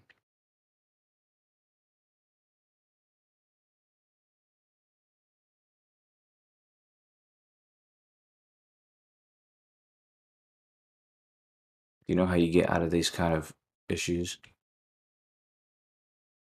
It's simple. You just pay for an attorney. Lawyer? I about to say lawyer. That's right. I gotta do research. You find a lawyer who has experience with the prosecutors that you're dealing with and are perhaps friendly with them. Maybe he used to be a prosecutor, or maybe he's just friendly with them.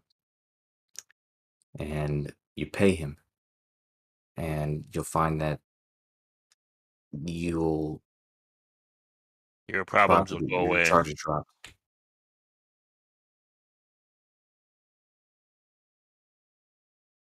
I have to say, Kosha, you got that part right.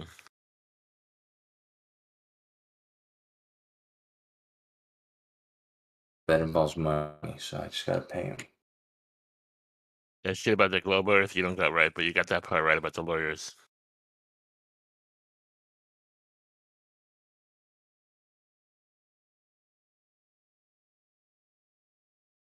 You know, I fought 4 felonies 3 years ago.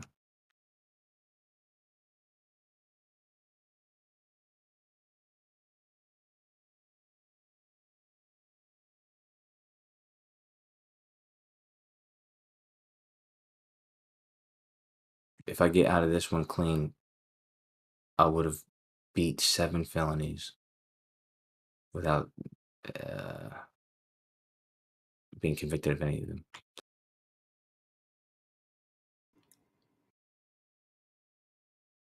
Good lord. That's messed up. Why are you getting lined up with 7 felonies? You know what that means, right? You've been doing out there. Number 8's Right. coming. Well, I've already got 4 dropped.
Google this article. The brain hallucinates math.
It's an interesting article, Don, but I'll be back in a minute.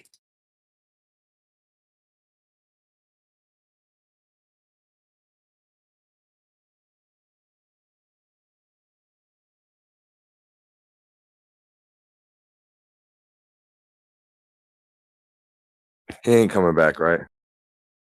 I'm just- Wait, what happened? I forgot I was in here for a bit.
Who just joined? Yo, is someone here, or is the server dead? Dead right now. Come on, Geo. Wake up. I'm deafened. Come on, wake up! This is prime time. It's only 12:33 a.m. Yeah, it's time for getting kids ready for bedtime. It's only 7 o'clock here. Just cooking some steak. Gee.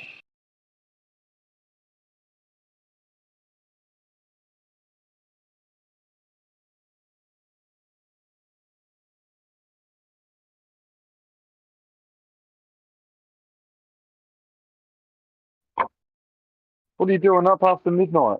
Go to bed. No, I don't feel like sleeping. And plus, I had a monster maybe like at 7 or 8, so I have to wait for that to wear off.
Oh, we got another victim, I see. Yo, what up, Buster?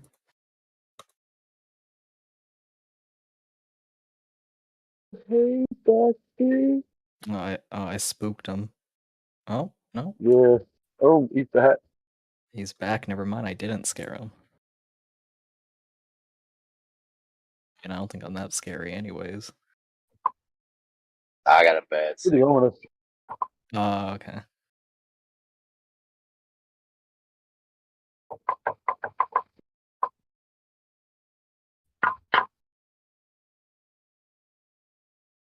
Yeah, so I guess the server is pretty dead right now.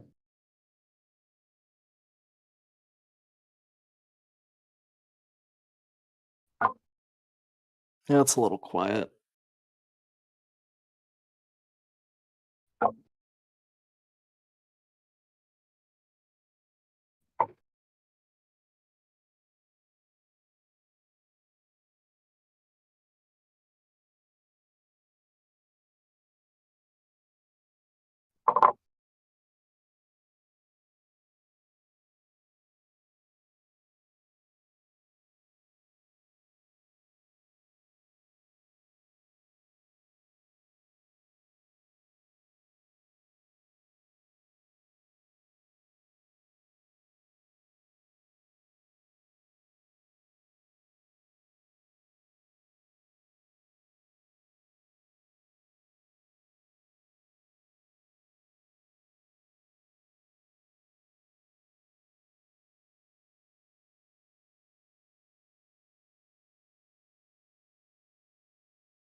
Tried to listen in to 24/7, but the mic control was out of control. Oh, but the mic control you said? Yeah, man, it was like 10 people talking at once. They had a I guess they had a guy in there that was wanting to argue about the sun and all that. It was like 6 people trying to talk to him at once. It was crazy. Yeah, that sounds pretty normal. I mostly just like to listen in to people talking, but I like it better when it's maybe When there's 2 one people at a time.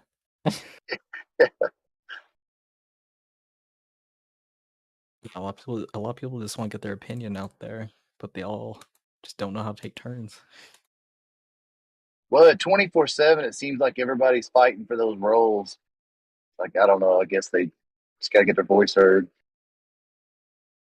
Yeah, those roles make people crazy, and they're like worth nothing. I don't know why people. It's a fucking role on Discord. Are they?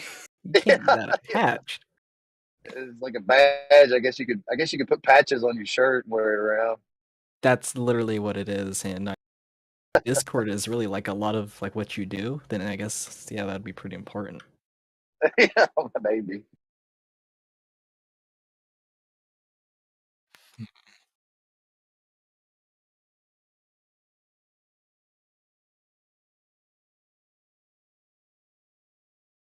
Yeah, but I mean, I guess they don't wear anything like that. Maybe I've had family members that were in it that had a ring. That's all I remember about it.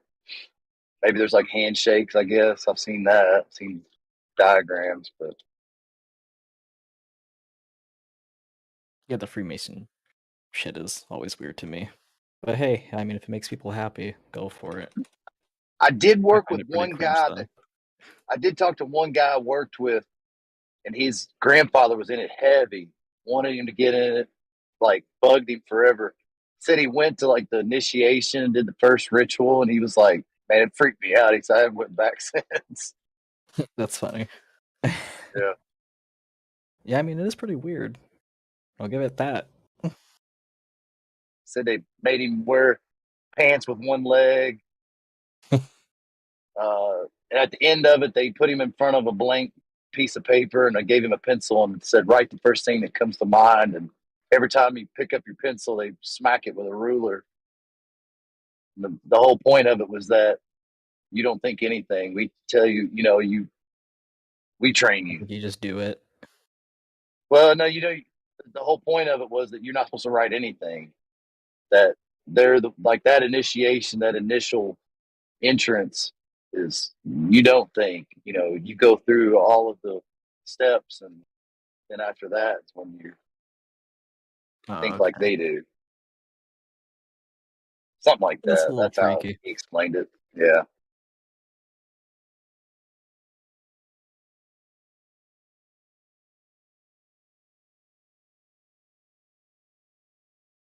Like they fill your mind with the information. You're not supposed to write your own information, basically. Right. Exactly. Have your own thoughts. Most people I know that got into it just got into it for the connections. Like once you get in, like if you're like a business owner or something like that, you get the inside scoops on things and help here and there. And it's a little boys club.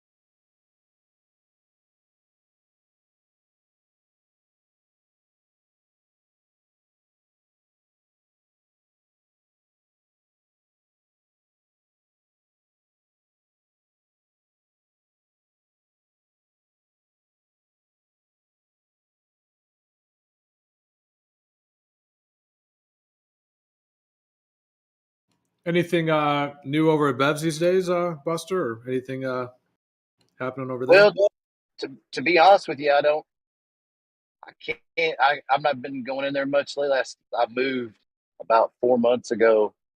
Went back to an old profession I did years ago. So I'm working like 12-hour shifts. That's why I'm driving home now. So I don't really get to hear much of what's going on. I think they're on about a vertical plane at the moment. Yeah. Just the geometry stuff still, pretty much.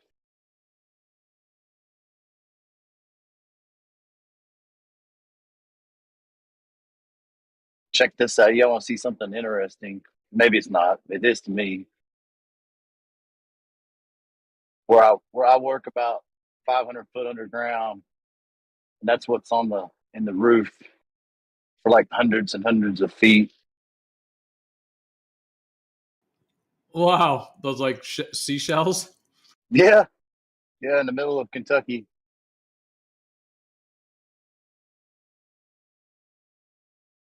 And that's underground? Yeah, about 500 foot. Wow. That's cool.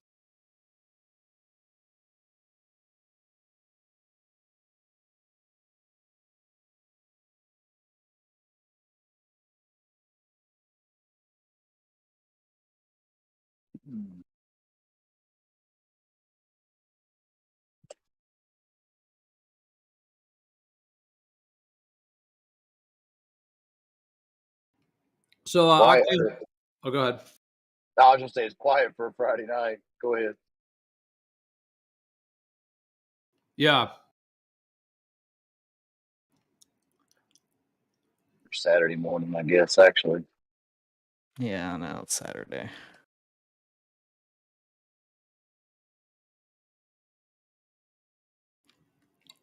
No, I was just going to ask Octane, since you guys brought up 24/7. Since Octane, you've been on that server for, kind of a long Yeah, I've time. been there for a hot minute. Yeah, so I'm just curious. Like, I mean, is it similar to what it used to be? Different? I'm just curious if it's any. It's probably. I think it's getting worse. Like the admin abuse is always pretty bad. But I mean, besides that, it's its usual thing. Yeah, just worse on that level. Yeah, pretty much.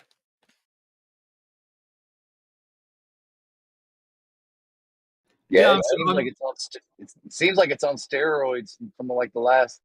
Cause I remember back. Well, I haven't been there probably as long as some people, but I can remember back when like it was still like Miggy and Jedi and Quantum Racer, and I would do their, what was it called? They had like the arena. Things were a little more. What would you call it? Organized, I guess. Now it's like it's like a free for all. It's hard to listen sometimes.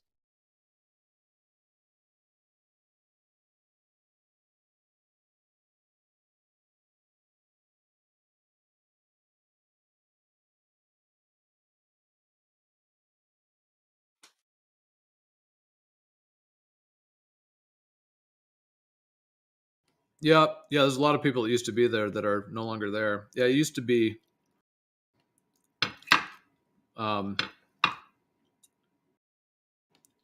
Well, yeah, it used to have more of that. Yeah, I guess kind of what you were saying. There was a little bit more kind of organization amongst the group, perhaps.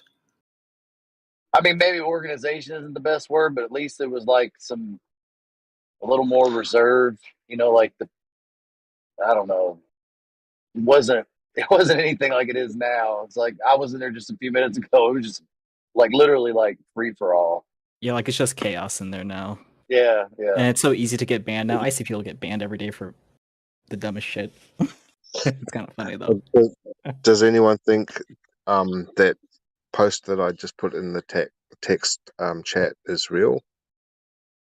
Let's see.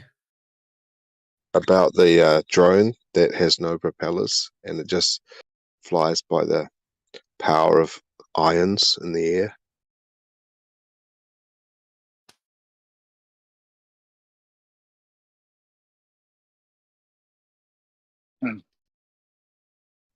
I'm suspicious that it's fake.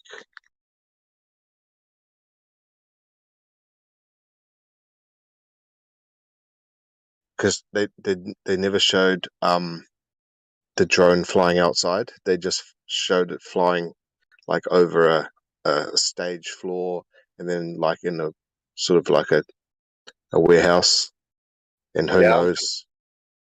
I was gonna say the same thing. If I had to just judge off the picture, I'd say, I mean, there's obvious structure around it, you know, but Did you see how it flies? no, It's quite convincing. I think it's really convincing, but then I just realized like the only shot of it outside was just a cartoon. Why didn't they just show it flying outside? So it looks like there's more videos of people that have like made similar things. So I guess it is like a real thing to make things lift, it seems. I was browsing through YouTube and some people have made their own little versions of it. Is that true?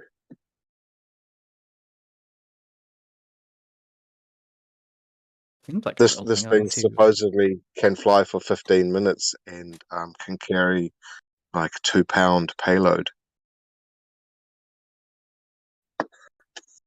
Ionic wind.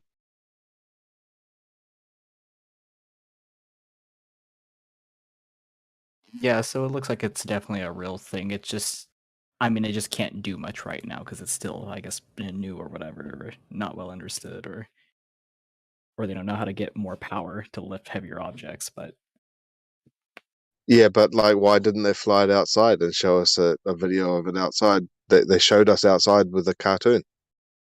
if I were to make an assumption, it's probably because they only have so many and they don't want it to get ruined because it looks really sensitive. It looks like it's made out of like very light materials that could probably easily be damaged. Would be my guess. Wow, if that's the case, then that's pretty cool technology. So you're saying other people are replicating it? Yeah, like if you go on YouTube and you type in like an ion lifter, there's some videos of people making their own ion lifters, and there's like a Wikipedia page explaining how it. You know how they start technology off in like for even the petrol you put in your car, you know, it's continuously changing and developing, and they started off using one source of material to make the fuel, and then it just kept changing. That's what this ion technology is gonna like. It's just the beginning. If this is true, Yeah, it's gonna start to morph. It's gonna start to change over time, and yeah, I mean, it seems cool. it's like, but the thing is, like, car tires haven't evolved much, eh? But like, there's quite a few things that haven't changed if you really think about it. Like, how much has the microwave changed? It's gone up in wattage, and now you can have microwaves that do conventional cooking as well. You can put metal in the microwaves, but that's about it. Like, it hasn't really evolved into the Ferrari from the Model T. It's just gone to Model Z. There's some things that I guess you can't change that much, or we haven't found a way to make it really any better. How many things can you rattle off that you can think of that we still use now that hasn't changed or evolved much? Like, I'd say the car tire. What would you say? Got any ideas? Well, to be fair, I'm not for sure. What were the first car tires like? They're probably really shit. They probably came a long way because like with the different types of tread, they could use it in snow. Car if tires not have rain. changed a lot. So I don't know if we could even use a tire. I feel like tires have probably been through a sufficient amount of change. It's still just a chunk of rubber, though, isn't it? That's all it is. And the actual, Well, you know, the one, you've got technology built into it, and they keep improving the materials, but the idea itself, like, hasn't evolved. oh yeah, I mean, Maybe is they it got the best idea straight away. It's true. It's They possible. they're totally evolved. Didn't they used to be solid rubber? On the old, like, wooden wheels and stuff. Probably. Well, I no, would what was assume. just the old? Yeah, there was old. They were solid, and then since then they've definitely evolved. And then now they have airless ones. They're Goodyear's ready to mass produce. Hey, Kosho, what do you think of that drone? What drone? The one that just flies like it's probably battery powered, but it's It's just real. using ions in the air to Yeah. sort of have its lift. It's Yeah, in I think I've seen something like that. I might have to look up on it again to see exactly what's it's going in on text there. chat. I put a post in there. You can see the video, and they say it flies 15 They minutes. need a with lot of 2K surface payload. area. Okay. Okay, and it's using. Need a lot of surface area. That's why they're not practical. You said it's how's it picking up the energy? You said. Using the ions around it in the air. Okay, picking up through friction. They didn't mention anything about battery or other parts of how it works, but it's just a fanless drone that uses the ions in the air for lift. Okay. And then Yeah, I was a bit say. suspicious because they didn't have a picture of the drone flying outside. They just showed it when they showed outside. They just showed a cartoon. Oh. Wait a minute. So I don't know. Is this the one on Mars? That's not the one on Mars. It's the one that works here. Okay. I seen one. I'd seen one when they were showing the one on how it worked. When they were making it like a long time ago before they had sent it. I'd seen them in a auditorium, or what do you call that? A gymnasium, and they were basically training this, like you say, like powerless plane that was like basically gaining power just by gliding through the air. How about if you had like one of those, those wingsuits that people jump out of airplanes or off mountains, and you can fly, right, like a bird? Oh, how about this technology of this drone? You built it into like a suit, and you could use the power to help lift off from pretty much difficult places, and then you can get into like proper flying. And those like wingsuits, there's a new design that you put on your chest, and it's like two little mini jet engines, and you can actually just fly without having to only have one way, which is down. Wasn't White's word just saying? Yeah, it looks like I'm looking at the design now. Isn't it all dictated by what the surface area? Like the all the power is a function of the surface area, right? That's what he was saying. Yeah. Yeah, you need a bunch of. So I don't think of wingsuit would be practical then, right? Well, there's surface area when you open up a wingsuit. It's got like a decent sort of a square meter plus. I wonder if it's enough though. Yeah, but look at the like drone. It's got stacks. It's stacked up wafers, and they're super fucking light surface area, and it's literally just going up. And they don't want to take it outside because it could be a light breeze or fuck it up. So I'm it's just not thinking practical yet. because that wingsuit technology, the thing I was talking about, the jetpack on the chest. If they added this technology to help lift, imagine sort of like where the future is, and like everybody being able to sort of like just fly through the fucking air without even like, you don't need a car, you just put on the suit and like go to McDonald's. I wonder if you could make a massive, massive one. Yeah, the technology is the same as normal lift in an aeroplane, but instead of using molecules of gas, this is using ions. So it's exactly the same principle, but they are creating a stream of ions. So it's very much based on how powerful a stream can generate.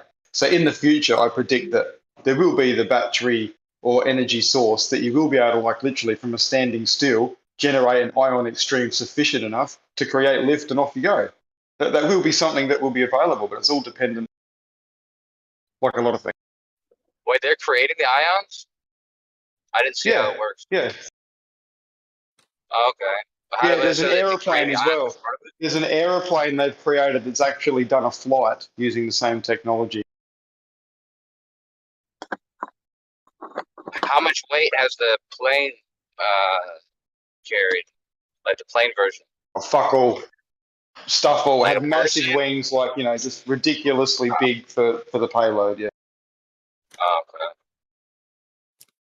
Yeah, because I'm wondering if you could create like a really, really it's super big fragile, you know what I mean? Like, just not practical yet. Oh, yeah. So they need to sort of find out how they can boost that energy just a bit more, right? Like they need to put something else into the system, like It sounds like you some. need charge particles.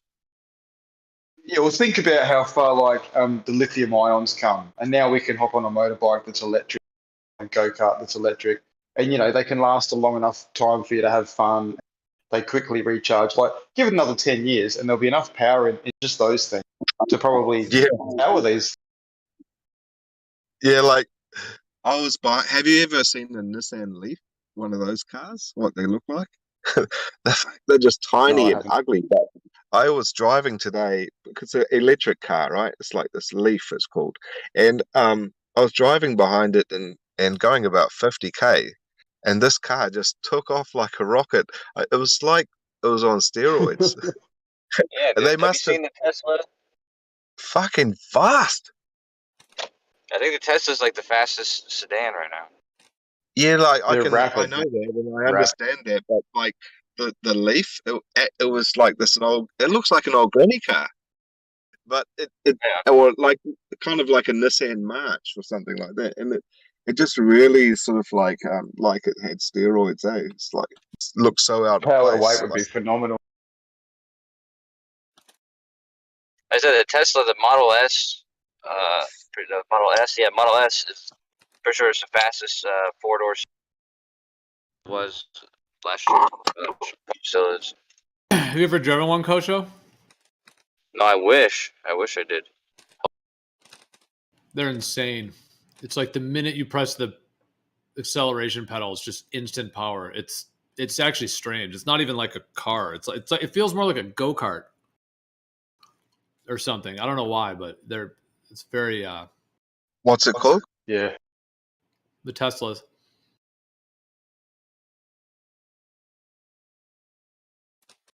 Oh, I thought you were talking about a different type of car besides Tesla. Okay, so just Tesla. Yeah. Yeah. So even those like electric scooters, have you ever been on one of those like it looks like a push scooter, but it's got a frame on it and you can sit on a nice comfy seat and got these like bubble looking tires, and man, like $1,200 and you can go from one side of town to the other, like one side of Los Angeles to the other in comfort. And it's like just sitting on a chair, you know, and they're so quick. Yeah, I really like the idea when they were thinking about bringing in Formula One with just the electric, you know, no driver, just these drone cars just blasting around as fast as they fucking could on these tracks. I really like the idea of that, pushing the full limits without a person. Wow. Like a slot I think car some of set. the G-forces, I think some of the G-forces of the electric cars would actually be too much, I think, for people, in all honesty. Because you can generate all the downforce you bloody well need in a one car bearings. You're not going to come off the road.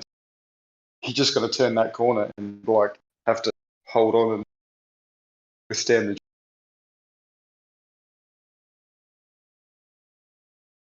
They might need compression suits like pilots, fighter pilots.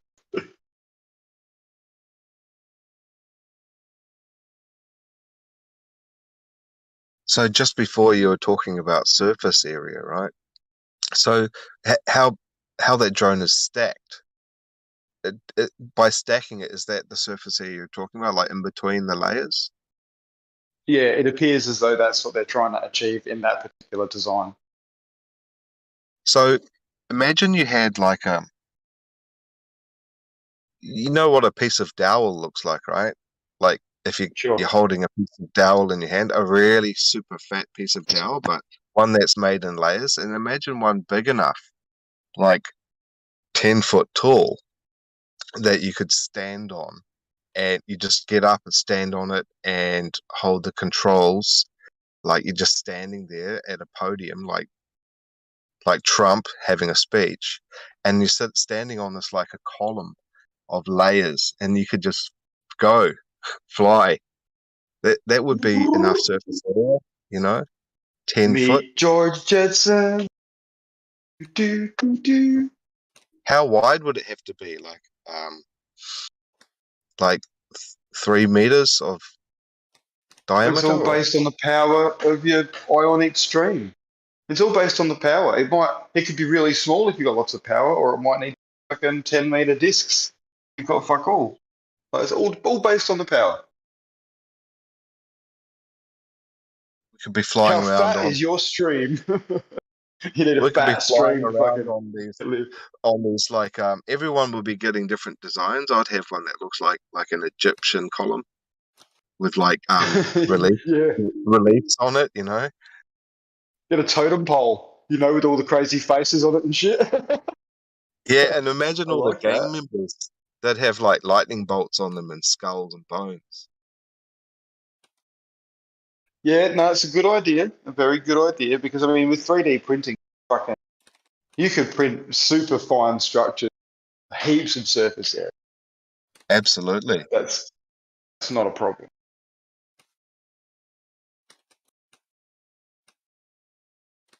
And to be honest, I think once it's moving to a certain rate, like I think with the aeroplane, I think once it got to a certain height and was moving, I think the movement itself was also aiding its ability to stay up with the flow of ions that through the atmosphere. So I think there was a component of longevity based on the fact that it was moving.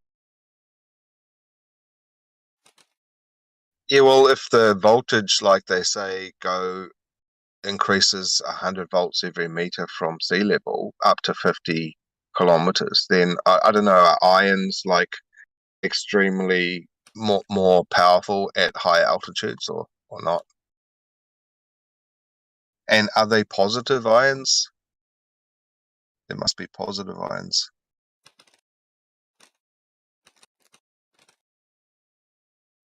I'm not sure of the actual charge. I think it is positive. Yeah, I think it's a positive that moves. Yeah, because negative ions want to fall. You know, negative ions are heavier. So it's only because they attract dust. So would that falling of the negative ions, is that the repulsion, or is it just being lifted with the positive ions? Yeah, I think it's just a flow of ions over a surface. I don't think the surface itself is being charged from memory. It was a while ago. I mean, the repulsion itself. How's that actually happening? What do you mean by repulsion? Yeah, I mean, what's actually? There's obviously a force there, right? What's pushing it? What's lift giving it? or what? Yeah, you're getting a lift. What's Yeah. So lifting it up? the same way a helicopter gains lift or a normal plane gains lift. It's just got a higher flow of air over a surface area than another, so it creates a low pressure area. Yeah. Just with an ionic stream instead. But fuck, I can't validate that. Don't take me. So it's not gospel. Shit. No, I reckon that was a good spliff explanation. Yeah, no, I looked into the plane some years ago. The plane that went on a flight with technology or a version of this tech. And I remember thinking, fucking that's awesome. At the end of the day, it's one of those things that, like many things, are requiring on the right power source. One of these devices that just has heaps of power that holds a lot of energy, but is light and small, and all the things that are needed. I saw an article the other day on using radioactive waste, combining it with artificial diamonds to make these batteries that need no maintenance, that last fucking forever, basically, compared to our lifetime. But can only themselves can only put out a little bit of power, but constantly. But if they were to use all the waste right now, put the energy into making artificial diamonds, encapsulating it all, blah blah blah. Apparently we'd be able to power all sorts of shit combined, which is an interesting thought, because there's a lot of radioactive waste right now that's sitting around, with no one doing anything to it, trying to bury it. So it could be used. Do you buy T-shirts that are made of recycled plastic bottles? Me Fucking, personally, no. fucking hell! I was wearing a T-shirt the other day that I bought from somewhere for $5, and it was like it was made of. I was trying to think, what the fuck? This feels really weird. And you go to stretch it, and it stretches exactly back to like you cannot change its shape. It will never. It will never like shrink or stretch. And then I just started getting really sweaty in it. I don't know. It's made of fucking plastic. Made of plastic, yeah. Plastic bottles. And then I've got a few bamboo like clothing made of bamboo and some made of hemp. Oh, that's beautiful. And flannel, really soft cotton. But this plastic, they think they're being clever recycling plastic and turning it into clothing. Yeah, all that shit should be turned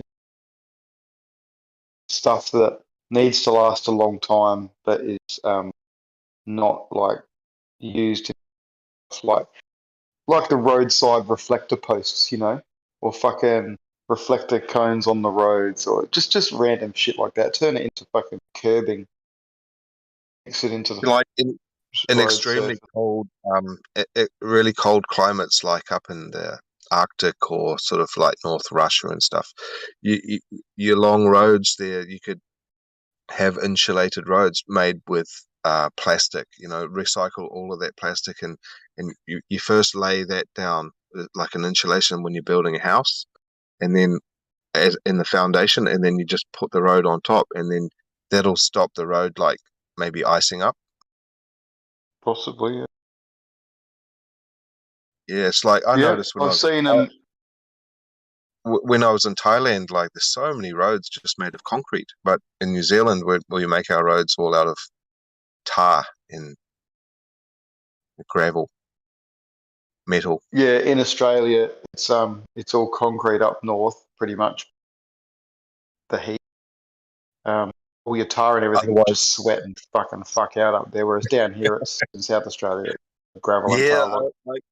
I've been on a hot road one day and my jandals stuck to the road. I couldn't pull my jandals off the road, and I had to walk with bare feet because they just stayed there, and I had to walk with bare feet on this hot ass road. It's like walking on hot coals, hot embers. Has anyone done fire walking? No, I wouldn't do fire. I've done it. It's pretty cool. Yeah. Fair enough. Yeah. It's a lot of fun. I value my feet. I value my feet too much. I appreciate that there's probably a rush involved once you've got to the other side and you're okay. But yeah, I value my feet way too. Yeah, it was a rush, man. It was like, how did I do that? Oh, yeah, I bet. Well, the physics says that you can, but you do need to, the fire needs to be prepped right, and you do need to maintain that right sort of speed, or you're going to suffer. Yeah, well, I always did a party trick because I can juggle, and I can juggle 5 balls. So, like, Nice. I picked, but to make it easy, I picked 3 hot ass glowing red embers from the fire, and I can juggle them. Yeah, nice heavy coal, Real pretty quick. good quality. Yeah, if they're too light, it's not easy to juggle, so you have to pick like really good quality coal. Yeah. Did I say charcoal? No, coal. Yeah. You're a chef, Yeah. aren't you? Yeah. Yeah, so you've probably got good heat tolerance already. Heat tolerance. Yeah, well, I'm a builder too, so and a designer and an artist. But there you go. Standing in front of those woks is pretty damn hot, man. Yeah, fuck yeah. The good thing is they are shielded from the flame directly coming at you. There's like on the wok bench, there's a you have like an insert that goes into the wok bench, and it's made of cast iron, and you have like a shield in the front, so you have holes on the sides where the flames come out, because you need oxygen for that to burn. But when you got 6 of them lined up, that yeah, it gets really hot in the kitchen like that, man. It'd smell pretty amazing, I'd imagine. Oh yeah, I mean it does when you've when you've got all the stuff with herbs and Thai cooking. Yeah, Oh shit, yeah, yeah. yeah. Thai food is. I don't know. Do you have much Thai food up your way? No, I used to as a kid. My mum was right into it, but I haven't. I haven't for a long time. But I vividly remember all the fucking smells. Yeah, it's like Thai basil, and if you like liver and beef, it's a really good. But you make beef balls and then stewed beef and some liver, and you chuck that into your beef soup and add some noodles and some bean sprouts and some Thai basil and some gelan. And you know the capmore is the pig skin, the crackling, and they put little bits of Oh crackling yeah, in there. yum. Fuck, it's really like tender crackling. It's not it's the fat, not the skin. Yeah. Yeah, I'm with you. Yeah.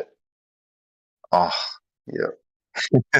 the flavors, and then you got to put a good spoon of roasted dry chili in there, and some sour chilies, and a little bit of sugar, and you'll be on your way. It's fucking just the best meal.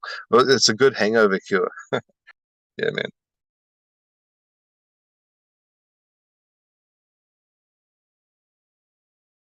Not many restaurants do those soup noodle dishes because I think they feel there's more profit in the other dishes. Yeah, but for me, we can spend $16.50 for that dish here in New Zealand, and for the same price, you could buy a giant kebab or a souvlaki, or it pretty much $16 gets you a lot. But then it's really weird. Like Sal's Pizza here, $50 for a fucking pizza. What? Shit. Yeah, it's pretty big pizza, but they're as thin as you can get, and just the chicken is sparse, and it's mostly just sauce. Yeah, unbelievable. 50 People bucks. pay. Yeah, they pay $50 for a fucking pizza. I can't believe it. Oh, we still get 2 family-sized pizzas and a bottle of Coke here for $25. Not that I buy them, but that's still like a deal that goes on around where I am. Yeah. And I know it's that's like not 50. That's not 50 New Zealand dollars. I know the exchange rates. 50 New Zealand dollars, man, and my daughter loves it. She buys it like every now and then. I was like, why? You work so hard and you spend $50 on a meal. It's like that you should be able to enjoy a bottle of wine with that in a nice restaurant and still have 2 people dining. Fuck yeah. Candlelight service, fucking toilets, you name it. Like tablecloths. Did I say that? It's like $50 for a fucking pizza that you're gonna eat out of a fucking recycled cardboard box. Yeah, speaking of nights out, went to a really nice steakhouse last night, and that ended up it was very tasty, but the price of meat has obviously gone up since we last went out, and $200. Wow. Haven't spent that on a night out for a while. Jesus, it's because of the petrol prices, eh? And then because of that, COVID and everything, they're just adding all of these taxes onto everything. It's like because they're trying to get their money back, man. Yeah, and where we are, like the businesses still can't run full capacity, which is annoying them. So no doubt they've had to put their prices up a bit to try and fucking cover some costs there. And the price Yeah, of meat man. has almost borderline doubled in the last since 2 years ago. Price has basically doubled. So there's that fact. Yeah, and the minimum wage has just gone up to like nearly $22 here in New Zealand. Again, like it only just went up the other day, and it's going up again.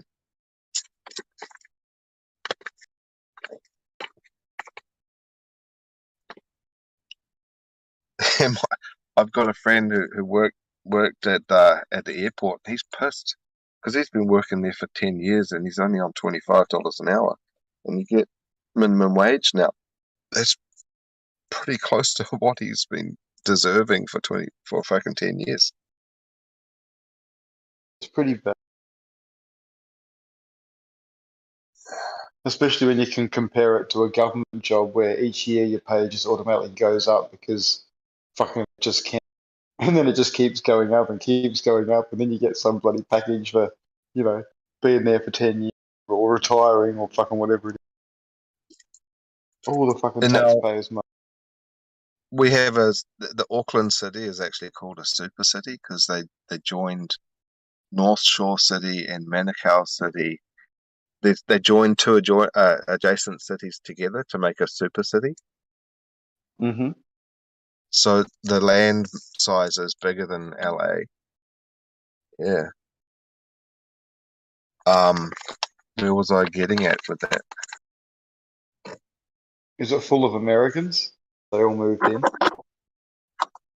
Americans, not really, eh? Not many. Oh, that's interesting. Chinese? You got many Chinese buyers in New Zealand? Land and farms and things like that? Yeah, heaps and heaps. But I mean, when you look at the overall scheme and the numbers, it's not much. It's not much. But okay. when you look around, it is prominent at the same time. So it's not much, but it's prominent. Was Yeah, I it's correct just in saying that you've got Jack Ma living up the road? yeah. Well, he's probably not there, but he bought that house. Yeah, that's what I mean. Yeah, he's bought a property up the road. Yeah, cool. Well, it's sitting there. I went to a garage sale there once, and I couldn't believe it because it's a fucking multi-million-dollar place, like 25 million. And they had a sign out on the road saying garage sale. You know what a garage sale is? Yeah, of course. Yeah. I think they call it a yard sale in the States, but like, so I went down this posh ass driveway with fucking Magnum PI gates, and it looked like there was a lady there. She looked like she might have been like the maid or the cleaner or whatever. She was selling shit. There were clothes all over the garage floor, not even like organized, and she was like selling those and pots and pans and fucking like furniture and shit. All stuff straight from China or what? It was just like stuff that they didn't want, but I don't know if she was actually allowed to be selling it. Yeah. Oh, interesting. It was Thanks, Jack. so strange.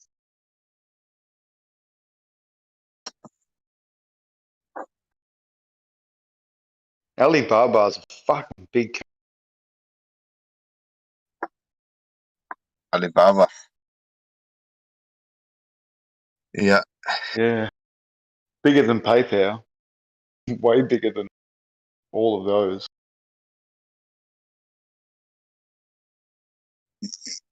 Yeah, and it's the product range that they have on Alibaba is intense. It's Oh, it's full on. everything you can imagine, pretty much. It's all there, everything.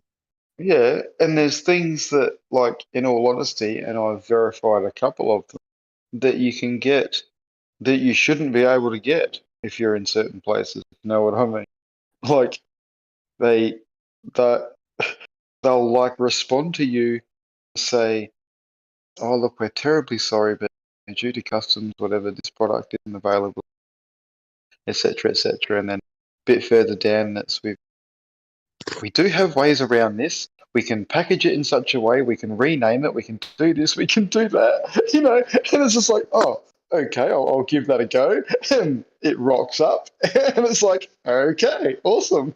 So, yeah, very compliant as well. Well, I bought like a whole shipment of motorbikes from China once, and Yeah, right. I had them give it my own brand, and they even stamped it on the engine, like proper. Awesome. Yeah. And the badge was like a chrome plastic badge, and the motorbike looked identical copy of the Honda Joker. Have you ever seen one of those? Interesting. What did this cost you? They cost me like $495 each landed, And Okay. when I first started selling them, I was selling for 3,995. Shit, well done. And I had hooked up with a finance company, so people could just like no deposit and just buy one and just take it away. Oh, even better. Now I'm going to Yeah. ask a question based on that. Was that like more lucrative to you, like in business terms, to have all of those contracts with people, or were they not doing contracts with you? They were doing contracts with the bank, and the bank were paying you. How did that work?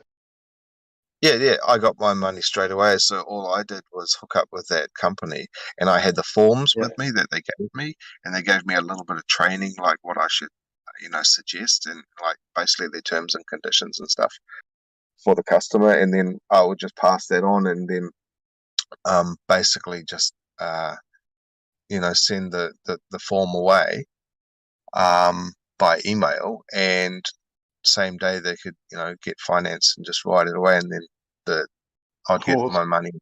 Yeah.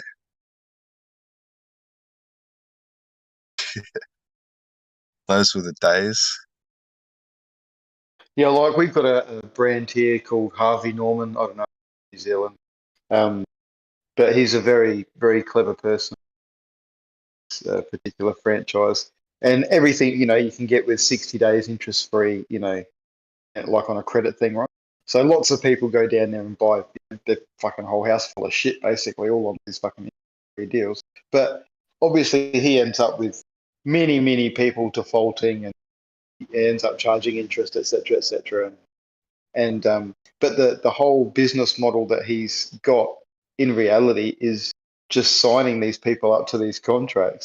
So he's got, like, at the end of the day, the furniture might be worth 10 or maybe 20% of the value of the contract that he signs these people up to, given that an X amount of percentage default. And it's like a fairly consistent average of people that will default. And that interest that goes in is so fucking, it's very clever.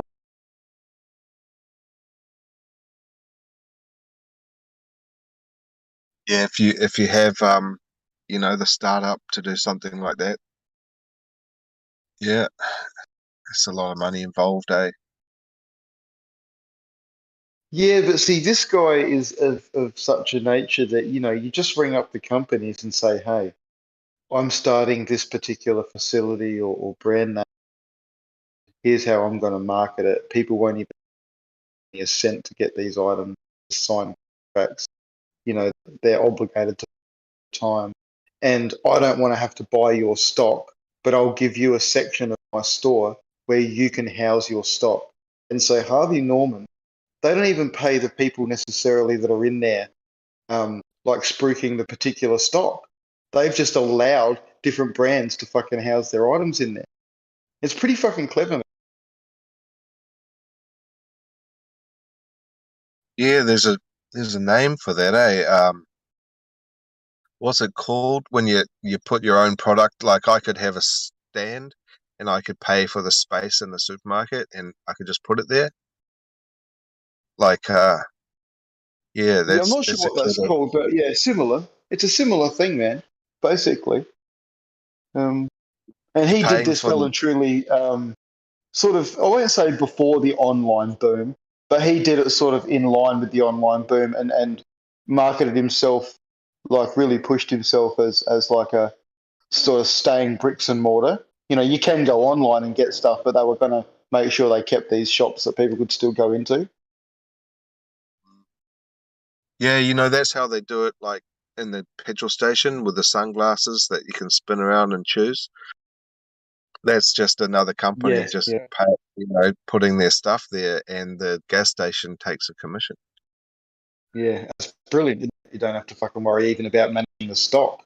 The guy comes in once a week to fucking restock the glasses rack or whatever, and is off again. I know a guy that does fish tanks, and they're those vertical ones, really super glossy clean, and you can get them for your house or your office or wherever, and they're called living aquariums. Yeah, and he makes a fucking killing. He just has to get someone to go around there and clean them. That's all. Yeah, and Amazing. even the customer doesn't have to pay for the cleaning, but they just rent the fish Yeah, tank. right. Okay. Yep. Yeah, and they All use the incorporated. Yeah. highest quality acrylic, so it's just crystal clear, and it's pretty well silent too. Yeah, it's funny how when you think something like that, I mean, I can see how it's very appealing, but I think to myself, fucking, how the fuck could there really be a market for that sort of thing? But even if there's like 0.00001% of the population that are interested in it, that's fucking still a lot of people. So yeah, it's amazing. Well, so many innovative thinkers, like people. I remember when they first started doing KFC delivery on motorbikes over in China, and then like there's so many ideas that people can have to make money. It's just you just got to think about it. Like I was thinking about doing steam bun cabinets in the gas stations because they only offer like pies and sandwiches and sweet food, and Yeah. then chocolates and chips, but they don't have steam buns, and they're actually like downtown Auckland. They're like one of the number one popular things to have for lunch for office Yeah, people. right. So you have a steam bun cabinet. You just supply the cabinets and the frozen buns, and they just put them in there. That's all they have to do. Every servo in New Zealand, mate. We've got I think it's 180 BP gas stations in New Zealand. That's just one of them. Are they all owned by Indians over there? By what? By Indians. Yeah, but the Indians that own them, they're all from Singapore. So they're not Right, from okay. India. They're Singaporean Indians, most of them. Yeah. And Do you know the I don't know. last name of most of them? I don't know if you've ever been to No. Singapore. No. I'm just wondering if you happen to know the last name of any of them, because a lot of them have the same last name here. They happen to own the service stations, but they're not related. Yeah. Which It's is the same with. But it's not just them. Like the Koreans, a lot of them have the same last name, and even Maoris, and even like Chinese, they have a lot, like white Caucasian people in New Zealand, pretty diverse with their names, but other cultures seem to have a fondness for sharing the same last name. Yeah, that's interesting because I just grew up that if someone else had the same name as you, the chances are they're related in some way, and if you had a look back, more than likely they were. But that's just because I'm in Australia and we had a very different colonisation than most places. Jesus, my next door neighbours are still swimming in the pool, and it's fucking 10:30 at night. You're still stalking them. That's probably what they're thinking. Fucking hell, neighbours still stalking. I can hear them. They're having a party. They've got kids, and they're like jumping into the pool and screaming. I Awesome. think they've too much sugar, eh? Oh yeah, you're having a good time. Yeah. Sugar does help that. Have you seen the latest video that P Brain put out No, I haven't. What's that one? about the what is it? The title? Earthquakes prove fixed Earth, I think it's called.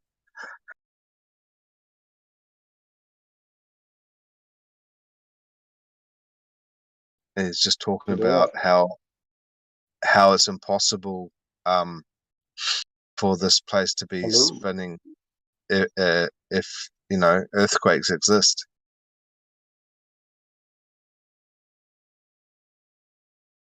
And he even talks about how water would be affected. But the thing is, like, for me, his explanation of that video is that like he's speeding everything up. Like, in reality, if the Earth is the size that they say it is, and it's moving 1,000 miles an hour at the equator, if we could demonstrate that with a tennis ball, the tennis ball would be moving so slow. So it's exaggerated totally. So I mean, what does that mean, man? He's wrong. P-Brain is wrong. Have you seen the video, or you know what I'm talking about? No, I'm gonna have to check it out.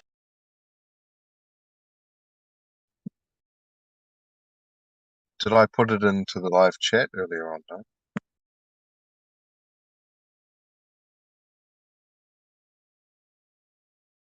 Where is it? Does anyone ever watch the channel Green Greg's? His last videos: Friday fried green Greg's and ham, war waiting I am, Ukraine tensions and solar something. He talks about prepping, and like he's always going on about there's going to be a war, man, we're all going to die. And he's a worm farmer, which is pretty cool. I think you do worm farming, don't you? Or was that another guy?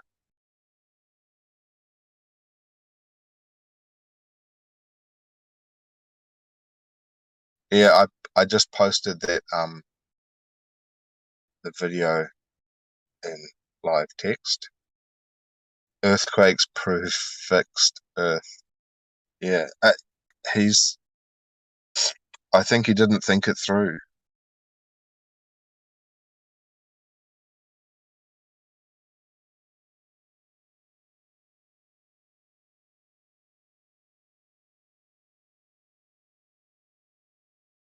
You ever watch his channel? Do you know who I'm talking about, or this is like the first time I heard of him? No, I definitely heard of him, and yes, I have. Just had a.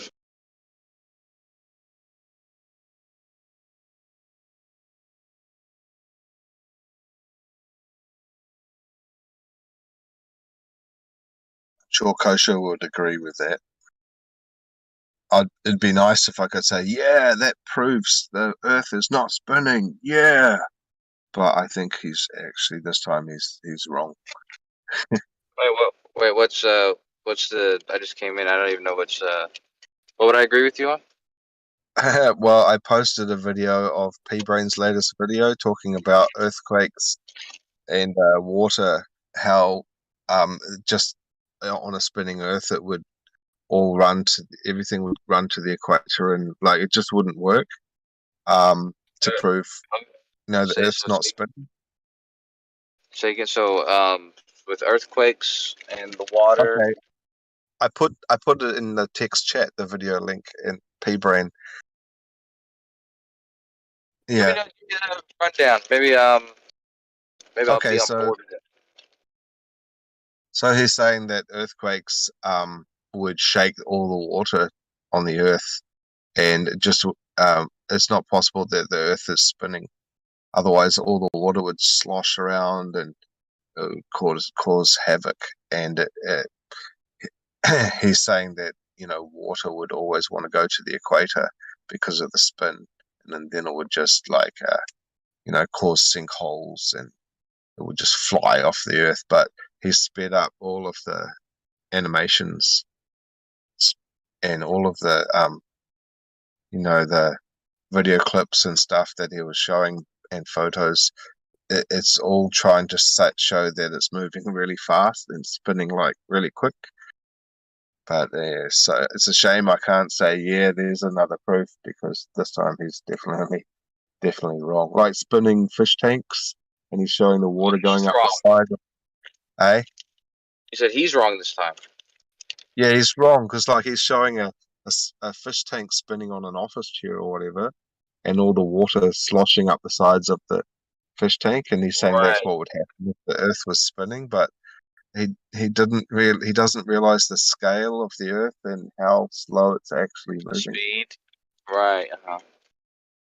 Okay. Yeah. Or that it's not the inside of a tank that's the water's in, right? It's like the outside of a ball. But still, I like the. It's like it's an interesting idea. Didn't Merle had a? He used to talk about that a lot, about like a fish tank, spinning of the Earth and all kind of thing. I always thought that was an interesting idea. Man, you ever had to buy weed just to diffuse a situation?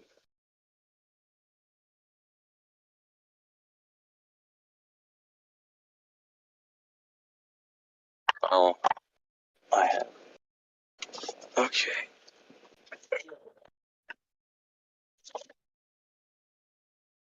No, but yeah, it's definitely interesting. Why are you promoting P-Brain's videos then if you don't agree with it?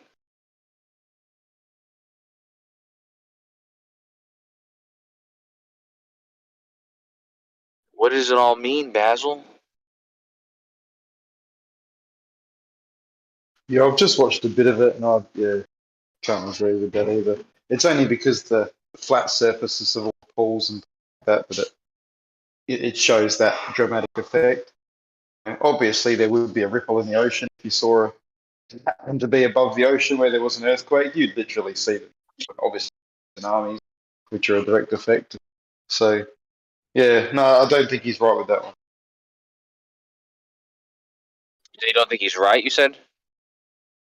No, I don't think he's right. Suggesting that the ocean should shake around like a tsunami. Right.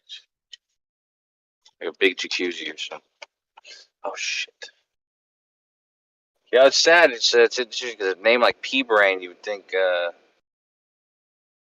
he'd get this stuff right. But names can be deceiving. It's funny because people actually, they referenced him a few times for a few other things, similar things. And I just always thought, it's like, damn, dude, you would want like a, I don't know. I don't know. It doesn't even have to be about your intelligence. It could just be like a different name completely. But definitely when you have one, like if you called yourself, who's the guy? Oh, well, rest in peace, Flat Earth Fokker. But yeah, he was another guy. Or Jake the Asshole. So you can basically telling people, yeah, you know what you're gonna get when you fuck with these people.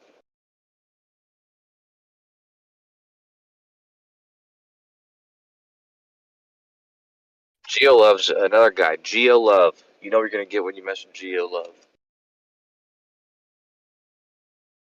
Big dose of Geo Love.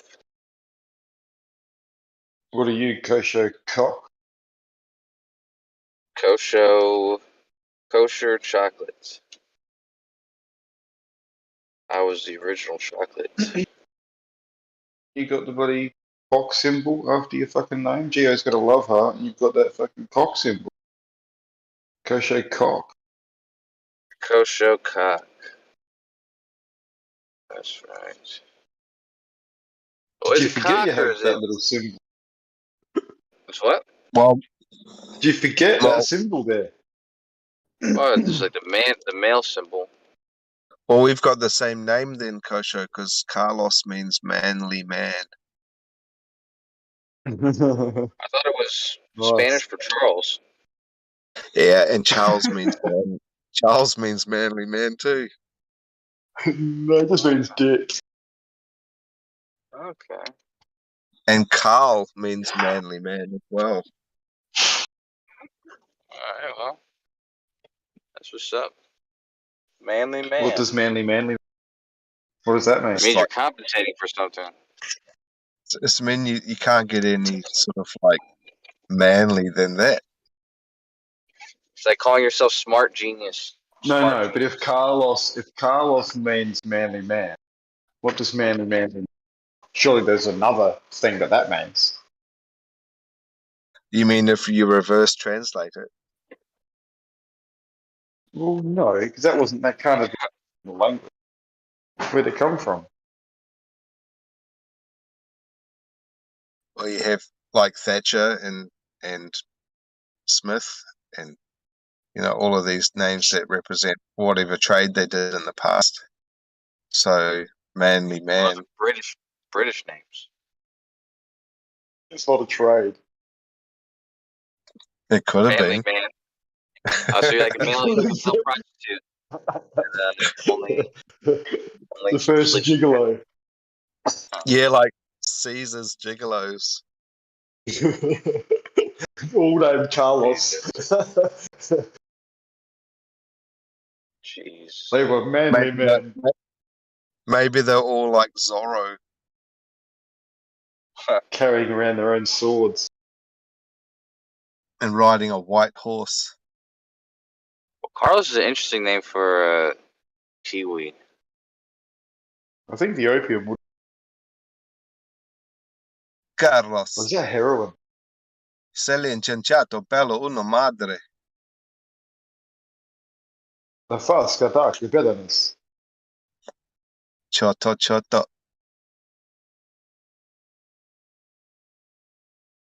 Are you Hispanic, Carlos? I've got some in my blood like a teaspoon. Who discovered New Zealand? Was that Captain Cook? No, it was the Chinese, and then it was the Spaniards, and then it was the Dutch, and then it was the British, and now it's like all the immigrants. So it's been like the entire spectrum. Well, generally it's only the first person. But what Spanish person do you know? Was it De Leon? No, it was the what's his name before Cortez? Columbus. Oh, before Columbus or after Magellan? Before Columbus. This is like unofficial because New Zealand's official history says that Captain Cook came here. That's the official. Okay, well, Oh yeah. That's what I asked. Yeah. But there's evidence that the Spanish and Chinese have all been here. Fuck. It's the Chinese. Yeah. According to their, what they say, Chinese don't even talk about records. it. They don't even talk about it. Like they talk about it within China, but these type of this information, these documentaries and stuff, don't make it over here because you'd have to translate them and stuff. When would they have done that? Because I've seen so many documentaries about like pyramids in China, but they don't. Yeah. You can't get them. Well, no. I mean, yeah. There's. I think the most massive pyramid in the world is in China. Well, they have weird ass shit on their TV, like geological sort of programs, and like there was this one mountain that they had some weird anomaly where this icy cold mist was just like coming out of the side of this mountain, icy cold mist, and it's in a place which is hot as. Huh. High up in the mountains? It's dragon Yeah. farts. Yeah. The breath is hot. The backwind is cool. I think it could have been Sichuan, which is pretty hot. Sichuan province. Yeah. Sichuan, China. Yeah, all sorts of weird shit on their TVs about stuff like underground caves and weird shaped rocks. But you said it's high up though, in the mountains. Yeah, and they could also hear sounds as well coming from inside, and it's like kind of like whispering. Whispering. Yeah. Huh. That's kind of freaky. Oh, now you're just telling a story. Fucking hell. No, that's what I saw on the TV when I was in China. I bet it whispers. It whispers. Chinese Whispers. Is that a game? Yeah.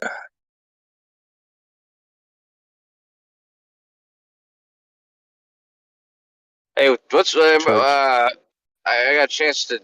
So I was curious about that plane. I suppose I should check it out, but actually I got the time to check it out. I gotta hide this weed in my trunk real quick though. I don't like driving around. I didn't really feel like I didn't want to buy this. You know what I mean? But What you did you know, say? yeah. Hide your weed in the truck.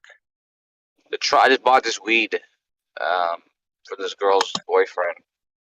How many ounces did you get? Ounces, an eighth of an ounce. An eighth of an ounce. That's a lot. That's not too much. That's like 1/8 of a bag of bread. No, a bag of bread is 16 ounces. Oh, okay. No. Yeah, it is. That's correct. 1 pound? 16 ounces in a bag of bread. Every pound? Every bag? I mean, who knows? I don't know. You know, sliced bread. Yeah. Yeah, it's like a pound. It could be. I mean, who knows? But yeah, I'm gonna check out these planes you guys were showing me before, because Yeah, I'm check out curious the for the video. technology. Yeah, You can see. interesting technology. You got the link? I mean, you posted it in the chat, right? Well, yeah, it was in the chat before, so. You know what you should check out, Kosho? So Solid hydrogen from Toyota. That's solid hydrogen that from shit Toyota. fucking the world.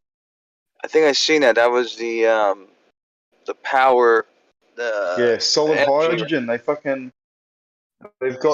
They've got some way to put it in there, and they release it with a laser. Shine a laser on it. It's amazing. Yeah, I think I've seen something about that, and it's interesting, but it's also, isn't it like a one-time deal? So it's like you build, it's like a big energy source you use, but once you spend it, it's spent. It's like you have to kind of replace it with a new one, right? Something like that. Like I seen them, like they It's had it in like a car. cartridges. I think of a CD or a cartridge, and you put it.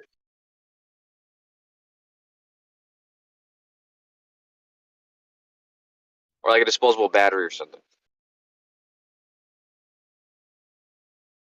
Yeah, like I think there's a delay going on here, but there's a cartridge. Basically, you put the cartridge in, it depletes when it's depleted, and then you swap out the cartridge, and the cartridge can be refilled like several times. So it's brilliant because you can go to the service station and swap your cartridge out quicker than you could even fill your fuel tank right now, and way quicker than you can recharge your fucking battery, and just be on your way. It can go into the trucking industry. It can fucking be in boats. It can be in every industry, and it's safe. There's no risk of the solid hydrogen like exploding like pressurized fucking. It's brilliant. Yeah. So I had that truck. No, but yeah. So, right.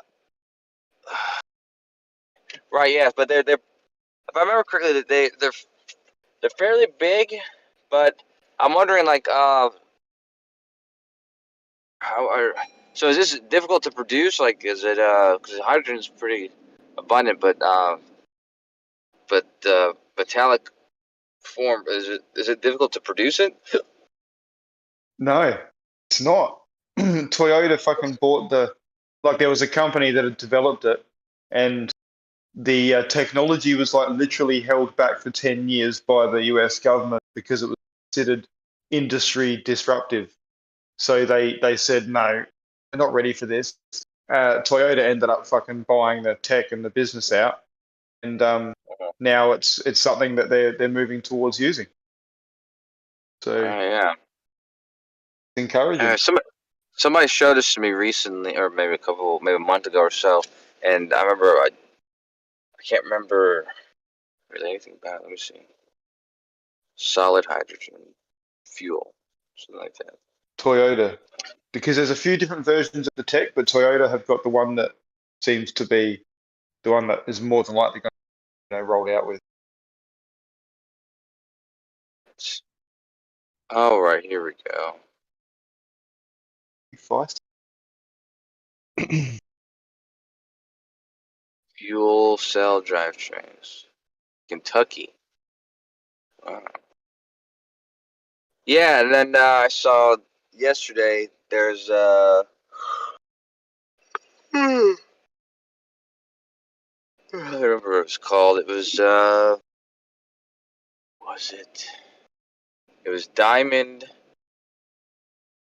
Batteries. Oh, Diamond.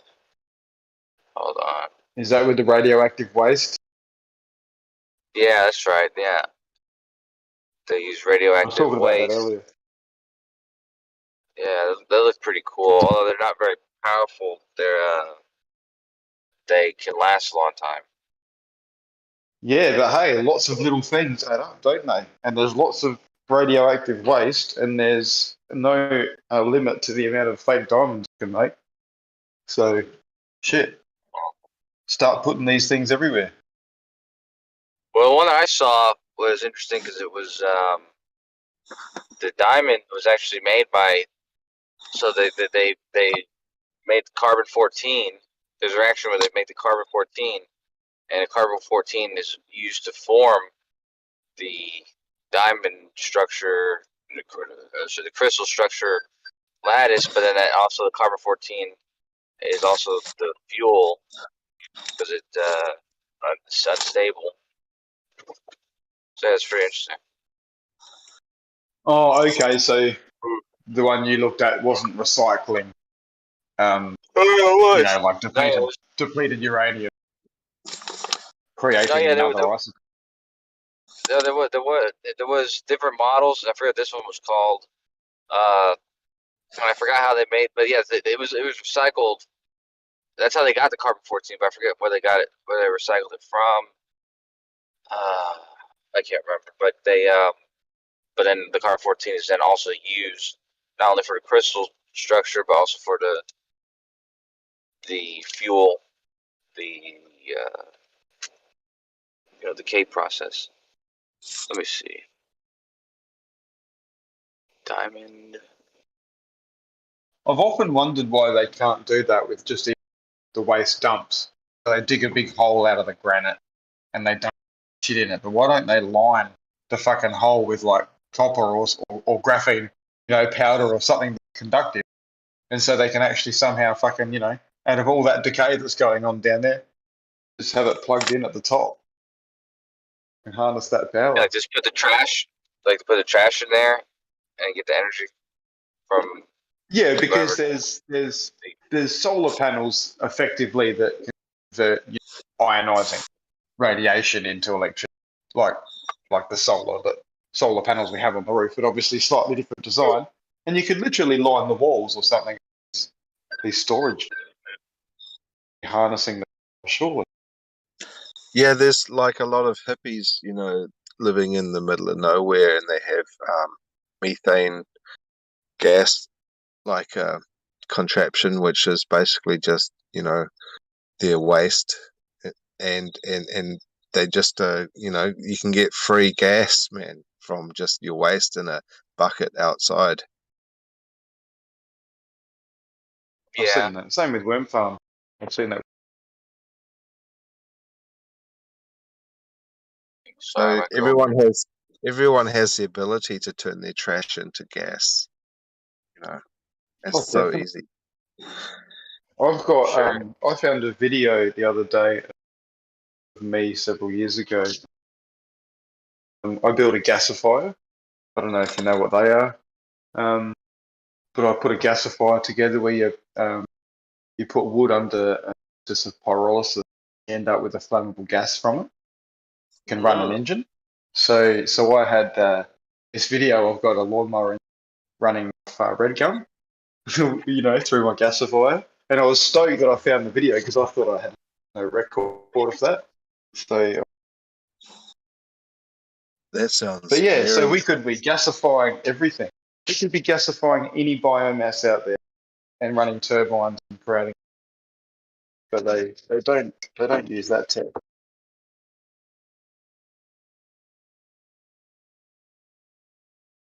I just went and tucked both my daughters good night, and one of my daughters, she's made like a tunnel on top of herself. Like, I don't know what she made it of. It's like a tunnel. She's sleeping in that. She's 8 years old, and she was holding like a plastic butterfly, and she said, "Look, Daddy, it glows in the dark." I said, "Really?" I could hardly see it. It wasn't glowing much, so I quickly said, "Just wait there a second." I grabbed it and I stuck it next to the light bulb in the hallway, like really close, just for about 20 seconds. And it was glowing so bright. And she was like, "How did..." She came out, she actually saw me putting it next to the light bulb. She's like, "Whoa, how did you know that, Daddy?" It's like, and that just That's awesome. that reminded me like of this substance that they use to do these glow in the dark stuff. It's in so much technology, eh? Like I don't know, is it in those generation 3, 4 binoculars? Like, I thought of having a car windshield so that when you're driving at night, it just illuminates everything, the entire glass windshield with this stuff in it. So at nighttime, it's sort of, you could have all your windows made of that. You look outside and it's just kind of like daytime. Yeah, I think we're to that biology. You wouldn't want it. You It's a wouldn't want great it green idea. though. Like, can they make it so it's not green? It would have to be just all red, huh? All red colors. Otherwise, people are already light cycles shutting down for the day. But That'd be so I don't cool. think we Like, need to add it. you could go for a long drive at night, and it's way better to drive at night because you can see the cars coming around the corner with their headlights on.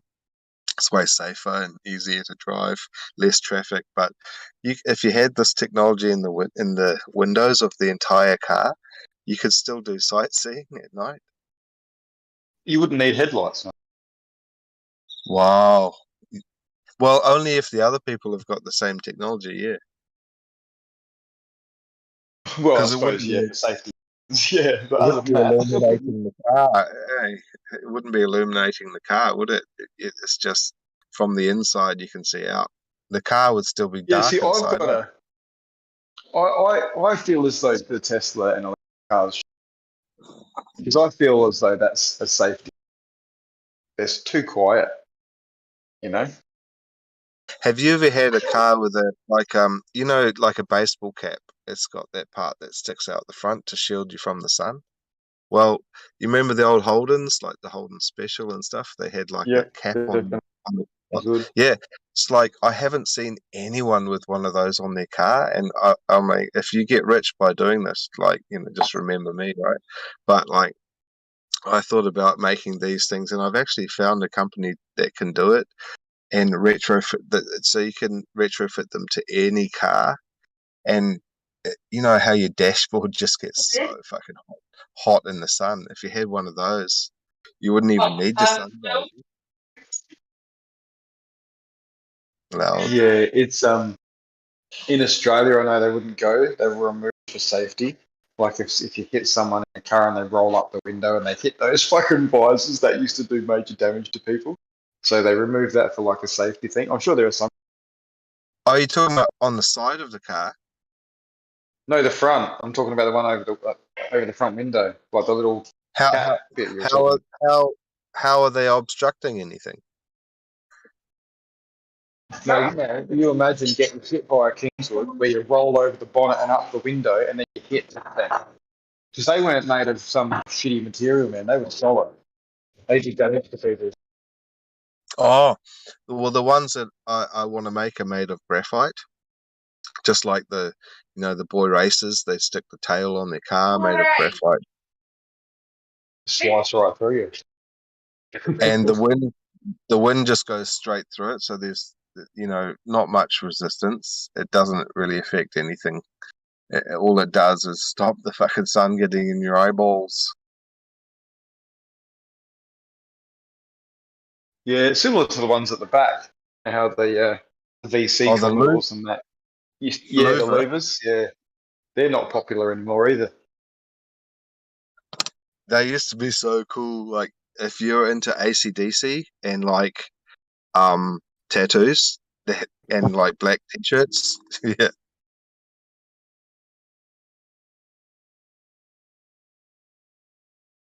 That looks yummy, boys. Enjoy that.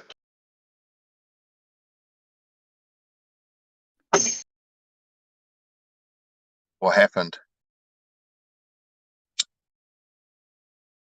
Serving up some eats to the boys. Oh, you've got boys? Yeah. And I've got girls. 3 girls.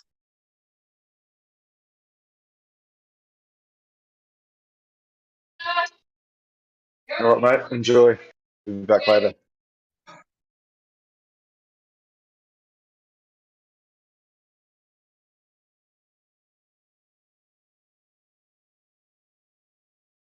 What do you think about that I don't know, are you busy there? That drone?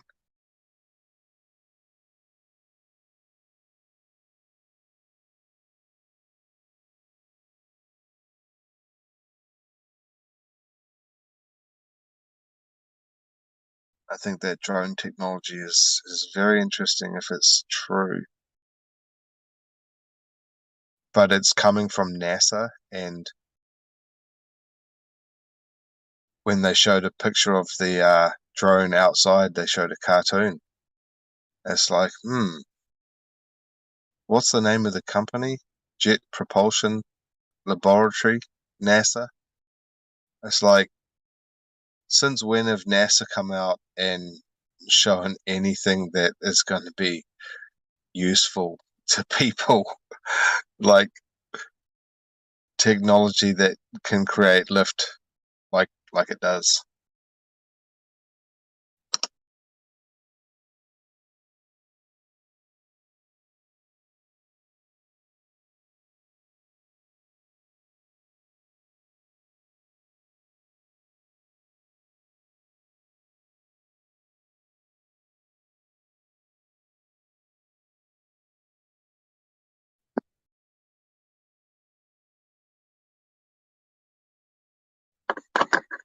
Buongiorno.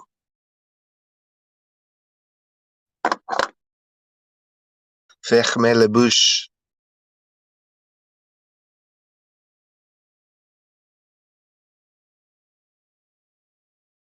Imagine if this was live streaming to YouTube. It's pretty much like I've got my own channel.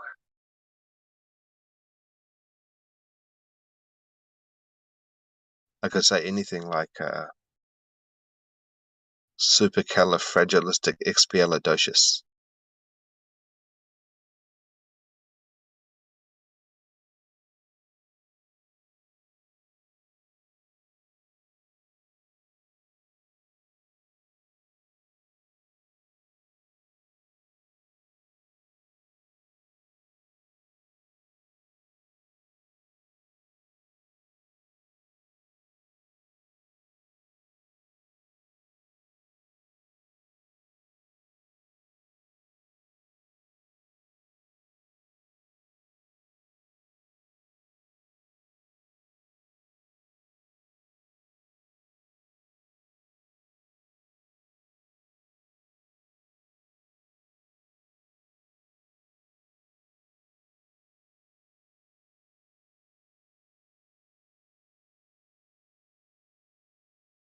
And my uncle was in one of my uncles. I've got quite a few, like 5 or 7. And one of them was an inventor. He's actually my he's my great uncle, not my uncle. And he invented the gang plate nail, which is pretty cool. It's like every wooden structured house in the world uses it. Just about. It's just a plate with spikes on it, and you stick it onto the timber to join corners or 2 bits of timber together, and you just hammer it in.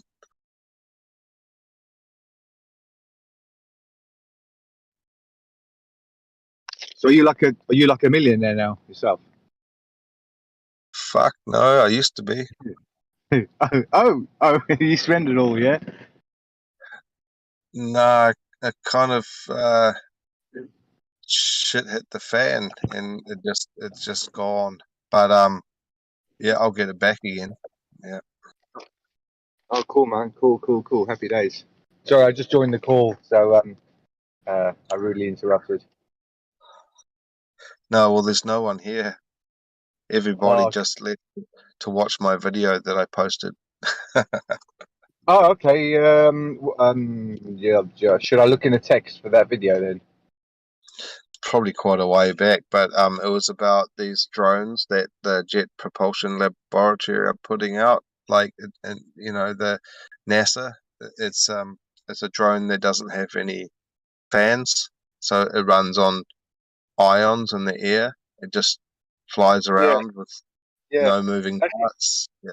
That's it. That's the same technology that what's the right word to use? I don't believe, or I've seen, or whatever the right word is. But basically, Tartaria and Old Tech used that idea. They made a local ion. What would you call it? Like if you had 3 points, you know, when they get the aluminium and they put it between 3 posts and they wrap aluminium around 3 posts like a barrier, and then they can an iron lifter. No. Same idea, no? Yeah, well, that's probably why they had to have so much surface area on those Zeppelins and the balloons, you know, because that's what it was doing. Yeah, but with the balloons and the Zeppelins, yes, I agree with you. Let's keep it simple and let's not use flammable gases. But is there any reason why they couldn't have used helium in the blimps? And then someone took away the supply of helium. The only thing they were left with, without telling the people, is they were left with hydrogen. And they swapped helium for hydrogen, probably costs and things like that, and said, oh, they'll never know. And the person that did know fucking set them up.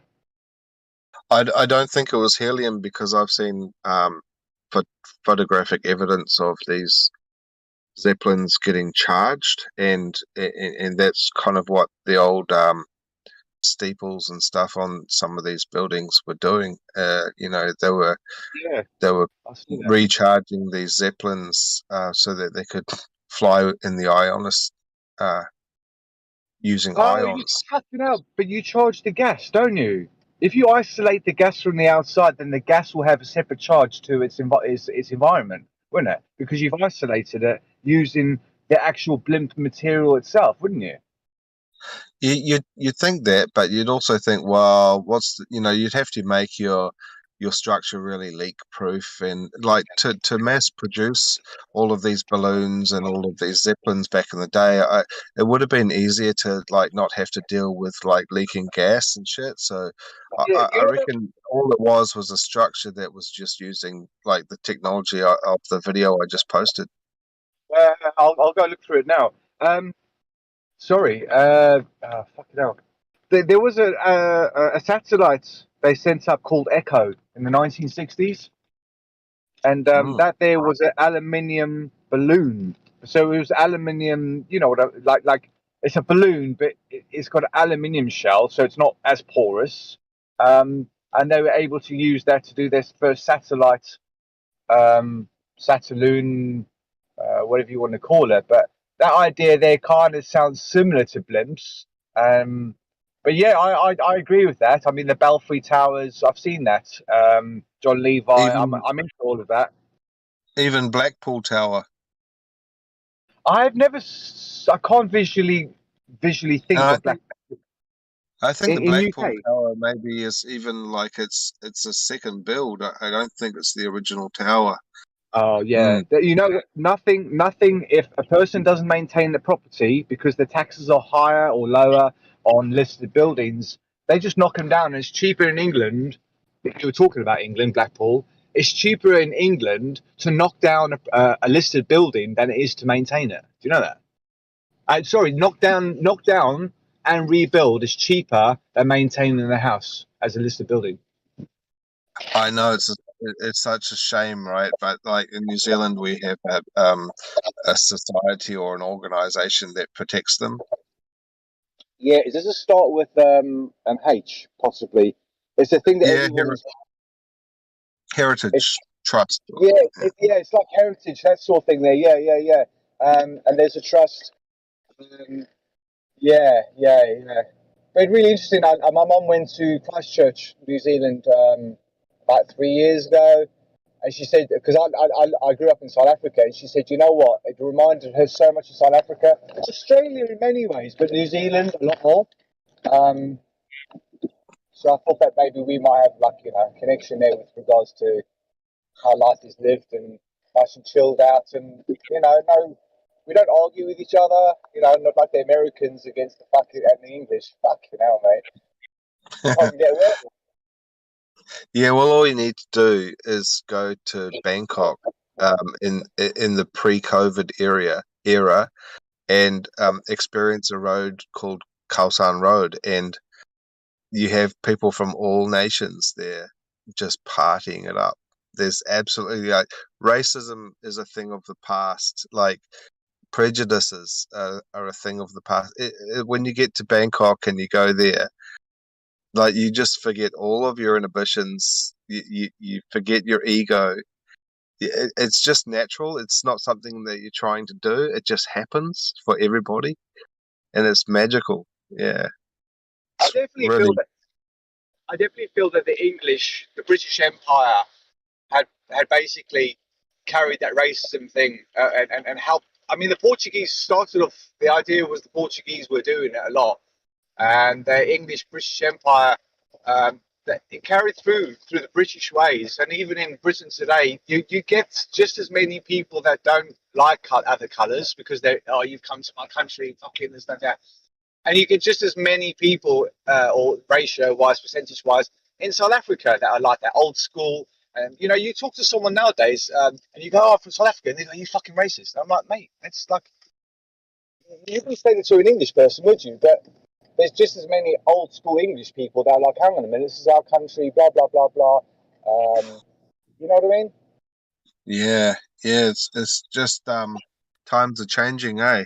Like, have you? I mean, you're from South Africa. Are you still there, or are you somewhere else? I moved to the UK. I've been there 27 years, but I still hold 15 years in South Africa. But a lot of people will be like, "Oh, 15 years, I didn't learn much." Pretty much most of what I know is through my education in South Africa. I came to England and I was over a year ahead of English education, and I was more advanced. And I was like, surely we should have a linear education system that everybody can interchange the same information, but that's not the case. Yeah, I understand the education there is based on logic. So, but like, have you ever heard of a band called Die Antwoord? Yeah, Die Antwoord. Yeah. How do you say it? You say D as in the D Antwoord. So it's more Die like Antwoord. Die Antwoord, yeah. But you Die wouldn't say Antwoord. Die Antwoord. Don't think of Flemish. Think of more like Yeah, it's more. yeah, because like the members in that band are like totally legitimately Zeph, like trailer trash, and they promote it, and it's like the Zeph. What are they called? The Zephs. It sounds very. What's the right word? If I was to say German, yeah, I'm from the German part of. My descendants German, very anarchy. Yeah, it's right. It's really cool how they speak Afrikaan. Afrikaans. Yeah, it's like when they're singing this band, Die Antwoord. Yeah. They have you seen their videos? Mate, I checked this stuff out years ago.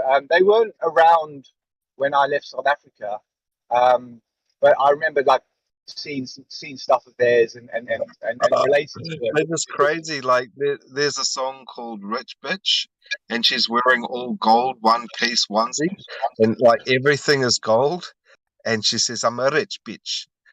And then there's another song called "Baby I'm on Fire," and it's like it's got this video of her in her bed as a young hot blonde girl, and then this cool dude on a motorbike, or like on a dirt bike, like sneaks in the window, and her brother downstairs, who's the other band member, he comes up with a baseball bat to try and get him out, and he jumps out the window and rides away doing a wheelie on his motorbike. And then there's this other one. This is the best video that they've ever made is called "I Think You Freaky." I think you freaky and I like you too much, something like that. And I like you a lot. It sounds. Did you ever remember Two Life Crew? They were just talking about pussy all the time. And anyway, so like we had the album in South Africa. My brother fucking knew where to get the best fucking tapes from, you know. And I said, you sound like you're sort of 30s, 40s, maybe. Yeah, 47. Yeah. So I'm 43. But yeah. I would say with anything that came out of South Africa, they would all concentrate on one thing because there was only one or two half decent bands, you know, that would be accepted sort of internationally. The Unfloored definitely, but we had a group years ago in the 80s, 90s called Mango Group. And if I press play on this, can you hear it? Yeah, I'll play, yeah. Or maybe you can look at it yourself. You know that when you see the thumbnail, you know what video it is, eh? Yeah. I'll go check them out, man, because everyone's talking about them. I'm like, maybe I should like look at it again, and maybe there's something a bit more to it, you know, than just They're so artistic. Yeah. Did anything come out of New Zealand? Any bands or anything? Oh, heaps of bands came out of New Zealand. Yes, Jesus. There's a lot of one hit single, like one hit wonders. Yeah. So what are you into, mate? You know, I'm a neutral person. Are you into? Well, I don't want to talk about it. You know, talk about the stuff. Are you into flats? Are you into globe? What are you into? I'm just into like trying to get my life back together, but like but the flat earth has been sort of like in my consciousness since like late 2014. Do you know what? That's very, very, very, very similar to my beginnings. Yeah, probably somewhere between 2014 and 2016, I think. I just accidentally got into it. I heard about it a few times, here and there. Just ignored it. But like when I really started to listen was after during the video on Eric DeBay on that late night channel. High Side Chats. Yeah. Yeah, that was the introduction that really stuck. That was the first one, and then Math Powerland. Yeah. I done flat. First thing I did was I got a paper, my geometry set, to make a flat earth map to see if it would come out looking exactly the same as the projection. And then from there, I figured out in multiple ways that there were voids on the flat earth map. So if you project it back onto the sphere, you would get a smaller equator. But even as a sphere, you can push it in at the poles and make it into a donut.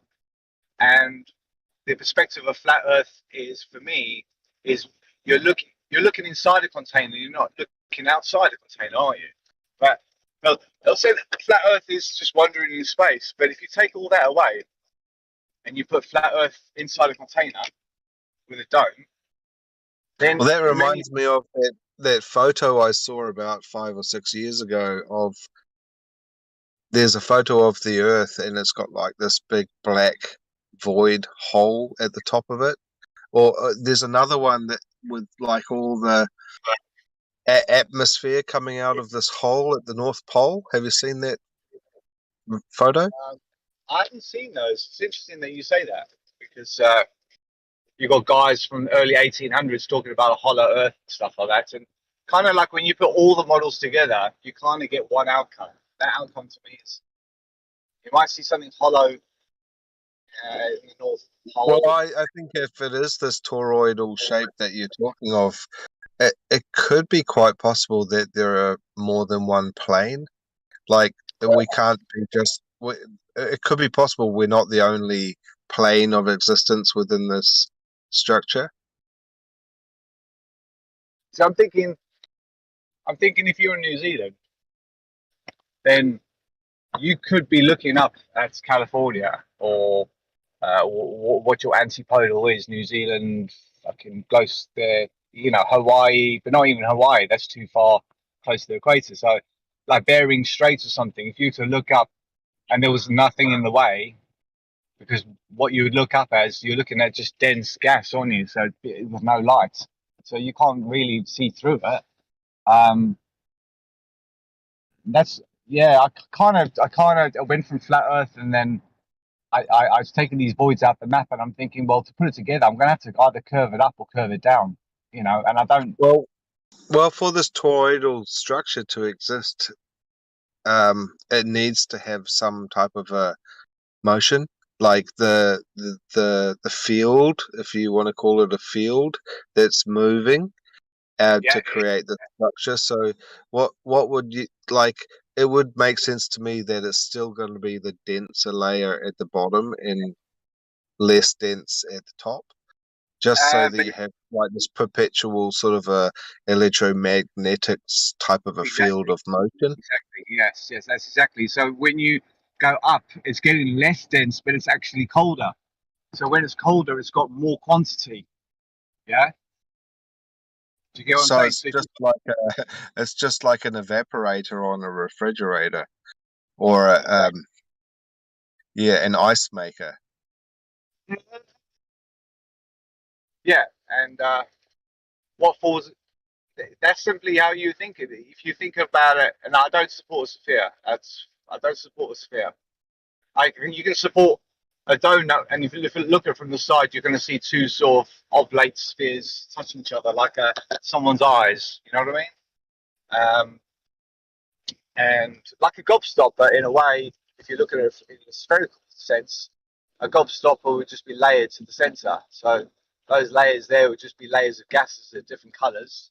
Because when you charge all the gases in their density, if you get them cold enough, I believe if you were to get all the gases and put them in a clear container, a square, whatever you want to do it, and get it to really cold temperatures, I believe that they would all align in their densities. And then from there, you can charge it, and you're most probably going to get all the colors of the spectrum. And that there is kind of it's going towards it. If you're on a flat Earth and you're looking up above the North Pole, whatever energy you think is going on there, you can see the solar system going around, nice and simple. But to look at it from both sides, you would have to have both sides of a flat Earth, wouldn't you? So my model is like, New Zealand to your antipodal is about 1,000 miles. So whatever you're looking up in the sky is just going round in a circle round the center point. There might be nothing in the center point. It just might be the fact that it just might be everything is doing it, contributing. If you've got something in the center, you could have a helium atom, or a massive helium atom, or something like that. That produces electricity. Helium atoms produce electricity or energy. So for me, it's the surface area matched out. If I used 2 flat Earth maps, the surface area matched today's figures, but I would say that the equator is smaller by about 10%. And I was on a rugby ball for about 6 months. at the poles. And I'm like, you would only see that in a sort of flat Earth type of model. So yeah, that's where I'm at.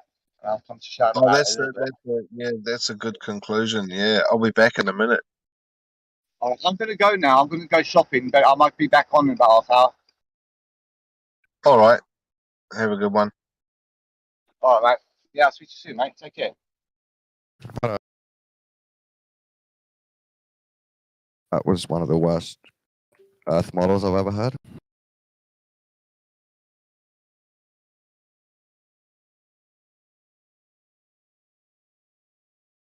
It's wrong because he made it up and didn't measure any of it. That's why it's wrong.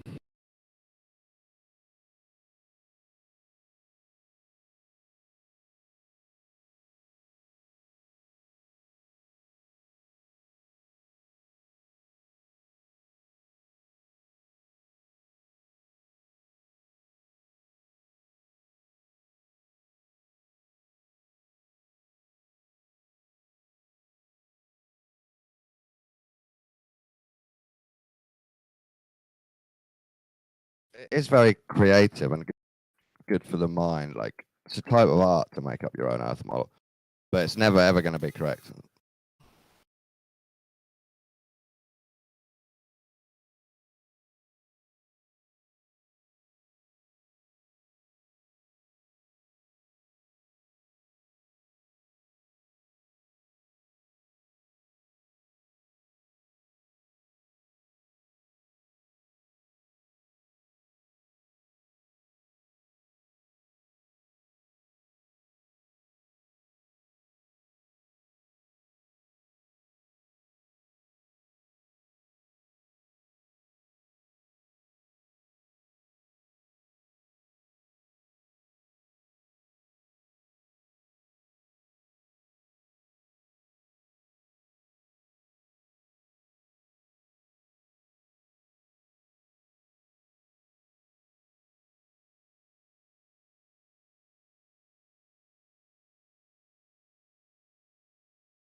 Hey, Dawn.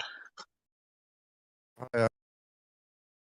Hey, did you ever hear of that new drone that NASA's making with the ion propulsion?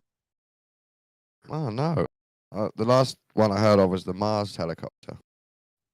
Well, I did put it in live chat. I might have to find it again, but I'll see if I can find it. No propellers, yet it flies. Yeah, what's it called? Oh, I know. It was in my. I don't know how it got into my subscriptions. No idea. Here it is. That's unbelievable. share in Discord. There you go. Done. See, somehow they made energy out of these sheets. Lifts it. Yes, it's quite amazing. Just using, obviously, they have to have a big surface area, but it does make me suspicious in a little bit of a way. But like, just because they showed a shot of it flying outside, but it was just a cartoon of it. Probably it would. If it is true, then yeah, It looks very. Hang on, my mic's rubbish. There you go. It looks very early, like a little experiment from some college kids. It's from NASA. Yeah, well, it's at the Roswell flight test. Is that NASA? Who made I'm pretty this? sure. I'm pretty sure it said NASA on there when I was watching it. It could be. I'll take your word for it. I'm just saying it's not like this is not the head of NASA ready to go to Mars, is it? This is some early test project. Yeah, that's right. And I think it was, what was it, White's? I was talking with him about it, and we're suggesting, my idea was to have like a column of these things, like a huge column, and you could like stand on it and have like a podium with your controls, and you could just stand on this thing and fly around, like in the future, like when the technology improves. Yeah. I've even seen some weird German craft. I don't think they're the same technology as this. They are like a platform you can stand on with a jet under it or something. Yeah. It'd be so cool if everyone had one, like something like a jetpack is really troublesome, right? So it'd be cool if you could have something parked outside your house where you could just walk onto it and then just go to McDonald's. So this picture, look, this obviously is a red flag that they haven't got it out of the test laboratory yet, because they've had to do a really bad CGI cartoon. Yeah, that to me it was like, Another debunk was the P-Brain's latest video. It's like that doesn't work. If you've ever seen his latest video about earthquakes and the Earth spinning. Oh, I haven't seen it. What are you trying to say, that earthquakes debunk spinning? How? Yeah, so it's here as well, actually. Right here is. I see it. I just don't think I can handle watching it. No, so basically, I give you a 2-second rundown. Is that he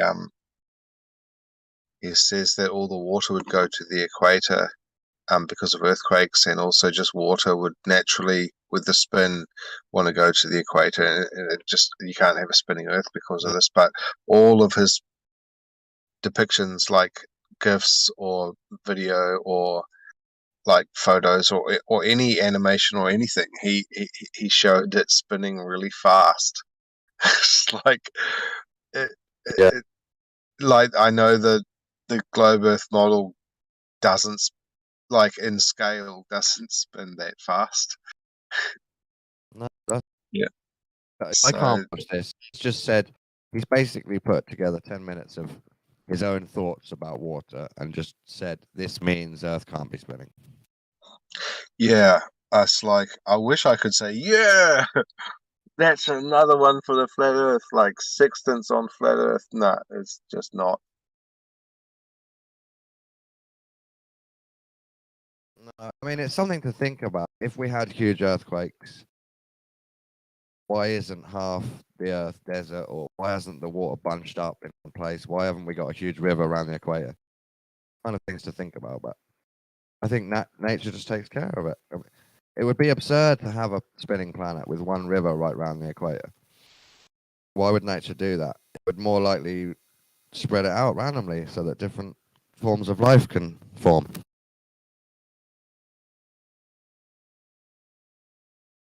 Mother Earth, yeah. Mm-hmm. Yeah, what they're comparing it to is a tennis ball spinning around, isn't it? And the water going off like a spiral in one axis. Don't you live in the do you live in the countryside? No, but I'm quite near the countryside. I'm on the edge of a city. Yeah, it's pretty cool to be able to think to live off grid a little bit, sort of like at least unplugged from some of the, the services. Because like there's quite a lot of people out there doing those methane gas burners, which they just use their waste and they keep it outside and basically in a container, and with the right plumbing, it comes out as gas.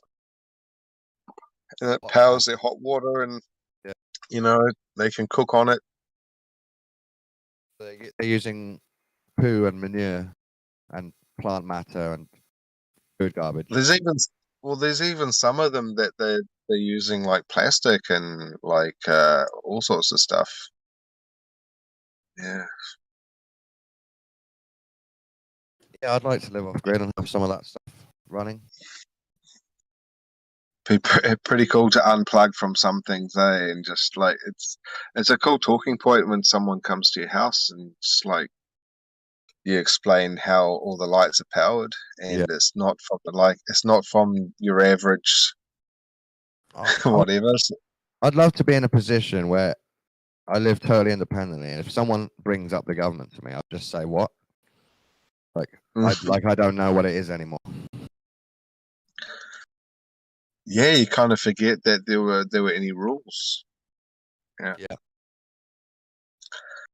And like everybody else around you would be like, good, got to pay the power bill today.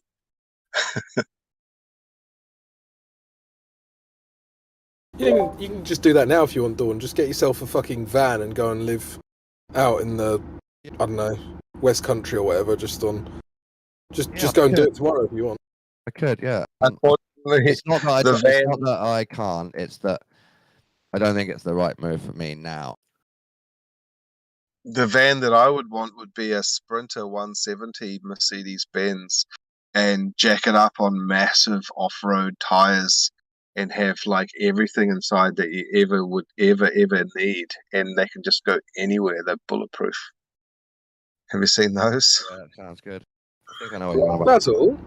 I'm getting two distinct flavours of your accent, and I can't work out which one it is. You're either a New Zealander or you're an Aussie who hasn't lived in Australia all his life.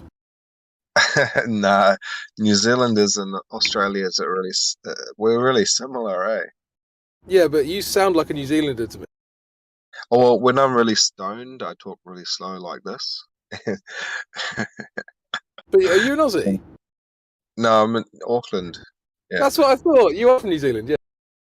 Yeah, and I'm fucking high as hell. So, but like, I speak Chinese 50% of the time. So some people think that I'm South African when I speak English. You got it. Well, I know you're not South African. I could tell instantly you weren't South African because my mum's South African. Oh. So I was like, yeah, he's not South African, doesn't sound Aussie, must be from New Zealand. Yeah.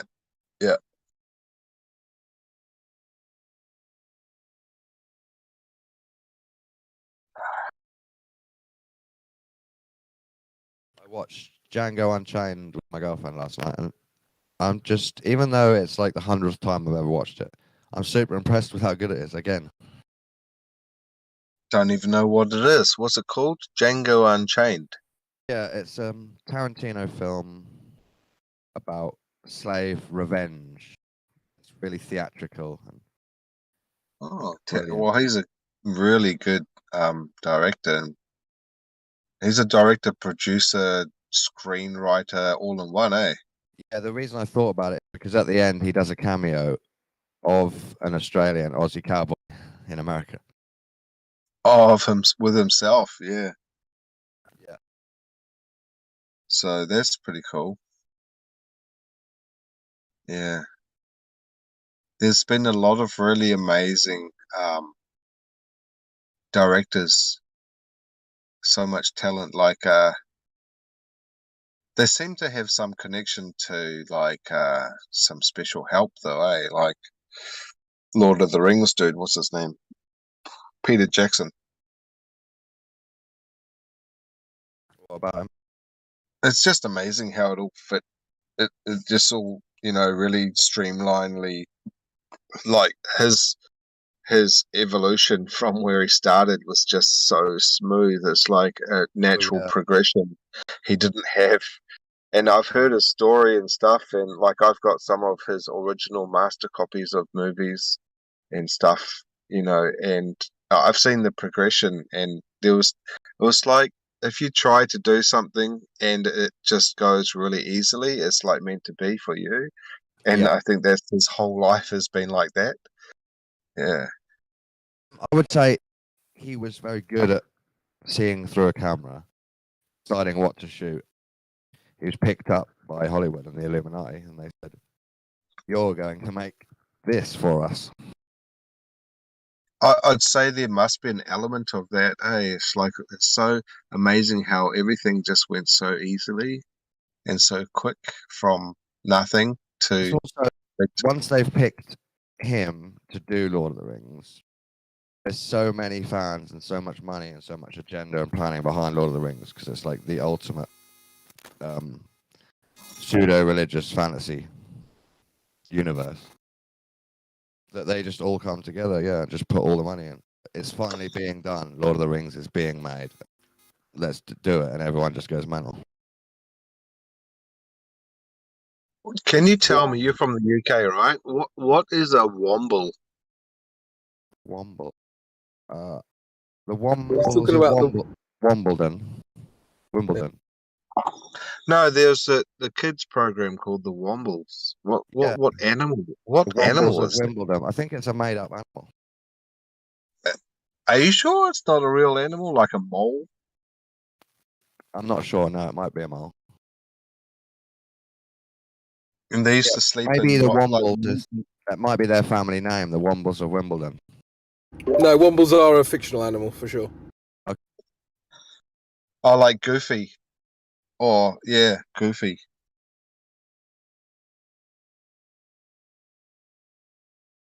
What was Goofy? Was he a horse or a dog? Goofy? I thought it was a dog. I thought he was like he's supposed to be like some type of a moose. No, it's definitely a dog. Let me have a look.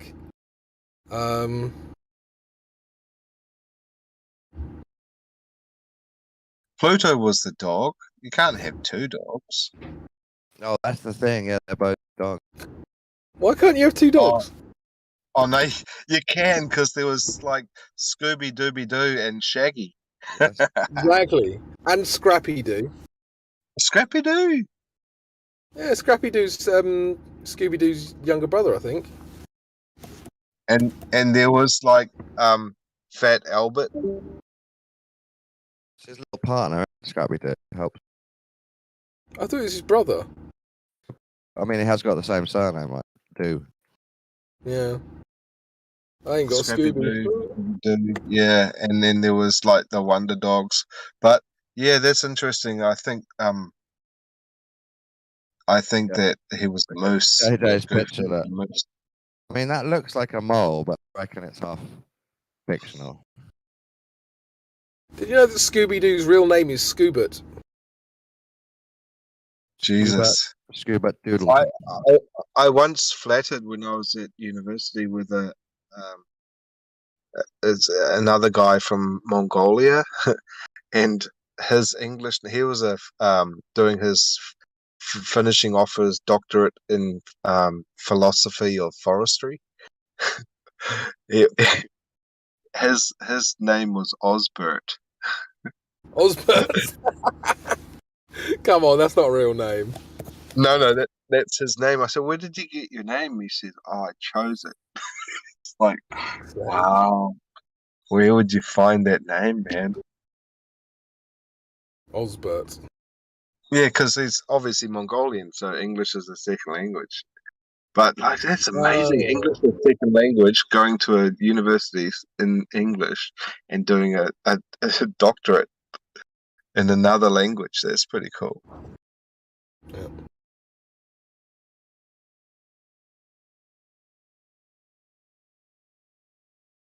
Mind you, I did do some study in China in the university. It's pretty freaky, like listening to all the lectures in another language than your mother tongue.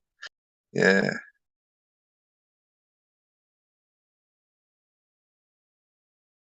Yeah, I just wanted to let you know that when you use words like mother tongue, it just reinforces the matriarchy. And as a proud masculist, I find this offensive. What else do you call it? But in Chinese, No, I'm I joking. think I've been speaking Chinese for too long because in Chinese it's called 母语, which is mean mother tongue or mother speech.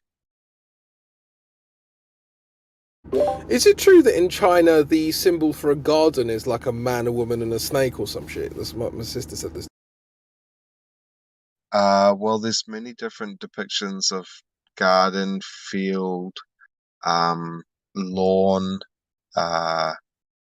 park. There's so many. They're all very similar. Field is just like a hash sign, like a hashtag. Oh, interesting. But I mean, is that accurate, or is she just making it up? It's accurate. That's really interesting to me, because there's no reason. Because to me that indicates Garden of Eden, right? I'm not even a Christian, but to me that's very interesting that you would have like a biblical symbol in the Chinese language. Like Well, even 666? What do you find even their interesting about coin. Wait, Even Crypto, their are you coin. speaking about the 666? No, I'm talking about, you know, in the Chinese language, apparently a garden is depicted by a man, woman, and a snake. Can you get us a picture, Crypto, of this? 'Cause, Yeah, what do you mean by that? I'm asking Basil. Ancient Right, I'm asking Basil because it seems like Basil knows Chinese, right? Because I've been told this and I haven't verified it. What would be your conclusion, though, after seeing that Japanese use a supposedly biblical symbol? Hey, that's actually crazy. You're talking about Chinese, right, Crypto? If you look at my stream, guess what this is from?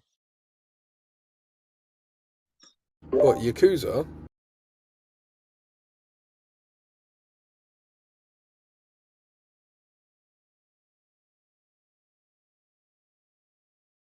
Crypto, what do you think it means? I don't know. I just find it interesting. It means that Japanese knew the symbol of a man and a woman having sex in a garden with a tree before Christians, or they were influenced by Christians. It could be both. Yeah, I would say both, yeah.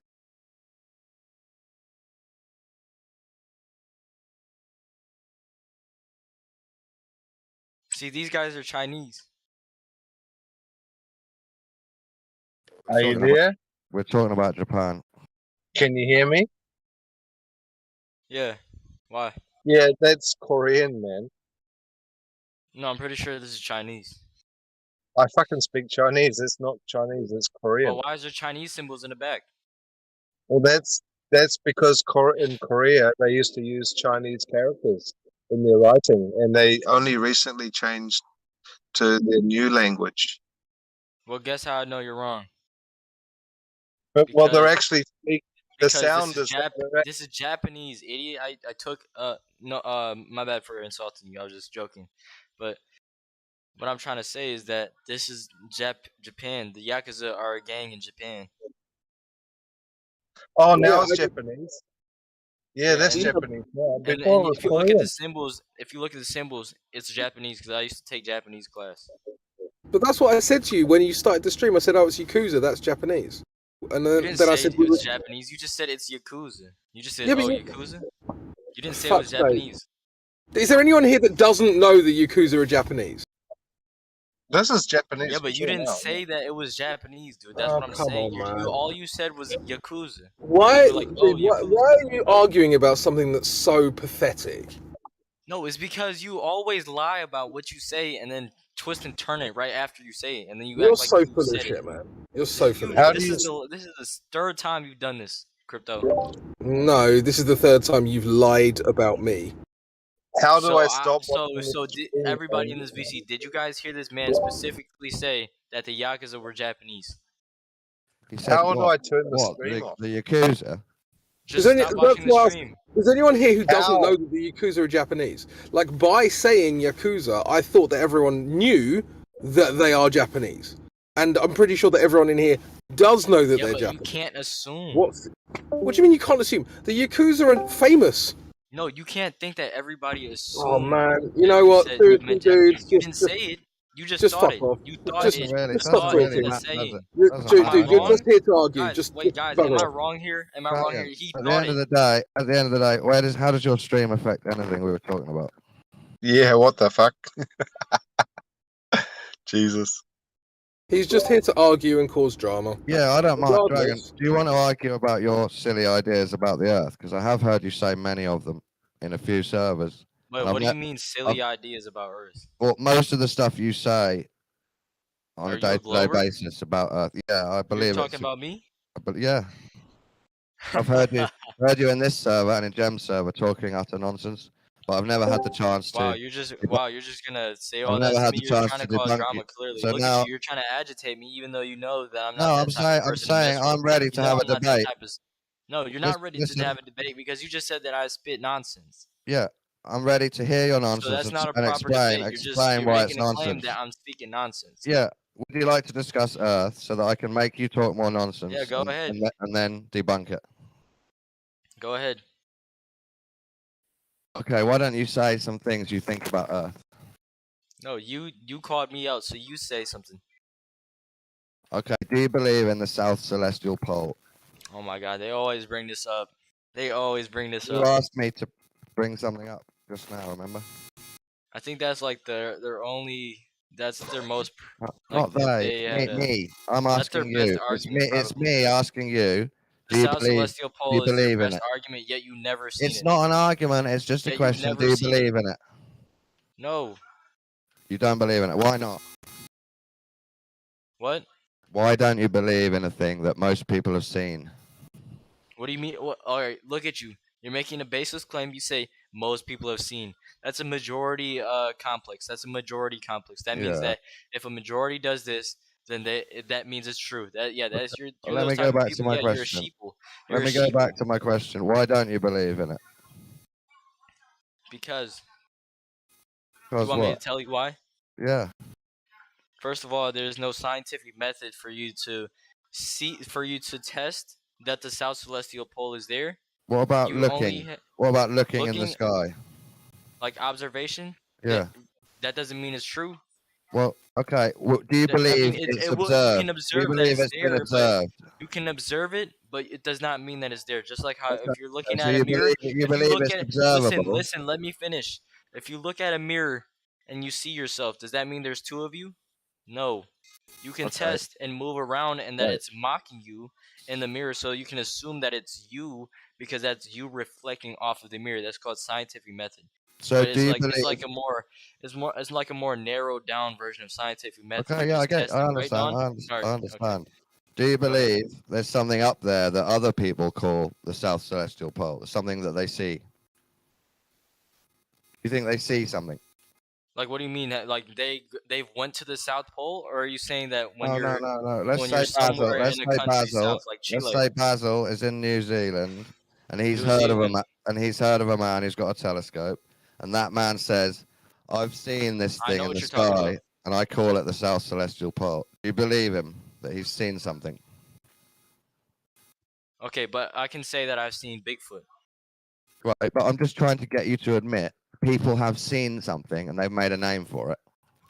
Okay, I know that you can see it, but an observation Okay. is not fact. So, how many other things do you see that you don't believe? Like, what do you mean? Do you ever see a tree as you're walking and think, "I've seen that, but I just don't believe it's there"? No, because I can walk up to it and touch it and No, feel it but and play with it. sometimes you walk past the tree and you Scientific method, haven't by the got way. time to touch it. So do you just assume you can touch it? No, because I've touched it many times before. No, some trees you've never touched and you might walk past, but you haven't got time to walk 50 No, meters because across. before I've seen those trees that I have touched, so I can Okay, assume. yeah. So now I'm you can asking. use Now I'm that asking you. same thing Now I'm on asking. that. Now I'm But asking with you about a the tree South that you've never Celestial Pole touched. that you observe in the sky, you have never touched it in your entire life. Listen. Or scientifically proven that it was true in your life. Listen. So just observing it does not mean it's true. Okay, listen. You know what I'm now, saying? Now I'm talking. Listen, it's my turn. I'm Okay. now talking. I'm now asking you about a tree that you've never touched or never seen. It's a new tree. You're on a new walk. You can't go and touch it because it takes you out of the way of your walk, and you've got to get back. So you can only see it. Do you No, doubt? it's not Do you that you can doubt that only it's a see real it. It's in your, tree, or do no, you, because it's just right trust here your on vision? Earth.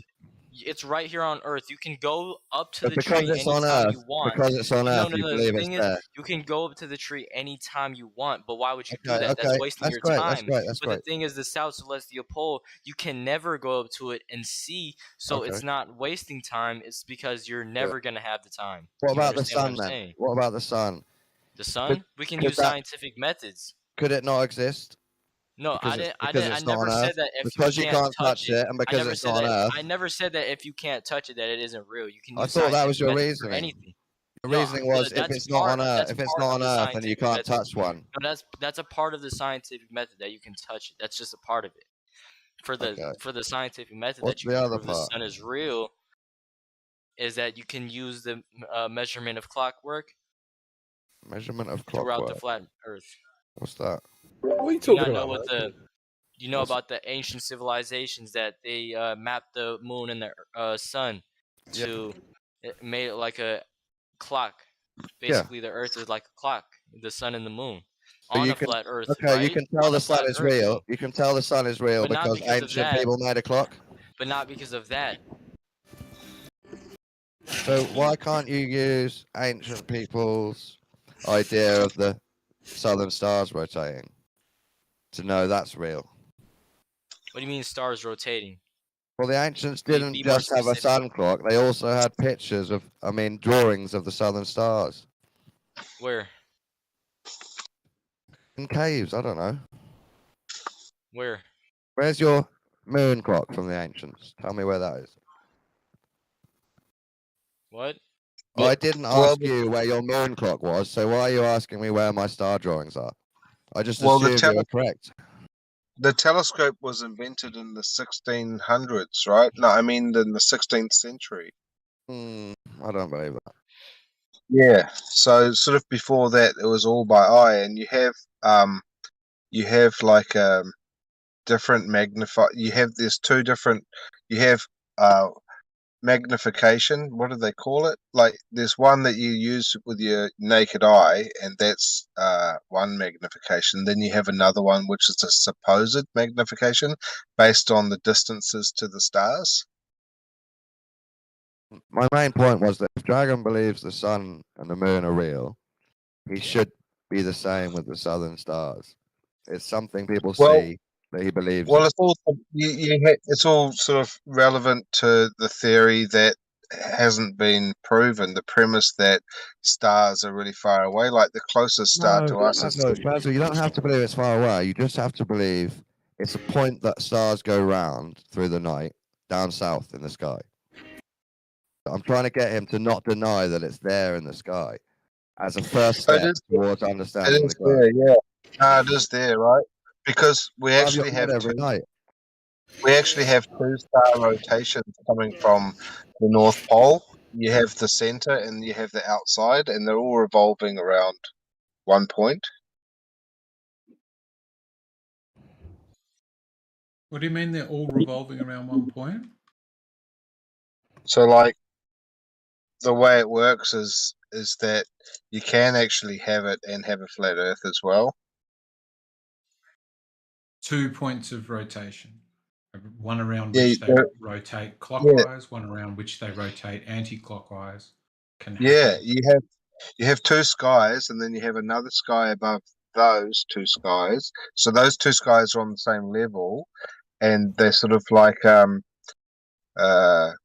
discs that spin next to each other, and you have the another layer above that with stars, which you can see they do like they're moving backwards, like in relation, the retrograde.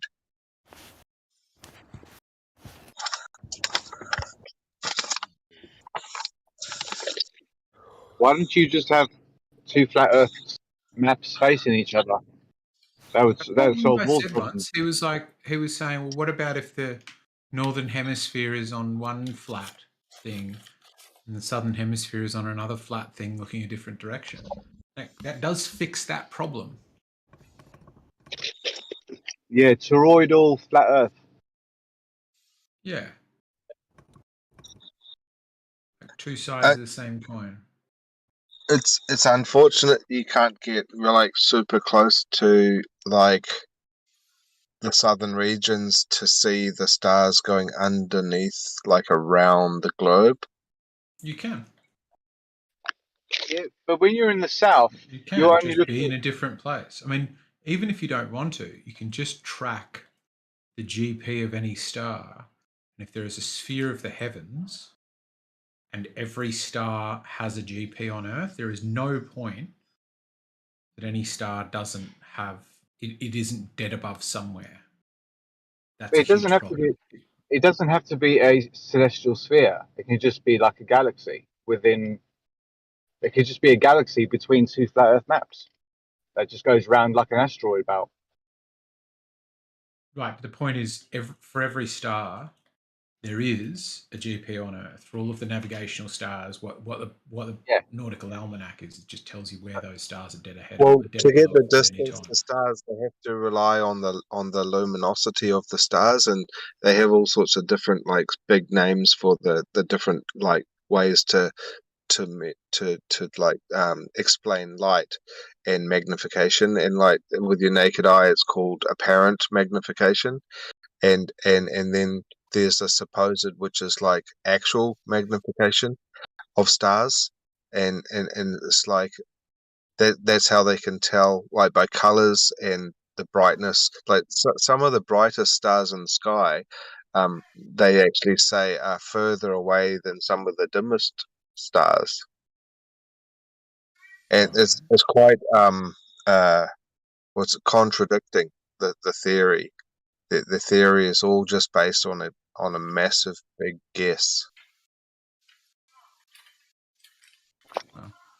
If the southern hemisphere, sees a set amount of stars at one time, and the north is different, then if the south could see further past their stars to the other side of the coin, then that's probably how you can explain why the map constellations and star maps are different.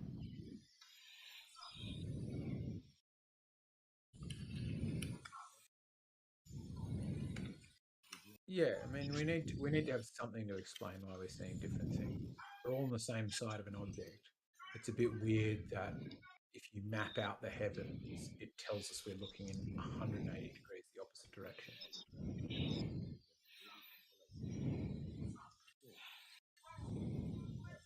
It's just quite amazing to think about, like 1 light year is like 1 year of time.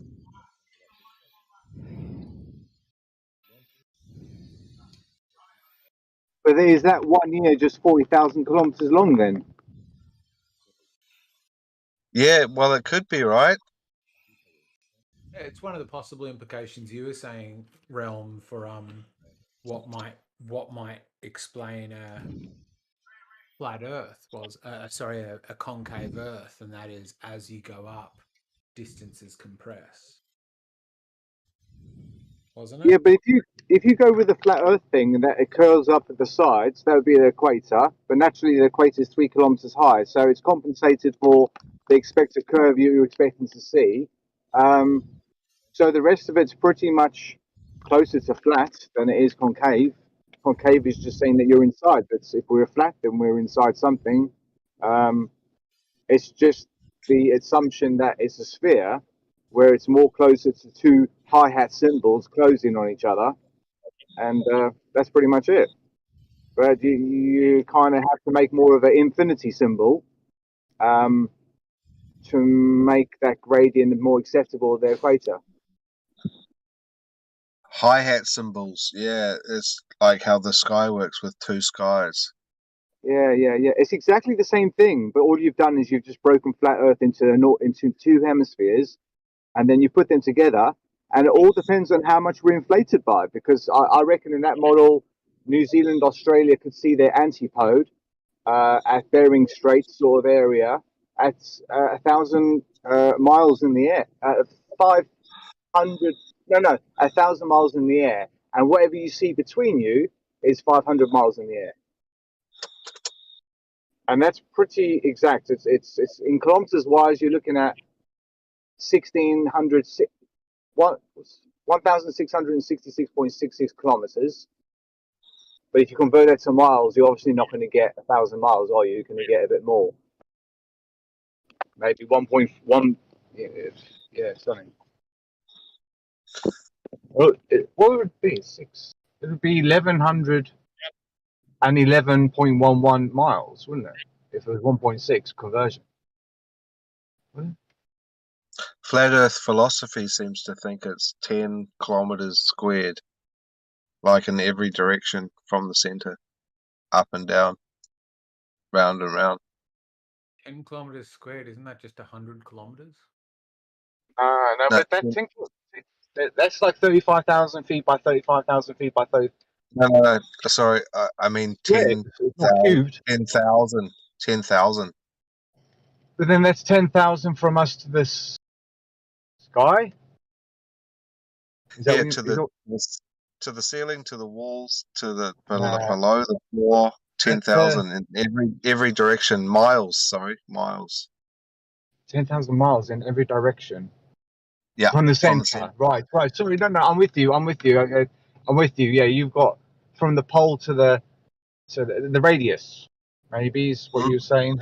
The radius. So that's going to be 20,000 kilometers and conversion. I like kilometers because it's the most geological measure to use that we could all, and it's easy numbers. It's not like I have to fucking convert it. You know.